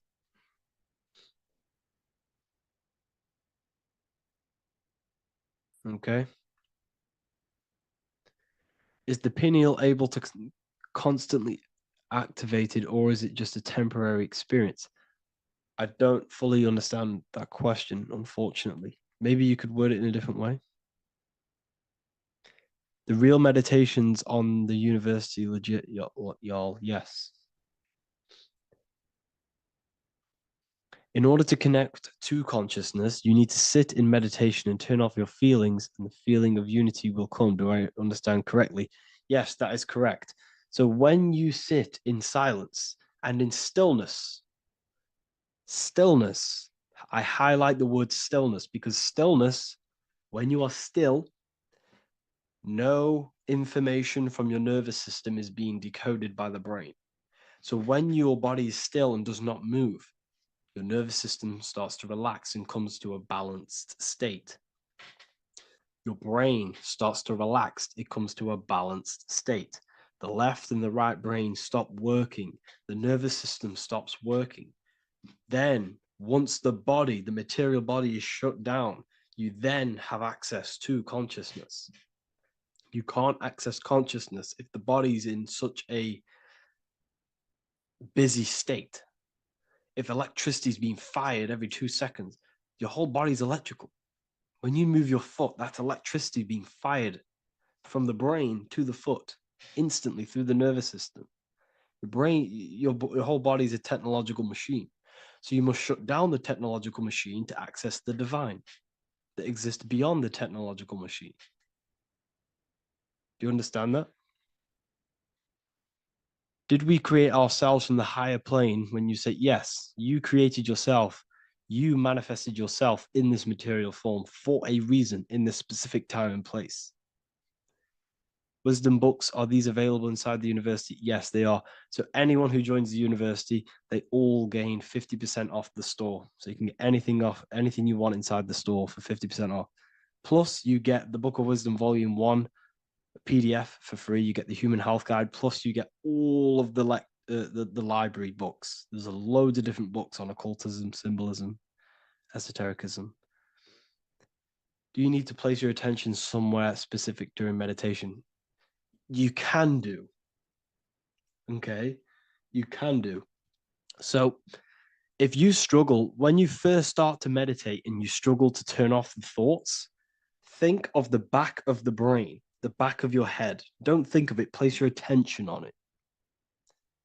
Okay, so when you place your attention on the back of the brain, this now shuts off thought because the back of the brain doesn't have any activation to do with thought. The front brain does, the neocortex. That's all to do with activation of thinking. So place your attention on either the back of the brain or your breath. What's more important, creating yourself or finding yourself? It's a balance of both. So in order for you to create fully, you must have awareness of self and awareness of thought and control over the mental dialogue, the inner voice inside of you. Okay? When you control that inner voice, that is when you gain power. That inner voice is what brings commands into physical reality. Before you kick a football, there is a change in consciousness. There's a decision made in consciousness before the body takes the action. Therefore, every physical manifestation is a change of inner consciousness before it's a physical reality. You can have the reality you want through consciousness before physically having it. That's the secret to creating. But you must believe it like you know the sun is going to rise in the morning. That's how much you should know that you have that reality in consciousness through feeling and thought and imagination. And that's how you can truly create in your reality. Shrooms help with consciousness or ego. I can't really talk about that because I'm maybe uploading this to YouTube, unfortunately. But we need to clean our pineal gland first from calcification. Yes, definitely. You should go on a detox the body. Because you can't really connect with consciousness if your body is in such a dirty state. Because the brain your nervous system is in a state of fight or flight, trying to fight off all these toxins. So when you meditate, you're probably going to be having thoughts all the time because your brain's firing, your nervous system's being attacked through toxins. So you must detox to have a true connection with the divine. Your diet plays a big role in your spirituality and mentality. What is the most optimal food for pure consciousness? Fruits and vegetables. They possess consciousness. So when you place them inside of you, they're syncing with your consciousness. How to check the cleanliness of your body, your skin, your teeth, your tongue, your mouth. If your skin has spots, different colors on it, you're not clean because your skin is a reflection of your inner organs. Coffee's not the best for you. Coffee gives you fake energy, okay? So what coffee does, that buzz you get off coffee is actually the toxic effect of the chemicals reacting with your body. If I'm inside the university and wanted to buy your book, you said it would be 50% off because we are your student. Is that automatic or we need to have a code? You will have a code. Yes, I'm going to releasing a code for all the students after this. Caffeine equals neurotoxin. Yes, it fries your brain. It fries your nervous system. It fries your dopamine receptors. Will the Q&A last week about money symbolism be posted? Oh, I didn't post that. That's my bad. I totally forgot. I will post that after this. Thank you for reminding me. How to detox the body. The best way to detox the body is going through a week cleanse of fruit. So only consume fruit, sea moss, and cayenne pepper, and lots of freshly pressed juice. Do that for a week or 2 weeks, depending on how you feel, and then start to fast. You will lose weight, but you're not losing weight, you're losing impurities. It's good to do this every couple months, to just go on a raw fruit diet, cleanse the body, push everything out, and then start to fast while, consuming sea moss and having lots of freshly squeezed juices. What is an alternative for coffee? Something with high energy levels. Okay. We're not taught the most simplest thing about the human body. It is an electromagnetic machine. It's electrical. It runs off electricity. The only energy you need is electricity, and that is found in fruits, vegetables. If you want energy, drink pure, fresh, pressed juice. That will give you more energy, more electricity than coffee. Can we cleanse ourselves through oil pulling? Do you recommend it? I do oil pulling every day with coconut oil in my mouth. Celery juice is a good one, very good one. Yes, celery juice.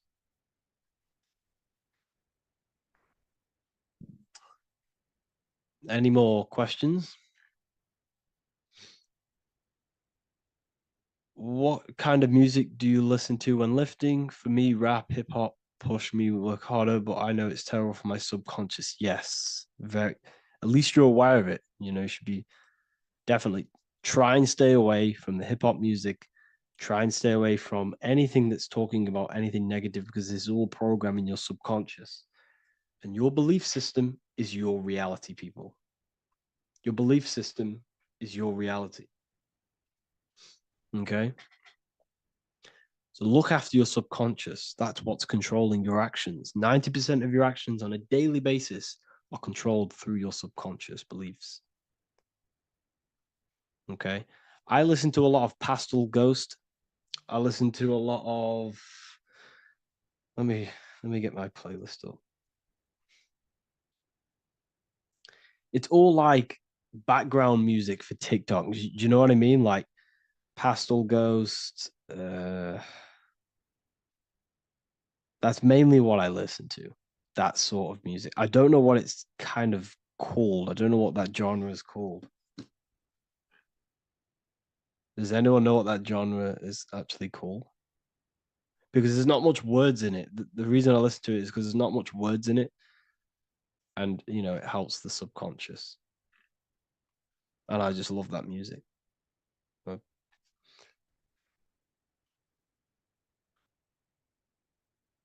Like lo-fi, yeah, a bit of lo-fi.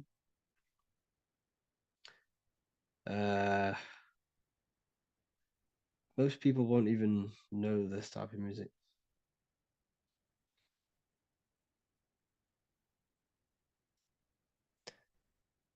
Can you tell us how you use cayenne pepper? So I mix it with freshly squeezed orange juice every morning. So the first thing I have, empty stomach, I have a teaspoon of cayenne pepper, mix it in and just down it every morning. And sometimes at night. The feeling you get in your stomach after putting cayenne pepper on an empty stomach is absolutely amazing. It tingles in your stomach. It kills parasites. It kills all horrible organisms.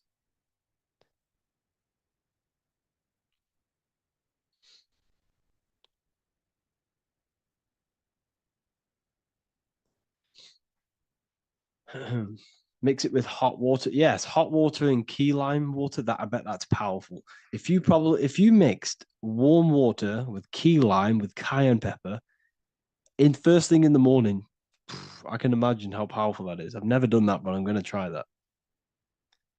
Do you use sea salt? I don't know what to think about sea salt, to be honest. I try and stay away from it. I don't know whether it's good, don't know whether it's bad. I'm kind of mixed on it.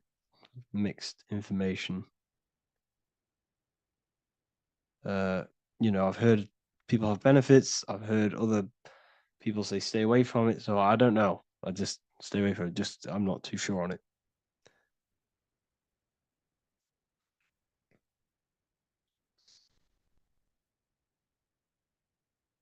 I drink fresh pressed celery juice every morning. Yeah, definitely.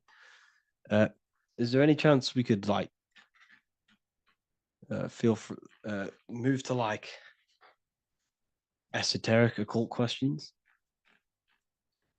The only reason I say that is because I might be posting this to YouTube, so it's like I don't want them thinking I'm giving health advice, because I'm not. This is what I do. I'm not giving anyone medical advice. This is what I would do to myself. Because I can probably get in trouble for that. So the subconscious is the all-knowing. It is the all-seeing eye. The subconscious knows everything. Your conscious mind does not. Your subconscious knows every single cell in your body. Your subconscious is making your heart beat. It's talking to your heart. It's talking to every organ, every cell in your body is being connected and spoken to by your subconscious mind. It is the all-knowing. The subconscious has access to the astral plane, imagination, the fourth dimension. It has access to the mental plane, thoughts. It has access to the ethereal plane, energy. And has access to your physical body. It's the door. It's the portal. The subconscious is the portal to the divine. You must go through the subconscious in order to access the divine. Any coupon codes for book 2? Yes, inside the university, there will be a 50% off coupon code. Speaking of ancient civilizations, why did they use symbols to give us true knowledge? This is a very, very good question. Very good question indeed. The reason they use symbols is because symbols are their keys. They hide meanings. They hide things. For example, if it was written down, if all of this sacred knowledge that I'm speaking now was written down, it can be easily taken. It can be easily misused. Someone can take it, read it, and steal it and misuse it and abuse the world and create horrible things. The reason they use symbols is because they're hidden. They hide the teachings. Only the ones who possess the key, that possess the knowledge, can read the symbol. So the symbols act as a guard towards this higher wisdom, this higher knowledge, which gives you power. All of the knowledge I teach you gives you power. And you can misuse it. You can misuse your imagination. You have no clue, unless you've put this into action, how powerful your inner consciousness is. You can become a Okay, listen. If you hate your job, it's not the job that you hate. Think about it. It's not the job that you hate. The hate is coming from your inner consciousness. It's the state of consciousness that you hate. So what does that tell you? You can change that inner consciousness to another reality, the feeling of another reality. You can become that consciousness within before you actually externally have it. And by becoming and knowing that reality, that's what produces effect on shaping your outer world. When you really, truly know that reality inside of you, of being free, of being wealthy, of having abundance, your outer world has no other choice but to rearrange itself to your new inner state of consciousness. That's what magic is. It's manipulating your inner state of consciousness. It's convincing yourself that you already have it. Not believing it, knowing it. Okay? Knowing is different than believing. Believing is a lie. You should know thyself. Okay? So we can say that human overpopulation is intentional. There is no human overpopulation. We're all cramped in these cities. We're all cramped into one little place. We're not supposed to live like that. We're not supposed to live so cramped. This is why there's so many weirdos out in public. So many weird people doing weird things. This is when things start to go weird, and we shouldn't be living in this state, in this condensed state. We should be spread out. Okay. There is no overpopulation. It's just an illusion, because we all lived in such. Have you ever been on a plane? Have you seen how much land there is? It's crazy. There's no overpopulation. And how many people do they say there's in the world? There's not that many people in the world that they say. I think it's like 8 billion. I think they say there's 8 billion people. There's not 8 billion people. There's probably more like 2 billion. And the reason I say that is because I have a friend who only has like 300K followers. So that's a lot of followers, okay? And he gets recognized everywhere he goes. And he's into all this stuff. And he says, listen, the population is definitely not 8 billion or whatever they say. I think it's like a couple billion. It's probably more like 1 billion. How to properly manifest intentions. Thought, emotion, and imagination are the key. You must know that you have that reality. Don't believe it. Become that reality within your consciousness. All day long, as much as possible. Feel it. Imagine it. Say it. And have zero doubt. How to have zero doubt? You can't, well, Okay, so the doubt, that little voice that will seep into your mind saying, you can't do that, you can't do this, that's your old voice of your subconscious program. Listen, the reason why most people fail in life is because they have trained their subconscious that they will fail. They have told and believed that they will fail. The reason I will succeed for the rest of my life is because I have trained my subconscious to say, I will win, I will succeed, I will solve any problem. That's my belief system. And if my belief system is that, then my external reality, my conscious mind will seek a way to fulfill that belief. It will seek to control and create that belief in my external world. It will seek to solve any problem. I've trained my subconscious mind to know that I already have the reality, to know that I'm abundant, to know that I have everything that I already need. Therefore, if any problem comes, I can sort it straight away. But most people have a different belief. It's not your fault. We've been kind of manipulated and told this, that they will fail, that they can't do anything, that it's too hard. And that basically casts a spell on the conscious mind, where your conscious mind is just like, no, I can't do that, because of this subconscious belief that you hold.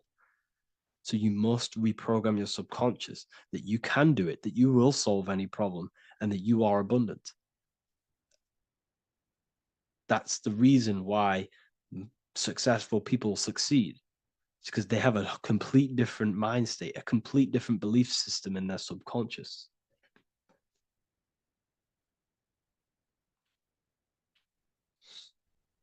Do you offer mentoring? Yes, I do offer mentoring, but it's mainly for people who want to grow their online presence, and for the amount of value and transformation that I can place into your life, and the time that, well, the price of my time, it will be a higher price tag, but your life will completely change if you join my mentoring, because I will transmute your life. I will transmute your mind, and I will transmute your whole reality, because I could tell you exactly what you need to do. How to have super genius power pulling information from the source. Okay, so you can do this. I talked about this in Book of Wisdom, Volume 2, if you've read it.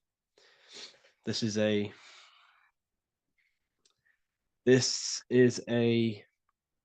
technique that Albert Einstein used. This is a technique that Thomas Edison used.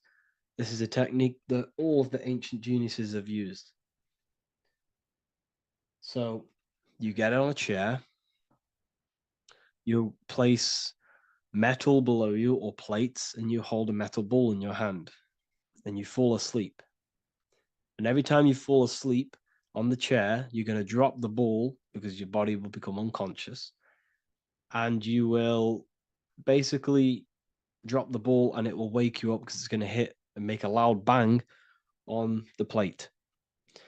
And every time you go to sleep, basically what this is actually doing is shifting your consciousness from conscious into the subconscious. So from physical into the astral, your consciousness is shifting between these two planes. And as you do this, you can bring down great ideas from these higher planes. So when you fall asleep, have an intention. And when you fall asleep, you'll drop the ball. And when you wake back up, you'll have an idea, and you just got to write it down.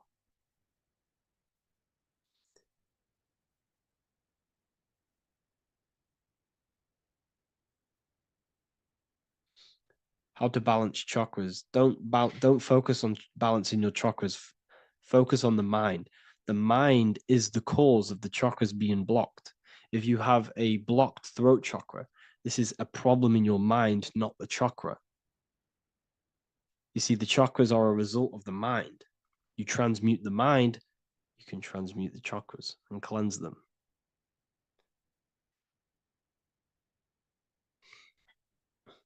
So was Jesus a real man that walked? Okay, so I'm going to tell you something. Like, some of the things that I say in my reels, they are to catch attention. So if I say the first thing on the reel, Jesus never existed, straight away, you see that, it's going to trigger you. It's going to trigger Christians. It's going to trigger people. So yes, I do say things to catch attention. The reason I do that is because I have to, in order to catch attention.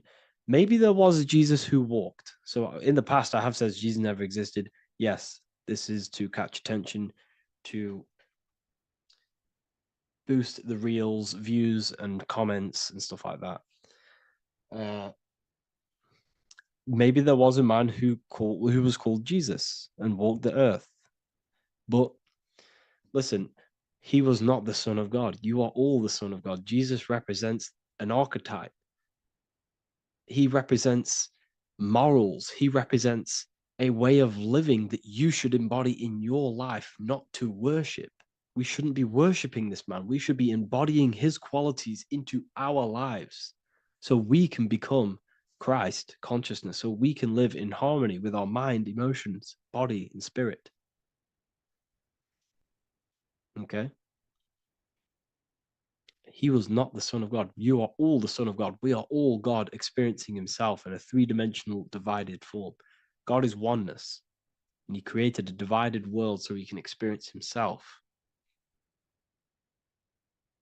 Why do you quote from the Freemasons oft times? I don't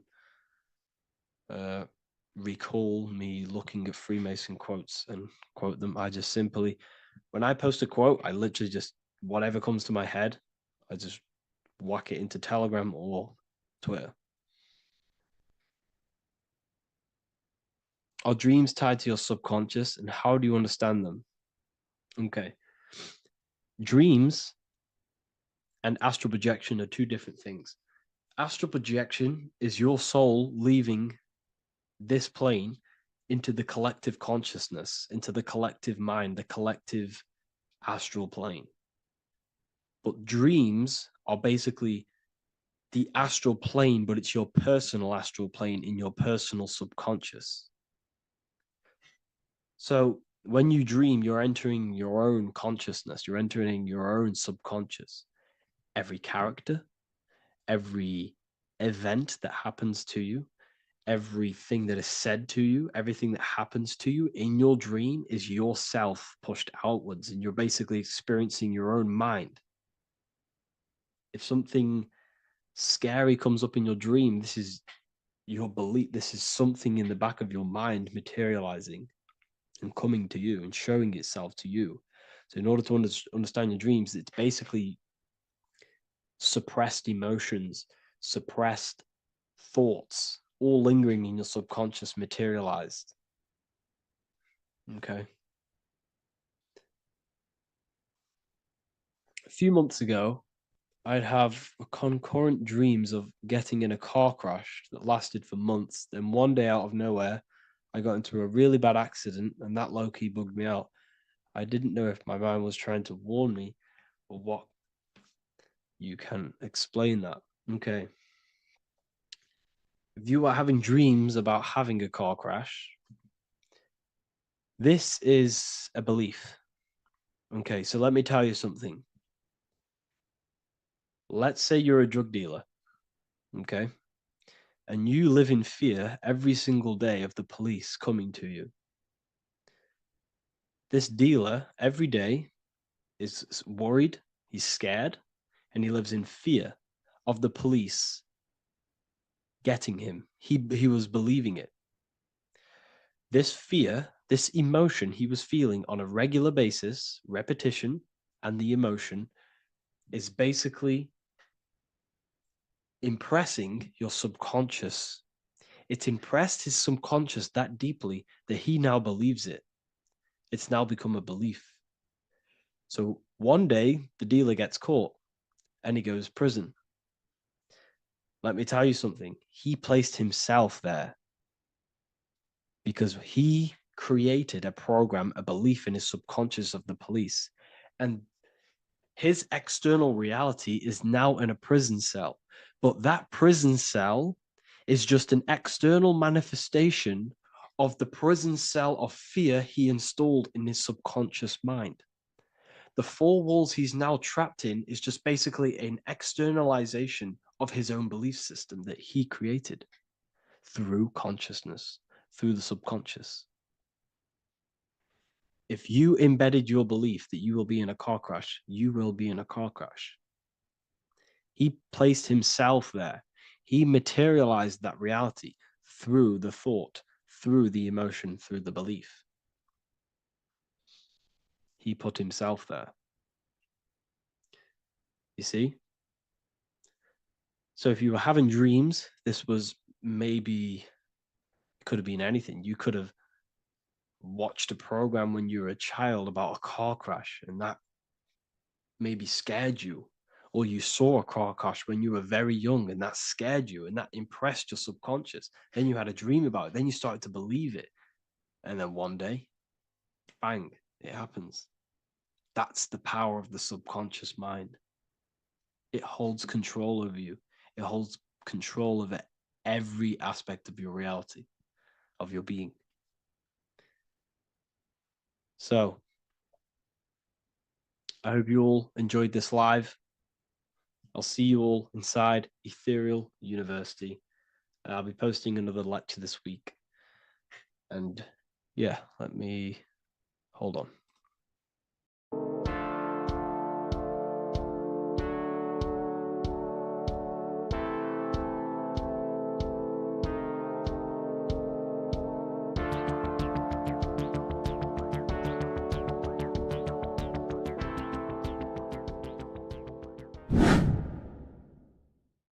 What is good, people? It's Revival of Wisdom. Today we're going to be talking about Saturn. I've done this video in the past. However, this video is going to contain a lot more in-depth explanation of Saturn. So the 33rd degree Mason, Manly P. Hall, said, Saturn is the key to crystallization, physical matter.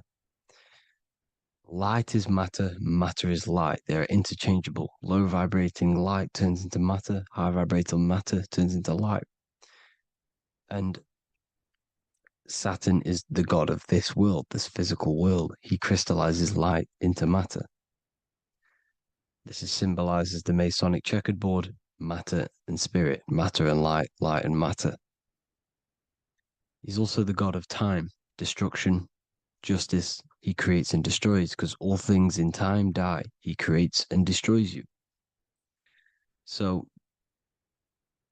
because we live in this physical world, which is the electric world, this is why we say electricity, because it comes from the root word of El, Saturn. They used to call Saturn El, E-L. This is why we used to say Elohim is God. The real God of this world is Saturn, but it's being hid. This is being hid. Jesus is Saturn. All of this is Saturn. It's all Saturn worship. It's the real God of this world, So, physical matter is a result of two opposing forces equalized on the plane of inertia, because everything is created out of electromagnetic torus fields, toroidal fields.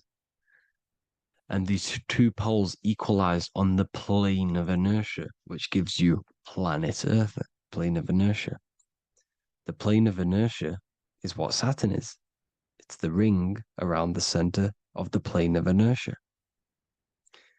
Thank you to Walter Russell saying, physical matter is a result of two opposing forces on the plane of inertia. This is what Walter Russell says, so please check out his work. He's got many books, many books on light and electromagnetism and stuff like that. So I advise you to check him out. So the torus field gives you the binary code 0 and 1, the female vagina and the male phallus. This is the code for this world. Saturn crystallizes physical matter. Now Saturn is the most outermost layer of the 7 layers of heaven, where it says in the Quran, it says, Allah, it is he who created the 7 layers of heaven. Saturn is the outermost layer. He's the top. He's the most high. So when we say the most high, we're referring to Saturn. He's the most high before the firmament, before the stars. So Saturn is the god of this world. He's the Lord of the Rings. He wears the crown. The crown is the rings. Crown, Kronos. So the planets are luminaries. They are lights. They are beings. They are energy, conscious energy. And we're in the heart of the solar system. Saturn is the outermost layer. He is the one of this world. He's the god of this world. Now, on the North Pole of Saturn, you have the hexagon. Add up all the sides, it creates the six-pointed star. Or it can be created as a cube. The cube is very important. The six-pointed star is very important. 6 points, 6 triangles, 6 side, 6, 6, 6. Black cube adds up to 6 in gematria.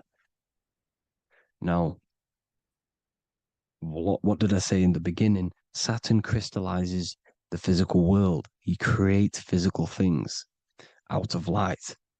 You are a light being. This is why we say human. Hue means the light spectrum.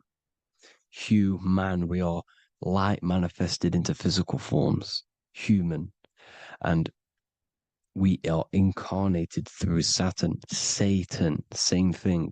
The number of the beast is 666, and the 666 comes from the 6 points, 6 triangles, 6 sides of Saturn, 666. We are all known as carbon-based life forms. Carbon, the atomic structure of carbon, is 666, 6 protons, 6 electrons, 6 neutrons. We are materialized into our physical bodies through Saturn, through the number of the beast. These bodies are the beast, it's the animal. The divine, the Christ, is the consciousness within, because you are a physical, spiritual being combined into one, hexed into one. Hexagram. This is a hexagram. You're hexed into physical matter, spirit and matter, light and dark, combined into one. Now you contain of the mark of the beast, the mark of your body. Your body's the beast. It says in the Bible, Satan, who is the god of this world. This world. There are many different worlds, but this world is run by Saturn, and it says that in the Bible. Saturn is Satan. It's the same thing. And look at the crown of thorns are wrapped around the heart. The soul is in the heart. The mind is in the brain. The soul is wrapped around the rings of Saturn. You're wrapped in physical matter. This is what it's showing you. This is symbolizing the rings of Saturn wrapping you. And the cross on top is the cross of the cube. The cube, the black cube of Saturn, unfolds into a cross. So Satan, who is the god of this world, Corinthians 4:4 in the Bible, Satan, who is the god of this world, has blinded the minds of those who don't believe. Satan blinds your mind, because the god of this world materializes you, and he blinds your mind when you incarnate into physical matter. When you enter this soul system, not the solar system, you hit Saturn first. He materializes you. And look at the symbol for Saturn. This is the symbol for Saturn. All of the planet symbols are created out of the Holy Trinity. The earth, moon, and sun. Body, mind, and soul. The sun is your soul, the moon is your mind, the earth is your body. Your body's made out of the 5 elements. The sun is your soul, because the sun is life force.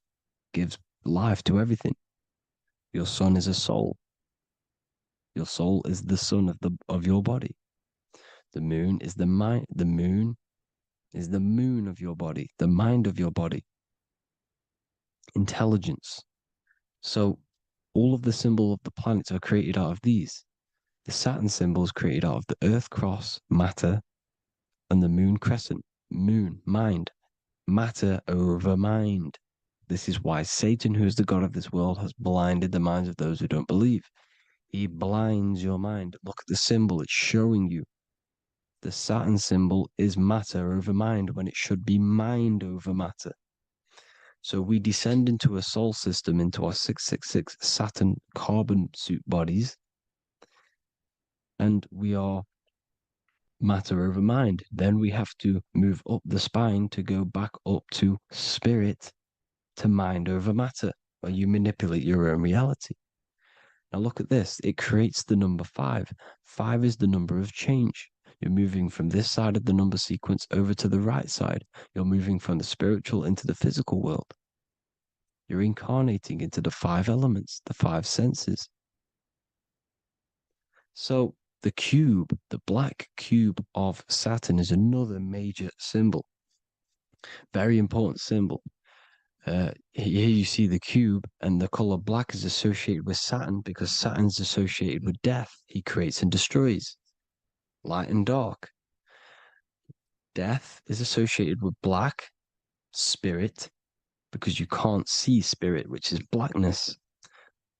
So the black cube is black because Saturn rules the nighttime, which is dark, blackness, and he rules the winter, which is death, blackness. So Saturn is the black cube. Cubes have 6 sides: up, down, right, left, back, and forward. Cubes are 6-sided.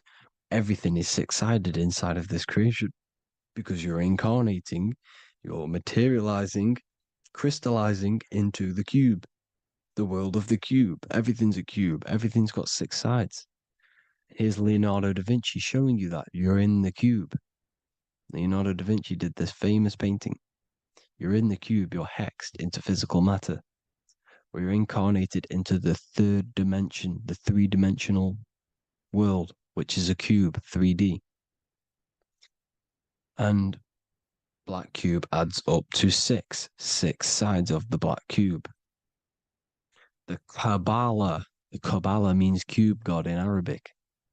And look at what they do. They worship the cube, the black cube, and they stand in rings like the rings of Saturn. Australia, Denmark, Manhattan, Santana all have these black cubes. You go to New York, you will see the black cube there as well. These black cubes are everywhere because it is the real God of this world, So look at the cross. The cross unfolds into the cube. Xbox, Nintendo GameCube, Sega Saturn, anything to do with a simulated gaming reality, they put Saturn in it because we're in the simulation of Saturn. This is a simulation. And this is why they reflect this through the Xbox, GameCube, Sega Saturn, anything to do with gaming, simulations, is all Saturn. Because we're in the cube of Saturn, the black cube. We're in the GameCube, the Xbox, the Sega Saturn. As above, so below. So they reflect it through the simulations that they create inside of this simulation. Cubes have 8 points for the 8 points of time and space. 8 is the number of time. Everything's cycling, infinity. So look at the cube. The cube is symbolized as in Judaism. The Judays have the black cube. They wrap themselves in a black band and they cover their eyes into blackness. The black cube, for the black cube of Saturn, they use the star of Saturn and they worship their god on Saturn Day because it's all Saturn worship. And look how the Saturn god is wrapped around with these thorns or leaves, just like Jesus is wrapped around his heart. And Jesus on the cross is us on the cross. We are in the cross. We are in the cube. The cross is the cube. And the cross is even in the Saturn symbol. This is another symbol for Saturn. There's 2 symbols. You got this one, the one I've just broke down. And there's this one. This is the cross of Saturn, the cube god, the simulation, the game cube. Now, Chronos is another word for Saturn. Chronos means time. When you clock into work, you go to the Chronos machine. Well, I did anyway. And I tap my card on the Chronos because Chronos is time. anything to do with time is Saturn. He creates and destroys. Look at the artwork of Saturn with the sand, the time. Look at this, how he's cutting off the baby's wings. He's crystallizing the spirit into matter. He's cutting off your wings. Satan, in the Bible, he falls from heaven into earth and he loses his wings. He becomes a serpent. You see, it's all symbolic for us. We are the fallen angels, fallen angles of light. We're fallen angles of light. We are light beings. Now we're fallen into physical matter. Saturn's chopped off our wings. He's chopped off our spirit wings because when you astral project, you can fly. You will fly around. He's got the Reaper staff here, always depicted with the Reaper staff. Now look at the clock. Saturn day is the 6th day. The number of the beast, 666. Look at the clock. 6 take away 12. 12 take away 6 equals 6. 7 take away 1 equals 6. 8 take away 2 equals 6. 60 seconds in a minute, 60 minutes in an hour, 24 hours in a day, 2 plus 4 equals 6. That's 666. Everything's 666 because it's time. Saturn. All goes to Saturn. He's the god of time. We're in time now. We're in time. We're in the time, which is God, the god of this world, the god of time. Now look at this. The Reaper is also depicted as the Reaper with the staff, the black cloak, black symbolizing death, spirit. Judges wear black because Saturn is the law. He's the god of this world. He's the law. This is why they wear black cloaks. When you graduate from university, you wear a black cloak and a black cube on your head. You've been hexed. Funerals, you wear black because it's all to do with Saturn, Father Time, Father Crystallization. Now Saturn, here's another one of him cutting off the wings of a child. Because he cuts off the wings. He creates and destroys your body. We're in the electrical world. Everything that is electrical vibrates. All vibrations have to come back to a standstill point, which is death. This is why your body dies. Your atoms stop vibrating. Corona. Look at the crown. The crown is the corona. Corona means crown. And look at this is an alcohol brand for beer. You can see the staff of Saturn in the symbol with the moon crescent. Corona, which is the crown, Saturn, the crown on Saturn, the rings. And then you've got the staff. It's all Saturn worship.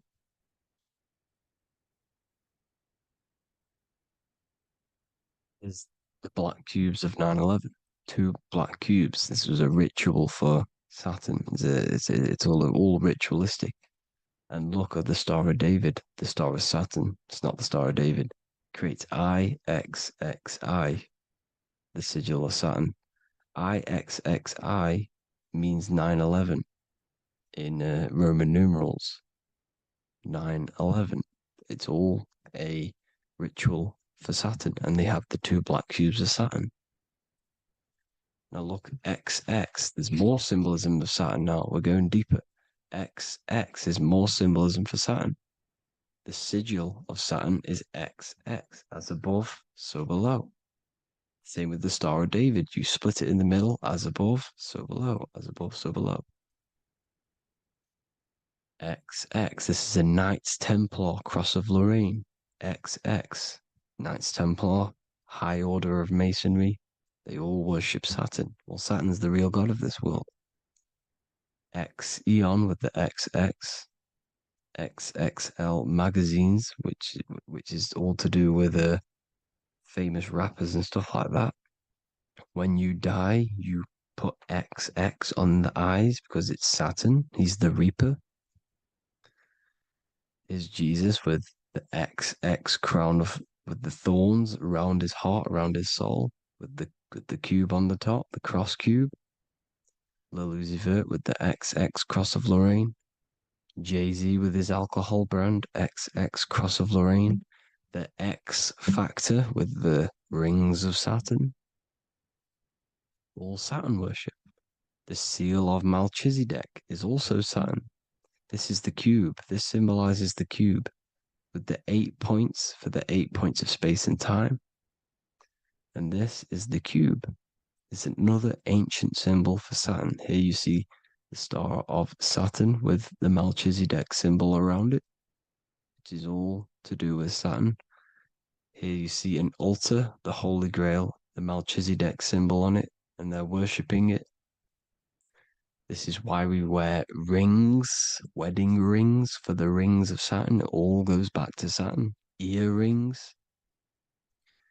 The 8-pointed star of the ancient Sumerians is all Saturn. It's all Saturn. So the ancients, the symbols of Saturn goes on forever. It's in all of the major corporations. You can see it everywhere, the rings of Saturn. Toyota is an obvious one. Internet, Nike, Target, Sega, Saturn. It's all Saturn worship. All Saturn worship. Because he is the real god of this world. Here's Kanye West's album with a Saturn here. Here's Michael Jackson's album saying X, escape. There's the X again. The X, escape. You have to escape this reality. Maybe that's what he's pointing at. Here you see it on the dollar bill. The star of Saturn. Here you see it again on the dollar bill. So that is it for today's people. I hope you all gain some insight on Saturn. Please like, comment, and share if you can. Subscribe if you like the channel. Please have an amazing day. God bless.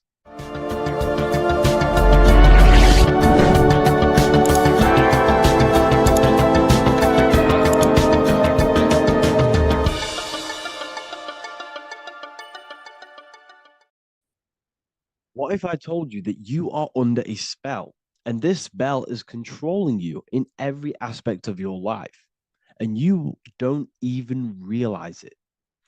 Spells are not what you've been taught. They're not fantasy magic wands that are casted over you. No, no, no. Spells are much, much deeper. A spell is a belief system that is installed into your subconscious mind, which holds power over you. Okay? If I install a belief into your mind and that belief holds power over you and controls you, that is you under my spell. A spell is a belief that someone has installed into you. Okay? You have a subconscious mind. The subconscious holds power over 90% of your daily basis behavior, thought patterns, and overall emotional state. Because the subconscious is the back end of our mind, the mind that we don't really have access to. It's the shadow self, where all of our programs, all of our memories, all of our traumas, all of our everything that we've ever experienced is recorded and kept in this vast database called the subconscious. Now, the subconscious is the 90% of our mind. We are only aware of 10% of our mind, which is the conscious mind, which is what you're using now, what you're consciously aware of. But there is a subconscious mind that holds power over your conscious decisions, and you don't even realize it. For example, as a child, you had a very, very traumatic event happen. Let's say as a child, you were not loved enough by your parents. And this feeling of you not being enough for your parents and feeling alone as a child implanted this seed. And this seed was planted by your emotions, a strong emotion. And over time, as you grew older into an adult, this seed grew and grew and grew. And what this seed grew into is you being very needy. You always seeking validation from others. Okay. But you taking this conscious decision 10 years down the line actually stems from this hidden cause within your subconscious mind, within this little feeling, this seed inside your subconscious where you don't feel like you are worthy. So this results in a conscious decision of you seeking validation from others, being very needy from others. Okay. This is what the subconscious is. The subconscious holds power over us. For example, posting on social media. Why are you actually posting on social media? If you take a selfie with your new watch, new car, and you go and post that onto your social media, why are you actually doing that? On the deepest root cause, it's not because you just want to post a picture. No, it's much deeper. It comes from a subconscious belief or a subconscious emotion of you seeking external validation, whether you believe that or not. But that's what it is. If you're posting on social media, you're seeking attention, you're seeking validation from others on a deep level, on a subconscious level. You may not even realize this because it's subconscious. Now, this is what a spell is. Money is a type of spell. Remember, money doesn't actually exist. Money does not exist. Money is a physical object inside of the material plane. But the physical object has a belief in the mental plane. See, the mind is the highest plane. This is the root cause of reality, the mental plane. Okay? So our belief in our mind has given this piece of paper value and a meaning. But in reality, it's just a piece of paper with a belief behind it. But this subconscious belief behind this piece of paper is controlling your daily basis behavior, is controlling your emotional state and controlling your life without you even realizing it. Without you even realizing that it's all an illusion. Money does not exist. It's the belief that gives the piece of paper a power. And the way we break the spell is by realizing that the money doesn't actually exist. The whole world is under the spell of money, and it's controlling all of us. But the spell is the belief. Once we all wake up and realize money has no value, it doesn't actually exist, it's only a belief. There is no actual money. That's how we break the spell. The spell is broken when we figure out that we are under the spell, under the belief, under the illusion of this piece of paper having value, and it's controlling our lives. That's why the word money has mon within it. Mon is moon, and the moon represents our hidden aspect of our mind, our subconscious, and the sun represents our conscious mind. So you have two versions of yourself. You have the self that you show to everyone, the conscious mind, and you have a shadow self called the subconscious, which is the hidden aspect of you. For example, do you really love your partner who you're with, or are you just with them for, is there a subconscious fear of being alone? Do you really want to be with this person, or is it stemming from, are you staying with them because it's stemming from this fear of being alone, of being lonely? Or are you just with them because you have a subconscious sexual addiction? And all of your conscious decisions are actually coming from this little seed of wanting sex or not being alone.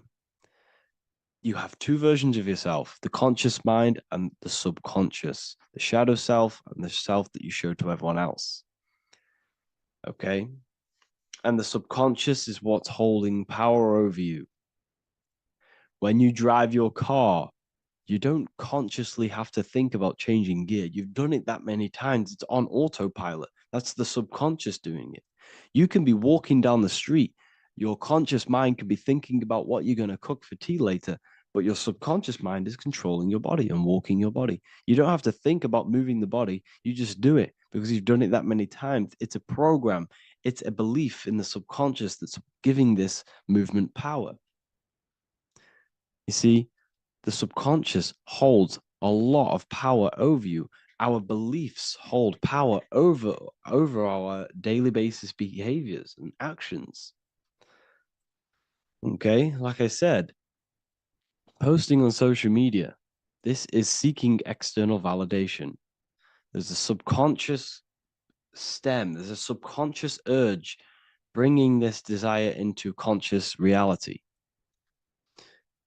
So we must break the spell of our emotions controlling us, our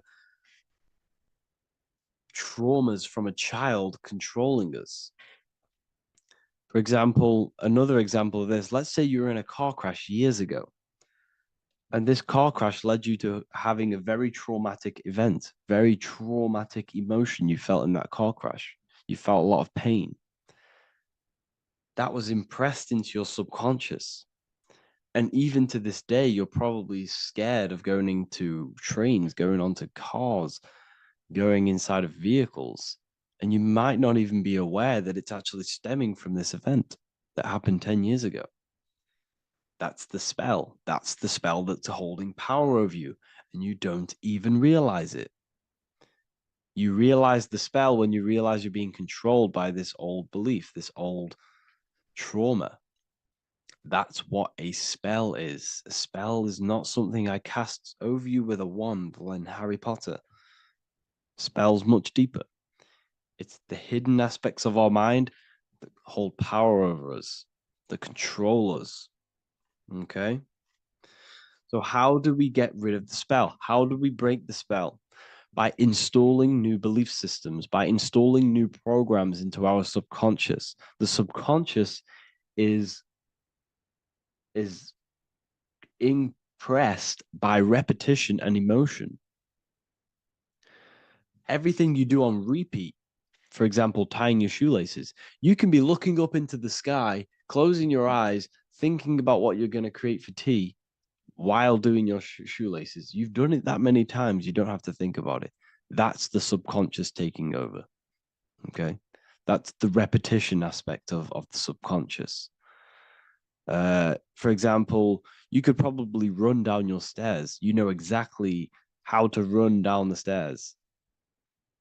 If I tried to run down your stairs, every staircase is different. I'd probably fall over. But you've done it that many times, you know exactly how to do it. It's what we call ritual. When you have an evening ritual, when you tidy the house, you do your skincare routine, you wash your teeth, that's a ritual. This is what the ancients called ritual. When we do rituals, we're trying to implant something into our subconscious to either remove an old program, an old seed that is controlling us, for a new one that's going to grow into new light, into a new reality. So you can implant messages, implant new programs into our subconscious, which will then grow into a new reality. Okay? Because if I tell you something over and over and over again, every single day, for example, if I say, you do what I say every single day I repeat this statement into your ears, about a month or 2 months in, you're going to start to believe in that statement and you're going to start to be under my spell. You're going to start to do everything that I say. So this is what spells are. Spells are subconscious beliefs that hold power over you, and you don't even realize it. So we need to remove these old programs we have that are controlling us for new programs. And we do that through ritual, affirmation, and imagination. Repetition and emotion is key to impressing the subconscious. They are the two ways that spells are created, that programs are created. The subconscious only knows the now, and it only knows you. So every word you say is a spell. So when you call someone else a name, you're calling yourself a name, because your subconscious takes everything you say as truth, because it only knows you. It doesn't know anyone else. So every night we can do affirmation, We affirm the reality we want. This is what we call a ritual. We sit down or we stand up, whatever it is, you affirm the reality you are, I am statements, and then you imagine that reality. And you do this over and over again, every day, twice a day, 3 times a day, however many times. And this will cause repetition. This will install a new belief system into your subconscious, which will then start to show in your external reality. It will start to put you under a spell of the new program. For example, if I install into my subconscious that I believe that I am rich, every single night I affirmate that I am rich, I am wealthy, I am free. And then I do a ritual. I start to imagine this reality. Every single night, I do these 2 things on repetition, and I start to feel the reality and imagine the reality. Over time, I'm going to start to believe that I am rich, that I am free, and I am wealthy without having the physical reality. And what this will do is that it'll implant a message deep within your subconscious mind. It will plant the seed of this belief. And this belief over time will grow into 90% of my thoughts, 90% of my actions, 90% of my words. My words, my thinking will change due to this new belief. I may not even realize it, but I'm looking for more opportunities to make money. I'm speaking to more people because of this belief that I've installed. This belief has triggered new ways of thinking. My mind, my conscious mind is now only operating to fulfill this belief. And my conscious mind might not even be aware of it.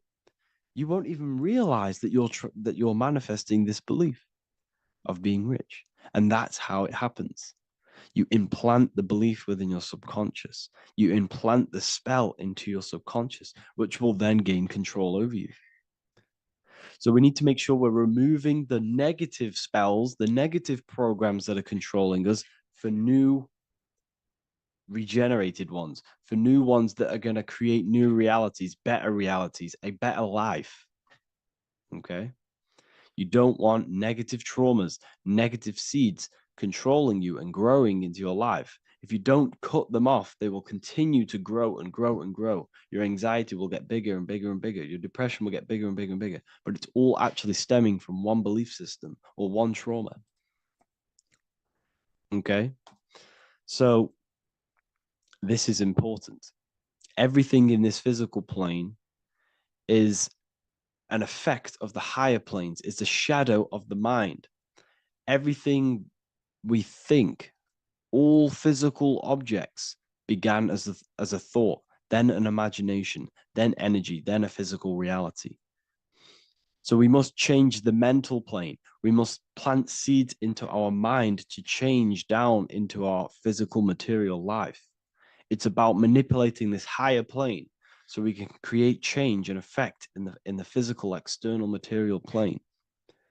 That's what magic is. This is what spellcasting is. This is all what it is. It's not fantasy. This is the manipulation of the higher planes of consciousness, which your mind has access to.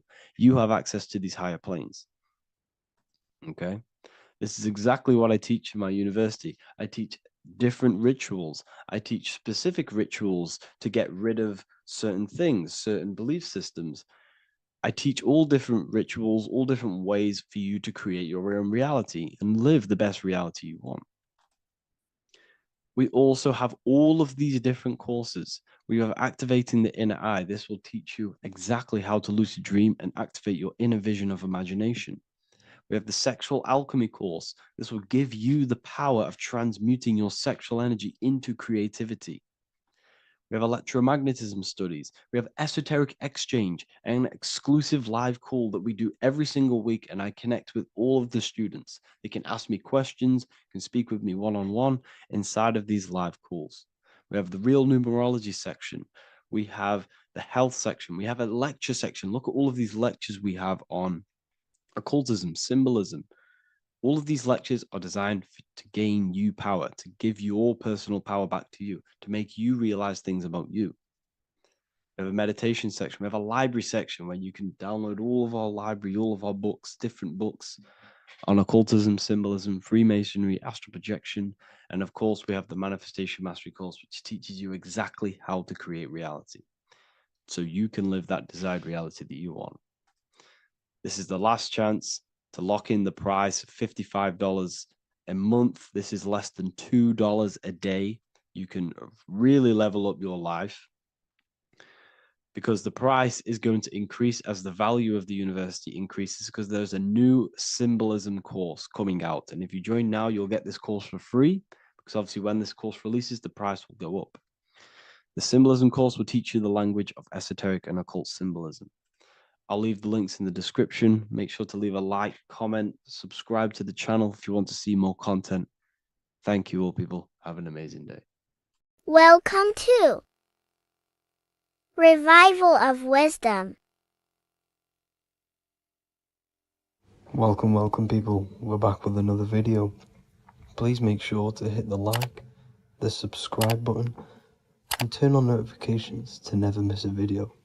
The Vatican is a giant key from a bird's eye view, and it also contains an 8-pointed star. The Anunnaki Sumerian gods also depicted this 8-pointed star. The sky god Anu from the Anunnaki also uses the 8-pointed star for his symbol. And even Freemasons depict an 8-pointed luminary with a ladder and a key. This is symbolizing the key to ascension up to the 8-pointed star, which is Polaris. Polaris is always depicted as an 8-pointed star.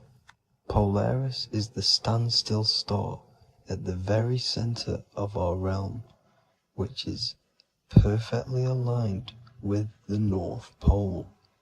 The Earth is a giant torus field, and at the center is where the most electromagnetic energy is stored. This is why all compasses point to the north.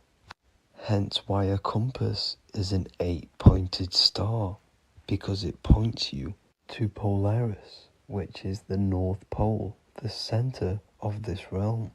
The 8 points of the 8-pointed star symbolize the 8 points in space and time. So yes, Polaris is the portal which you ascend through if you outgrow this consciousness by aligning your chakras.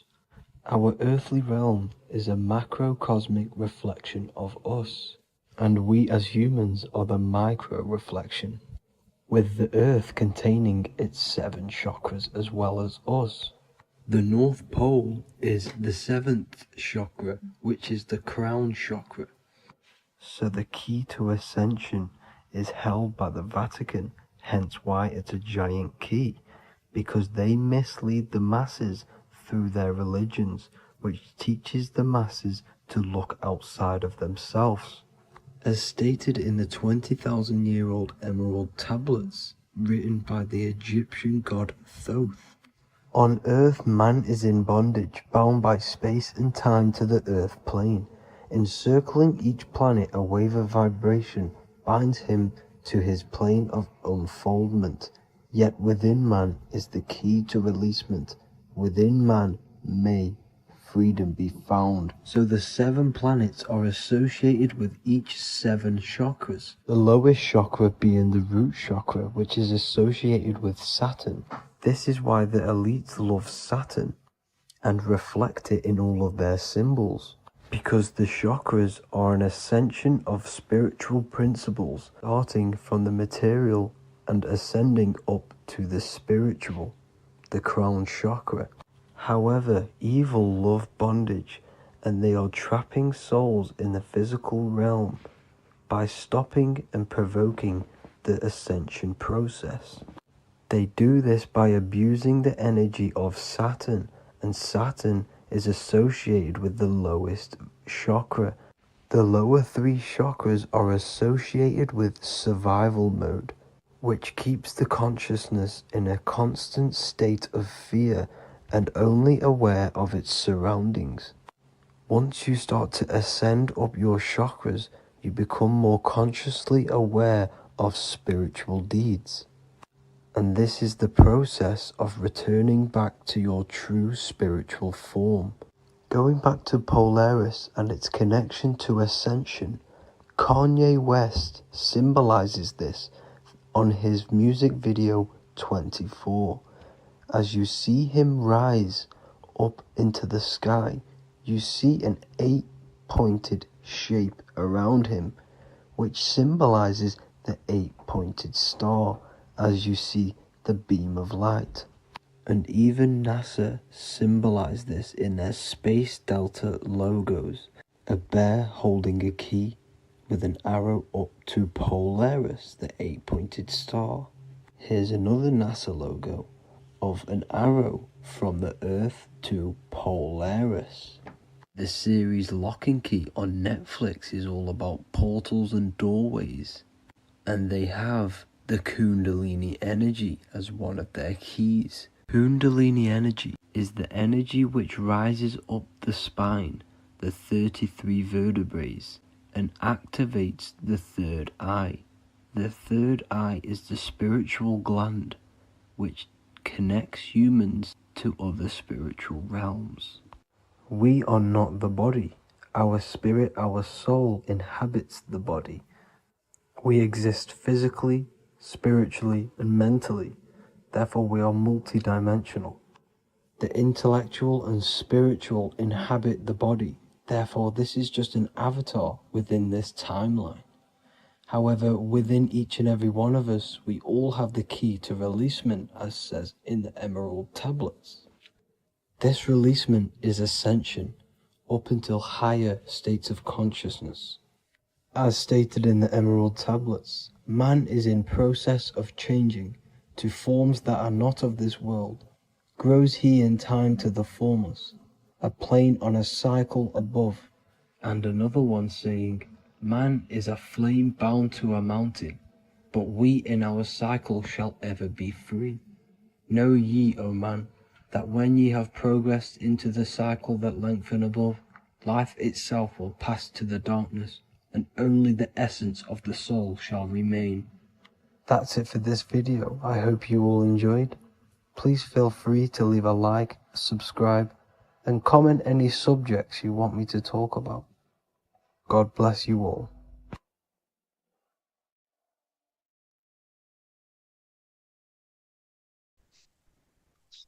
Matthew 21:1, Jesus went into the temple of God.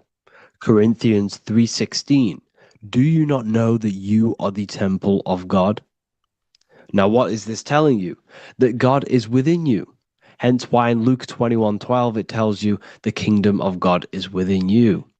And the side of your head region is called a temple for a reason.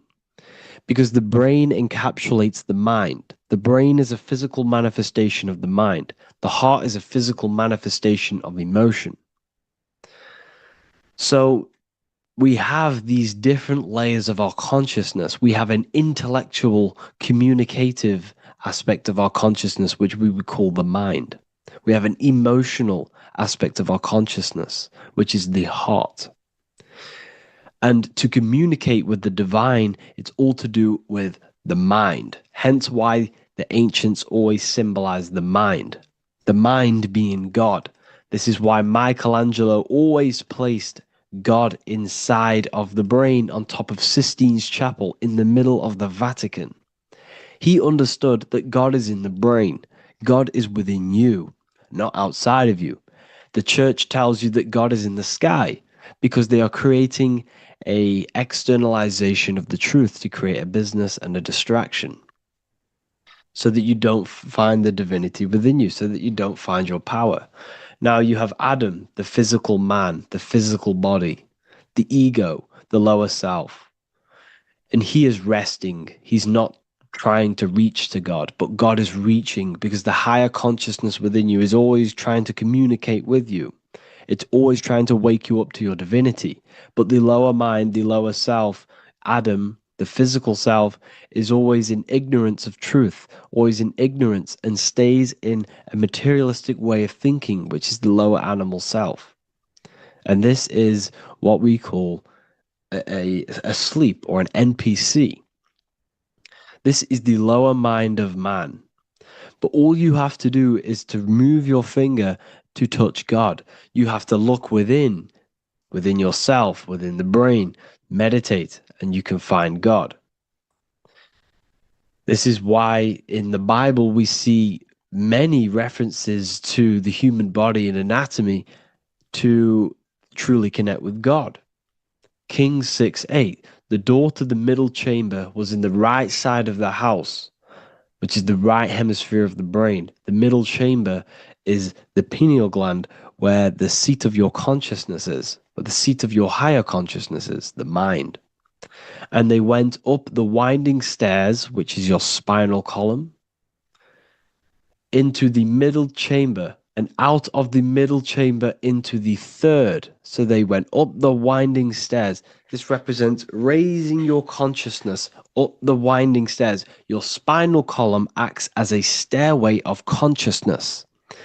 Depending on what sort of consciousness you are operating in, depends on what part of the spinal column you are using. Because the spinal column ascends and descends consciousness. What do I mean? If you are in a reproductive way of thinking and you're always thinking about sex, you're jerking off all the time and you're always eating, all of your brain's power and your mind's power is being descended into the lower aspects of the spinal column, which represents hell, the physical state of man, Adam, the ignorant state.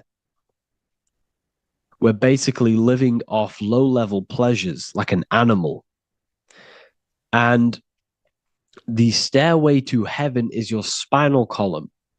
They went up the winding stairs into the middle chamber, which is your mind, your pineal gland, and out of the middle into the third stage of consciousness, physical, etheric, astral. When you meditate and you start to raise your consciousness during meditation, you enter the astral plane when you turn off thought. But this is the middle chamber inside of the brain. Here we see another painting inside of Sistine's chapel of God inside of the brain. This is the brainstem. This is the brain. This is the frontal lobe. This is the back lobe. This is the back lobe. This is the cerebellum. Here's the reptilian brainstem. Here's the claustrum. This is what we are seeing here. Anatomy. Here is another one in Sistine's chapel in the middle of the Vatican. This is depicting the brainstem. God's neck looks exactly like the brainstem.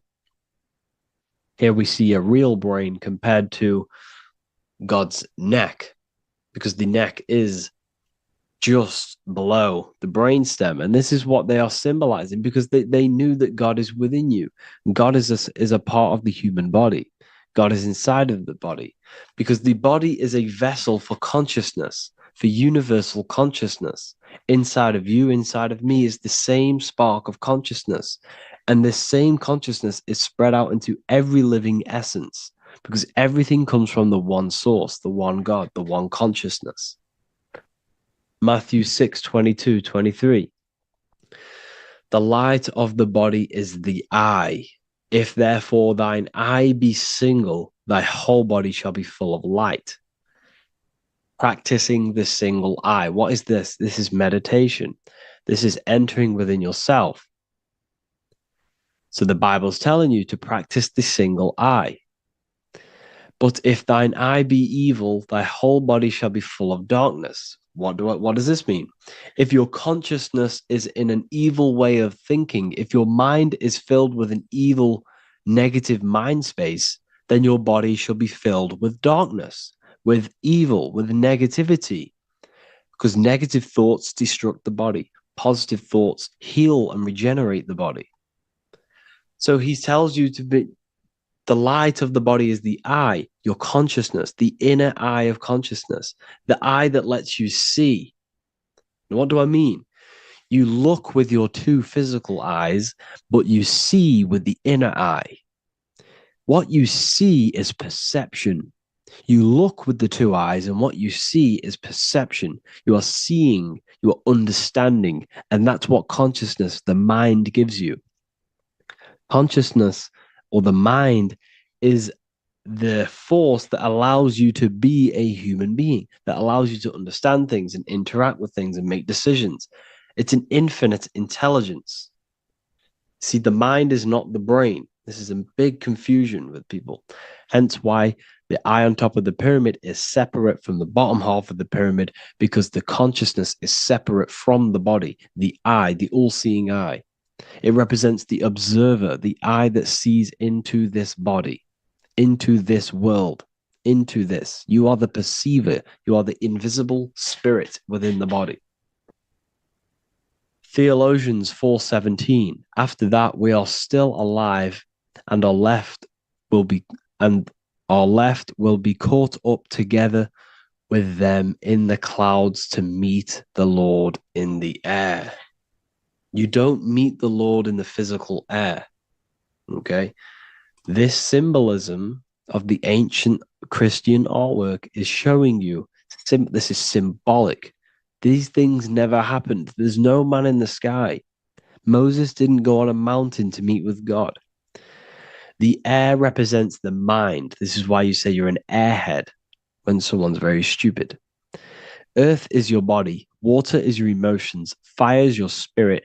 Air is your mind, the invisible mind. So Anton Mengs, an ancient Christian art worker, is showing you anatomy of God in the clouds. But this is the anatomy of the human body, raising yourself to the mind and turning the mind inwards on itself during meditation. And that's how you meet the Lord in the air. You meet the Lord in an elevated state of consciousness. The air represents an elevated state of consciousness because the air is up. You have to raise your consciousness to meet the Lord in the air. This is why Moses went on a mountain to meet with God.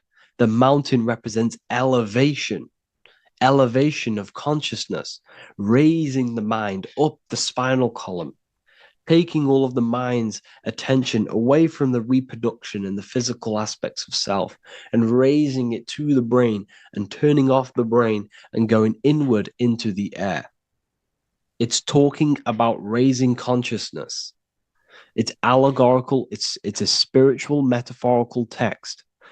The side of your head's called a temple because inside that where that temple is, right in the middle of where you call the temple, is the inner chamber, the open room, the holies of holies in the Bible, or the land flowing with milk and honey, or Mount Zion. There's so many different names for the brain, or the upper room where Jesus meets his 12 disciples, the 12 cranial nerves in your brain. This is the temple of God. Your body is a temple of consciousness. It encapsulates the consciousness. It encapsulates the mind and soul. John 10:30, Jesus states, I and the Father are one. Psalms 46:10, be still and know that I am God. He's talking about the I am within you, not within Jesus. Everyone refers to ourselves as I. I am God. When you say I, you're referring to the highest aspect of yourself. The aspect that is above all thought, above all emotion, and above all things. When you say I, you're referring to your pure awareness, your pure consciousness, the highest aspect of yourself. And anything after I is egotistical. I is God.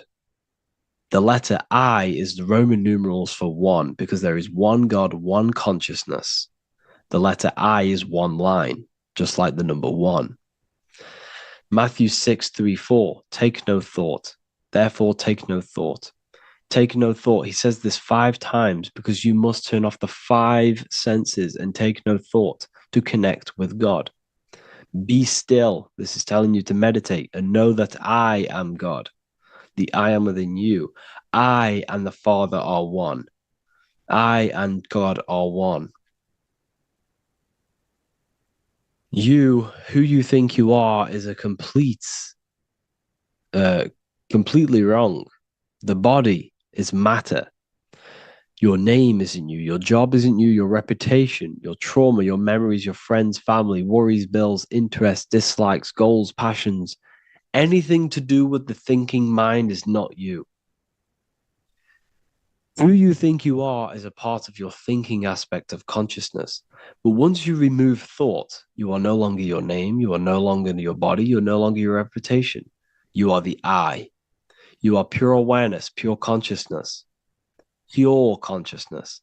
And this pure consciousness has latched on to this name, this job, the body, and your traumas. Your pure consciousness has attached itself to this character who you're playing in the physical world.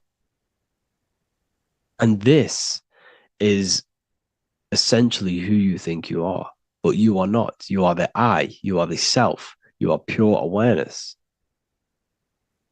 So in order for you to detach from these things, you must learn how to detach from your name, your job, your reputation. And you do this through meditation by turning off the thinking mind. Turning off the thinking mind allows other aspects of your consciousness to open up. What do I mean? Your whole life you've been thinking, and all of these thoughts has attached you to this physical body. You haven't allowed your consciousness to open up. And you can only do this by taking no thought. That's why Jesus tells you, take no thought. When you turn off the thinking mind, other aspects of your consciousness starts to open up. Other aspects of your being can open up. And this is how you astral project. This is how you do all these mystical things and things to do with consciousness. It's taking no thought. Imagination, emotions, thought, and memory are all to do with consciousness. These things are not physical. You can't touch thought. You can't touch emotions. You can't touch these things because they are not a physical thing. So you must turn off these things for other aspects of your consciousness to open up. Okay?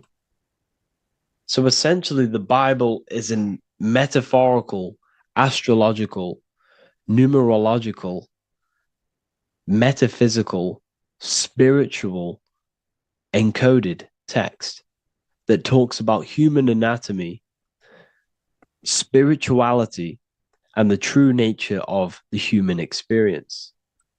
Everything they teach you in school is to make you think that you are this body. Everything they teach you in church is the externalization of the true teachings of Jesus.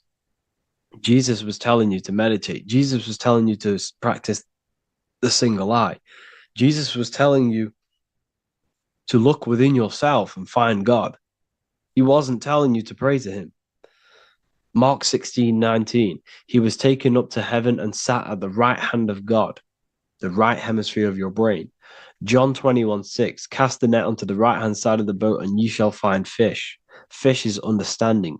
The boat is your body, your brain. Cast your awareness into the right side of your brain and you will find understanding, because the right side of your brain is all to do with the creative aspect and the intuition and the spiritual sides of your consciousness. This is why God is here. This is why Michelangelo depicted God in the right hemisphere of your brain, because this is all human anatomy. And I speak about all of this in the brand new Book of Wisdom, Volume 2. Which is now available. The start of the revolution has begun. This book is truly going to change the way people see the world. It's got so many more topics than the last one. It's truly a revolution. It's written in so much detail. It's very practical. I cannot wait to share this one with you. I just want to say thank you for the opportunity for me to create this book. Because without you, I couldn't have created this. And I just love sharing my work with you. And I thank every single one of you for the support, the watch, like the views and the likes, everything.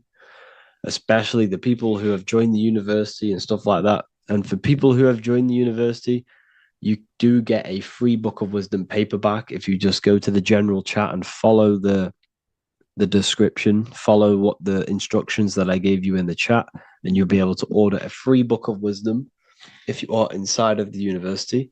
Plus, you get all of my other books, 2 books, and over 45 occult books on occult and esoteric things. You get lectures, live calls, a community, a manifestation mastery course, and a whole library and reoccurring updates every month, every week. So yeah, I hope you all enjoyed this video. Thank you all. Please leave a comment to help the algorithm, and leave a comment on what videos I should make. And yeah, I'll get to uploading on the YouTube a lot more now the second book is now released. I have a lot more time on my hands. No longer using my energy to create the book. I'm now going to redirect this mental energy into the YouTube. So there will be a lot more content coming. So I need some content ideas. So feel free to comment some ideas, some YouTube videos that I can create. Thank you all, people. Have an amazing day.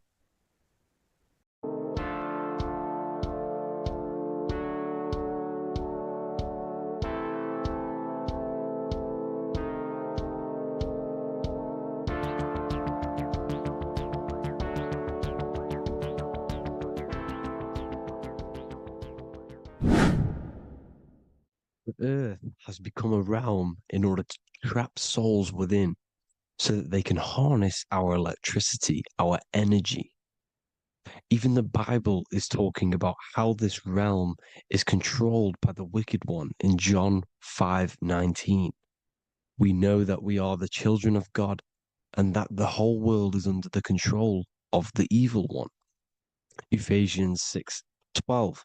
For our struggle is not against flesh and blood, but against the rulers, against the authorities, against the powers of this dark world, and against the spiritual forces of evil in the heavenly realms. So the Bible is telling us that this is not the only world. There are other worlds, there are other realms that we can go to, considered as heaven. Heaven being a higher realm where there is no evil, no darkness. This is a midpoint realm where there is good and evil. Now, we're going to explain how the soul trap is how it's working, and how your soul is being harnessed for its energy, and how you are tricked to come back to this realm after death. What you need to understand is first is that you are the invisible intelligence behind the physical body. You are the mind and soul. The soul is the true you, the good you. It is pure love, pure bliss, eternal, never dies. The mind can be corrupted, though. The mind is the intelligence of the soul. It is invisible. It has no true form. The intelligence inhabits the brain. The brain is the computer to control the electrical machine called the nervous system, which is choice, program, and action. You are the invisible intelligence behind the body, and this will prove it even more. You do not even see into the external world. You are seeing an image produced by the brain, because the light is being sucked through the retinas of the eyes. The image is produced in the visual cortex at the back of the brain. What does this mean? This means that we are the consciousness in the center of the brain, in the pineal gland, that is experiencing the program being ran by the central nervous system in the brain. This is the sigil of Lucifer. Lucifer in Latin is Lucy. Lucy is light in Latin. Lucifer is known as the light bearer. This is how the eyes work, people. It's not a demon or a devil. The sigil for Lucifer is how the eyes work, and how the left eye is controlled by the right brain. The right eye is controlled by the left brain. There is a crossover. It's the same with the body. The left side of the body is controlled by the right brain. The right side of the body is controlled by the left brain. There's a crossover with our hemispheres in the brain. Now, This empty chamber in the center of the brain is where this universal cosmic intelligence is held, known as the most holy place in the Bible, the throne of God. Okay? This is above the 33 vertebrae on the spine. As you can see here, you are the being in the center of this point. All of the nerves are being sent back to this one particular point, which is the seat of our invisible intelligence. You can see it's an empty chamber. Our consciousness, our intelligence is not a physical thing. This intelligence is the true voice inside of your head. This is why your head is heaven, your heart is earth, your heel is hell. Your head is heaven because this is the seat, the throne of God. God is in heaven because the consciousness, this divine intelligence that's controlling the body, is sat in the center of the brain. The brain is taking commands of this invisible intelligence. When you close your eyes, you can feel your awareness, your consciousness, your intelligence is all in the brain. Your awareness is not in the feet, the heart, the legs, the arms. It's all in the center of the brain. Now, if you meditate deeply, you will find that you are beyond the mind. You are the being observing the thoughts. You are the soul observing the thoughts. Now, with this being said, you are the consciousness experiencing the program being ran by the central nervous system in the brain, because you're not seeing into the external world. It's an image, it's a simulated image produced by the brain and the central nervous system. You do not experience the external world. You do not feel the external world. You feel electrical impulses on your nervous system. Your nervous system is decoding what you are feeling. So the only thing that you truly feel is the electrical impulses on your nervous system. This is why the nervous system is the tree of knowledge of good and evil, because it gives your invisible intelligence, your mind, the knowledge of good and evil. It can detect good things, it can detect bad things. If it's hot, if it's warm, if I need to go, the nervous system is doing this. It is the tree of knowledge of good and evil. Okay? Now this universal intelligence is symbolized as the single eye. Okay? Matthew 18:9. It is better for you to enter life with one eye than to have two eyes and to be thrown into the fire of hell. What does this mean? It's symbolic, it's metaphorical, people. It is metaphoric.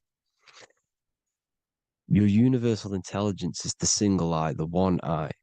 It's the balance between the two poles, between the left and the right, the good and the evil. It knows the right thing to do all the time. This is our inner guide. The inner self is the inner guide. And when you are operating your life off duality, using your two eyes, you'll be thrown into the fire of hell, lower states of consciousness. Because you're split. You need to live in oneness, even, balance. Matthew 6:22, the light of the body is the eye. The light of the whole body is the eye. You are a light being. Human. Hue means an attribute of a color. Man is the word manifested. We are light manifested into physical form. Depending on your vibration is depending on what color that you are vibrating on, which is a hue, a human. If therefore thine eye be single, thy whole body should be full of light. Again, it's talking about the single eye, oneness, completeness. When you balance the hemispheres of the brain, we'll go over that later. But anyways, the body is the earth. This is what we need to understand, people. The body is running the simulation, the program that our consciousness is experiencing. So when we leave the body, during death and astral projection, we leave the earth. This is how it works. The body is the vehicle for the earth, for this realm. Everything exists within our mind. You have the soul, mind, and body. The soul is the observer, the watcher, the true being. This is why she has many different heads, because the soul inhabits different bodies. This is the serpent, which means knowledge, which is the mind, wisdom. And this is the body, soul, mind, and body, Brahma, Vishnu, Shiva. The mind is the bridge between the soul and the body. So what do I mean? When you astral project, you are using your mind to project your awareness, your observing consciousness outside of the physical body. The mind is the projector, projecting consciousness. By using your mind, you can project your consciousness outside of the body, which is known as the astral realms, which is known as walking on water. Jesus was never walking on physical water, people. It's metaphorical. Believing the physical body. The water is the ether, which is the veil between the physical and the astral realm. It's a fluid substance. It's on either side. It's physical and astral. The ether is the fifth element that they hide from us. Why? Because they're trapping you in the physical. They are hiding all of these realms. Etheric, astral, and mental. People think their mind is their brain. It's two separate dimensions. These are completely different dimensions. The mind is way more intelligent. The mind is formless. There is no form to the mind. You can think anything you want. You can manifest anything you want within your mind. It is not a physical object. The physical realm is being controlled by the mind. Everything's being controlled by the mind. Everything exists within the mind. This is why the Egyptian says the universe is mental. So when we project our consciousness outside of the physical, we go to the astral. The ether is the water that Jesus is walking on. This is the veil between the physical and the astral world. The word together has ether within it because it joins the two worlds together, together, the astral and the physical. The word either is ether because the ether is on either side, physical and astral, physical and spiritual, physical and non-physical. In the astral realm, the mind can manifest anything we want. We incarnate to restrict our minds. This is why Saturn, if you go and watch my video on Saturn, how Saturn is this simulation, okay? Our minds can manifest anything we want in the astral plane in the click of a finger. However, when we incarnate in matter, we now have to labor for our manifestations. This is why Saturn's known as the great teacher in astrology, because he teaches you a lesson. When your mind incarnates into matter, it's teaching your mind a lesson, the knowledge of good and evil. This is why the Bible says, you shall be gods and know the knowledge of good and evil. When you incarnate here, you have to know the knowledge, you need to know the knowledge of good and evil to become a god. Okay? Now, the square is the physical plane. The triangle's the ethereal plane. The circle's the eternal plane. The circle has no beginning, no end. It's eternal. The physical plane is the square. It's limited. The square is limited. The cube is the geometric shape which gives rise to matter. Now, the term think outside the box has truth in plain sight. You have to think outside the box to project your consciousness, use your mind to project your consciousness outside of the box, the physical plane, into the astrals.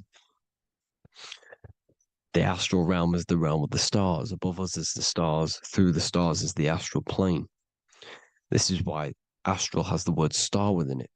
The devil is the de-veil. When you sell your soul to the devil, quote unquote, it's metaphorical. The devil exists in the physical plane. It's the lowest state of consciousness. The deveil, you deveil yourself into the physical when you are the devil. The deveil. The ethereal plane. Now, we all know what the famous symbol of the all-seeing eye, right? The all-seeing eye with the eye in the triangle. Look at the Masonic artwork showing you the triangle above in the sky. This is symbolizing the ethereal planes. The eye in the triangle symbolizes your invisible intelligence, your mind, which has the ability to see on either side. Because the triangle's the ethereal plane. The eye is your consciousness, your intelligence.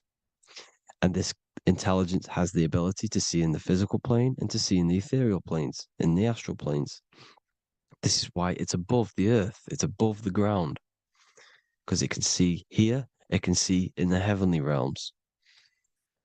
Now, the stars are, well, this is known as heaven, the realms of the astral planes.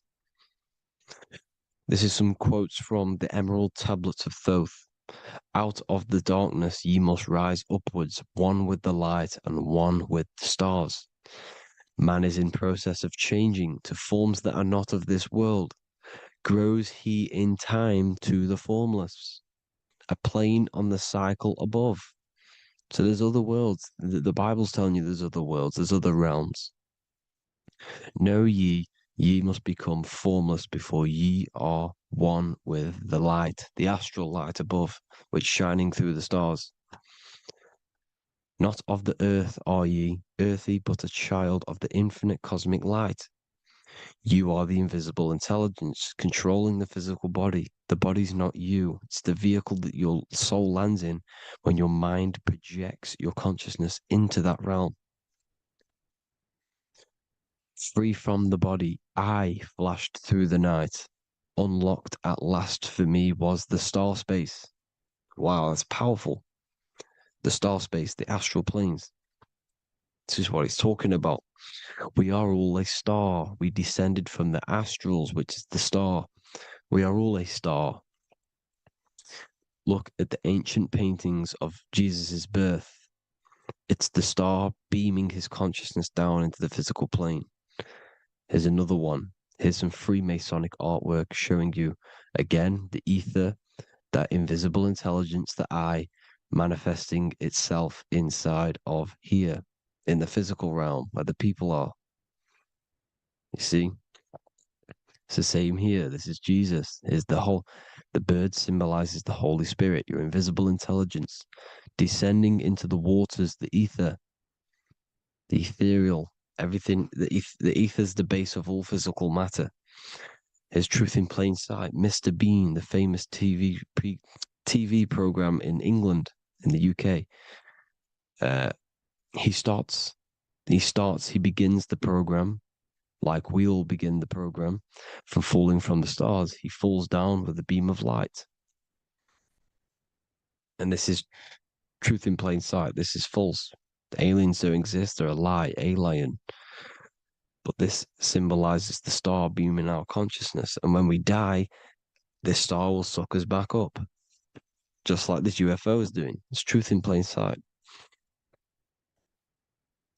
So, this is some more Freemasonic artwork. Going from duality to singularity. Sun, moon, masculine, feminine. Right hemisphere, feminine, left hemisphere, masculine. The consciousness in the center, the balance point.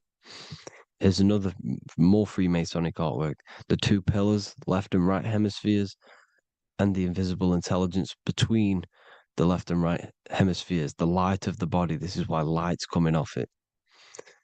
Because it's light, it's pure light. The blazing star. The stairs go from the checkered board, the duality, up to oneness, in between the sun and the moon, the masculine and the feminine. This is symbolizing going into oneness. What did the Emerald Tablets say? You've got to become one with the stars, one with the one with the self, balancing the two hemispheres so that you can gain, because when the two hemispheres are balanced, you can gain a more deeper connection with your invisible intelligence. Same with the chakras. When the chakras, the seven seals in the Bible, these are seven seals because when you conquer the seven chakras, when you balance the seven chakras, you then gain a more deeper connection with your internal self because your mind is not filled, it's not being ran, it's not being dominated by these seven deadly sins, the seven seals, the seven chakras. These are seven energy centers which are concealing our true form. Balance makes us have a stronger connection with our true cosmic intelligence. Heaven is even. This is why Jesus is pointing at the heart. The even point is the heart. You got to balance the chakras and live from the heart because the heart is the earth. You're in good and evil. The body manifests the lower and the higher self. The higher self is in the higher parts of the body. Wisdom, intuition, expression. The lower self is in the lower parts of the body. Sex, food, and power.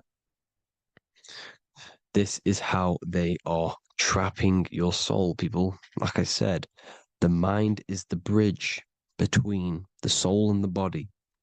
So by tricking the mind, not giving it the right knowledge, and keeping the mind stuck in the lower three centers, thinking about power, food, and sex. This is low vibrating energy. It's going to keep your mind addicted to the physical realms. Okay? This is why you need to go even, balance, heaven. Okay? I will explain the soul trap in a second, how it fully works. But I'm telling you all the science behind it so you can understand. When you are doomed, you are domed. This is the dome, the firmament, the firmament, the mind. Ment is mind, firm is firm. A firmament is doomed under the firmament. You must have a loose mind, an open mind to expand your consciousness beyond the stars, beyond the ethereal barrier. You have to vibrate higher than this world. Your consciousness must be expanded more than the physical plane. You need to learn how to astral project. You need to learn how to leave the body, how to operate outside of the body, so that you, when you do leave the body, you will have recognition. You'll have knowledge. You'll have practice. But this is as above, so below. The woman's belly is the earth. It's as above, so below. It's a microcosm of the macrocosm. We are the children in the womb. We are the people in the earth being ready to be born into the heavenly realms. As above, so below. It's a microcosm, macrocosm. Everything is in everything on a bigger and a smaller and a larger scale. Now, when the baby figures out that there is a world beyond its mother, what happens?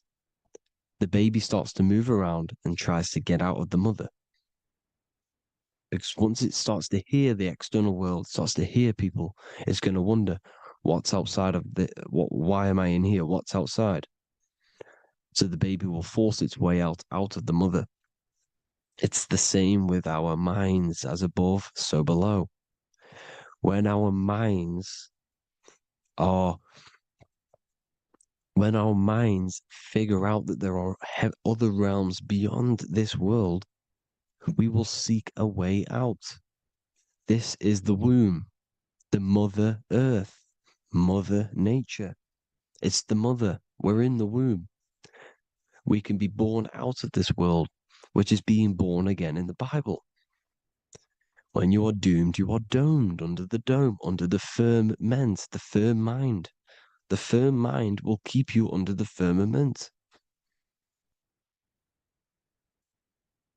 Due to the law of polarity, there has to be other realms. There has to be. Because the law of polarity works in this world, and it will work on every scale possible. It's universal laws. These are universal laws. The law of polarity means that there are other realms polarizing this realm. There is a hell, there is a heaven. There is a midpoint, which is midgard, which is the one we are in now. Earth, heart. Earth is the heart. Heart is the center, good and bad. The balance between good and bad. Your reality is your level of realization. Your mind realizes other worlds, you will seek a way to them worlds. It's that simple. The soul trap is to keep you stuck in this physical body, which is the earth. This body is the earth. It's running the program, like I said at the beginning. It's running the simulation that your consciousness is experiencing. You are an electromagnetic being, and you're hidden in a cage, your rib cage, and you're stuck in cells, a prison cells. Look, you're in cells. We produce electromagnetic energy. Your soul produces this energy. And by trapping your consciousness inside of this physical realm, they harness this energy within the astral realms. They're using you to manifest demons, because your mind creates demons through emotions and mental thought energy, which is a whole nother video.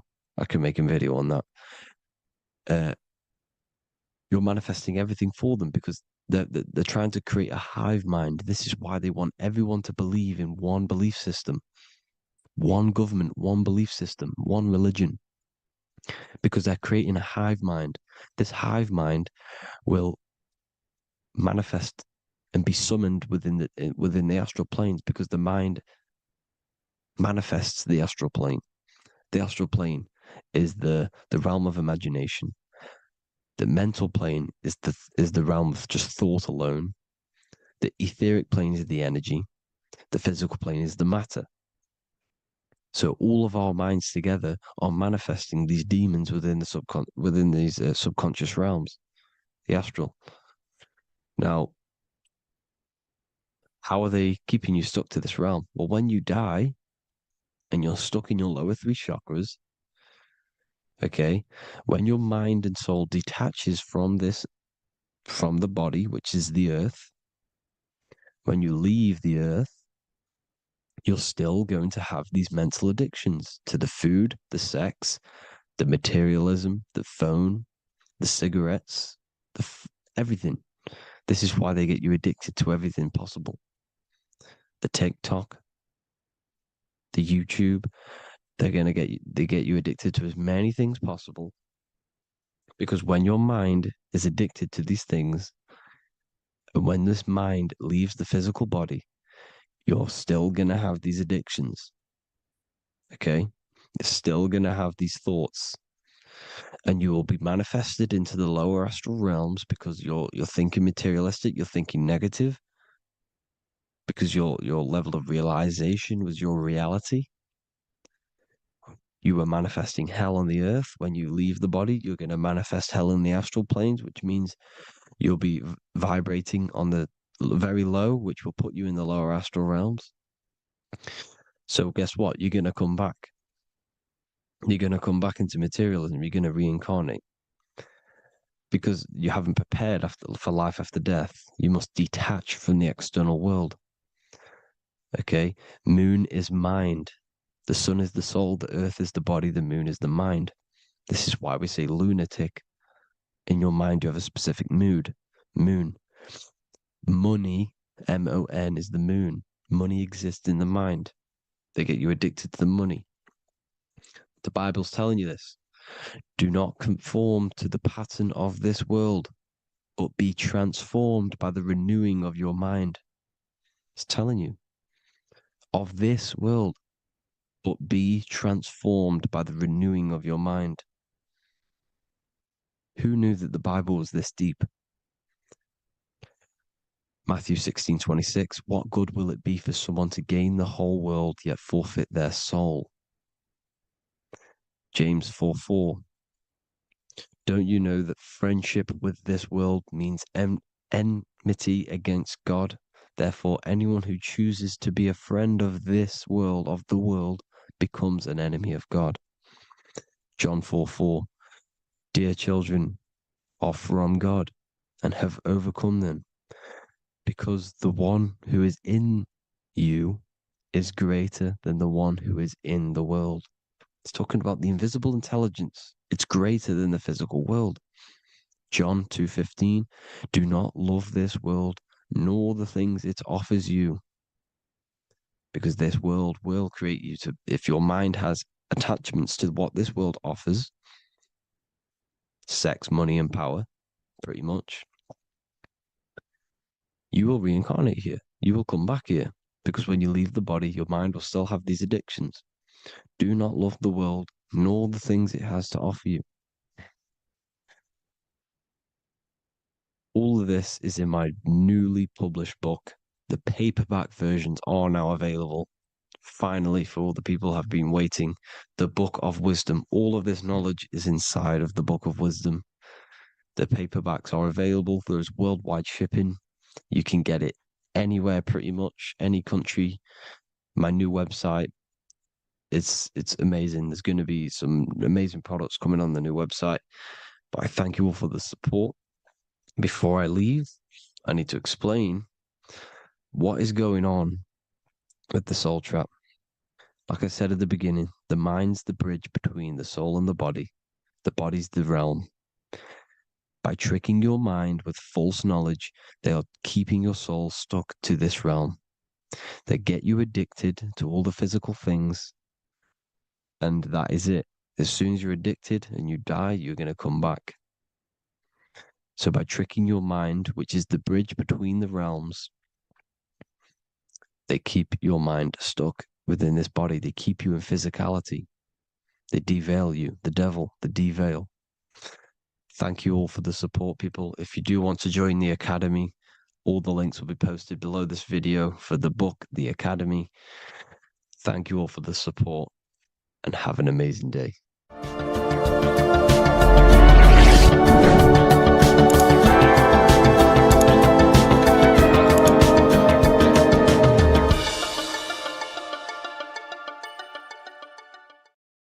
Hello, everyone, and welcome to another lecture inside Ethereal University.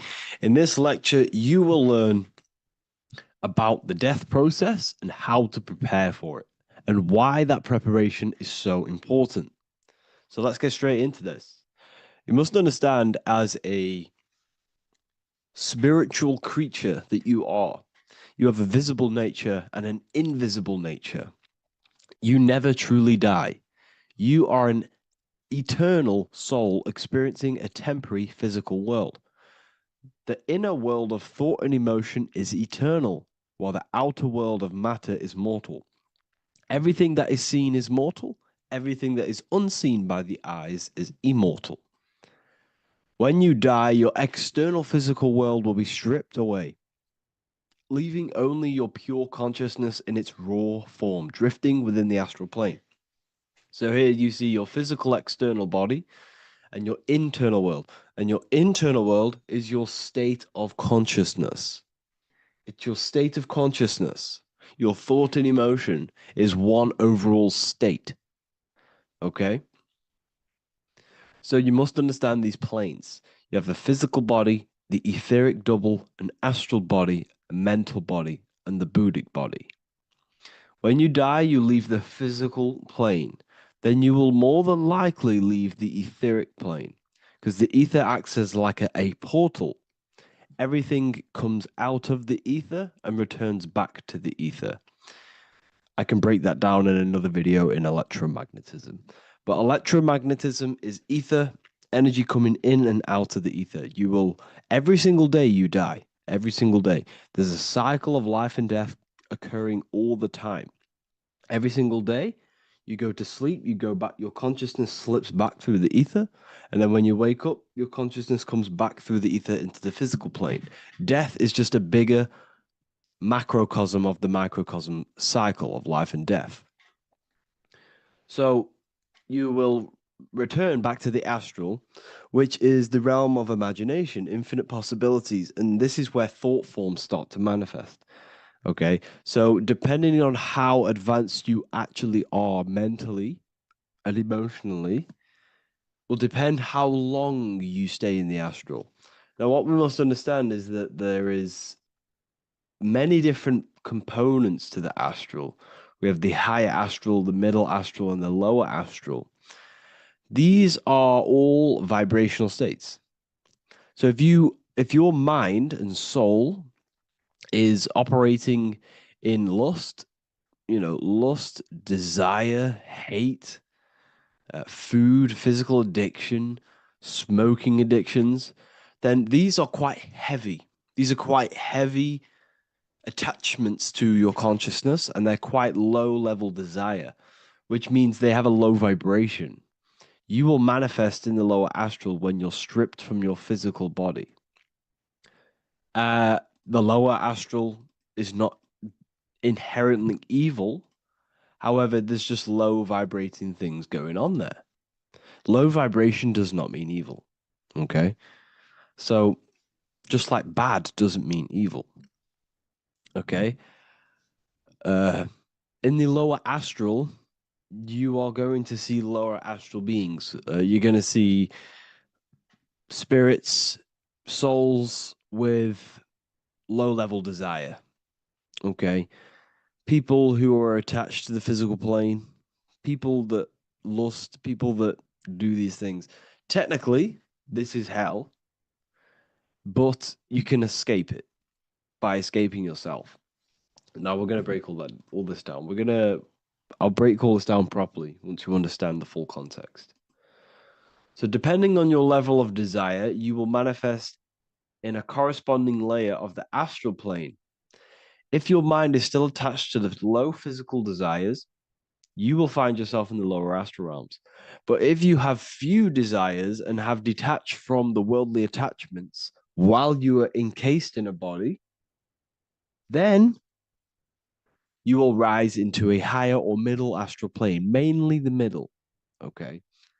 The higher astral plane is very formless.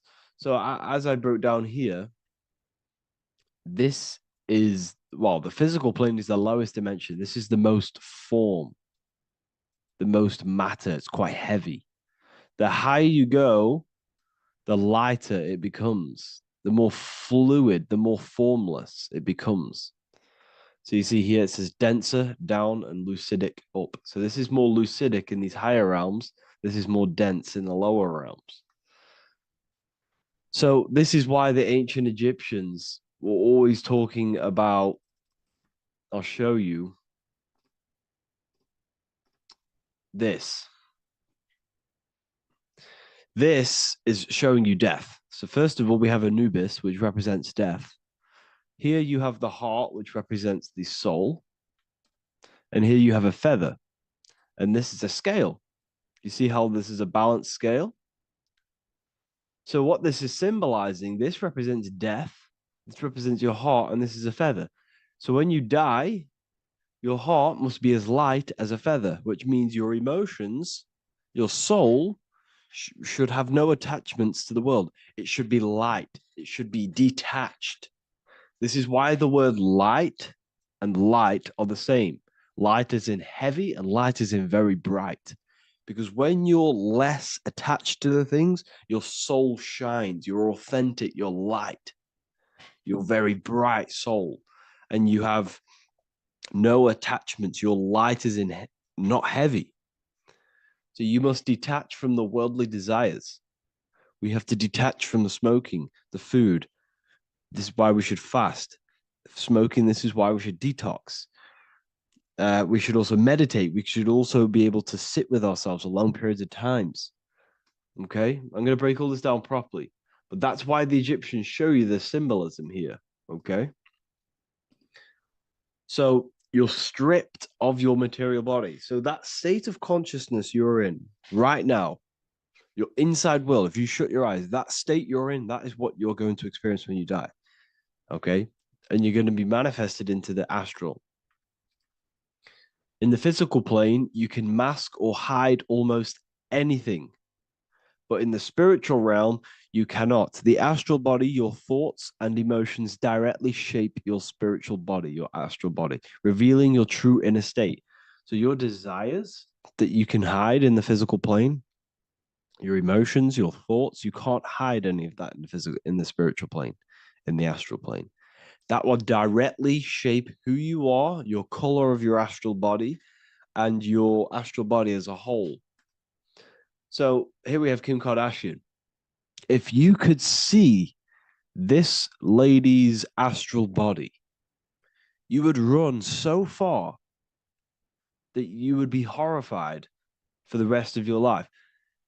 If you could see their spirit, their astral form, it would be horrific, because their mind is so attached to, physical things, so attached to desire, money, fame, worship, power. These people do not want to die. These billionaires and millionaires will never want to die. They will do whatever they can to stay alive, because they understand when they die, they have to face themselves. They have to face their inner world. And their astral body, their true authentic self on the inside, is horrible and horrific and so low vibration. So this is where it comes in. You must be as light as a feather. This is what the Egyptians are showing you in their artwork. Your soul must be as light as a feather. In order for the soul to ascend to a higher plane and not look at that physical plane and say, I want to go back, or I want to desire things down there, you must detach now and prepare for death. Hell is not a place. It's your own personal suffering born from within. If your mind and soul are deeply attached to mental fixations, emotional wounds, and physical addictions tied to the material world, that pain will follow you into the astral. This is your true judgment day. You judge yourself when you die. You see your authentic self. There's no hiding. Right. Imagine right now that you that everything you cling to was stripped away.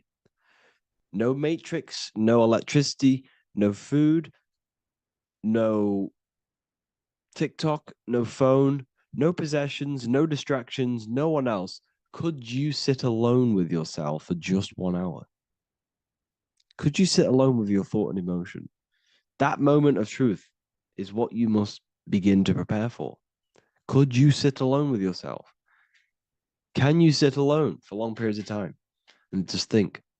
And if you cannot, then you're running from your internal world. You're running from your thoughts. You're distracting yourself from your thoughts. This is what we must address. Now, don't feel bad if this is you. We've all have problems. We all have internal problems. But this is what we have to face directly in order to prepare for life after death. We must meditate for long periods of time. Not even meditation. We should be able to sit with ourselves with no distractions and just think. This is what the people of the past used to do when we had no technology. People would sit and think for hours. This is what we need. Because if you cannot sit with yourself, imagine sitting with yourself with no physical body. That's the level that's going to happen. And we need to prepare for that. The soul and mind must become as light, as weightless, as radiant as a feather to ascend to a higher plane and move beyond the physical life. To rise, they must release heaviness, attachments, burdens, fears, and desires. The lighter and brighter your inner being becomes, the more freely it can rise into a higher state of existence. Ascension is not about going somewhere. It's about becoming something pure, clear, and luminous. Okay, this is very important. Very, very important. We must detach from the worldly things. So enough of that. How do we do it? How do we attach? How do we prepare? Number one, you must detach from the material things. Start loosening your grip on things, possessions, titles, even identities. They are temporary Appreciate them, but don't let them define you. Let nothing outside of you define you. Nothing. Your name is not you. Your job is not you. Your reputation is not you. Your bad past is not you. Your good past is not you. Your business is not you. Everything outside of you is not you. Now, what I'm saying is, I'm not saying go full right-hand path and never care about anything physical, never care about your family, don't love your family. I'm not saying that. What I am saying, love these things, love these outside things, but do not become attached and do not let them define you. You must be okay with losing anything that is outside of you. You must be okay with that, because you must understand the physical plane is, it's promised that everything is temporary. Everything is temporary in this plane. So don't ever think it's going to be there forever, because it's not. And you must remind yourself, not remind yourself, but I think about this sometimes when I start becoming a bit attached to work and stressed. I just remind myself that I'm going to, this is temporary. I'm going to leave this world one day and I'm not going to care. So you must have the balance. Okay. The balance is key. You can go down that right-hand path and just fully cut off from the world like a monk and shave off your hair, disconnect from the physical world. You can do that. That's not wrong. There's different paths in life. You have the left-hand path, purely physical. You have the middle path, which is balance between the physical and spiritual. Then you have the right-hand path, which is monk mode, where you fully disconnect from the world. They shave their hair off to disconnect from the physicality. They meditate for long periods of time. This is what they're doing. They're preparing for death. Monks prepare for death. They understand this. They understand that you don't die. Your inner world is the true world. The inner world is the only world that exists. Everything outside of you is an extension of you. Number 2, cleanse the mind. Watch your thoughts. Are they rooted in fear, anger, regret, or craving? Meditation, mindfulness, and inner reflection help purify the mind. The cleaner your thoughts, the lighter your spirit. So your astral body is formed by your thoughts. It's formed by your emotions. If you sit around thinking about eating all day, you're going to have a very heavy astral body. It's going to manifest in the lower planes. But if your mind is thinking about good things with good intentions, love, knowledge, expansion, you're going to manifest even the middle or the higher. And there are ways to even ascend out of your astral body. Yes, you can ascend out of your astral body and out of the mental body, but that's all very advanced and I'm not going to teach that yet. I'll make another video on that, but you can ascend from them bodies. The astral plane is not the end. You can keep ascending as a soul until you're left with just the pure essence of the soul. But we're going to, anyways, cleanse the mind, reprogram the limiting belief systems, let go of mental attachments. And the way you do this is by getting a piece of paper and writing down every single attachment that you have. And you're going to realize, dude, there's more than you think. Okay. We have to detach from these. We have to. 4, practice presence. Can you sit in silence with yourself? The more at ease you are with your own inner being, the less you'll feel death. The afterlife is just an extension of your inner world. It's so important. This is so, so important. Can you sit with yourself? If you cannot sit with yourself, you have some inner work to do. You have some thoughts to address, some beliefs to address, and some feelings to address. Okay, so practice sitting in the present, meditation, or just literally sit there and try and be okay with yourself. And if you can't be okay with yourself, then there's something you need to address, whether it's a belief system, whether it's an emotional trauma, or something. This is what we must reshape, refine, and let go of. Live truthfully. Speak and act from your soul, not from fear or ego. The more authentic you are, the more aligned you become with your true self, which carries beyond this life. The ego is your mind's perception of itself while being incarnated in this world. It's been shaped by your experiences, your thoughts, your beliefs, and your emotions. So your ego is basically this false thought form that you've created. It's a false layer of yourself that sits on top of your true authentic self. It's basically your physical character. When you were young, you had no ego. You were pure. You had a pure consciousness. But then as you grew older, your ego started to grow, and it still is growing because it was shaped by experiences, things you've gone through, things you said, things you believe, things you think. It's created by you, by your mind. And the ego is close to the word echo. The ego is the echo. It's an echo. It's a layer. It's a false identity. It's a false layer that sits on top of your soul. And if you don't get rid of that ego, if you don't know how, well, not get rid of it, but balance it. If you don't know how to rise above that ego and you die, it's that ego that's going to be pulling down when you die. It's that ego that's going to be your suffering. Okay. 7, connect with the divine, whether through prayer, meditation, tune into something greater than yourself. The connection is the soul's compass beyond this world. If you can meditate and rise above them clouds of thought, that's the soul, that's the observer. We must connect with that.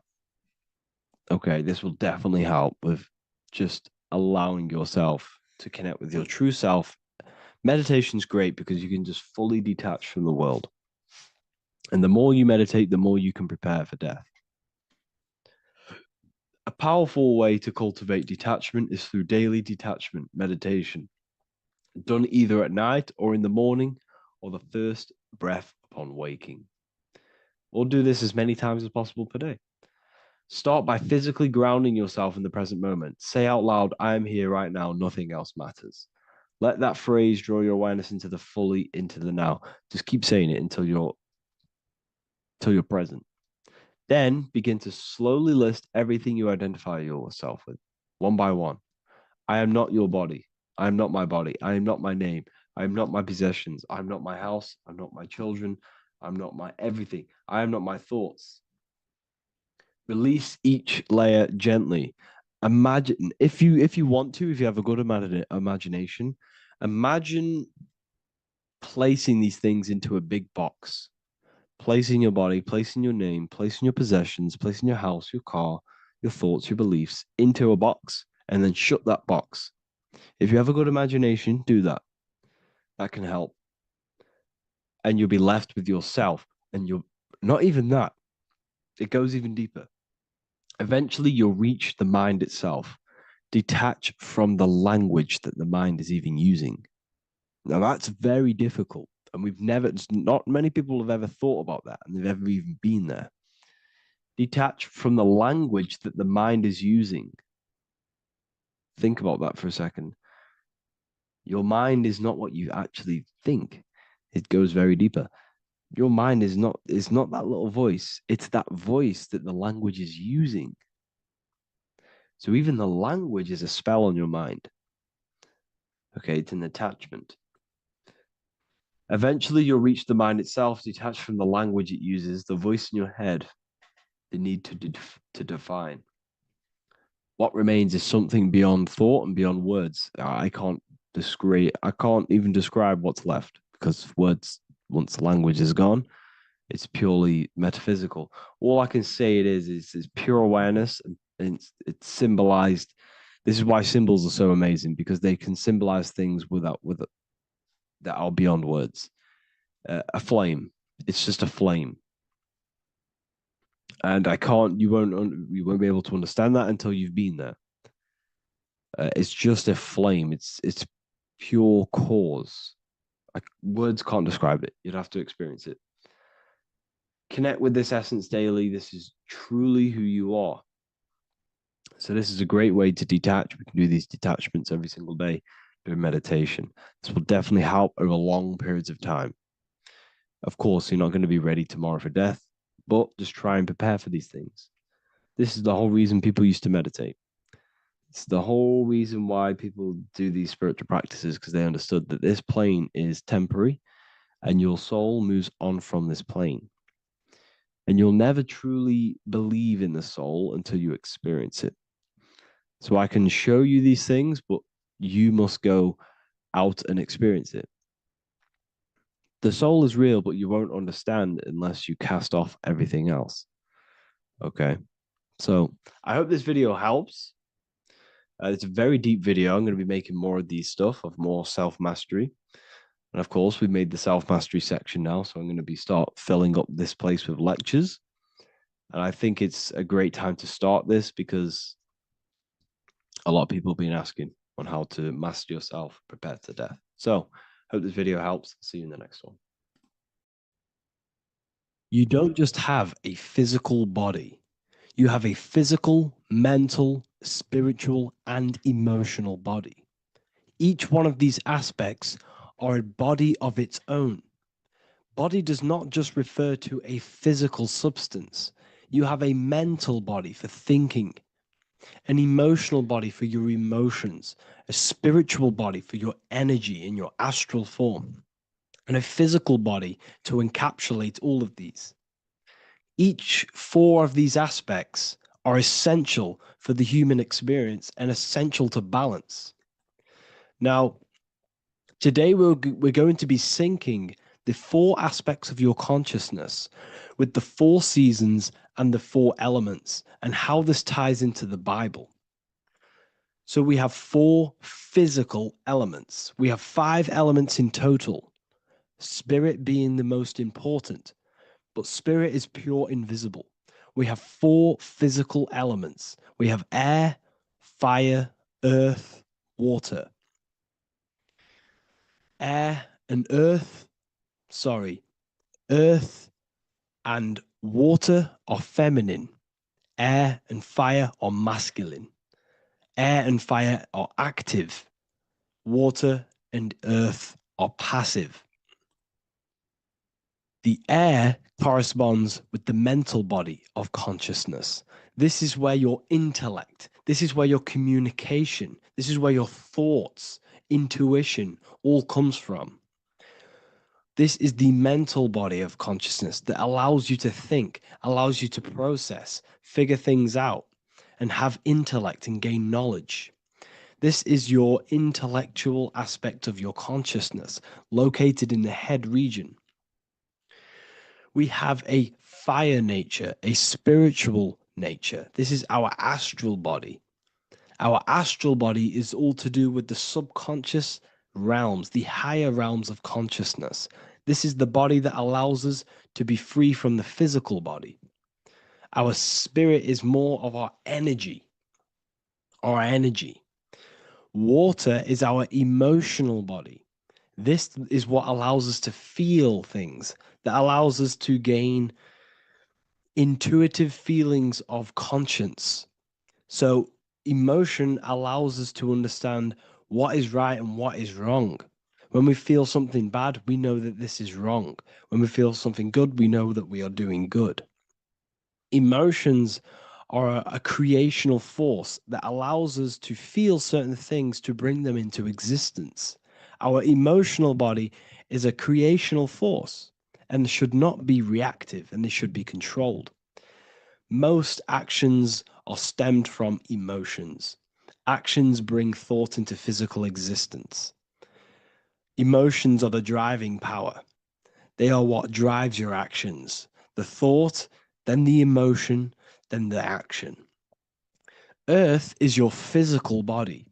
This is your physical state that allows you to take mind and emotion into action, into fruition, into physical matter. This is what your physical body allows your consciousness, your soul, to interact with the physical world and bring things into physical existence. The physical body, the physical world, is an outcome and an effect of the thinking mind. All physical substance comes from the thinking mind. The pen, the phone you're holding, the microphone I'm speaking into, all began as a thought in the thinking mind, then it was brought into physical reality. Earth is the most dense. So it goes in this order: body, emotions, spirit, mind. The higher you go up, the more lucid and fluidic it becomes. The lower you go down, the more dense and dull it becomes. Air is the mind, fire is the spirit, water is the emotion, earth is the physical body. So this is why you are a microcosm. You have these four things within you. You contain of these four elements, which correspond to the four bodies of your consciousness, the four bodies of the soul. You are the soul. You are the spirit. So this is why in Theologians 4:17, it says, "Caught up together with them in the clouds to meet the Lord in the air." You don't meet God or the Lord in the physical air, in the clouds. This is clearly a parable. A human being cannot go up to the clouds and meet a mystical man in the clouds. This is obviously a parable, a metaphor. The air is your mind.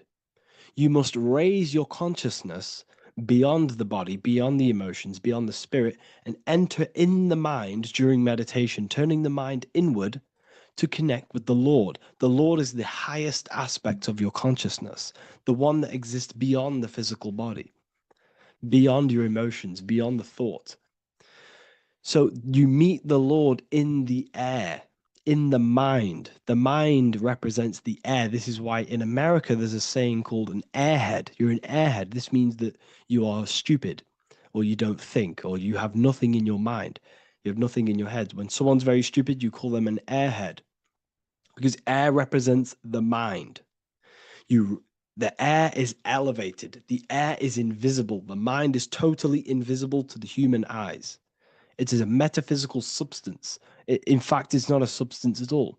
It's so fluidic. It's everywhere. The mind can be everywhere at all times. It can be anything. Nothing is impossible within the mind. Now, this is synced with the 4 seasons. The 4 seasons represent the 4 aspects of human consciousness, the 4 bodies of your consciousness, the 4 bodies of your soul. The sun is your soul, okay? And the sun travels around 4 seasons. Summer, when the sun is the most hottest point. Autumn, when the sun starts to move away from the hottest point. Things start to die. Then it goes to winter. This is when everything dies. This is when things enter in within itself. This is when darkness occurs.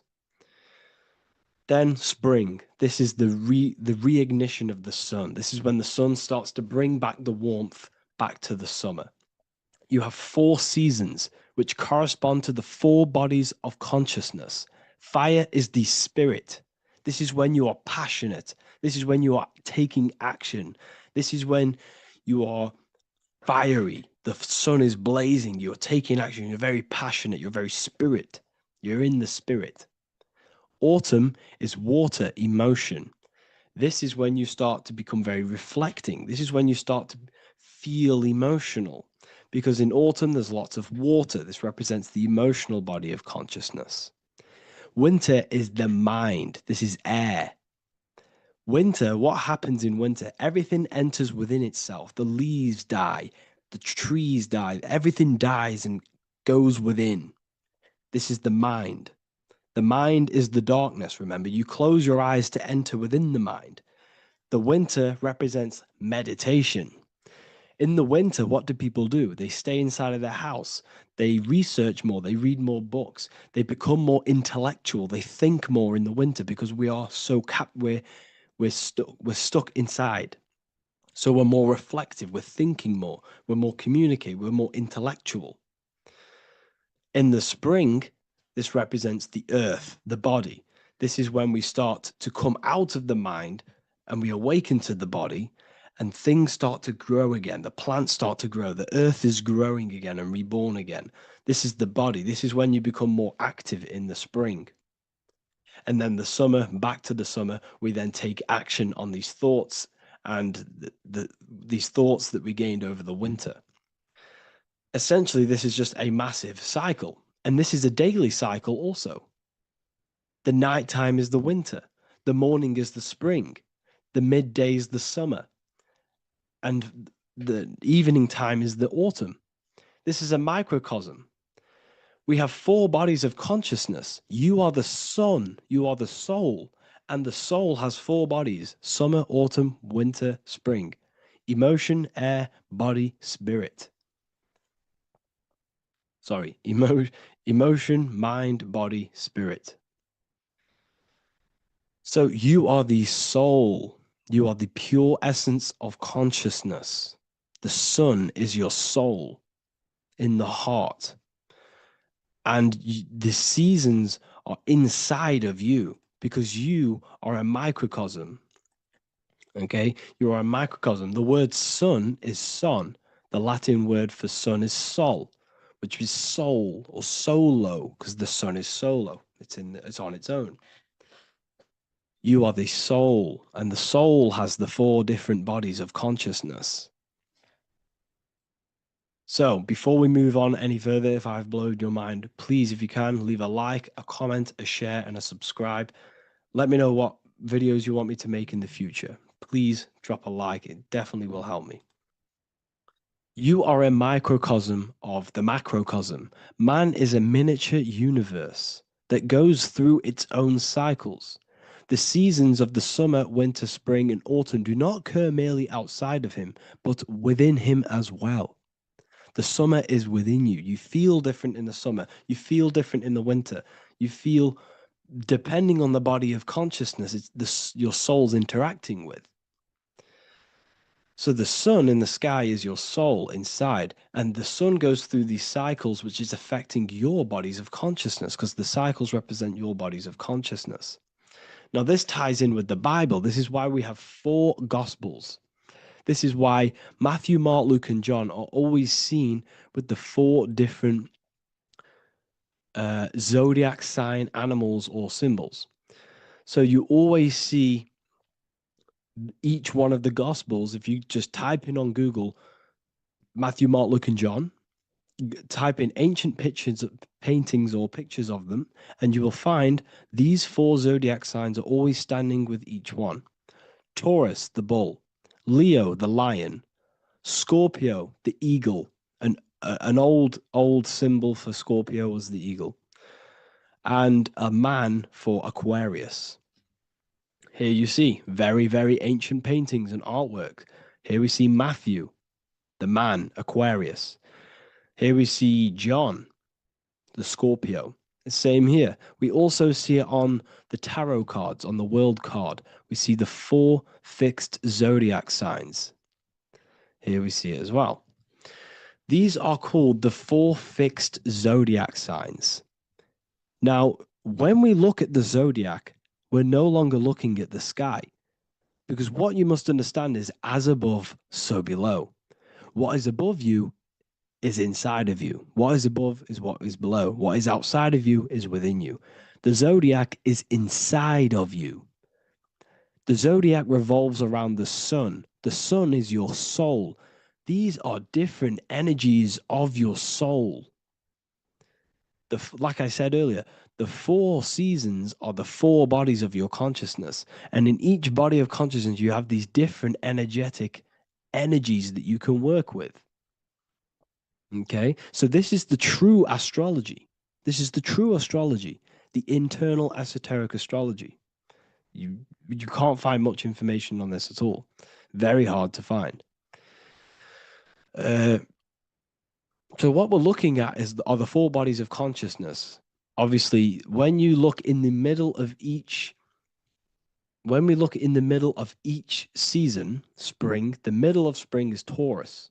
The middle of winter is Aquarius. The middle of autumn is Scorpio. The middle of summer is Leo. These 4 signs are known as the 4 fixed signs. Okay, Scorpio is fixed. It's the middle of autumn.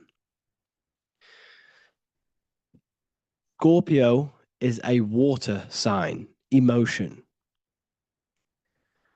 Aquarius is the air sign, the mind. Taurus is an earth sign, the body. Leo is a fire sign, the spirit. This is why we see Matthew, Mark, Luke, and John with the 4 fixed signs of the zodiac, which represent the 4 bodies of consciousness. Leo, the spirit, fire. Luke, Taurus, earth, body. Matthew, Aquarius, air, mind. John, Scorpio, water, emotion. Each gospel is depicting Jesus and showing Jesus in each gospel. Each one of these gospels is showing and depicting Jesus according to the different body of consciousness. In John, this is when Jesus starts to turn water into wine. Water is emotion. Wine is transmuted emotion. This is when he does miracles with his emotions, water into wine. Aquarius, which is Matthew, air, the mind. Inside of the Gospel of Matthew, this depicts Jesus as an intellectual person, a person who's communicating and using his mind, his mental body a lot inside of the Gospel of Matthew. Go and read it, and you will see this. Luke, Taurus, earth, the body. Luke shows and depicts Jesus according to the body of consciousness, the physical body. He shows Jesus as a human, being a human being, helping people physically and helping people's physical needs, like giving away food and doing all sorts of good things for other people. Leo, Mark, inside of the Gospel of Mark, this shows Jesus as a spiritual teacher, a passionate person who is taking action. Each gospel is showing Jesus according to the different body of consciousness. And Jesus represents you, the sun. That's why it's called the Son of God, the light of the world. Jesus represents your soul, and your soul has these 4 gospels, the 4 bodies of consciousness, the 4 fixed signs, the 4 elements and the 4 seasons. These things all correspond to your consciousness. So this is Leonardo da Vinci showing you the exact same thing. Jesus is the I am, the sun, the soul, in the middle, on his own. Luke, spring, earth, body. There are 3 people in each group. There are 4 groups, and there are 3 people in each group. 1, 2, 3.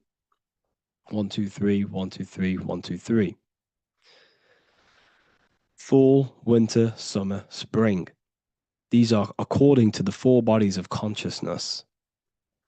Here we see Aries, which rules the head region. He's on the head of the table. Gemini, he's holding up the 2 hands because Gemini rules the 2 hands, the 2 arms. Gemini is the 2 twins, which is the 2 arms and 2 hands, and the 2 lungs. Here we see the beginning of summer, which is Cancer. You see the big knife here. Cancer, him here, this gray-haired guy, holding a knife for the crab. Cancer, they pinch. You have a knife, symbolizing the crab. Leo, the middle of summer, showing dominance. The sun is very dominant. He's got his elbow on the table, showing dominance. Virgo has no Adam's apple. Cancer here is pointing at this woman's neck, saying there's no Adam's apple. This is Virgo, the virgin, the only woman. Jesus, the sun. This is Libra, the balancing. He's holding his arms out balanced, showing the balancing of the sun, because when the sun enters Libra, the sun is balanced between winter and summer. So it's balanced. This is all astrology, but this is internal. Okay? This is Ezekiel's vision. Ezekiel had a vision in the Bible, and he saw the face of a man, the face of a lion, the face of an ox, and the face of an eagle. The eagle, Scorpio, the ox is Taurus, the lion is Leo, and the man is Aquarius. He saw the throne of God, and he saw the different bodies of consciousness. This is all symbolic for the different bodies of your soul. So when we look at the zodiac, we are actually looking at a map and the energies of our soul, and the energies of our bodies, and the energies of our consciousness. This is what we are looking at. Each zodiac is an aspect of our consciousness and an energy that we can work with and that we must purify. Balance and purification is essential Imagine playing a brand new video game. Let's say a brand new video game came out and you had to play it. What happens when you play that game? You don't know the controls. You cause chaos in that game. You can't really run properly. You can't do anything properly. You're getting destroyed by other people who are playing that game. It's the same with your physical body. When you are born, you must learn how to play the game. You must learn how to balance the mind, learn how to balance the spirit, the emotions, and the physical body. We must balance and purify each body of our consciousness. We must look after our physical body with our physical health by eating physical, electrical food like fruits and veg. We must look after our minds by being conscious of what enters our eyes, enters our ears, enters everything. Whatever enters our five senses is affecting our mind, our mental health, our environment, mental. We need to look after our thoughts, control our thoughts by purifying our thoughts, only positive thoughts. Then we must purify our emotions, feeling only gratitude and love and not feeling these negative, dull emotions. Then we must look after our spiritual body through meditation and looking after our spirit. But remember, when we look after our mind, it all begins in the mind. Each body of consciousness is interlocked with the other. If you have if you have an unhealthy body, you have an unhealthy mind, spirit, and emotions. If you have an unhealthy mind, you have an unhealthy body, spirit, and emotions. If you have an unhealthy emotions, you have an unhealthy spirit, mind, and physical body. They're all interlocked. You must balance each one of them. Look after your physical body, look after your thoughts, look after your emotions, look after your spirit. But remember, the mind is the most powerful one. It's mind over matter. Once we look after the mind, because once we start to control our minds and control every thought we think, this will then turn into discipline in our physical body. Because once we learn how to discipline the mind, we learn how to discipline what we eat, we learn how to discipline what we feel, we learn how to discipline our spirit. This is all interlocked, but work on the mind first. Work on the mind first. All of this knowledge is inside of the brand new Book of Wisdom, Volume 2. This is a revolution of human consciousness. If you've read it, please leave a review down below. If you've read Volume 1, leave a review down below. This is the next revolution. I don't see this information anywhere. This is the next revolution of human consciousness. And of course, if you are serious about this and you truly want to gain enlightenment and join an amazing community where you can connect with me on live calls, lectures, the Manifestation Mastery course, you can gain access to my library of over 45 PDFs plus my books. And if you do join the university, you can order a Volume 2 free of charge. All you have to do is to pay for shipping. If you truly take your knowledge serious and you want to take advantage of life, join the university. This is where truth seekers belong. Just want to say thank you all. Please leave a comment. Please leave a like. It's going to help me a lot spread this knowledge to the world. And yeah, share this with a friend and subscribe. Thank you all. Welcome to Revival of Wisdom. What is good, people? Is Revival of Wisdom. We're back with another video. Today we're going to be talking about the importance of Saturn and the occult. Let's jump straight into this. So Saturn is the god of the earth, right? It's the time of God, change, destruction, physical matter. He creates and destroys because the energy of Saturn is the key to crystallization. It wraps things in physical matter, right? He creates everything, all life forms, and he takes things back because the day that you're born, that's the day that your expiry date is coming. The time is ticking until Saturn takes your life. This is why he's known as the Reaper. Okay? as he's personified as eating his child here in this ancient Roman painting. As you can see, he's eating the child. We are all children of Saturn, right? He creates physical matter, our physical bodies, right? He's the god of time because he's the slowest moving celestial body. He's the Lord of the Rings, as you can see here. He's the last one on the ring. He's the slowest one moving, okay? So he is the Lord of time, destruction and creation, okay? This is why his name is Satan. He's the devil, okay? But I'm not saying Saturn's evil, guys. It's a part of life. Everything lives and dies, right? He's the key to crystallization. Now, as we have the clock here, our god Saturn, or Chronos in Greek, just means time. He's also the god of time, as I've already said. 60 seconds in a minute, 60 minutes in an hour, 24 hours in a day. Add 2 plus 4 equals 6. 60 seconds, 60 minutes, 2 plus 4 equals 6. That's 666. Okay? And as you see on the clock, 6 take away 12 equals 6. 7 take away 1 equals 6. 9 take away 3 equals 6.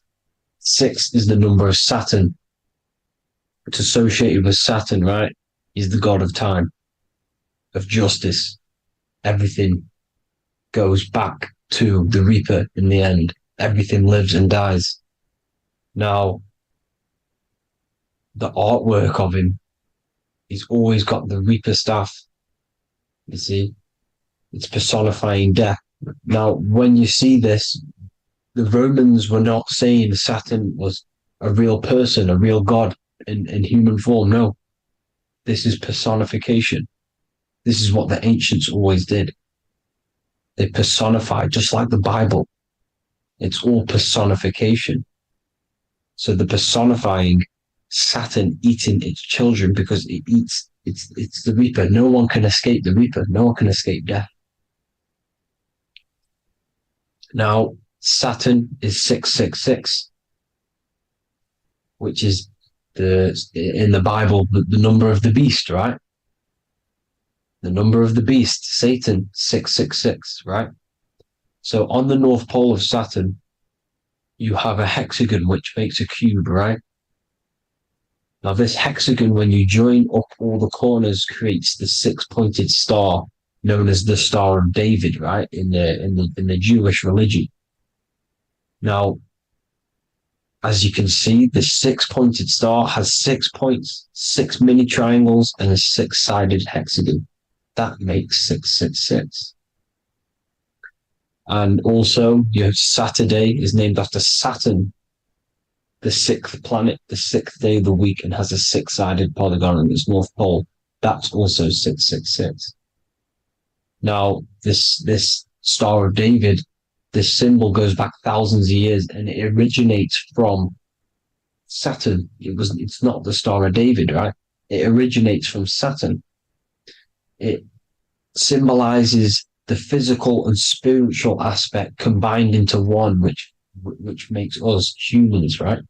Also symbolizes the male and female combined into one. These two sacred energies create the human. We consist of both male and female energy, also known as the Seal of Solomon. And we all know if Solomon was a real person, he talks about communicating with 72 demons. He could apparently, in the text, he could communicate with 72 demons, and this is sorcery. This is black magic. Now, this symbol is associated with hexing people. When you place a hex on someone, that is a form of witchcraft, which a hex is just a curse. When you're cursing someone, this is black magic. Now, the black magician would stand in the middle of the symbol and cast his spells onto other people. Now, this symbol is obviously on the $1 bill, twice on the $1 bill. and it's very, very ancient symbol, and it originates from Saturn. And let's keep going. So the cube. So I just said how you see the cube on the North Pole of Saturn, right? The cube is limited. It's a 3D shape. It symbolizes limitations to the physical 3D dimension, the third dimension, the physical realm which we are in. Now, as you can see, the color associated with Saturn is black, right?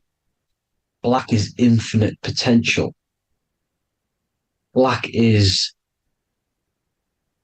the creation of all things. Before there was light. Light is born out of blackness, darkness, okay?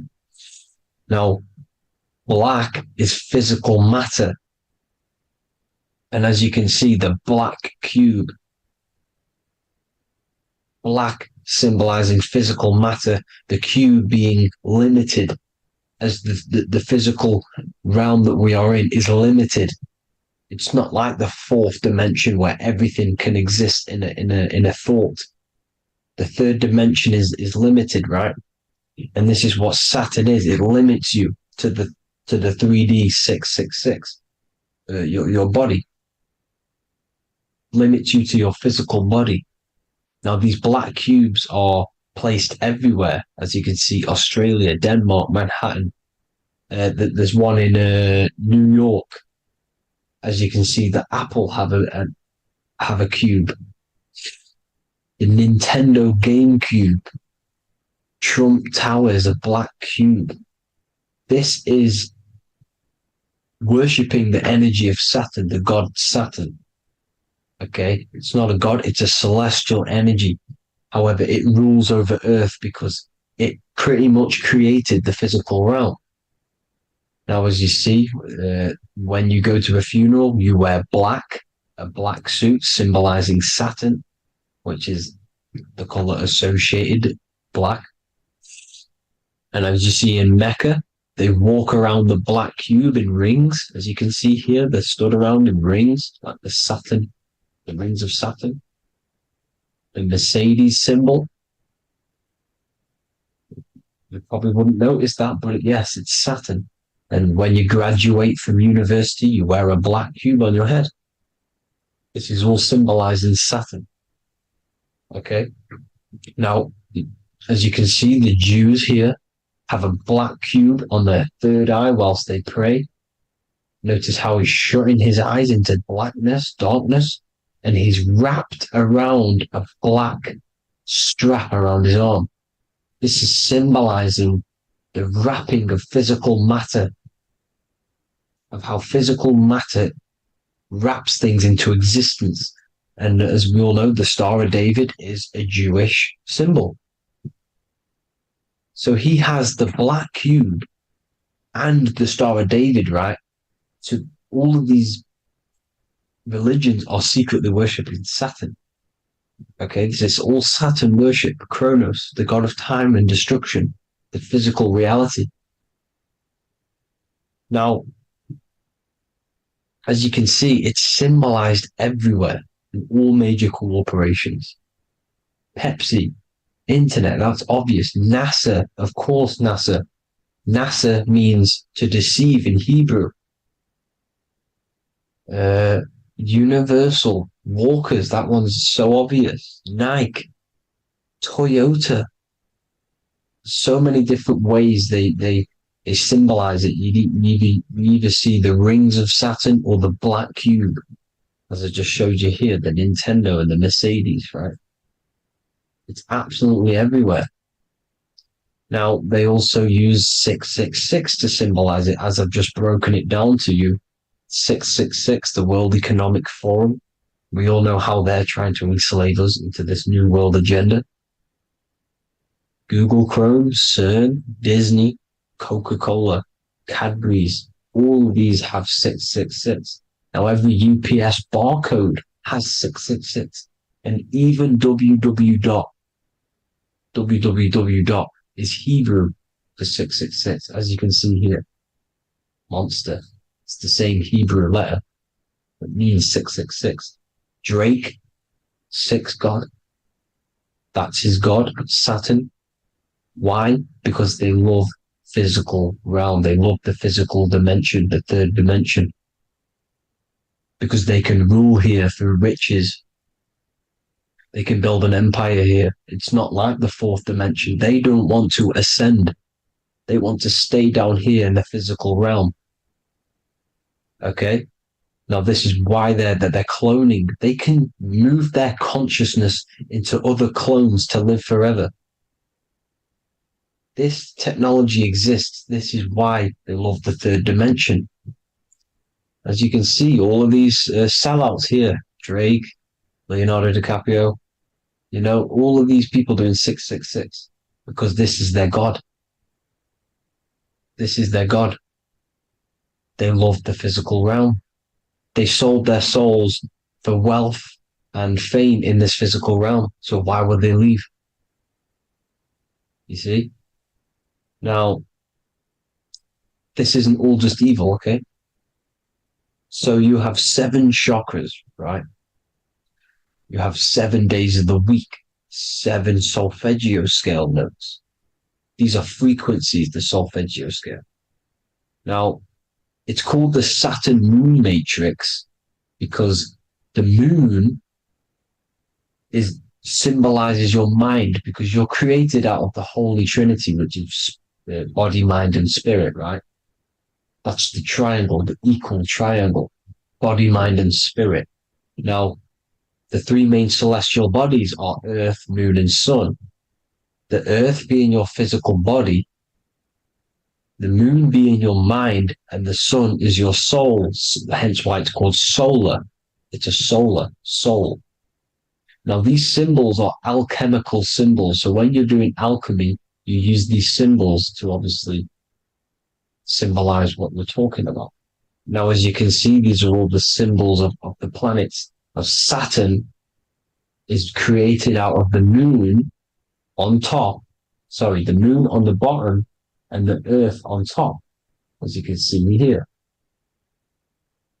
You see? And this creates the number 5. Now, with the moon being your mind and the earth being your physical body, this is mind over matter, because the earth is your body's matter. This is matter over mind. You don't want to be matter over mind. This is low states of consciousness. You won't be mind over matter. You see, to manipulate matter, to create your own reality. Now, obviously, we all know Saturn is associated with the lowest chakra, which is the root chakra. This is to deal with your animal instincts. When you're down here, you identify as the physical body. You don't know anything spiritual. You're pure a physical, you have a pure physical mind. You don't believe in anything spiritual.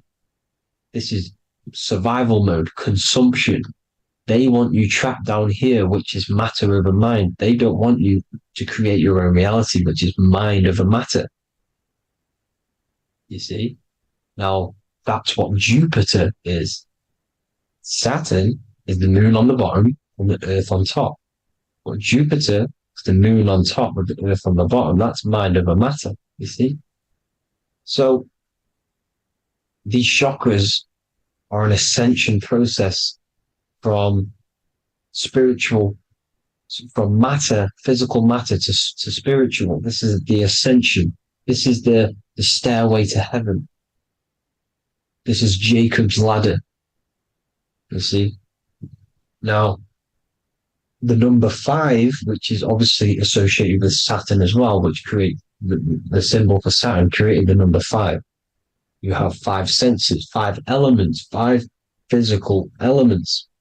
As we all know, Saturn crystallizes everything into physical matter out of the 4 elements. 5 fingers and toes, 5 points of man. Okay, the number 5 is the number of justice. Saturn holds things back. He restrains things from you, makes you learn the lesson.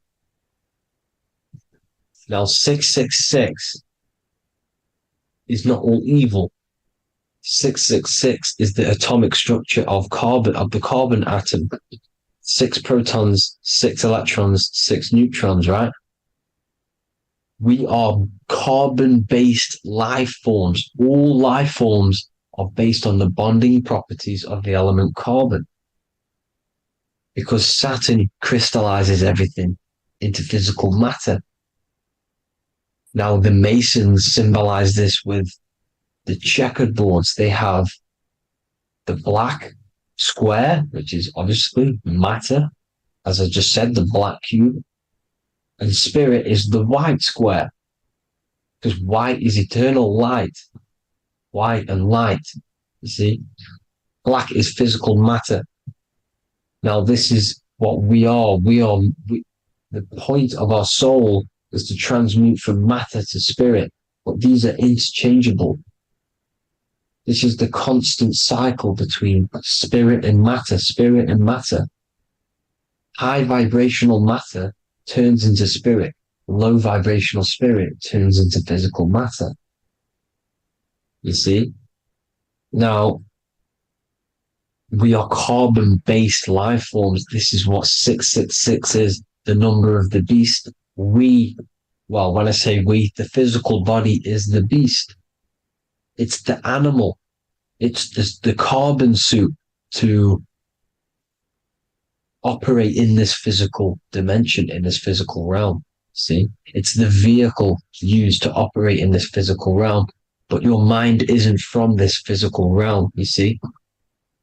The brain is the physical manifestation of the soul. Okay? So, as you can see here, the spine is an extension of the brain. Everything goes back to the brain. This is literally what your physical body is. You see, this is the nervous system, and everything reports back to the brain, and everything's controlled from this control center. And this spinal column, at the top of the spinal column is your third eye, which is known as the pineal gland. And this is the seat of consciousness. It's the center of consciousness. That is your true self, pure consciousness. This body is just a physical body. This body is mortal. This body runs out, but your consciousness lives forever. They don't want you knowing this. This is why they keep you down here in your lower chakra. They want you to believe everything is just physical. They don't want you to believe in the spiritual side of reality. Because this way they can manipulate you, right? They want you matter over mind because they know your mind creates reality. They know your mind is the root cause of reality. You manifest your own reality from the inside out. So this is why they control your perception of reality. They control your information in order to manifest their new world order. You, who are ignorant to knowledge and wisdom, you who are ignorant are manifesting their agenda because you accept their information and their perception of this reality. Now, this is why they tell you the globe model, the heliocentric model, to trap you into physical matter. Now, if you understood about this true form of this realm, you'd understand that there's a spiritual side behind everything. The spiritual side, something has to exist. The root cause of reality is higher planes of existence. It happens in the mind before it happens on the physical plane. You see? They don't want you knowing this. They want you matter over mind, which is the symbol for Saturn. Moon over Earth. The Holy Trinity.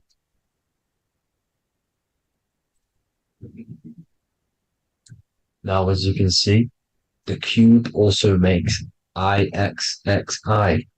This is Roman numerals. This is Roman numerals, and when it's translated from 9/11. Yes, 9/11. This is the secret code of the One World Order. the two twin towers, when the two become one.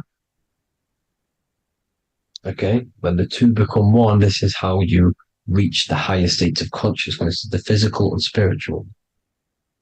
Now, as you can see, the 9/11 memorial are two black cubes. It's two black cubes. This is all Saturn worship. Now, I'm not saying that Saturn is an evil celestial body, right? No, everything has a good side and a bad side, right? It's duality. The spirits of Saturn on the dark side are the most evil demonic spirits. Now, these are the spirits that these are invoking through these rituals, right? Yes, 9/11 was a massive ritual. It's a satanic ritual, okay? Now, we all know Elon Musk. Elon Musk is coming with the mark of the beast. In English gematria, this equals 666, right? 666, as I said, is the number of the beast. You are the beast, your physical body. You see how the Bible twisted things up to make things more confusing, right? But it's there. You just have to have the knowledge to be able to read the Bible properly. As we all know, we had this virus. I'm not going to say the name because I'll get flagged. This virus adds up to 666 because this is all part of the New World Order. It's all part of keeping you in this physical dimension. Okay? Now, as you can see here, Novus Ordo Secularum on the back of his shirt, on Elon Musk's shirt, this is also on the $1 bill, Novus Ordo Secularum. This means New World Order. Yes, New World Order. This is on the back of Elon Musk's shirt.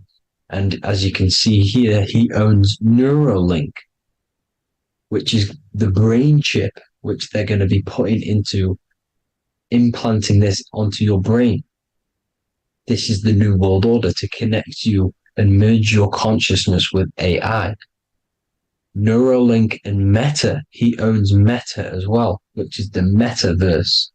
These are going to be linked in, hence why they have the same symbol, but just in a different format. It's the infinity symbol. And the infinity symbol comes from the Taurus field, as you can see here, your electromagnetic field from around your body. Now, the end goal is for this New World Order is to trap your consciousness inside of an alternative reality being projected from the metaverse. Because the metaverse will be the reality. Neuralink will be the brain chip inside of your brain, projecting your consciousness into an alternative reality while they harness your energy of your physical 666 body. Now, this stuff gets real deep, people. Now, this is the end goal of the New World Order, is to connect you with AI. This is why they're trapping you and keeping you in these lower states of consciousness in the Saturn-associated root chakra, so you don't find out about the spiritual side of reality. Because if you knew the truth of this reality, you wouldn't connect to AI. You see, you have the power within you to travel to other worlds, the astral plane, for example. You travel to different worlds when you are sleeping. Okay? They want you to know it's just a dream. However, their end goal is to trap your consciousness and feed off your energy, spiritually and physically. Okay? I don't know why these people are just pure evil. As I said, evil love bondage. They love the physical dimension. They don't want to ascend to other realms. These evil love the third dimension. This is why evil spirits will inhabit bodies, exorcisms, because they miss being in the physical realm. They miss it. Evil love bondage. So this is why they're cloning and putting their consciousness in clones to stay in this third dimension, to stay as further away from the source as possible. Okay? This is why they're doing it. And this is how it's all linked in. So I hope you all enjoyed this video. Hope you gained some wisdom. Please feel free to join the Telegram. And please leave a like and a subscribe. Thank you all, people. God bless.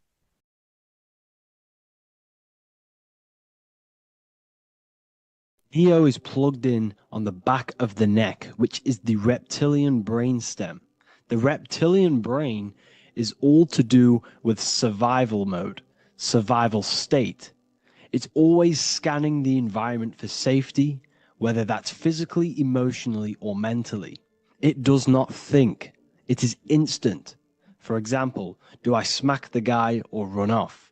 If something happens to you, like a car's coming really quick to you, you do not think about this. The reptilian brain is the animal instinct that will instantly move your body on the instant reactions. Hence why it's the closest brain to the rest of the body. It has instant access to the electrical nervous system to control the body at instant reactions. Now, Neo is plugged in on the back of the neck, which is the reptilian brain. Therefore, the matrix is the body itself. It is the lowest state of consciousness. This is what it represents. The word matrix means womb. It translates to womb because your body is a womb. Your body is a vessel for universal consciousness, for God consciousness. And the body is also a womb where you can be born again outside of this body by raising your consciousness, by awakening the neocortex. This is why Neo is called Neo, because it represents the neocortex. This is the higher aspect of our brain. This is all to do with new things, higher reasoning, higher thinking, new learning. You see, the brain is a receiver for universal consciousness. Now, what do I mean?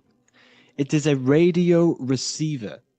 Think of it like this. You have a radio tower which emits frequencies.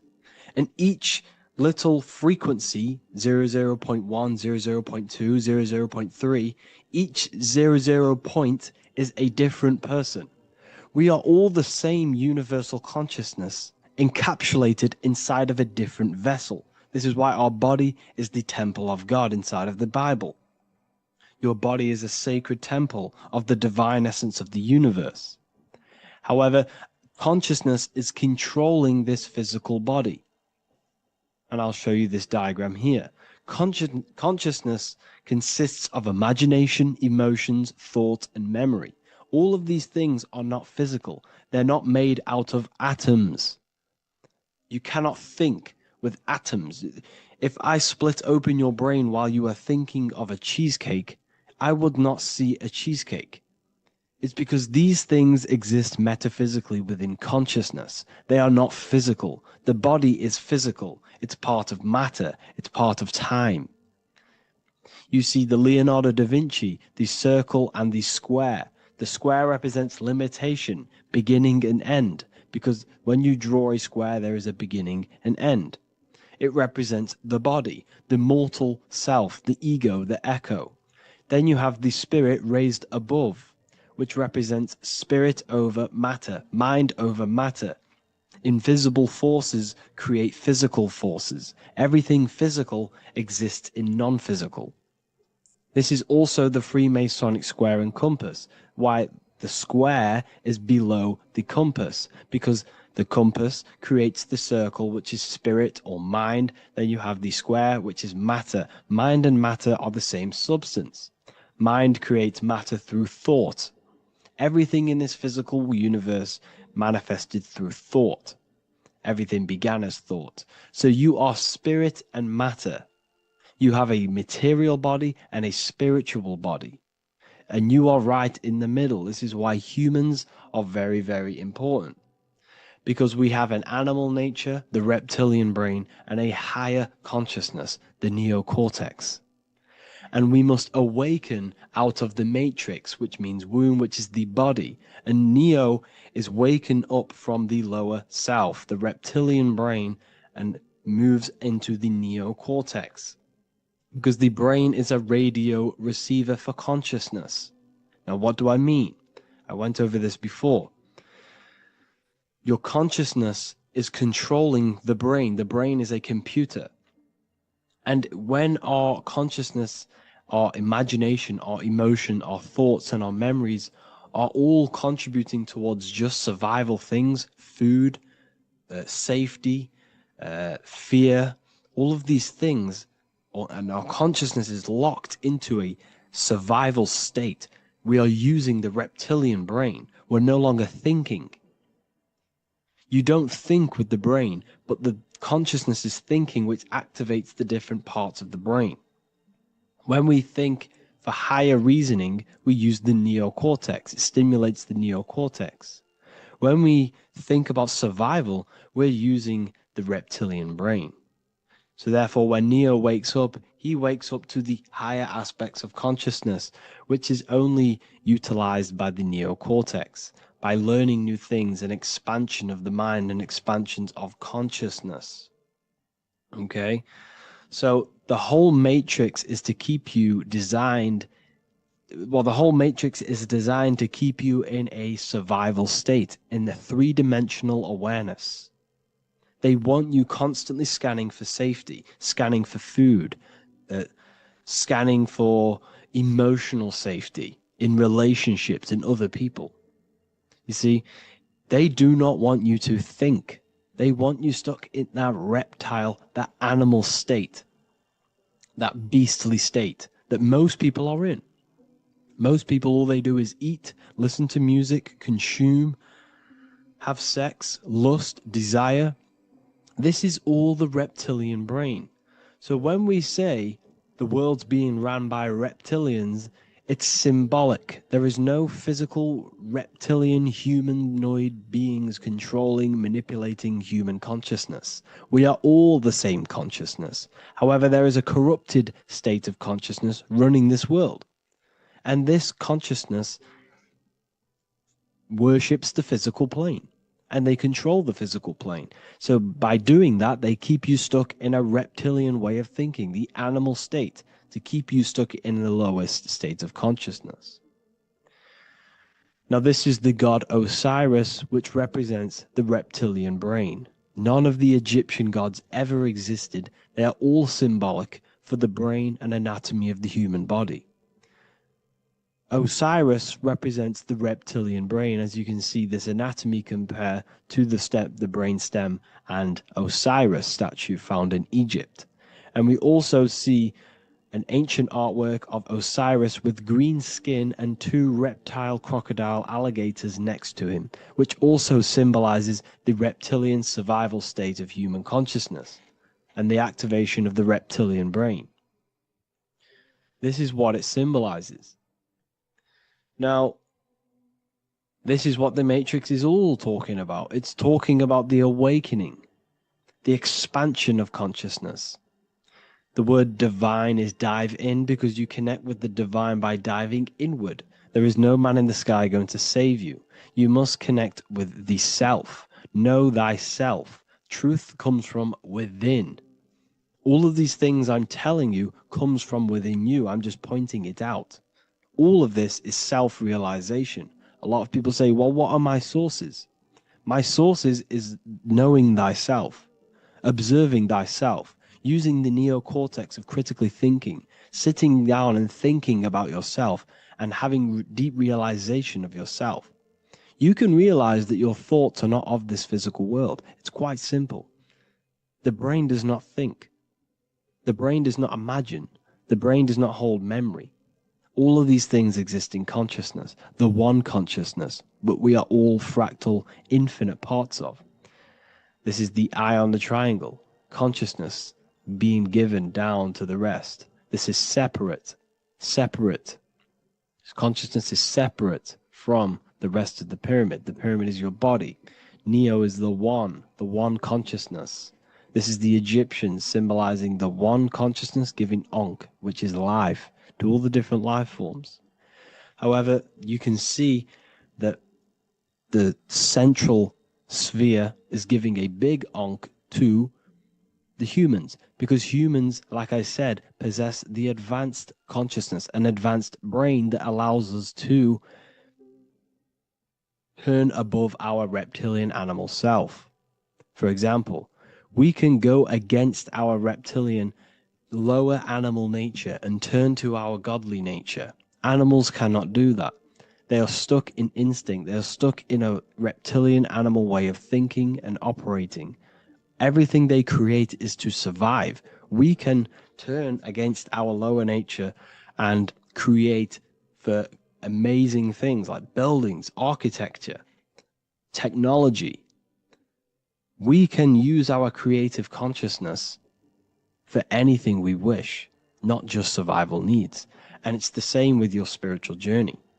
You can raise your consciousness beyond this animal state that they try to keep you in through fear, consumption, food, and the reptilian brain.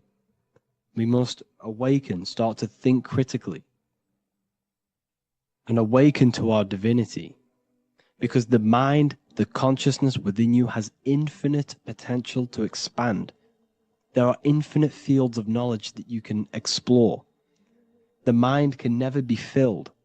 It can never ever be full of knowledge. It always expands, and that's why you are alive. That's why you are part of this universe. That's why the science always says the universe is always expanding, because the universe exists in your mind, and the mind is always expanding into new fields of thought, new fields of knowledge and information. And that is your whole sole purpose, of expansion of mind and expansion of consciousness, and the exploration of the mind of God. We are living in the mind of God. You are a thought in the mind of God. You must awaken out of this body. This is why Jesus says you must be born again to see the kingdom of God. You must be born again. You must raise your consciousness beyond physical limitation and awaken to your divinity. And this is pretty much it for this video. I hope you all understand this, that this is all symbolic for consciousness.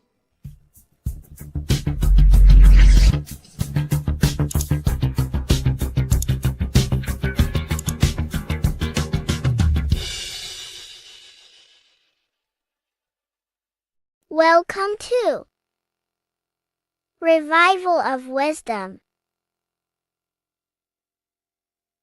Welcome people, we're back with another video. Please make sure to hit that like button, subscribe, and turn on notifications to never miss a video. The Earth is a giant torus field consisting of a positive and a negative pole. The Sun being the cathode with a positive charge and the Moon being the anode with a negative charge. This is why the Sun rules over the day, giving you lots of energy, and the Moon taking your energy from you, making you go to sleep. Now, the plane that we live on is called the plane of inertia, and at the center of this plane of inertia is the North Pole.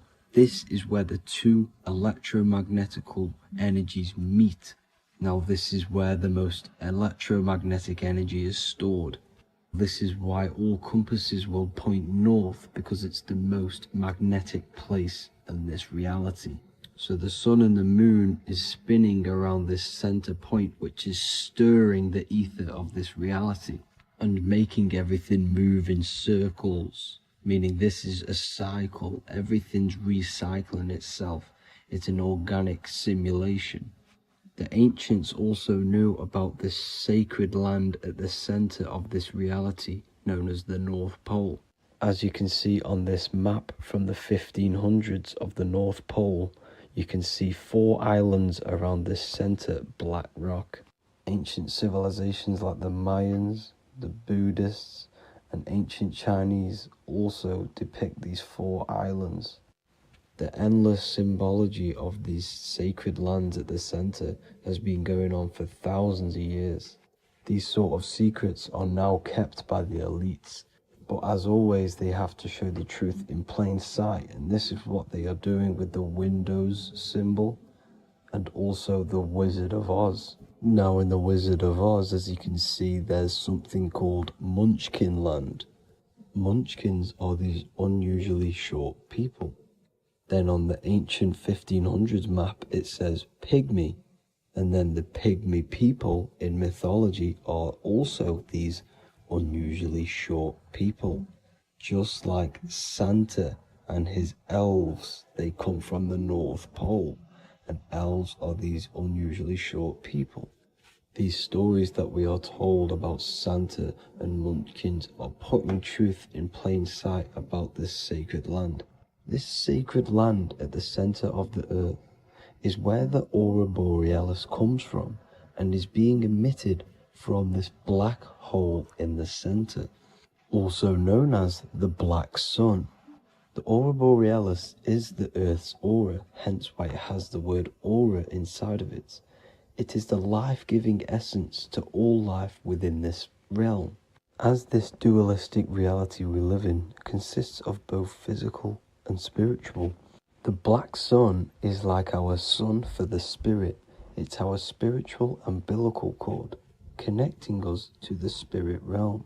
And the rising sun is the opposite. It's our sun for our physical 666 carbon suits, known as our human body, our physical aspect. As it states in the 40,000-year-old emerald tablets, deep in Earth's heart lies the flower, the source of the spirit. The flower of life is as thine own place of spirit, and streams through the earth as thine flows through thy form, giving off life to the earth and its children. So the North Pole is the core of this spiritual reality, and the closer you get to it, the more spiritual and lucid it becomes. So the elites have covered this up in order for us to forget the true nature of this reality. And they did this cover-up by introducing the globe model. Nicholas Copernicus was around in the 1400s, and he introduced the globe model. As you can see, he is a Freemason. He depicts himself with a globe and a Masonic compass in all of his paintings and portraits. Galileo was also a Freemason, as you could see in all of his portraits with a globe and a Masonic compass. He was also a massive part of introducing the globe model after Nicholas Copernicus. So yes, the globe model was a spiritual and political move to gain more control over the masses. After the globe model was then introduced, they introduced the theory of evolution by another Freemason, Charles Darwin. See how these two theories go hand in hand? They both degrade humanity, and they make you confused of where we actually came from. By hiding the true form of this divine creation and hiding the true power of each and every one of us, they maintain control over the masses. Now this is order out of chaos, known to be the 33rd degree slogan of Freemasonry.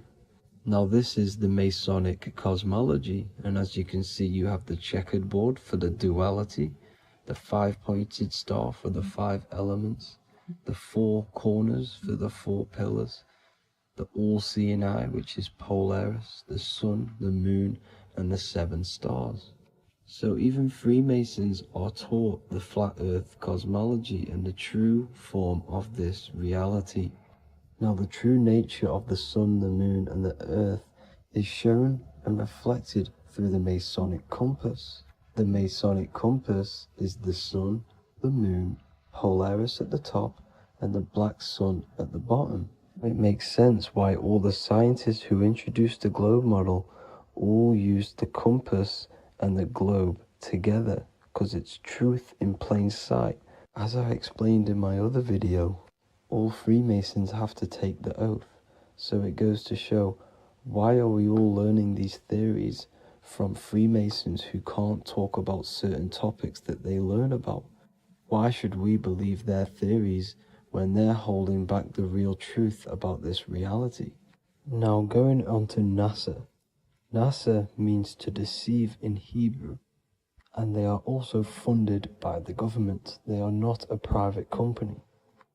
The old owner of NASA, Werner von Braun, on his grave has the Bible verse Psalms 19:1.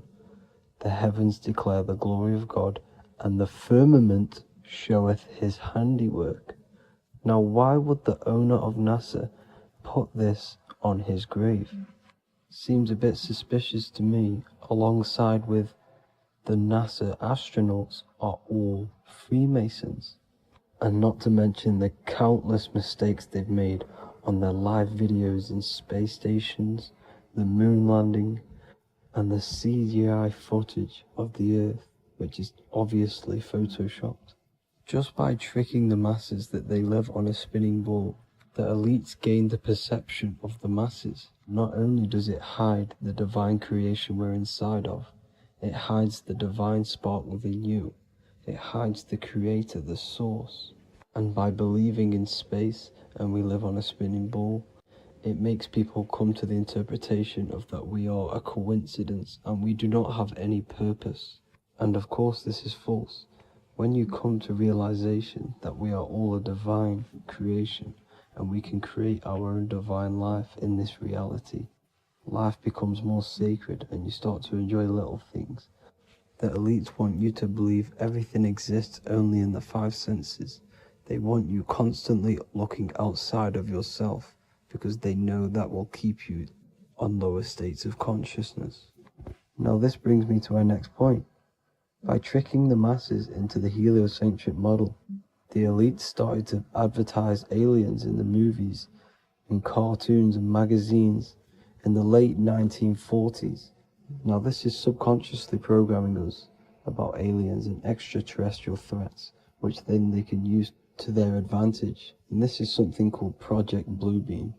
They are more than likely going to fake an alien invasion to push this 2040 agenda, which is for one government and one ruling currency. That's it for this video, guys and girls. Hope you all enjoyed. Please make sure to leave a like and a comment. God bless you all.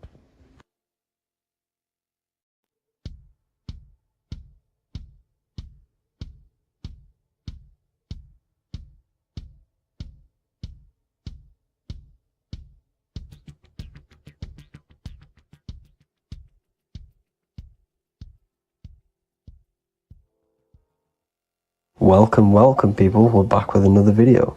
I will now be keeping track of my YouTube and trying to upload every week. In this video we'll be talking about the chakras. The chakras are the 7 attributes of God, and they are the 7 planets. These are literally vortex portals within us that connect us to these vices and characteristics of God. Each one of these energy centers are a spinning whirl of energy which controls the cells and organs in that particular area of the body. For example, it's literally a mini brain for that area of the body. Each chakra has a vice which you need to turn to a virtue in order to climb up through the system.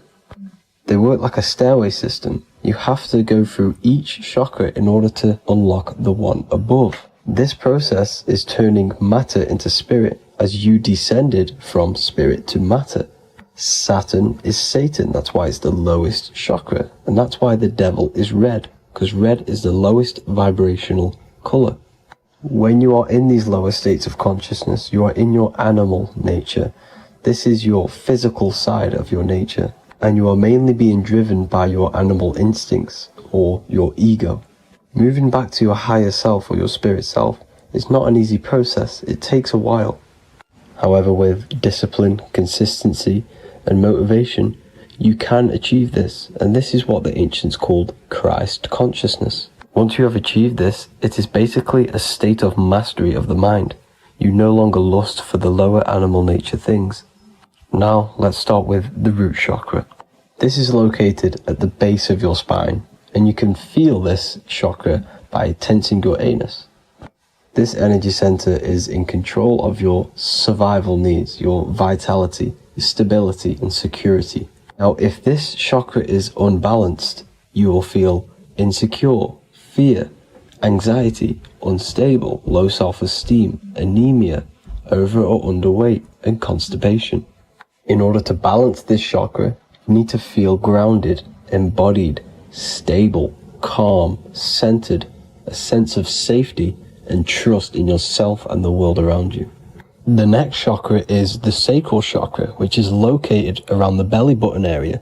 You can feel this chakra just by sucking in your belly. This chakra is to do with relationships, self-worth, creativity, empathy, and most importantly, sexuality. This is the most important one in order to start to raise your vibration overall, is giving up the over-sexualized nature. In order to balance this chakra, you need to come into harmony with all the toxic relationships that you have.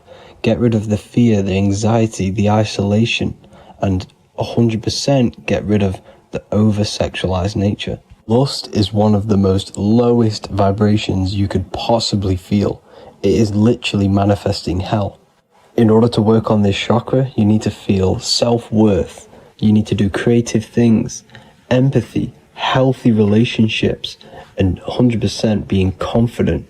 The next chakra is the solar plexus. This is to do with personal power, will, metabolism, eating, happiness, and your self-esteem and self-identification. You can feel this chakra just above your belly, below your ribs, and you can suck in this area. If this chakra is blocked, you will feel lack of confidence, difficulty in manifesting your desires, low self-esteem, misuse of power, misuse of dominance, weak will, and shame in yourself. Biggest one for this chakra is overeating, as it's to do with metabolism. If you are overeating, you are literally unbalancing a lot of your lower chakras, not just the solar plexus. In order to work on this chakra and balance it, you want to have a positive self-identification. You want to feel happy, a happy self-esteem, effectiveness to people, not overeating, and a strong willpower. Now for the heart chakra, one of the most important chakras. Chakra is to do with love, understanding, trust, hope, openness, compassion, balance, and forgiveness. The most important because your heart is the tree of life in the body. It is the center of the toroidal field. It is the most powerful chakra. Your heart is 5,000 times stronger magnetically than your brain. Once you have hit the heart chakra and you start surpassing the heart chakra, you are now turning matter into spirit, as the lower three chakras are dense and physical, and the above the heart chakra are turning to spirit. As you can see already, this is a hard and long process of working on yourself physically and internally. The symptoms of a blocked heart chakra would be lack of love or too much love, difficulty to accepting or giving love, lack of compassion, loneliness, and lack of emotional fulfillment. Finally, a lack of connection with a divine or to nature. In order to balance this chakra, the most important thing and the most powerful thing you can do is loving people, accepting and giving lots of love. Second most important thing to balance the heart chakra is balance. You need a balanced life. You need balance in all aspects of your life. Now for the throat chakra. This is a very important chakra as it's to do with communication. A symptom of this being unbalanced is a lack of self-expression and putting on a front all the time, acting with the ego. In order to balance this chakra, you need to constantly self-express yourself. You can't be putting on a front. That voice inside your head, you have to let it come outward. Don't just block it off with a wall. Self-expression will lead to you gaining friends who actually like you for being you, and not these fake friends that you have to put on an ego for. In order to balance this chakra, you need to express yourself, express the word that's within you. Don't be lying to people, don't deceive or be deceptive. The next chakra is the third eye chakra. This is starting to get very advanced and you are coming very close to spirit. Just before we head on, I want to announce the PDF is now available, containing all the presentations I've ever made all into a condensed 38-page PDF. The link will be below this video for you to access. And if you want to learn how to create reality using your mind, how to attract your desires, how to get out of the situation you are in, the link will also be there for the Manifestation Mastery course. Now for the third eye chakra. The third eye chakra controls the pineal gland, which is your first eye. It's to do with your psychic abilities, channeling, telepathy, astral travel, visions, and connection to the higher self. You need all of the chakras aligned to get the full potential out of your third eye or pineal gland chakra. For example, if you're astral traveling and you fear something, you will be instantly shot back to your body. So you need to master all of the chakras before you go on and try and do these higher spiritual activities. Symptoms of the third eye chakra being blocked is lack of imagination, lack of vision, lack of concentration, blocked or clouded intuition, can't see the big picture, and especially overly reliant on logic and intellectual thinking. A good way to work on this chakra is imagining things, vision things, trust your intuition at all times, always follow that inner voice. Cut out the tap water which contains fluoride. Fluoride blocks the pineal gland. And cut out all junk food because all of this is affecting your pineal gland. When in meditation, you want to focus your eyes and your attention to the center of your head between the two eyebrows. This is where the pineal gland is located. This will help and awaken the pineal gland over time when you keep doing these meditations. Finally, for the crown chakra, this is to do with universal consciousness, all-knowing, enlightenment, cosmic connections, the God source. This chakra is blocked by being cut off from spirituality, plagued by the senses, being tricked into the five senses and being tricked into thinking you are the body. In order to work on this chakra, you need to feel grounded. You need to know yourself, your real self, the voice within you. Have common sense, have specific decisions that you're making, be very direct. Now we've got out of the way all of the chakras, I can now introduce methods and meditations which will help you unblock them spiritually. When meditating, you want to get into the present moment in a nice, comfortable position. Bring yourself to the present moment by saying, I am here right now, nothing else matters. Keep repeating this over and over with your eyes open or closed. After a couple minutes of bringing your attention to the present moment, you can now start to breathe in through the nose deeply and breathe out through the mouth slower than you breathed in. Place your attention on the chakra that you want to balance. Think of a high vibrational emotion like love and think of this while placing your attention on that chakra. You can do this exercise every day for 10 to 20 to 30 minutes. The longer the better. Another practice you can do is by chanting the Bijis for each chakra. They are here starting from the root chakra all the way to the crown chakra. Or you can chant the 7 vowels. There are not 5, there are actually 7. A, E, A, O, U, M. A, I, O. This is the proper way of pronouncing the 7 vowels. These are so powerful because these are the only things that exist. It is literally the sound of God. By pronouncing them right, you can actually create a lot of power within you and align your chakras. That's it for this video, people. I'd appreciate a comment and a like to help the algorithm. I appreciate you all. Love and light.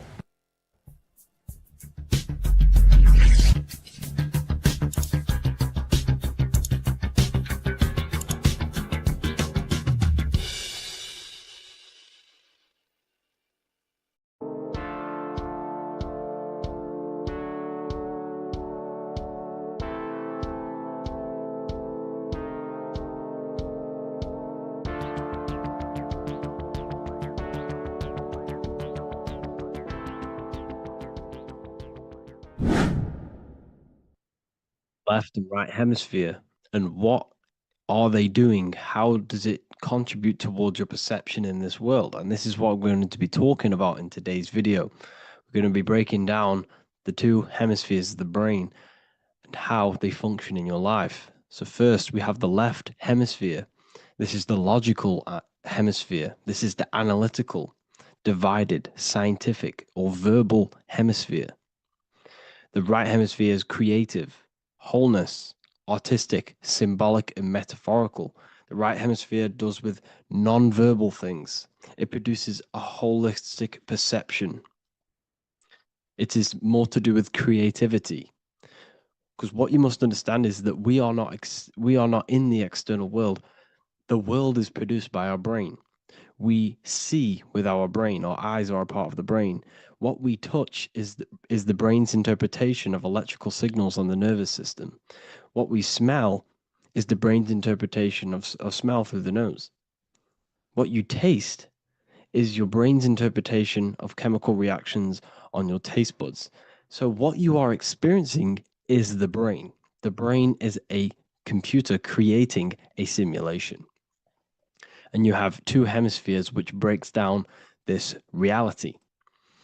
So essentially the brain is the perception creator. It creates perception. So if the brain is creating this, who is the one experiencing the brain? Well, that is you, the consciousness, the mind, the all-seeing eye. You are the all-seeing eye experiencing the brain, the observer behind the brain, behind reality, behind the emotions. So if you're walking through a woods, this left brain sees individual trees. The right brain sees the whole woods. It sees the biome. It sees the bigger picture. So when you are walking through this woods, the right brain picks up a holistic perception of reality. It creates the woods as one unified woods. The left brain's job is to break this down and analyze it so that we can see individual things. And this is also necessary for humans to have the ability to break things down and manipulate things in this world. So without this left hemisphere, we could not manipulate things and break things down. So this right hemisphere is important because it sees the whole woods. It sees humanity as one unified consciousness. However, the left hemisphere sees individual egos. So the left hemisphere is the place of the ego because it only understands, it sees the world very divided. Okay. So for example, here's another example of the left and right hemisphere. If someone pulls out in front of you in traffic, your left brain's going to start going crazy and analyzing them, calling them names. The right hemisphere, however, sees the bigger picture. Maybe he didn't see you. Maybe it's just a mistake. Maybe he's in a rush. You see how the two brains are very different. They do the same thing, but they function in different ways. The right hemisphere is feminine. The left hemisphere is masculine.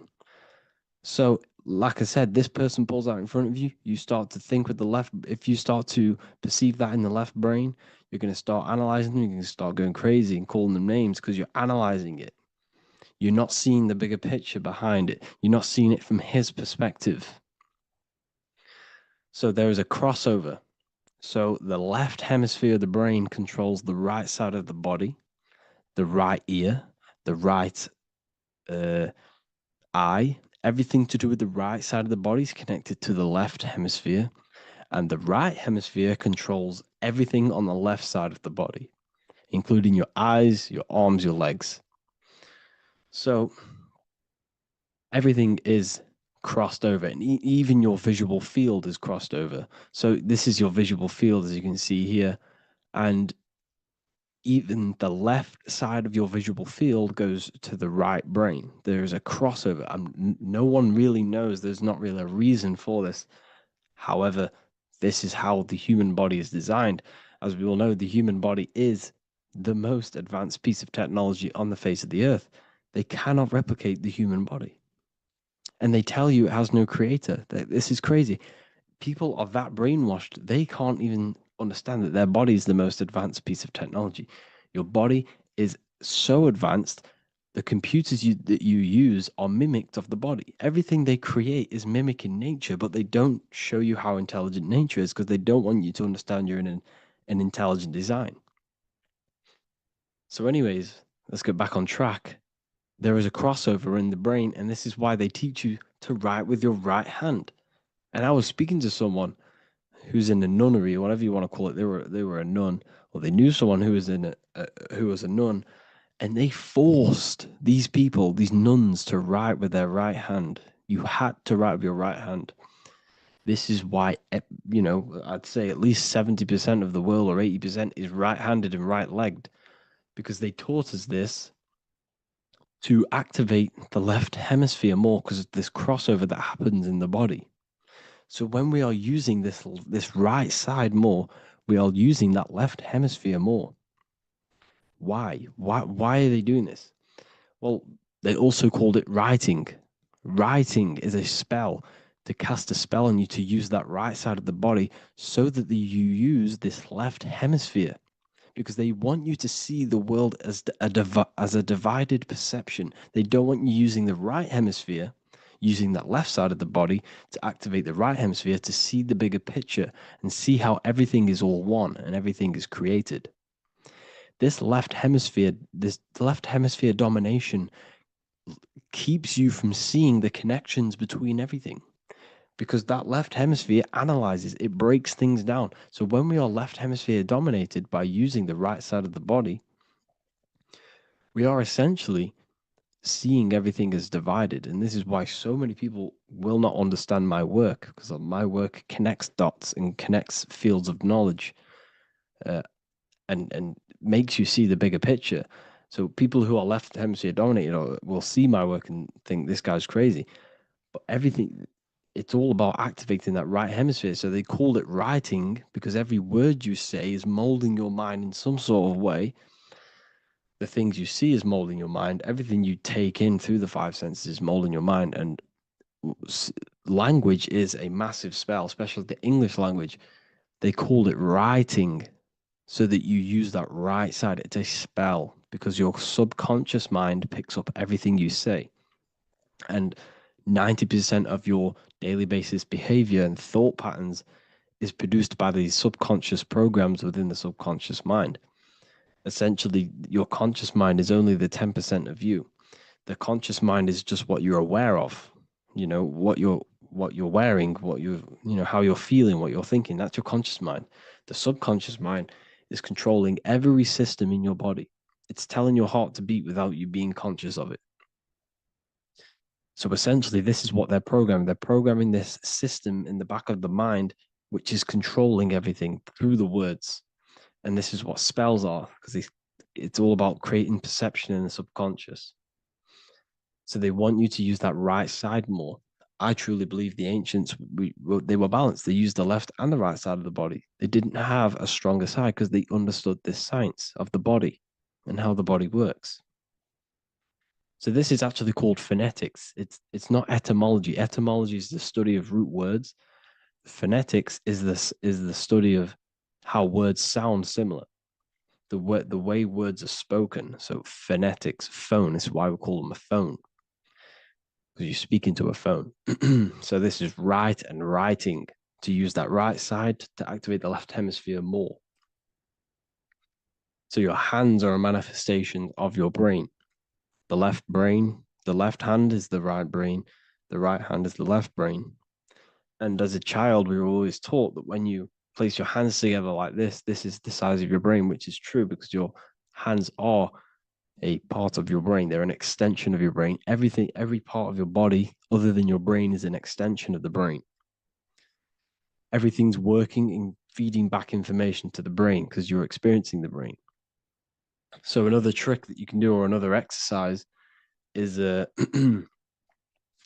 looking in the mirror and closing one eye at a time. If you close your right eye, if you take your top off, for example, you'll analyze your body if you close your right eye, because you're using that left hemisphere.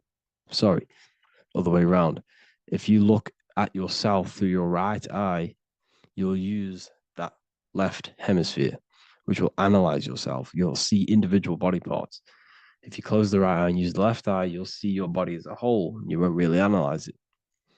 This is how you can analyze yourself using these two hemispheres. So this whole system is created to keep you thinking logically and to restrict you from creating and restrict you from understanding symbolism, allegories, metaphors, and teamwork. They want you stuck in a logical way of thinking and a logical way of seeing the world. This is why when you go to school, you are told exactly what to do. You're told to think this way and no other way. You're told to do orders, do this. It's a very left-brained system, because if we all started to open up this right hemisphere, we'd all see, wow, everything is all one, everything's all connected. And this is what my work is doing. I'm showing you everything is one. The physical world is an illusion of duality, but everything comes from the one source, the one mind. The universe is a giant mind. I am mind, you express mind. We all possess mind. Behind the physical body is the same mind consciousness. And we are all expressions and fractals of this infinite consciousness called mind. And this is what they don't want us to figure out, is that we are all just one consciousness expressed. It's an infinite consciousness. It's even in the squirrel, it's in the dog. All of these different animals, they're just different bodies, but behind the bodies is the same consciousness, which is mind. That's what the pineal gland is. The pineal gland is not the mind, and it's not the third eye. The third eye is your mind. If you have a closed third eye, it just means you have a closed mind.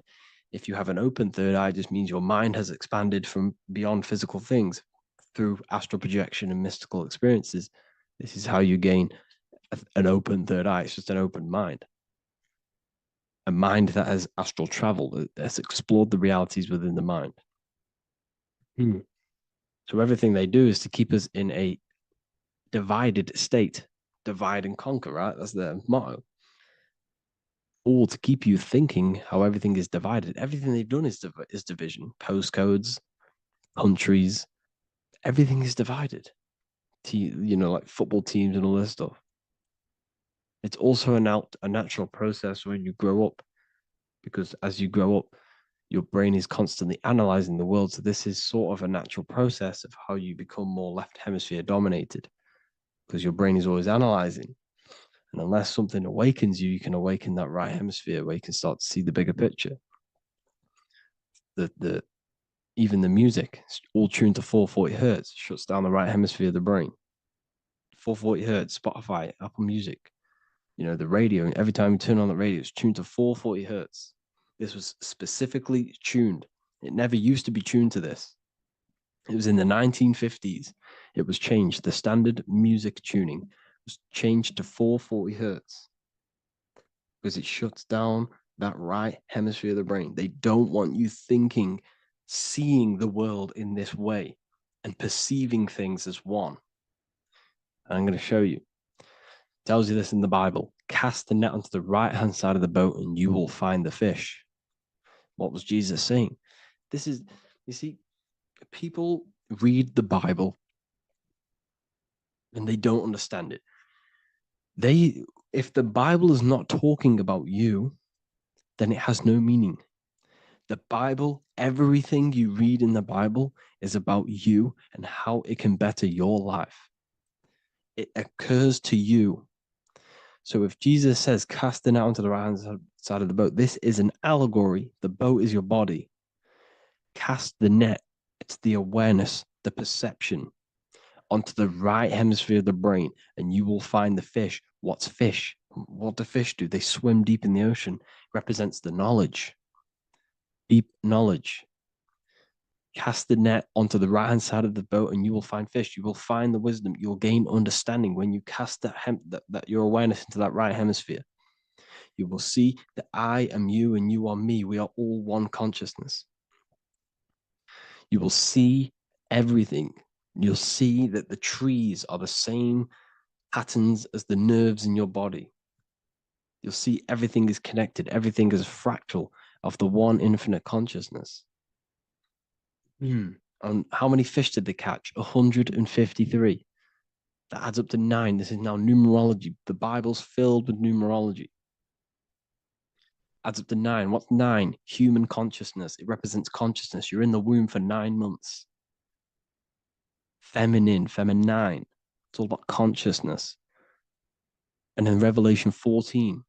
And I looked, and behold, the Lamb standing on Mount Zion. That's the spines, the mountain.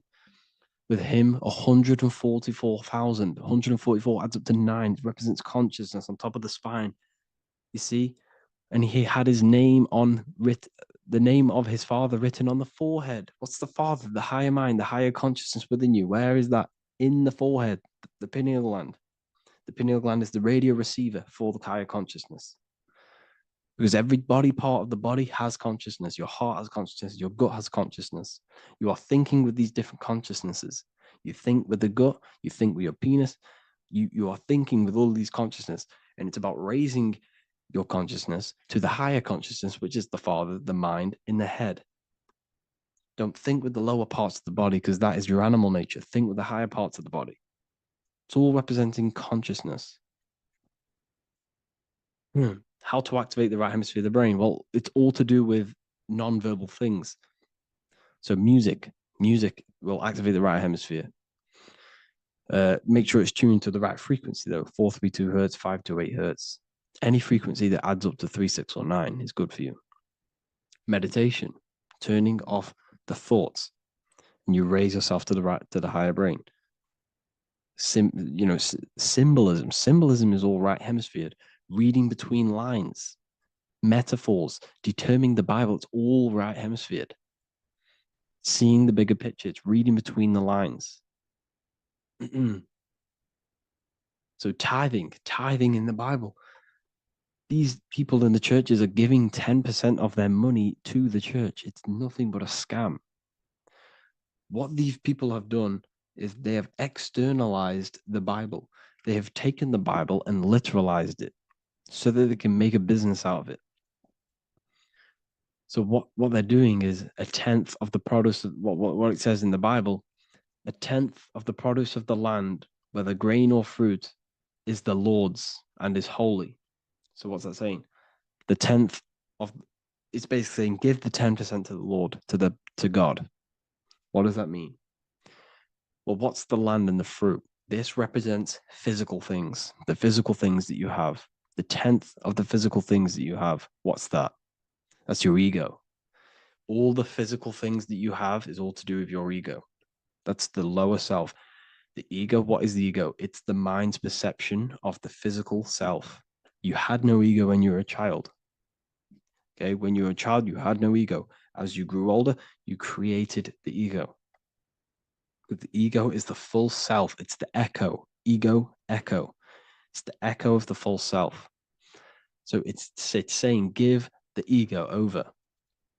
Take away the animal self. In that left hemisphere, that's all to do with the left hemisphere. That left hemisphere sees the ego. It sees individuality. It's divided. So it's saying, give that 10%. Give that 10% of you over to the right hemisphere. The 90%. The 90% of you is in that right hemisphere. The higher self. Now, I'm not saying the left hemisphere is bad. Okay, I'm not saying that at all. But it sees sees things divided. It's like I said, the left, the hands are manifestations of the brain. So when these Christians are praying, they're putting their hands together. What are they doing? They're syncing the brain hemisphere is what you're doing, because everything's an extension of your brain. So if you put your hands together, you're putting the two hemispheres together. And what's happening when you place the hands together?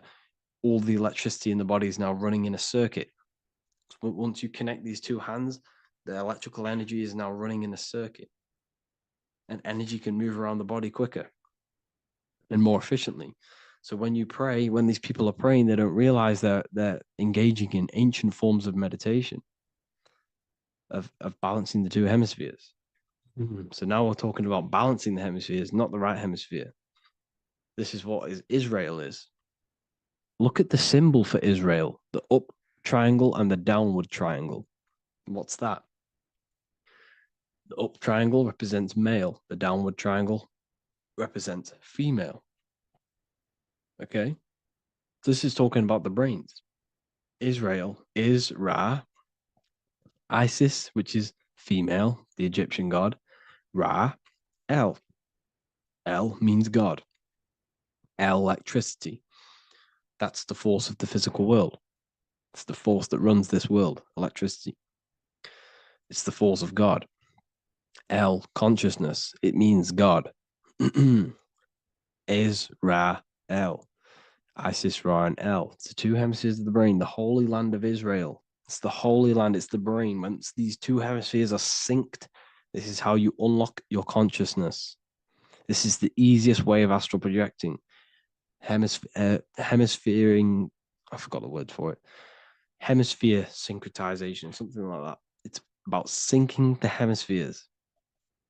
This is how you unlock your consciousness. Once the brain is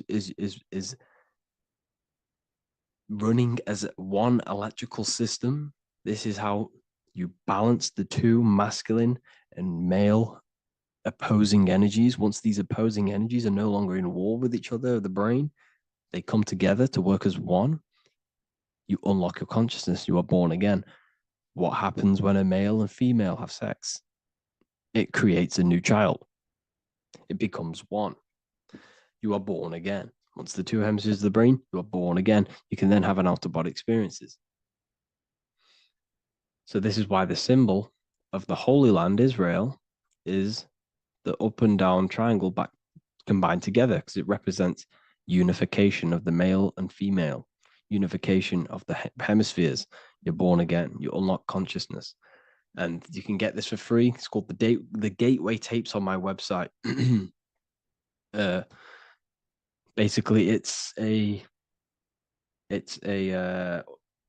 audio track from the government, and they did this in the Gateway Experience. It's a CIA document, and what they do is there are different forms of meditations you go through. I think there's about 5 waves of meditations you do, half an hour each one, and it will teach you. It will sync your hemisphere, because what does it do? They understood that playing one frequency into one ear and another frequency into the other, they understood that the right ear is connected to the left hemisphere, the left ear is connected to the right hemisphere. So when you play 2 different frequencies into both ears, what happens? The brain picks this up, the 2 hemispheres of the brain picks this up, and it syncs it. It syncs these 2 hemispheres, these 2 frequencies together. So now the brain is working as one to sync this frequency.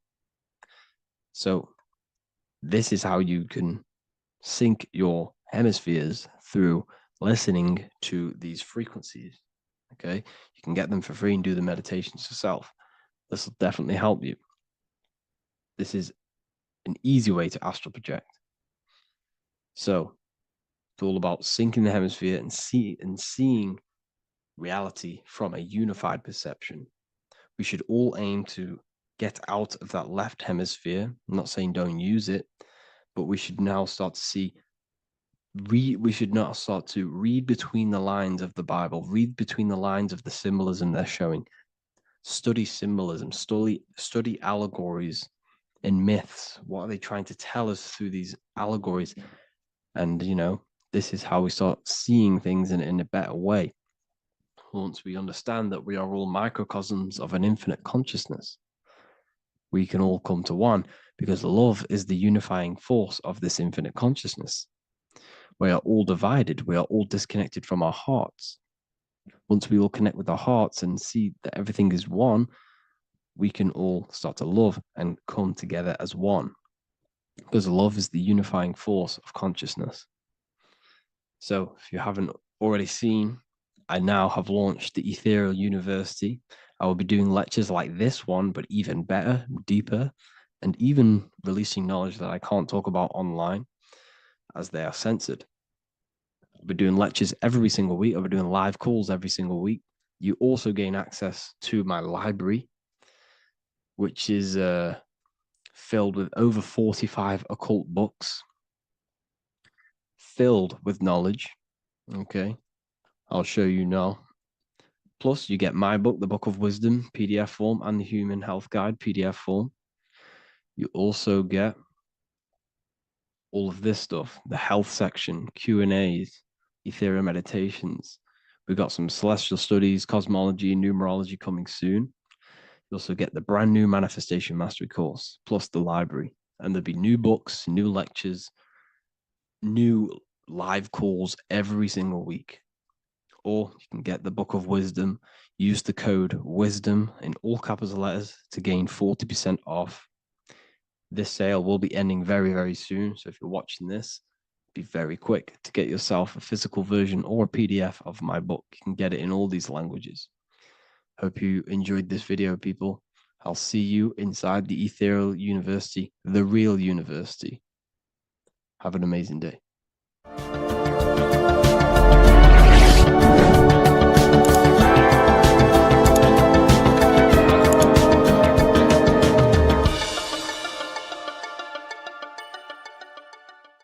This isn't just spiritual fluff. Your words are vibrational commands that teach your subconscious what to believe and what to create in your reality.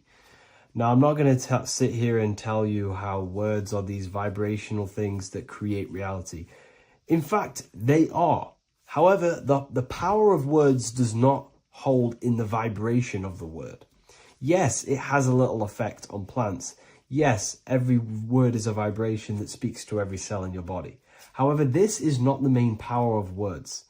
The main power of words is restructuring your consciousness and invoking energy inside of your own consciousness. I'm going to go over these two in detail for you. Your life is an externalization of your consciousness. Your belief system, your internal world, are building blocks to create your external world. What you believe in is how you see reality. It is the filter that you see to see reality. If you want to change reality, you have to change your consciousness first. There's no point trying to create a change, a manipulation in the external world, because it won't last very long.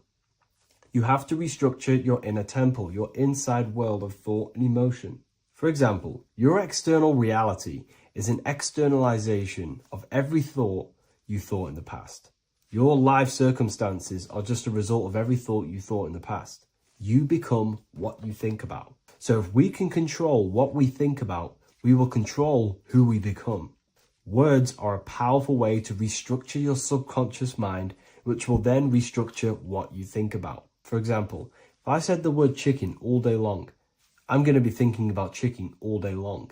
The words we repeat enter our subconscious mind, and our subconscious mind molds our conscious mind of what we are consciously giving attention to and thinking about.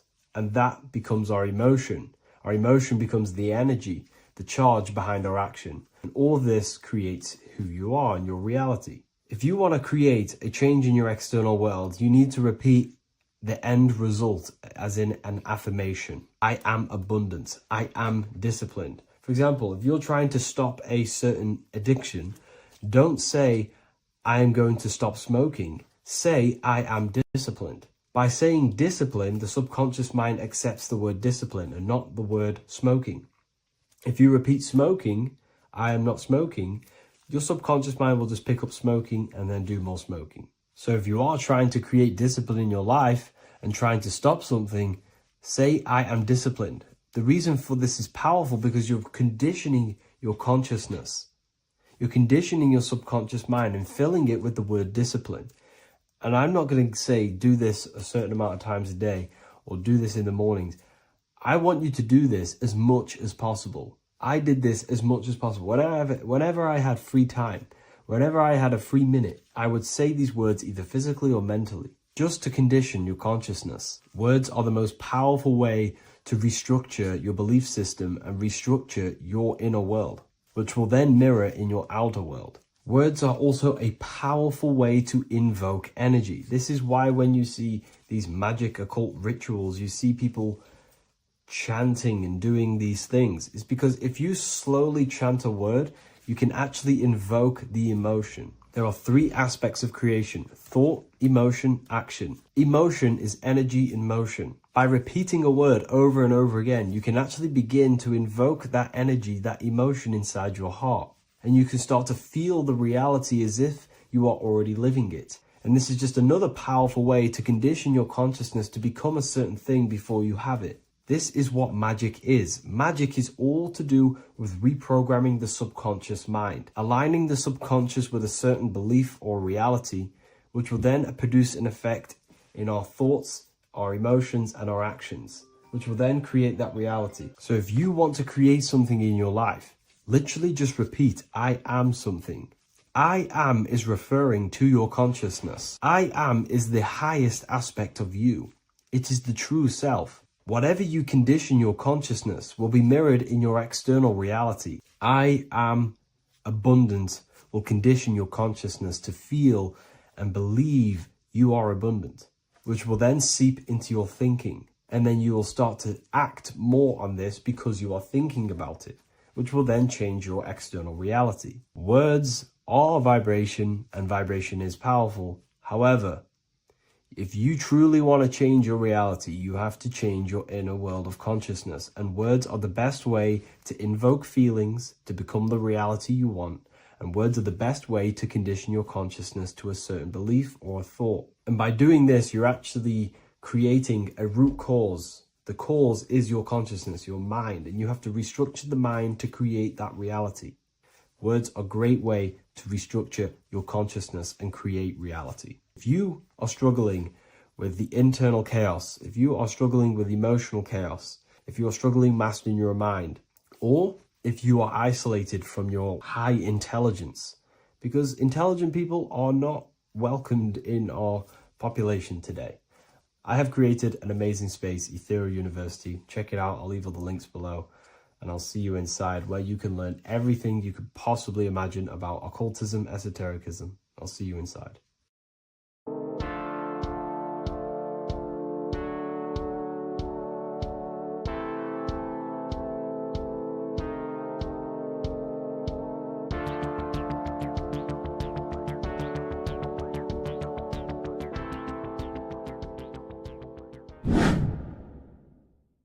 What is good, YouTube? Today we're going to be talking about the astral plane and how the cosmology fits into the astral plane. Okay, so first let's go over the astral plane and go over the different layers of reality so that you can understand reality more. You are a multi-dimensional being. You are not in these, you are in all of these realities at the same time. They all interweave into one big reality. But there are different planes. They are different vibrational dimensions. There are different dimensions of reality. The mind is the root cause of reality. We're living in the mind of God. Everything is being thought into existence from the root cause, from the universal mind. This is why the ancient Egyptians said, all is mind. We're living in the mind of God. And we are a microcosm of this mind. This is why we all have the same mind.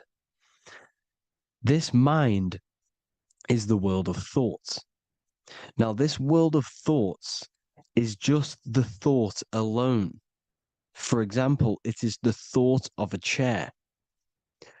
But then when you start to imagine this chair and you start to mentally see the chair, you're now manifesting the thought, the singular thought, into some sort of form. So now you're imagining the chair. You're imagining the form of this chair, which is then manifesting into the astral plane.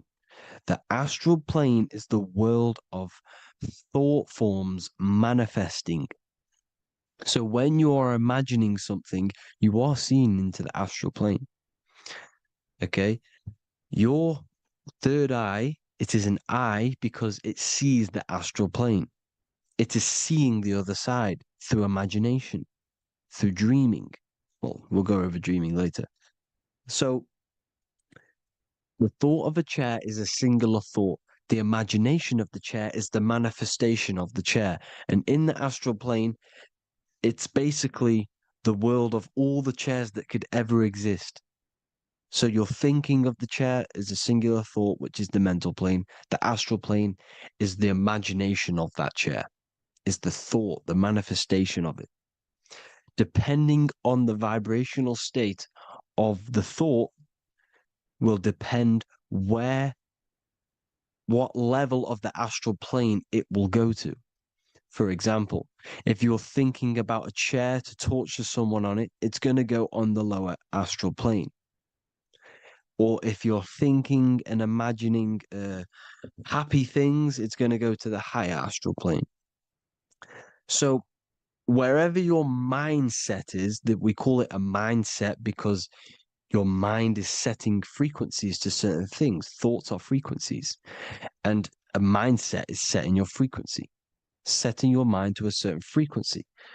So when you set your mind to a certain frequency and you imagine something in that frequency, you're going to match everything in the astral plane that are on that similar frequency, just like you would in the physical world. Because we're all in these worlds right now as we speak, but we can't see them with the two physical eyes. We can feel it though. When you're around someone and you've just met a new person, for example, you can feel their vibration, and if you're not on a similar vibrational match, you will not get along with that person, or you just won't not get along, but you won't connect with that person because you're on two opposing frequencies, not matching. And this is something that you can't see, you can only feel, because it's the astral plane. It exists within the astral plane. Everything in the astral plane is made out of vibrations. So if you do astral project, and if you already know how to astral project, you will see beings and people and things that are on the same frequency as you. This is why before you astral project, you need to sort your vibration out before you enter, before you astral project, because you are projecting your consciousness into this. It's the mind. The mind is the bridge. It can move between realities. You are a observer. You are a observing soul which observes different realities. And the mind is the bridge between all of these different realities. The mind can choose. If you want to project into the astral, you set your mind to it, you can. Okay? So let's not get off track. The lower astral plane is where demons are. The higher astral plane is where heavenly beings are. Heaven and hell are kind of a real thing. The etheric plane is a powerful substance, the ether, the fifth element that they don't tell us about. If you type in on Google the 5 elements, they will try to remove it with wood or metal because they don't want you knowing about the ether. Ether is the energy double behind all physical objects. So the ether is very important. It is the 5th element. It is part of the physical world, but it's also part of the astral world. It is on either side. You see how they're showing you the truth in the language?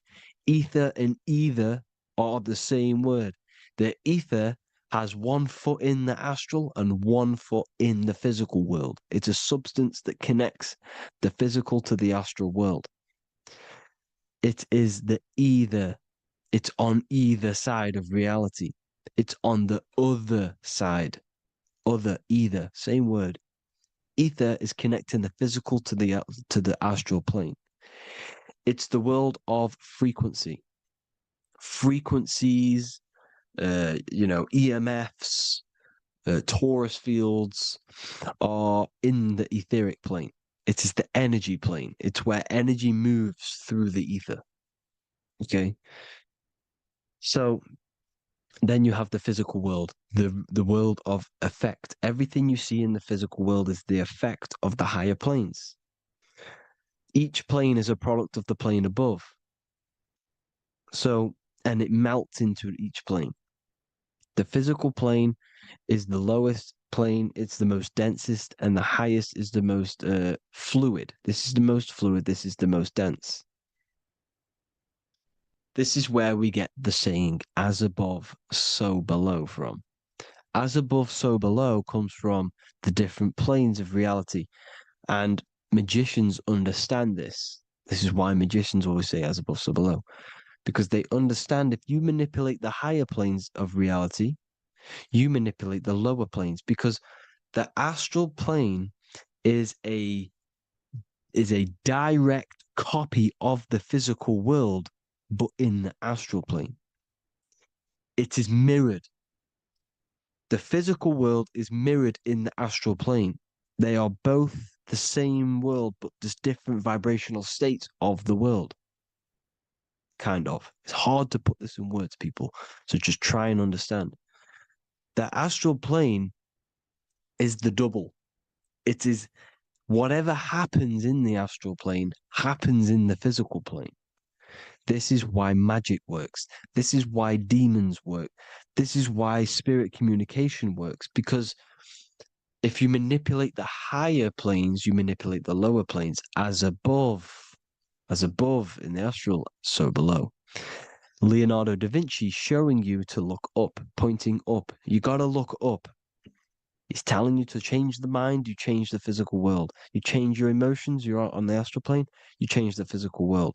You change your reality by changing the higher planes. This is the Masonic 11, the two pillars. This is the 11, also symbolizing the two hemispheres of the brain here.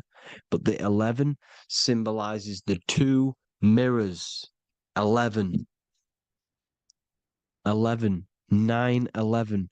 9, 11 adds to 11. 9 plus 1 plus 1 equals 11. The Twin Towers were an 11. Flight 11 was hijacked because it's a mass ritual within the astral plane. Now, we're going to go deep into that later, and I'll show you these rituals they do in order to manipulate the astral plane. So, this is what the 11 is. It's the mirroring of reality. If you contact spirits and conjure spirits, you can either summon or attract demons and spirits. Summoning is creating a spirit. You create demons. Okay? Like I said here, the mind is the root cause of reality. If you think of if you think of a traumatic event that happened in your life over and over and over and over again for years and years and years, where attention goes, energy flows. The mind is the director of energy. If you are directing energy into the specific emotion, the specific thing that is torturing you in your mind, that will manifest as some sort of being in the astral plane, which is called an elemental. And this elemental being that you have created through your thought forms and emotions will latch onto you and feed off this energy. So it's important that you get your mind right, okay? It's important that you sort that you file the mind and you discipline the mind. Make sure it's only entertaining positive things, because you are quite literally creating your own demons. The word demon has the word mon in it. And if you've watched my videos to know, mon means moon. The moon is your mind, the sun is your soul, the earth is your physical body. Demon is mon means mind, moon is mind.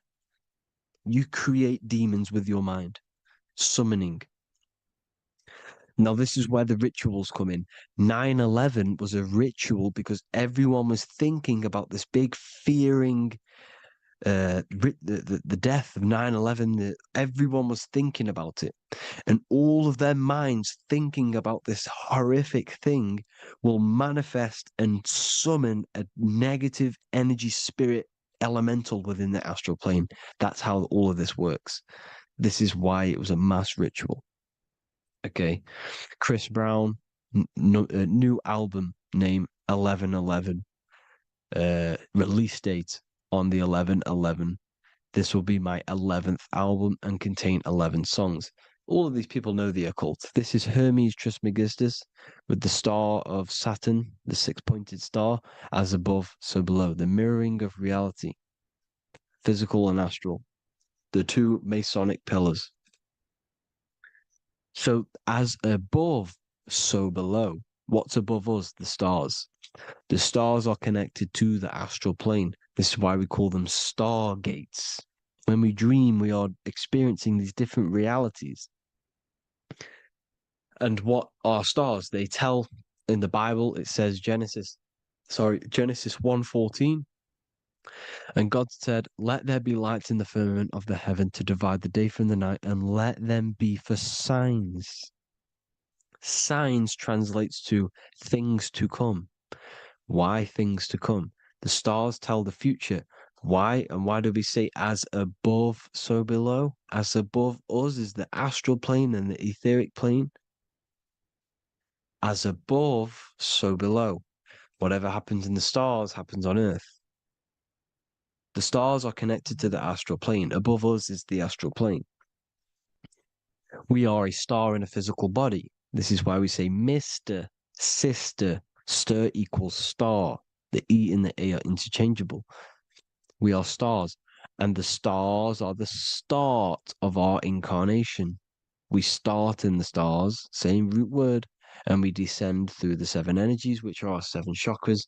Then we enter the heart of the soul system. The heart rearranged spells earth. And this is the true cosmology. Here's the Masonic cosmology. This is Masonic now. Here's the firmament. Let there be a firmament in the midst of the waters to divide the waters from above, from the waters that below. Genesis 1:6. The firmament, firmament comes from the word firma, Latin, I'm pretty sure, which means firm. When something is firm, meaning it's stable, it does not move, it is firm. The firmament is firm. So, is the firmament Genesis 1:6. What does he say? Genesis 1:3, sorry. Let there be light. This is before the sun and the moon was created. Let there be light. Before the sun and the moon was created, light was appeared. So what's that tell you? This is a holographic projection from some sort of light being, some sort of projector. And that projector is the all-seeing eye you see in the Masonic cosmology. This is the all-seeing eye projecting the light beams. Let there be light. Everything is made out of light. The universe is created out of light waves. The torus field is one unit of light. The light projecting this reality is Polaris. Okay, the famous all-seeing eye. Now, what else? Then we have after let there be light in Genesis 1:16, and God made the 2 great lights. This is the sun and the moon, electric, magnetic, male and female. Then we have the Masonic checkerboard, the black and white symbolizing dualities within the dualistic reality we're in, spirit and matter, light and matter, rest and motion, positive and negative, good and evil. Everything's dualistic here. Okay? And it's a dance. The universe is a dance between flickering of white and black light, which is the torus field. We're not going to go over that, but this is all connected to the astral plane. This is the true cosmology. The astral plane cannot work on a spinning monkey ball in the middle of space. Does not work. Cannot work. It's impossible. Okay? Impossible. So, even in the Quran, it says, Allah has made the earth for you as a carpet, flat. Quran 15:19. And the earth we have spread out like a carpet, set there on mountains, firm and immovable. It is immovable. In the Quran, it also says 65:12, it is Allah who has created the 7 heavens of the earth. The 7 heavens, meaning the 7 layers of heaven, the 7 planets. And Psalms 104:5, he set the earth on its foundations and it can never be moved. Never.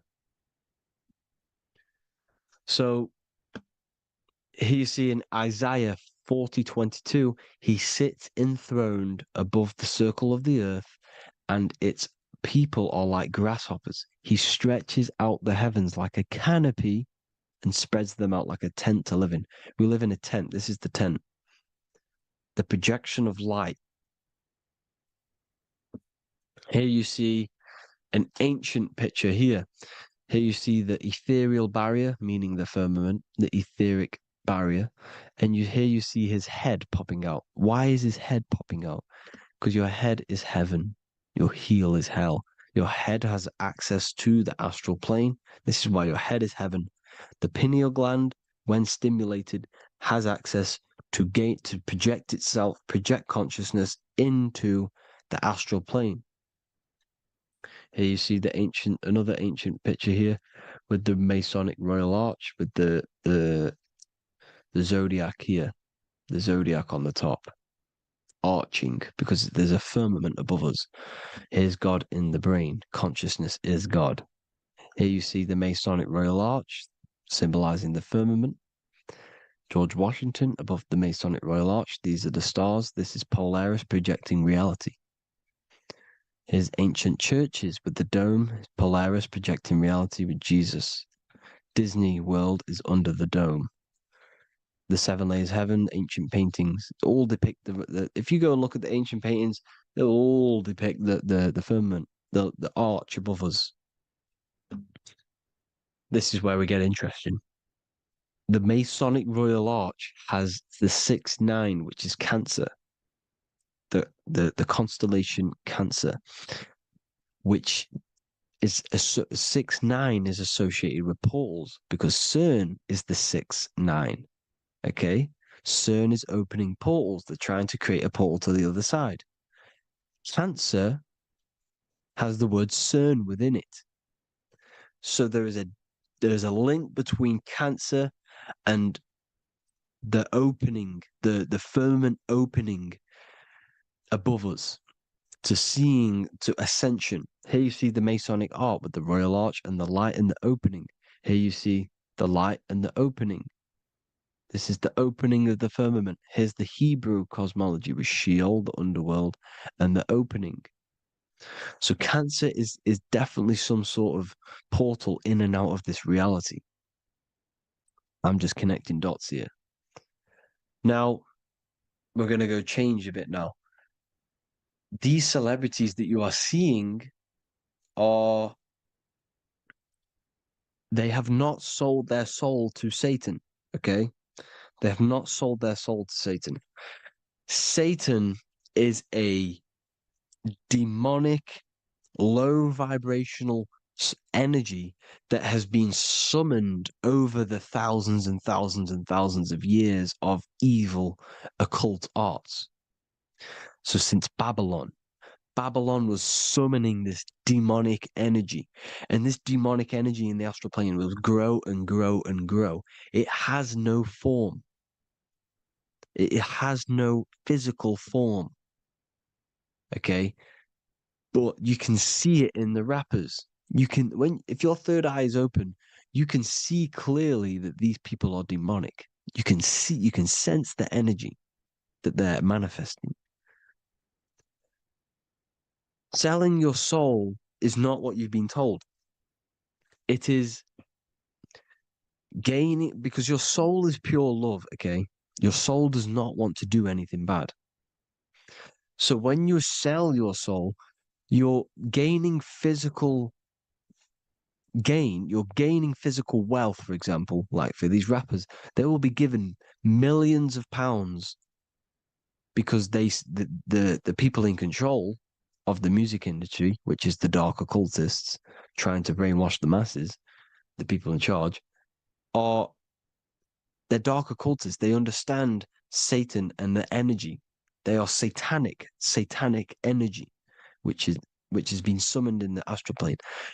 They see that they have influence over the masses, so they will go to them and say, "I will give you this amount of money forever if you manifest this satanic, demonic energy through the music and through social media to blind the masses, to brainwash the masses into this demonic energy."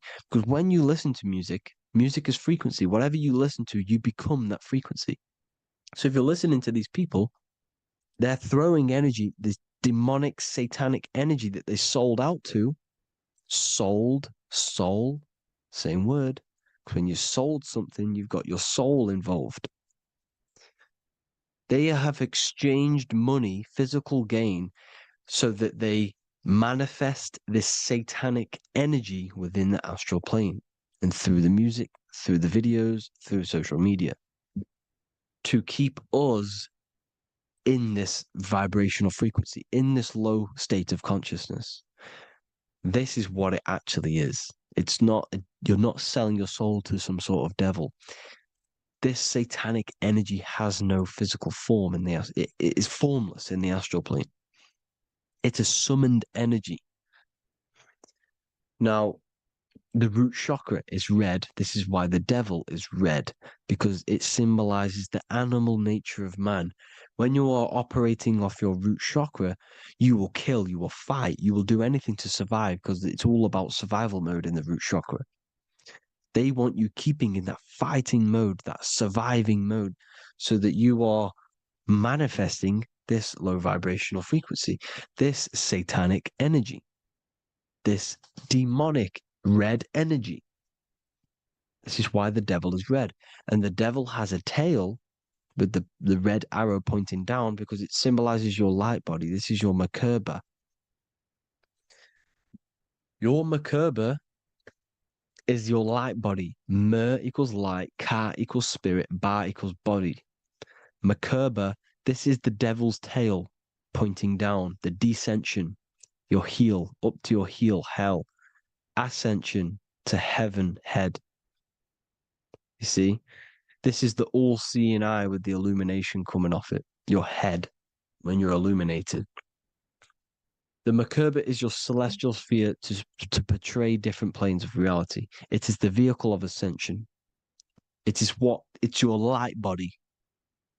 It's in the word Kabbalah, Kabbalah, Ka, spirit, Ba, body, La, light. Same thing, Kabbalah, Merkaba. Same thing. It's all about the light body. This light body sees different realities. So when you see the goat in the music industry, it's this satanic summoned energy that's been summoning for thousands of years within the astral plane. When it becomes to the physical plane, it will manifest through different things. A goat, an owl, Satan, Moloch, Baal, same deity, same demonic energy that's been summoning in the astral plane. And this is why the Baphomet has a goat head. Drake's new album is the goat. The Polo G, the Masonic G, with the goat. And here's Rylo Rodriguez in the mirror, with the goat in the mirror and him in his physical body. It symbolizes, the mirror symbolizes the astral plane, because he's manifesting the goat, the demonic energy. He's sold out to the demonic energy, and in the physical plane, he's his physical body. The mirroring, the Masonic 11, the mirroring of reality, the astral and the physical. And what do you call them when they're an amazing rapper, the best rapper? You call them the goat, because you're the goat because you're manifesting the goat energy, the satanic, demonic energy within the astral plane. So Baal, Moloch, all the same thing. Because in the astral plane, if you want to gain spirits to come to you and communicate you in the physical world, if you want to communicate with spirits, you have to gain their attention. You can either gain their attention or come together and agree to create some sort of being, which is Satan. Okay. You can, like I said earlier, you can create these beings, you can summon them or attract them. One way to attract them is sacrificing. In order for you to become God, man, to turn to God, you have to sacrifice your life.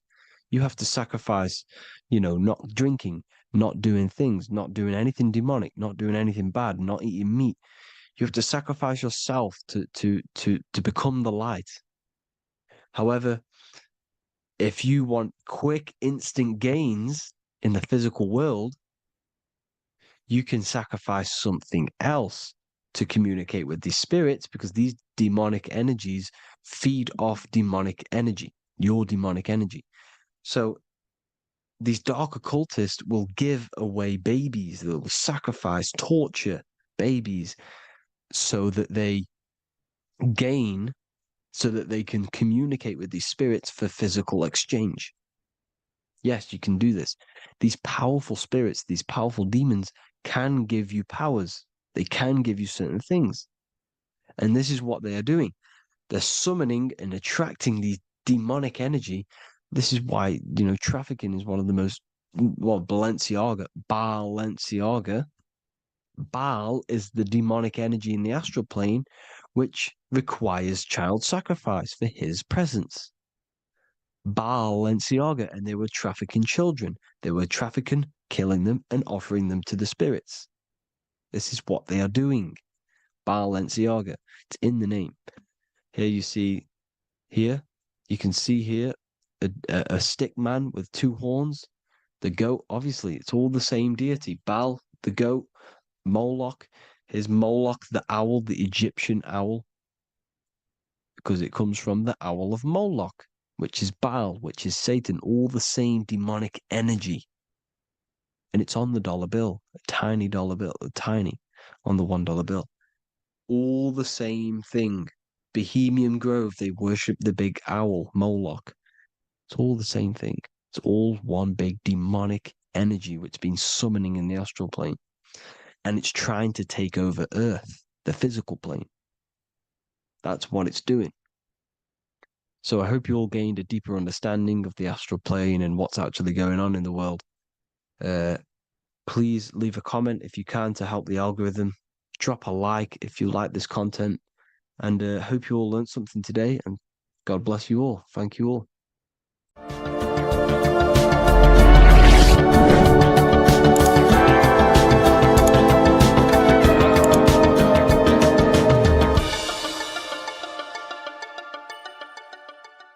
Welcome to Revival of Wisdom. Today, we're going to be talking about portal symbolism, what portals are, okay, and how they show them to us, because they have to tell you the truth, guys. This is the thing with the universal law. They have to tell you the truth. And they tell you through symbols, they tell you through movies, and different things like that. But let's jump straight into this. So first, I want to talk about the Freemasonry symbols. Okay, so first we got, obviously this is some Freemasonry art, but notice how you've got the ladder with a key. Okay, so this is ladder symbolism with a key.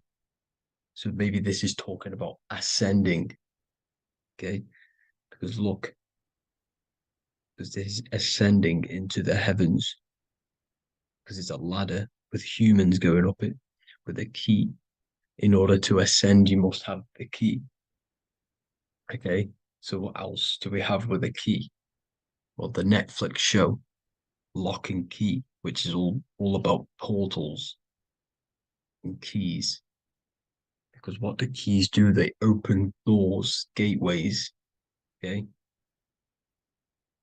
so what's interesting about this is that they've got this key here, which represents the Kundalini energy rising up the spine.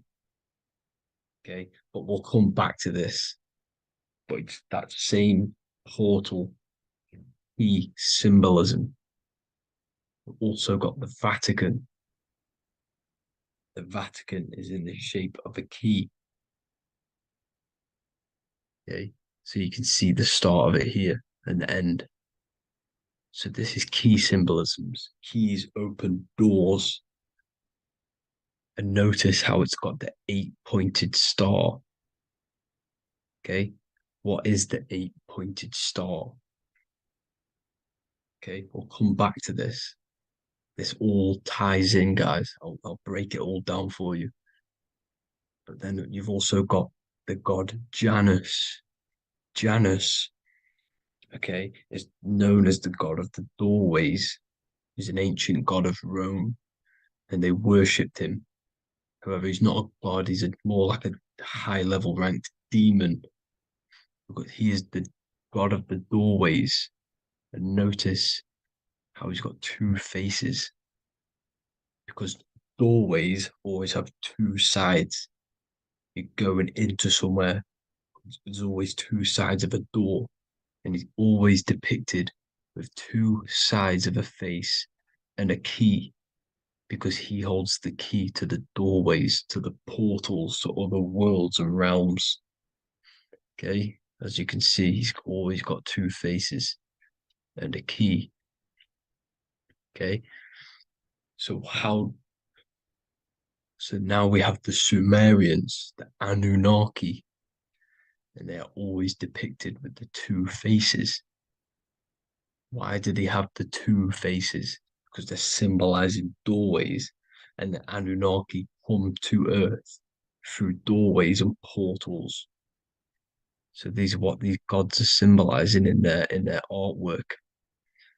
But they always have the 8-pointed star. Okay, what is the 8-pointed star? You see how they always have. Look, let me try and find another one. It's the 8-pointed star. This 8-pointed star is Polaris. Okay, Polaris, just like the Vatican has the 8-pointed star with a key. Polaris is the center star. Polaris is a fixed star, it doesn't move. Okay, so the Anunnaki's symbol is also the 8-pointed star.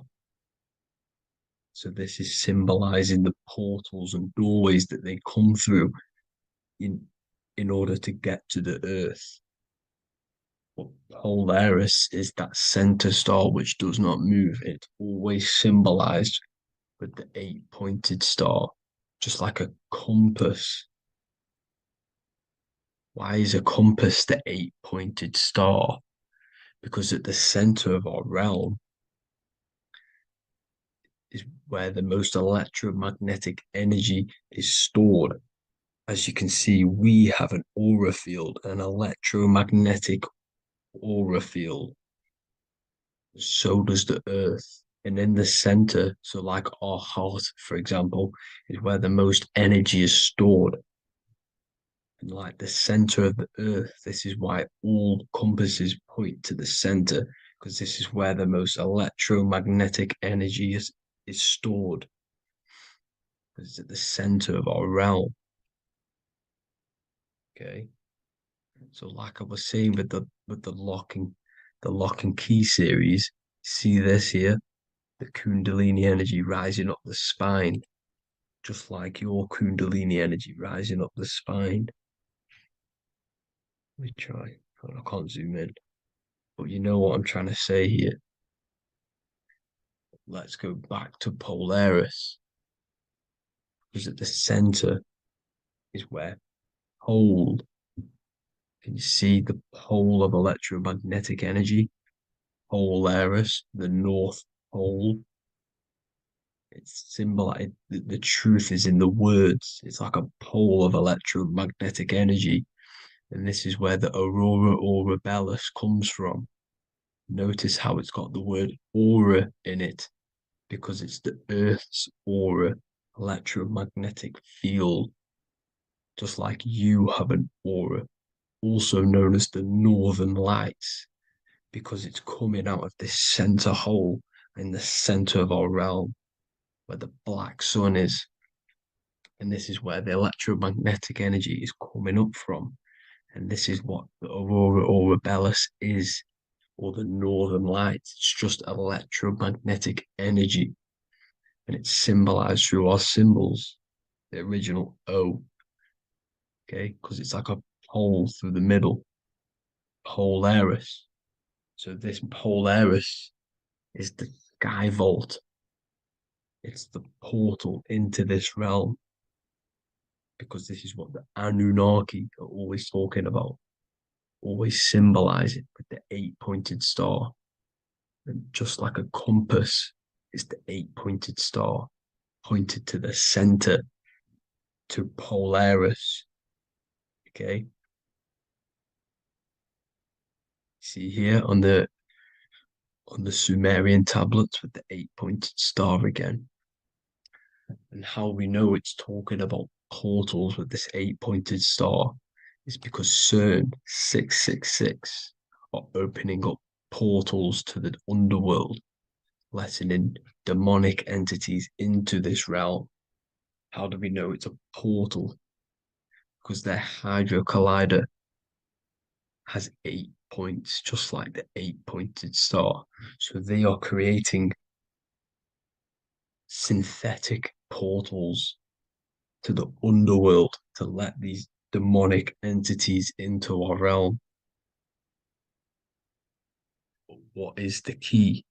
Because if we're talking about ascending through Polaris, notice how here on the masonry art, this luminary here, so this is the sun, that's the moon.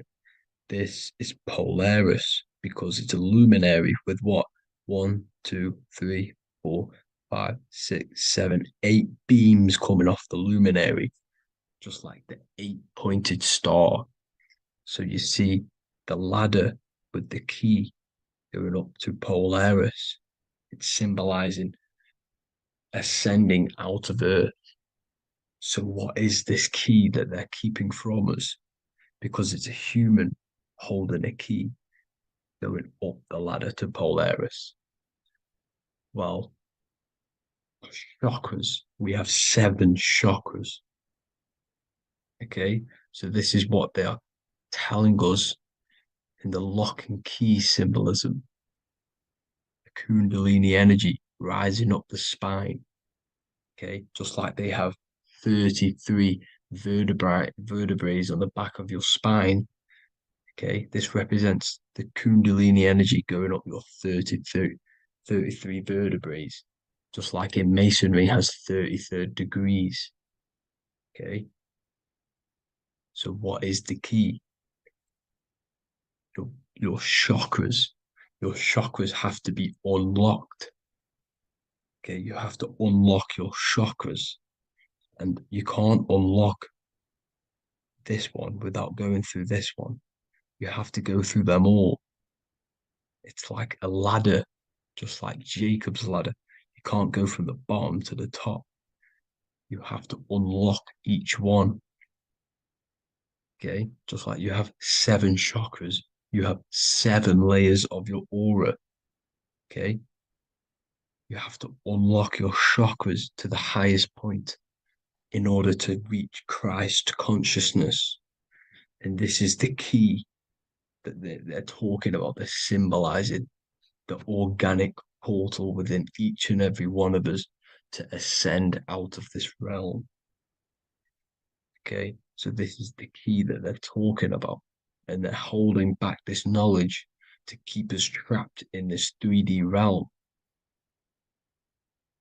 Okay, so like I was saying with the 33 vertebrae and the Kundalini energy coming up the spine, 33 vertebrae, you can see this sort of symbolism going up to the light, because it's the light. You see here, your crown chakra turns on and becomes enlightened, just like the Illuminati symbol. Can you see it? But also, Jesus also died at 33. So this is symbolizing, okay, they're symbolizing the death of the ego, the body. So once you open up your chakras and reach Christ consciousness, which is your 33rd vertebrae, once your Kundalini energy goes up your 33rd vertebrae, your body technically, not physically, but spiritually dies, because you then become formless. You reach Christ consciousness. So then you can travel other worlds. Okay. This is what they're talking about with Vatican, 8-pointed star, and the key. Janus with the key. The Sumerians with the 8-pointed star. Anunnaki, the 8-pointed star.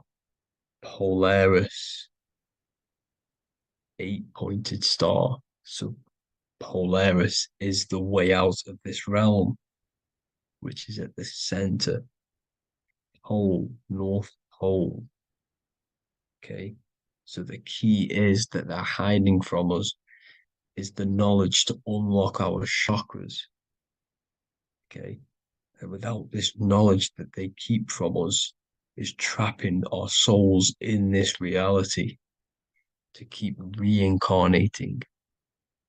Okay, well, thank you all for tuning in. I'm going to leave you all there. Make sure to leave a like and a comment in the comment section. Let me know some topics to talk about so I can break it down for you. God bless you all.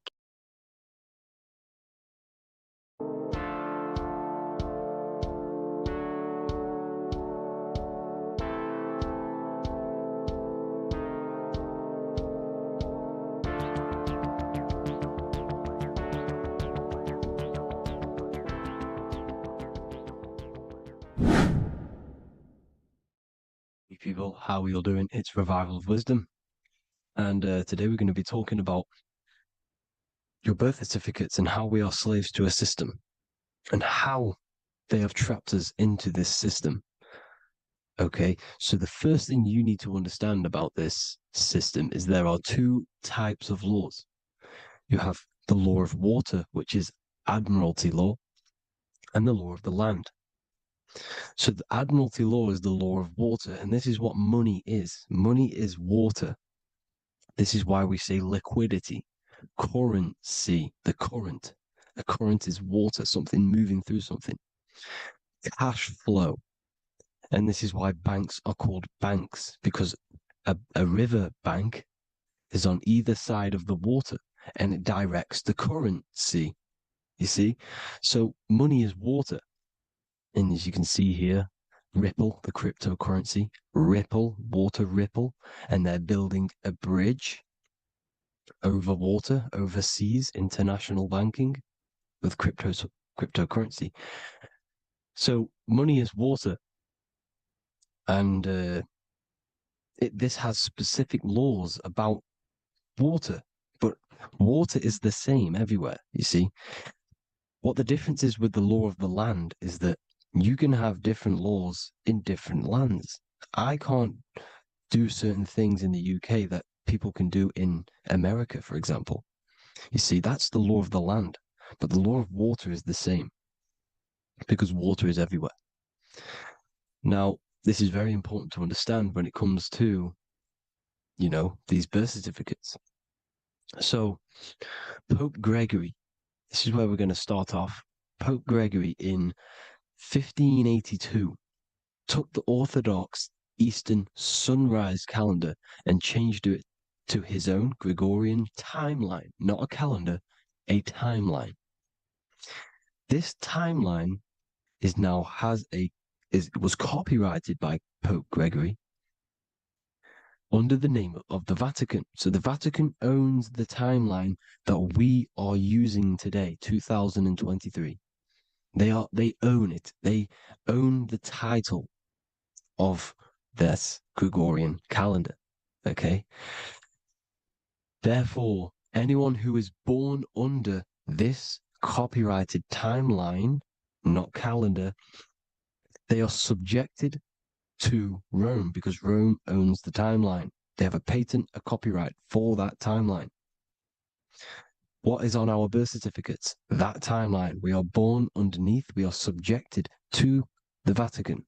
This is why all birth certificates go to the Vatican. They own every single birth certificate. Okay? So when we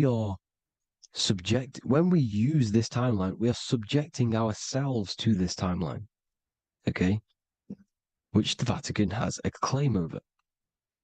This calendar or timeline is set to sunset, not the sunrise, which is associated with death, darkness, and the moon, lunatics. You see, so this is a sunset calendar timeline. Okay, this is now, they've changed a couple things, right? They say that the new year is January the 1st. Okay, when we know this is in winter. January is winter, which is associated with darkness, death, the death of nature. So this is a death cult, people. These people are evil. They're so evil. The Vatican. And this is why we use April Fool's Day, because April is in Aries, and Aries is always the start of the zodiac. This is why Aries rules the head region. 12 zodiacs, 12 systems of the body. Each zodiac is associated with each part of the body, and this is why Aries is the head, cerebrum. But we're not going to talk about it in this video. But yes, that is what April Fool's Day is. They're putting it in your face. April Fool's Day is the real start of the year, when the sun starts to rise again, when the risen Savior is resurrected, when it's born again. This is when the Jews celebrate the Passover. This is when the Christians celebrate the resurrection of Jesus, and they eat lamb. The Jews eat lamb because we're in Aries, the new year. The sun is now born again, our risen Savior, the light of the world. So yes, this is what April Fool's Day is. It's the first day of the year, which they changed. Pope Gregory changed. So you need to understand is that you are in the womb. You are inside of a ship, because every ship, literally a ship, every ship is female. This is why they say she delivers the product, because she does deliver the product, you, the baby. Same thing with a ship, they deliver products. They are a she. And when they pull up to the bay, like you can see on this picture, they're pulling up to the bay. This is now called the birth canal. The ship is now in birth, on paper. Okay, this is law. And when they pull up, they tie up to the bay, and now they get a certificate of manifest certifying all of the products which are on the ship and what they are bringing into that nation. Okay, so you're bringing in this many of that, everything's on the certificate of manifest. And this certificate as manifest is also your birth certificate, because you are traveling through water when you are in the birth canal of your mother, because you are in water when you are in the womb, and you travel through the birth canal. And when you arrive, you get a certificate of manifest with the name, how many, the quantity, that's your birth certificate. Okay.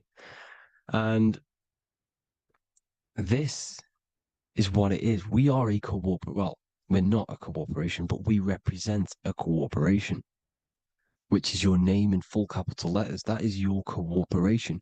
You cannot physically tax a body, but you can tax a corporation. This is why we get charged. This is why we get taxed, because it all goes down to the corporation which our name represents, which we are subjecting ourselves to. We are subject, my name, I am subjecting myself to this name, and that name has a corporation which I represent, which I subject myself to.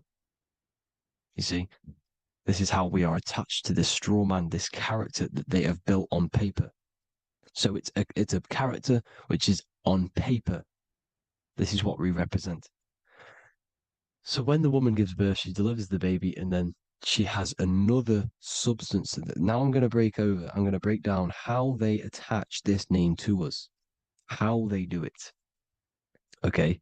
Our mother is carrying us the product in the womb, the water.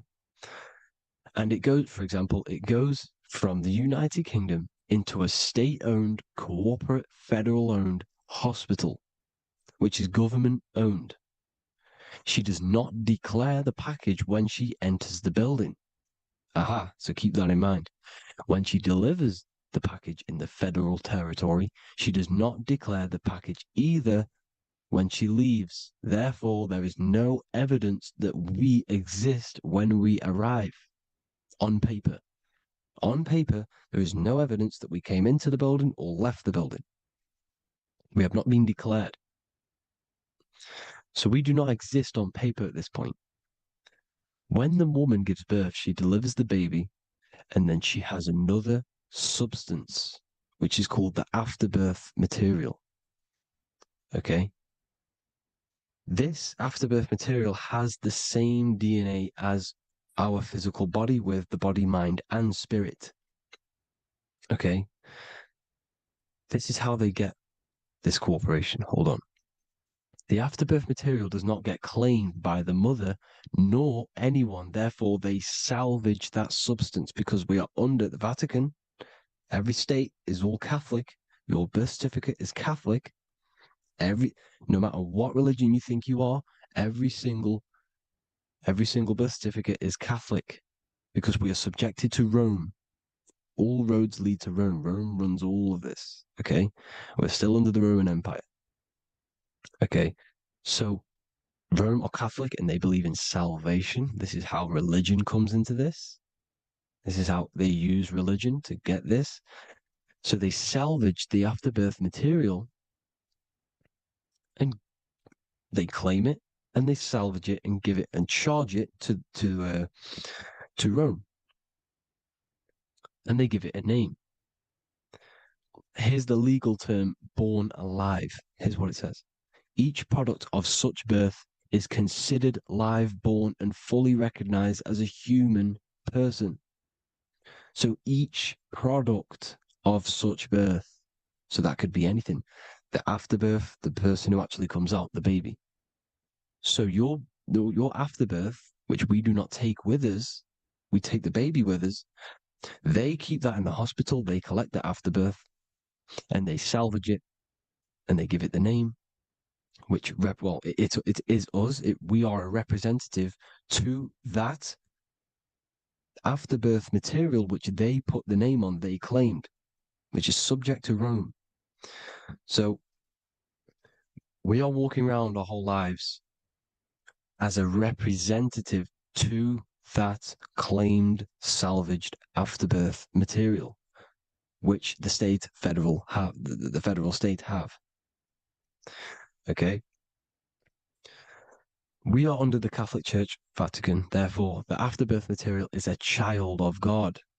See, on paper, therefore, they believe in salvation and salvage the afterbirth material. This material has no mother or father. The state pick it up. It becomes a war to the courts and gets charged to the state. So we are a representative to that character they salvaged because it is the exact same DNA as you. Subject is the name or the title, and the matter is the physical aspect left behind in the hospital, which represents us. You see? So now we're moving on to Unum Sanctum. Unum Sanctum was in 1302, a very, very important year. Very important year. Unum Sanctum says this is basically how they claim everyone in the world. So the Vatican had all this power, all this gold, all these people under them. They need to get a claim for them so then they can rule over them and make them slaves. So what they did, they created Unum Sanctum. Pope Boniface VIII did this. And it says, the spiritual man judges of all things and he himself is judged by no man. The spiritual man, keep that in mind, unless he invent like Manichaeus, two beginnings, which is false and judged by heretical, since according to the testimony of Moses, it is not in the beginnings, but in the beginning that God created heaven and earth. Furthermore, we declare, we proclaim, we define that it is absolutely necessary for salvation that every human creature to be subjected to the Roman pontiff. So they are claiming us in Unum Sanctum, and it's in the vaults in the Vatican. They will put a spell on it because they are sorcerers, they are magicians. They put a spell on it, they lock it up, and whatever goes on that piece of paper goes. And this Unum Sanctum is claiming all of us. So what does it say in the beginning? The spiritual man judges of all things, and he himself is judged by no man. The spiritual man, the man with the body, mind, and soul, the first baby that comes out the birth canal. That's you, your body, you, body, mind, and soul. You have the Christ, which is I am, which is grace. Grace means here, now, in the present. You have the Christ, which means I am. Therefore, you have a soul. If you can say I am, you have the Christ. You have a soul. But a creature can be anything with no soul. You see? So no man can judge the man with the soul. However, as it says in the second part, we proclaim, we define that it's absolutely necessary for salvation that every human creature to be subject to the Roman pontiff. So they are subjecting the afterbirth, not the man with the body, mind, and soul, but the afterbirth to the Roman pontiff, to the Roman Catholic Church. We are the ones who are claiming to be the afterbirth material, which is our birth certificate, which is our representative. We represent that because it is our DNA. This is how we are stuck. We are stuck because we represent this DNA, which is on paper, recorded. You see? So we, being untaught, uneducated in these subjects, we are subjecting ourselves to this system, to this slavery, because we just want to live. We just want to live happily, just peaceful. Think about it. Where's all this coming from? Where's all this war, all this killing, deaths coming from? We just want to live. It's coming from the Catholic Church, these evil death cult, which has subjected us, which has used us as slaves, and we are still slaves, and it's just going to get worse and worse and worse.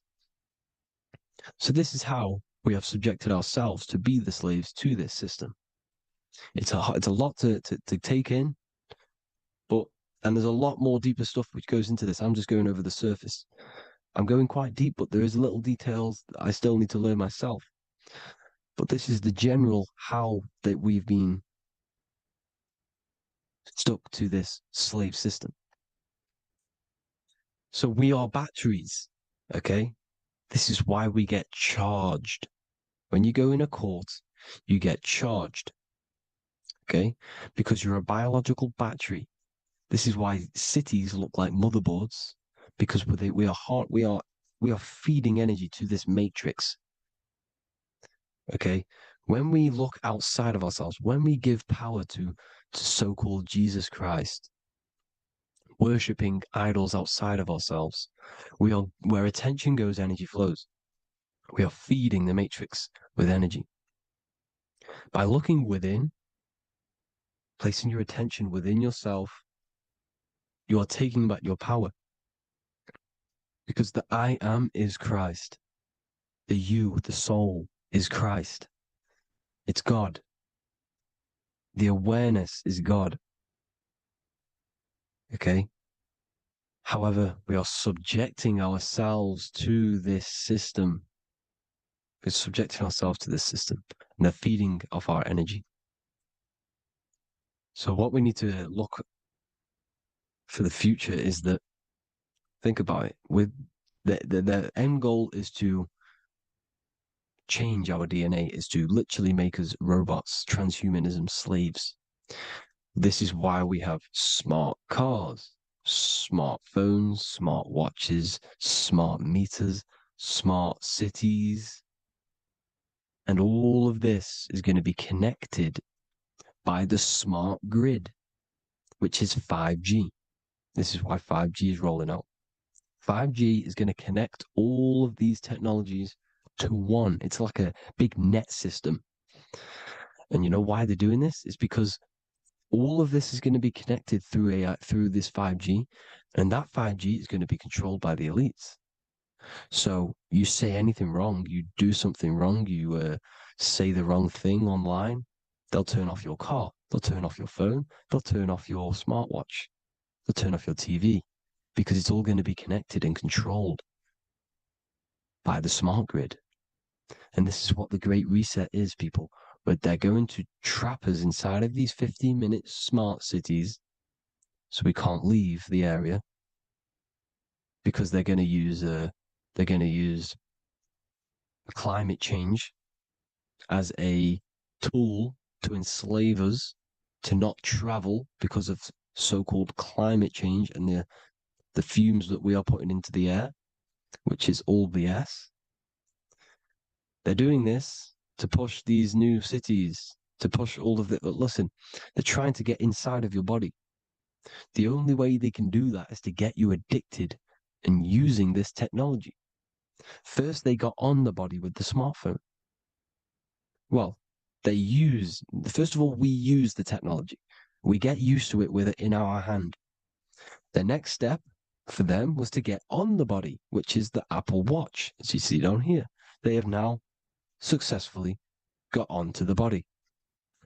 The next thing is to get inside of the body. This is the brain chip. You see how they've slowly lured their way in, slowly got you addicted to this technology, got you dependent on this technology. And what they're going to do is that they're going to mold society to be dependent on the brain chip. So in order, for example, if you want to go and pay for food, you're going to have to get a chip to pay for the food, because it's all going to be digital money. And that digital money will be connected to the chip, and you'll need the chip to pay for things. You see? So this is how they're slowly transhumanizing us. These phones, these apps, these things which are all we are all using was created by Freemasons. Mason means traveler, because they travel the depths of the mind. They understand human consciousness. They understand the brain. They understand the mind. By the deepest root cause, they understand it. This is what Masonry is. It's the occult. So these technologies is designed by these people. This is why they're so addictive, because they understand how it works. They understand how to get people addicted, because they understand human consciousness, the brain, the body, and the mind. So this is the advantage Freemasons have over us. And these secret societies, which have gone through the orders of Freemasonry and progressed onto these secret societies, which are the evil side, because I'm not saying Freemasonry is evil, okay? But the societies which they go beyond Freemasonry, because you can go beyond the 33rd degree into these secret societies, and they use this knowledge for the bad, to enslave people. And this is what's going to happen. Transhumanism. So I hope you all learned some insight for today. Please do a bit more research on, the birth certificate and stuff like that, the straw man. And have an amazing day, people. Please like, comment, and subscribe. Peace.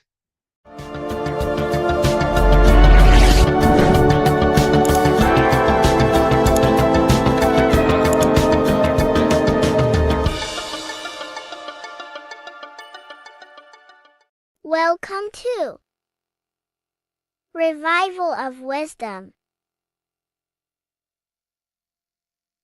Today we're going to be breaking down Saturn worship and how the occult are linked in with Saturn. Okay, so first of all, let's start with the celebrities. All these celebrities are doing 666. Okay, covering the one eye, which also symbolizes the all-seeing eye, which is another occult symbol. But we're focusing on the 666, the 6 with the 3 fingers. Also, we have CERN with the 666 within their logo. Also Disney, okay, as you can see here, 666 within their logo. Pepsi, Coca-Cola, and even Cadbury's. Monster Energy with the 666 in Hebrew numerals. Unleash the beast. So what is 666 to do with Saturn? Because on Saturn,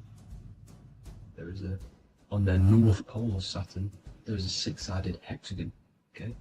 So Saturday is named after Saturn Day, the 6th planet. It is also the 6th day of the week, and has a 6-sided polygon on its north pole, 666. Not only that, when you create a star out of the hexagon, you will create a 6-pointed star, okay? With 6 triangles within the star, and a 6-sided hexagon, which all adds up to 666. Okay, so this is why all these symbols contain 666. So why did they worship 666? Saturn. Because Saturn is the god of time and death. Okay, and order and lessons. Okay, Saturn is a very cold and dry being. That is the 6th planet from the sun. Okay, Saturn represents the winter, which symbolizes death. Okay, because all nature dies within winter because the sun's not there. So it represents darkness and death. It rules the zodiac sign of Capricorn. Okay, so in the celestial cycle, Saturn is always opposite the sun. So it's the opposite of the sun. So they're worshipping this energy which is death-like. Okay, this god which is death and does not bring life. Okay, also is the god of time. Okay, also in the Roman and in Greek it's called Chronos. Okay, which is just a translation for time. It's also known as the Father Time, aka the Grim Reaper. Okay, the Grim Reaper. Keep that in mind. We'll come back to this. Here are some more logos for the Saturn. Okay, Nike, Internet, Wi-Fi. Okay, all these occult logos all worship Saturn. They are a satanic occult. They worship this death god, this evil god. Okay, this is where the cube now comes in. Okay, because what color is associated with Saturn? It's black, because it's the absence of light. It's opposite the sun. So black is the color associated with Saturn. Each planet has its own color associated with it. Okay, so when you make the cube, okay, as you can see here, the cube out of the polygon, it creates what? A black cube. Okay, and the Kabbalah, okay, Kabbalah means cube, Allah means the god, the cube god. These religions are secretly worshipping this cube god, the god of death, Saturn, Satan. It's the same entity behind it all. Okay, so also we have these black cubes in Australia, Denmark, all around the world, these black cubes, because this occult is worldwide. Okay? Saturn, Satan taking over this realm. Okay, also with this black cube, they walk around it like the rings of Saturn. Around the black cube of Saturn with the rings, they walk around in circles. What are circles? Cycles. What is a cycle? Time. The time god. This is why it has a ring around it, because it represents time, cycles. Okay, and this is another depiction. Saturn always depicted with this Reaper staff. Okay, keep in mind this staff, just like we associated with aka the Grim Reaper. The Grim Reaper also wears a black robe, representing Saturn with the same staff. Can you see it? This is where it comes in. Okay, the same thing. Look, the same staff with the black robe. Black representing Saturn, the god of death. Okay, the Grim Reaper, Satan. Okay. Also, when you graduate from university, what do? You wear a cube on your head, a black cube with a black robe. This is Saturn worship. See, this is how Saturn, Satan, has tricked the world into worshipping him, not God, the sun, which represents God. So what is a corona? Because a corona is a crown, a circle, okay? A set of concentric circles of light seen around a luminous body. So Saturn. So this is why they used to worship Saturn by wearing crowns in ancient days, and we still do to this day. The king or queen has a crown, a corona. Also, corona, the drink. Corona adds up to 666, just like Saturn is 666. But like you see in the corona, you see the staff. You see this staff, just like the staff of Saturn, the Saturn god, like the Grim Reaper. with the black robe and the staff, just like the Saturn god. What is the Grim Reaper? It's a killer, it represents death, just like Saturn, the god of death and time. So all these occults and secret societies all worship the 666 god, which is Saturn, Satan. All of our energy is being put into Saturn.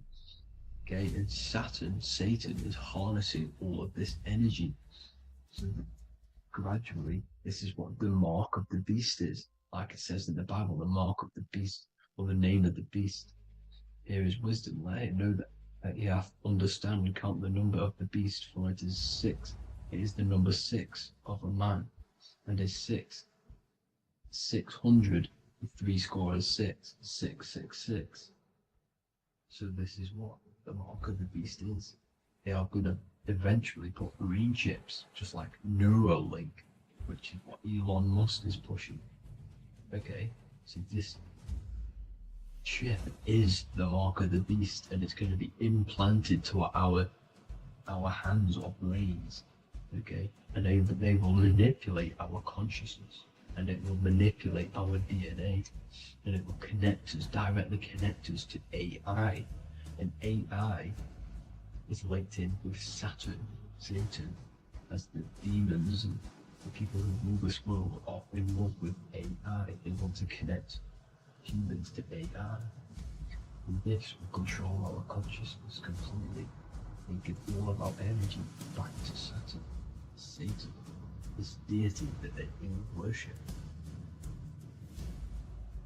Just like when you get married, you wear a wedding ring, the rings of Saturn, over the finger, which represents the sun. So you're basically seeing Saturn over the sun. The sun is the son of God. It represents the sun, represents God. So you are putting Saturn over the sun. So thank you guys all for tuning in. I'm going to leave you guys here. Please leave a like, comment some topics that you want me to talk about. And please subscribe for more amazing content. God bless.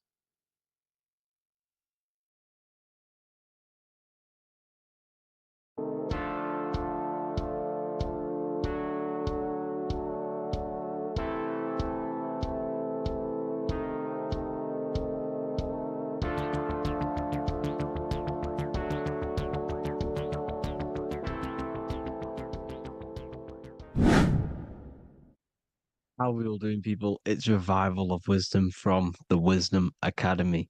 Today we're going to be breaking down God, consciousness, and the higher and the lower self, and how to overcome the lower self. Now, the first thing you need to understand is that you are the invisible intelligence within the brain, within the body. This invisible intelligence is known as the mind. But you are not the mind. You are the observer of the mind, which is the soul, the invisible entity. The mind is your intellect, your intelligence. Now, the mind is, it's hard to put this in words, but the mind is something that gives you the ability to explore the universe. And this inner self is the I am. It's the quiet, the inner self, the voice you see in you hear in your head. This is why within spells high twin, inside, internal. The I is also the number 1, which is one line. Because the one and only, is the inner self, which is the I am. This is why you say, my name is Harry. You are not Harry, you are the I, the inner self, the intelligence. Okay, this is why Jesus in French is I am. You look with the 2 eyes and you see with the inner eye. I and I, the same thing. Okay, because the I inside is what gives you the perception of what you're looking at. So when someone's trying to explain something and then you catch on saying, I see now, it's because you're seeing with your inner eye. the one that gives you perception, gives you intelligence, gives you the ability to understand things. This is the internal I, the invisible self, which the physical body is nowhere near as complicated as this inner self. Is in infinite potential, infinite potential. God, God, generator, operator, destroyer, soul, mind, and body. Brahma, Vishnu, Shiva, the Father, the Holy Spirit, and the Son. They're all the reason why you see God is always a triad is because it represents yourself. Your invisible intelligence is God. Me and you are the same invisible intelligence. We are the invisible intelligence experiencing the program being run by the central nervous system and the brain. I always say this in my videos, but I have to, in order for you to understand the things that I'm going to say later on in the video, you need to understand this concept, is that you are the consciousness experiencing the nervous system, the tree of knowledge of good and evil, which is you here. You would be in this invisible intelligence right here in the center of the brain. Now, this is why the ancient Christians show God is in the brain. This is the brain stem. This is the brain. This is also the brain stem and the brain. The brain stem and the brain. It's all depictions of the brain because the brain's the computer, the electromagnetic computer, which decodes the demands created by the invisible intelligence, the I, the inner self, you, your true self. The person moving, if you observe what someone moving, this is going to sound, but if you observe someone walking, it's not the body. The body is moving, but the thing telling it to move is the invisible intelligence. Before you kick a football, a decision is made within your invisible intelligence, your mind. And this consciousness, this invisible intelligence, is either stuck between the lower self and the higher self. Okay? When the invisible intelligence, meaning the true self, identifies itself with the physical body, it will trap its mind within physicality. This consciousness that we have is either operating in the lower self or the higher self. It's either feeding the material body or it's feeding the spirit. Okay? But because we are physical and spiritual, we need to be even. We don't want to be meditating all day long because we do have a physical body as well whilst we are here. We are playing a game in physical matter. Okay? Now, the reason that you incarnated here is to learn a lesson because the mind can manifest anything it wants within the astral planes, within the world of imagination. It can manifest anything it likes, but it incarnates into matter, into this game, so we can understand labor, because anything in matter, you have to labor to manifest. But in the astral, you can manifest at the click of a finger. You come here to learn the knowledge of good and evil. And your consciousness, I came out a bit off topic there, but your consciousness is experiencing the lower or higher self. The lower self is manifested in the lower parts of the body. Sex, food, and power, the lower three energy centers. These centers are like mini brains. You are literally thinking with these centers. And when your mind is stuck within these lower centers, you'll think, have you ever heard the term of thinking with your penis or thinking with your, you know what, as a man? Even females maybe, but mainly this is a boy saying, you're thinking with your penis. This is a truth, it's truth in plain sight. You think with these energy centers. When you're living off the lower three centers, all you care about is sex, food, and power. Eating, sleeping, and greed. Power's kind of like greed. Now, when we move up to the higher parts of the body, when we live our life within the higher parts of the body, this is considered heaven. love, expression, intuition, and wisdom.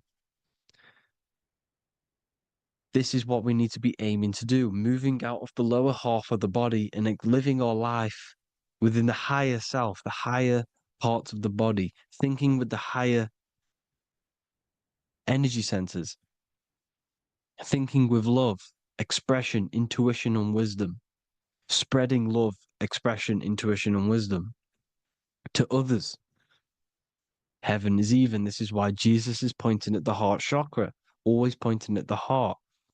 Earth rearranged his heart because in earth you're manifested as a physical being. You're in the heart, good and bad. You need to be balanced between the good and bad. Because love can be a demon too. That's a whole nother video, but love can be a demon. Now the seven chakras are known as the seven seals in the Bible. When the Lamb opened the seventh seal, there was silence in the heaven for about half an hour. This is a verse from the Bible. The Lamb is Aries, which is the higher brain, the cerebrum, Ram, Aries. Because when the Ram opens the seven seals, you enter the kingdom of heaven. Because these chakras seal your invisible intelligence. They seal your true self. You are behind these seven seals, your true invisible self, your true consciousness. Because behind these seven seals, you do not think about anything materialistic. Your intelligence is not material. It's not physical. It's not from the physical world. It does not desire the physical world. The body is the beast. The body's the animal, the lower self, which can corrupt our intelligence. It can corrupt the intelligence. Okay? Now, we need to balance these chakras so that we gain a deeper connection between this intelligence and the brain. Because when there's a strong connection between the brain and the intelligence, your body and the intelligence, you have a strong connection. Therefore, you can manifest what the intelligence is saying at all times. Meaning, when, for example, your higher self, this is intelligence, the higher intelligence is always speaking to you. It's always guiding you. It's always telling you the right thing to do. You can feel it when you're doing something wrong. You can feel that you're doing something wrong because this higher self, this intelligence knows what it needs to do here. And when there's no connection between the body and this our intelligence, our true self, when we strip away, when you close your eyes for long periods of time, you will figure out you are this invisible, infinite, creative being. There's no words that I can't describe what it is, but it's the voice inside of your head that you can feel when you close your eyes. You are this being inside of the head, heaven, because this is heaven, this intelligence. And when there's a strong connection between the body, you can manifest everything it's saying. When everything is balanced, when you're no longer thinking with the lower centers, when they're all balanced, you're not thinking in particular with every center, you balance them all, you can manifest everything it says. Your body will act out what the intelligence is always saying. This is God in the brain, the intelligence, trying to touch Adam, representing the lower self. This is why they're not touching. Notice how Adam is resting, but the intelligence is always reaching out, stretching, symbolizing metaphorically saying it's guiding. I'm always reaching out. The intelligence, your intelligence is always guiding you. It's always reaching out to you. But Adam is ignorant of it. The lower self is ignorant of it. And that's why he's so relaxed and God is so stretching out. Because at our highest self, that when you think of when you want to better your life, that highest true version of yourself is God. When you're manifesting this, your highest self. This is God. Your truest form, your most perfect form, that is God. Your highest version of yourself, that is God. Emotions are not what you've been taught. Emotions are not something that should be reactive, okay? You should not let the emotion be you, except that you should experience them instead of letting them become you. You need to understand there's a separation in our consciousness. You have the soul, which is the person who is observing your thoughts. When you think a thought, who's the one observing that thought?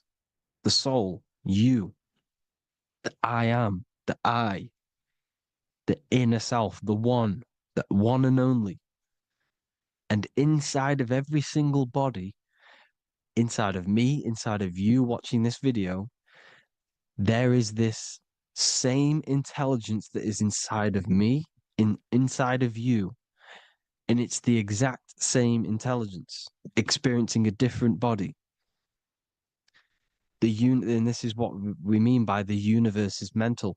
We all we are all sharing the same ball of consciousness in a different body. The animals, the fish, the cells, all expressing this one consciousness. Me and you are the same. This is why the golden rule is treat others like others should be treated, because I am you and you are me in a different body. Now, going back, you need to identify that there's different levels of consciousness: soul, mind, emotion, and body. Okay? Your emotions are on a separate layer than the body, the mind, and the soul. So when you identify there's a difference between all of these, you do not let them become you. You do not let your mind rule you, because your mind can be corrupted. Your soul is the one that is pure good, pure love, but your mind can be corrupted. Okay? Your emotions can be corrupted. The body can be corrupted, but the soul can never be corrupted, only layered on top. You can only throw piles of programs within the subconscious, layering the soul down, but deep down inside of every single one of you, there is a loving being. Because love comes from the heart. Love is the universal emotion, expression. Now, your thoughts can become bondage, your emotions can become bondage. Now, what do I mean by bondage? By conquering the lower self, we need to conquer our own mind, because the mind is what's manifesting the lower self. When you're thinking with the lower half of the body, when you're becoming your emotions, you need to experience the emotion, not become the emotion. Do not let the emotion become you. Do not let your thoughts become you, because your thoughts are tools that you can manifest. Your thoughts are the idea. Your emotion is the energy that you can use to manifest that thought. Your emotion is energy in motion, emotion. You use emotion to manifest, to feel as if you already have the thought. Therefore, you become that vibration. Therefore, your emotions are actually a creational force that is given to you to manifest things, because you're a human, a manifester. You're here to manifest things. You're a creator. You are a god. Your inner self, your intelligence, your I am, the one and only inside of you, the inner self, the quiet one, the one that's deep down, the invisible intelligence, is it's creating things all the time. All the time. Speak no evil, see no evil, hear no evil. This is the astronauts, they're Freemasons, but they understand this, because thinking, seeing, and hearing can corrupt your mind. And when you have a corrupted mind, you'll have a corrupted subconscious. The subconscious will manifest into the body. because 90% of your behavior comes from the subconscious mind. So you got to speak, see, and hear no evil. A sin, what is a sin? To overcome our lower self, to overcome our lower self, the 7 deadly sins are not something that goes against an external God. A sin is something that goes against your inner guide, your inner conscience, the inner self that is always speaking to you. It's always telling you the right thing to do. A sin is something that goes against this inner guide. And this is why you can feel something where you can feel you're doing something wrong.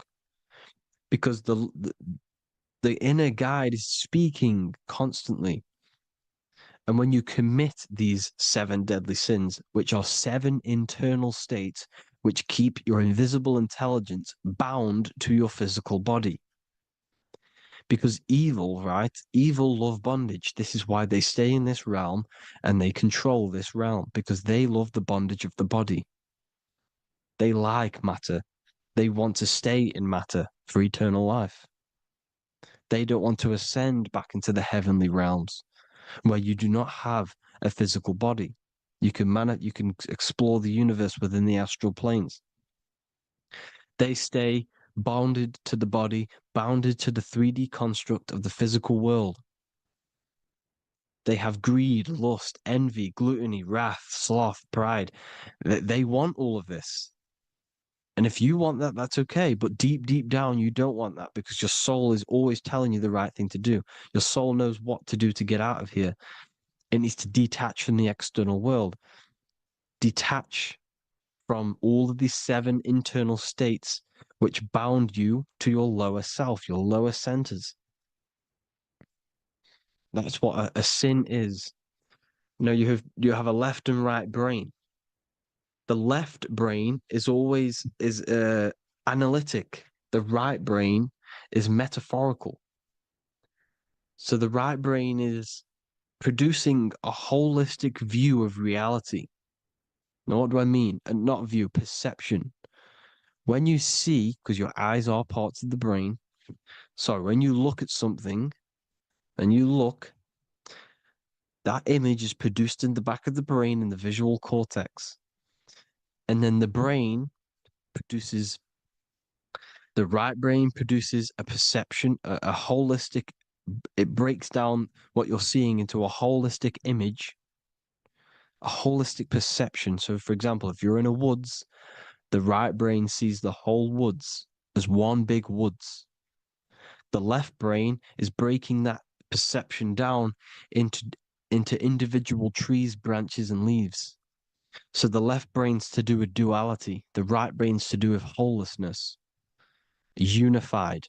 The left brain's dualistic, analytic. This is necessary so that we can pick things up and manipulate them and break things down. We need the left brain. We need the right brain. I'm not saying any of them's bad, but the left brain, sinister in Latin, means left. Because when you're left-brained, you see everything in dualistic. You see everything is dual, when everything's actually one.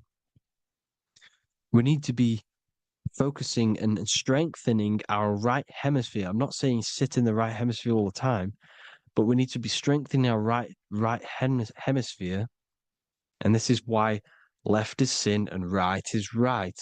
Because when you focus on the right hemisphere, you see the holistic perception of creation. The right hemisphere sees humanity as one unified consciousness. The left hemisphere sees everyone as individual persons and egos. Because the left hemisphere is dualistic. And this is why the Bible says, cast the net onto the right side of the ship and ye shall find. John 21:6. What does that mean? Cast your energy, cast your perception into the right hemisphere of the brain, and ye shall find unified consciousness. You shall find your higher self, the one and only. If then you have been raised with Christ, Seek the things that are above, where Christ is seated at the right hand of God. Wow. Powerful. What does this mean? Seek the things that are above, where the Christ is seated at the right hand of God. God is your consciousness, your invisible intelligence between the two hemispheres. The right hand of God is the right hemisphere. Seek the things that are above the heart. Love, intuition, expression, and wisdom. Seek the things that are above the heart, the higher self, the higher part of the body. Because when you seek the things of love, expression, intuition, and wisdom, you create a strong aura. You attract the same frequency. And this frequency is heaven, God. This is the Sumerian artwork showing the lamb. This is a step symbolizing stepping upwards, raising up. He's stepping over the lamb up to the bird. His hand is going to the bird. The lamb symbolizes the lower self. Okay? The bird with the wings is in the sky. It represents the higher self. This is why angels always have wings, because it represents the higher self in the sky. The lamb is a ground animal, symbolizing the lower self. He's stepping over the lamb to the bird, his higher self, his invisible intelligence. Horus and Set, Jesus and Satan. Look, Horus has an evil brother, Set, just like Jesus and Satan. Horus is a bird, higher self. Set is a ground animal, lower self, which is the devil and the angel on your shoulder. You see? The right and the left hemisphere. The two wings. So, the devil and angels always speaking to you. The higher and the lower self. It's the battle between the higher and the lower self. Between the invisible intelligence and the physical body, because the body's the one that wants the sugar, it wants the pleasure, it wants the sex, it wants the porn, it wants all of the materialistic things, it wants the 7 deadly things. Okay, it wants this.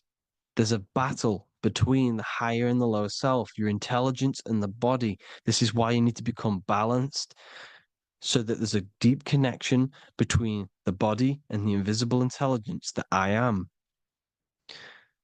You need to master your mind with discipline, and you gain a connection between the brain, the body and the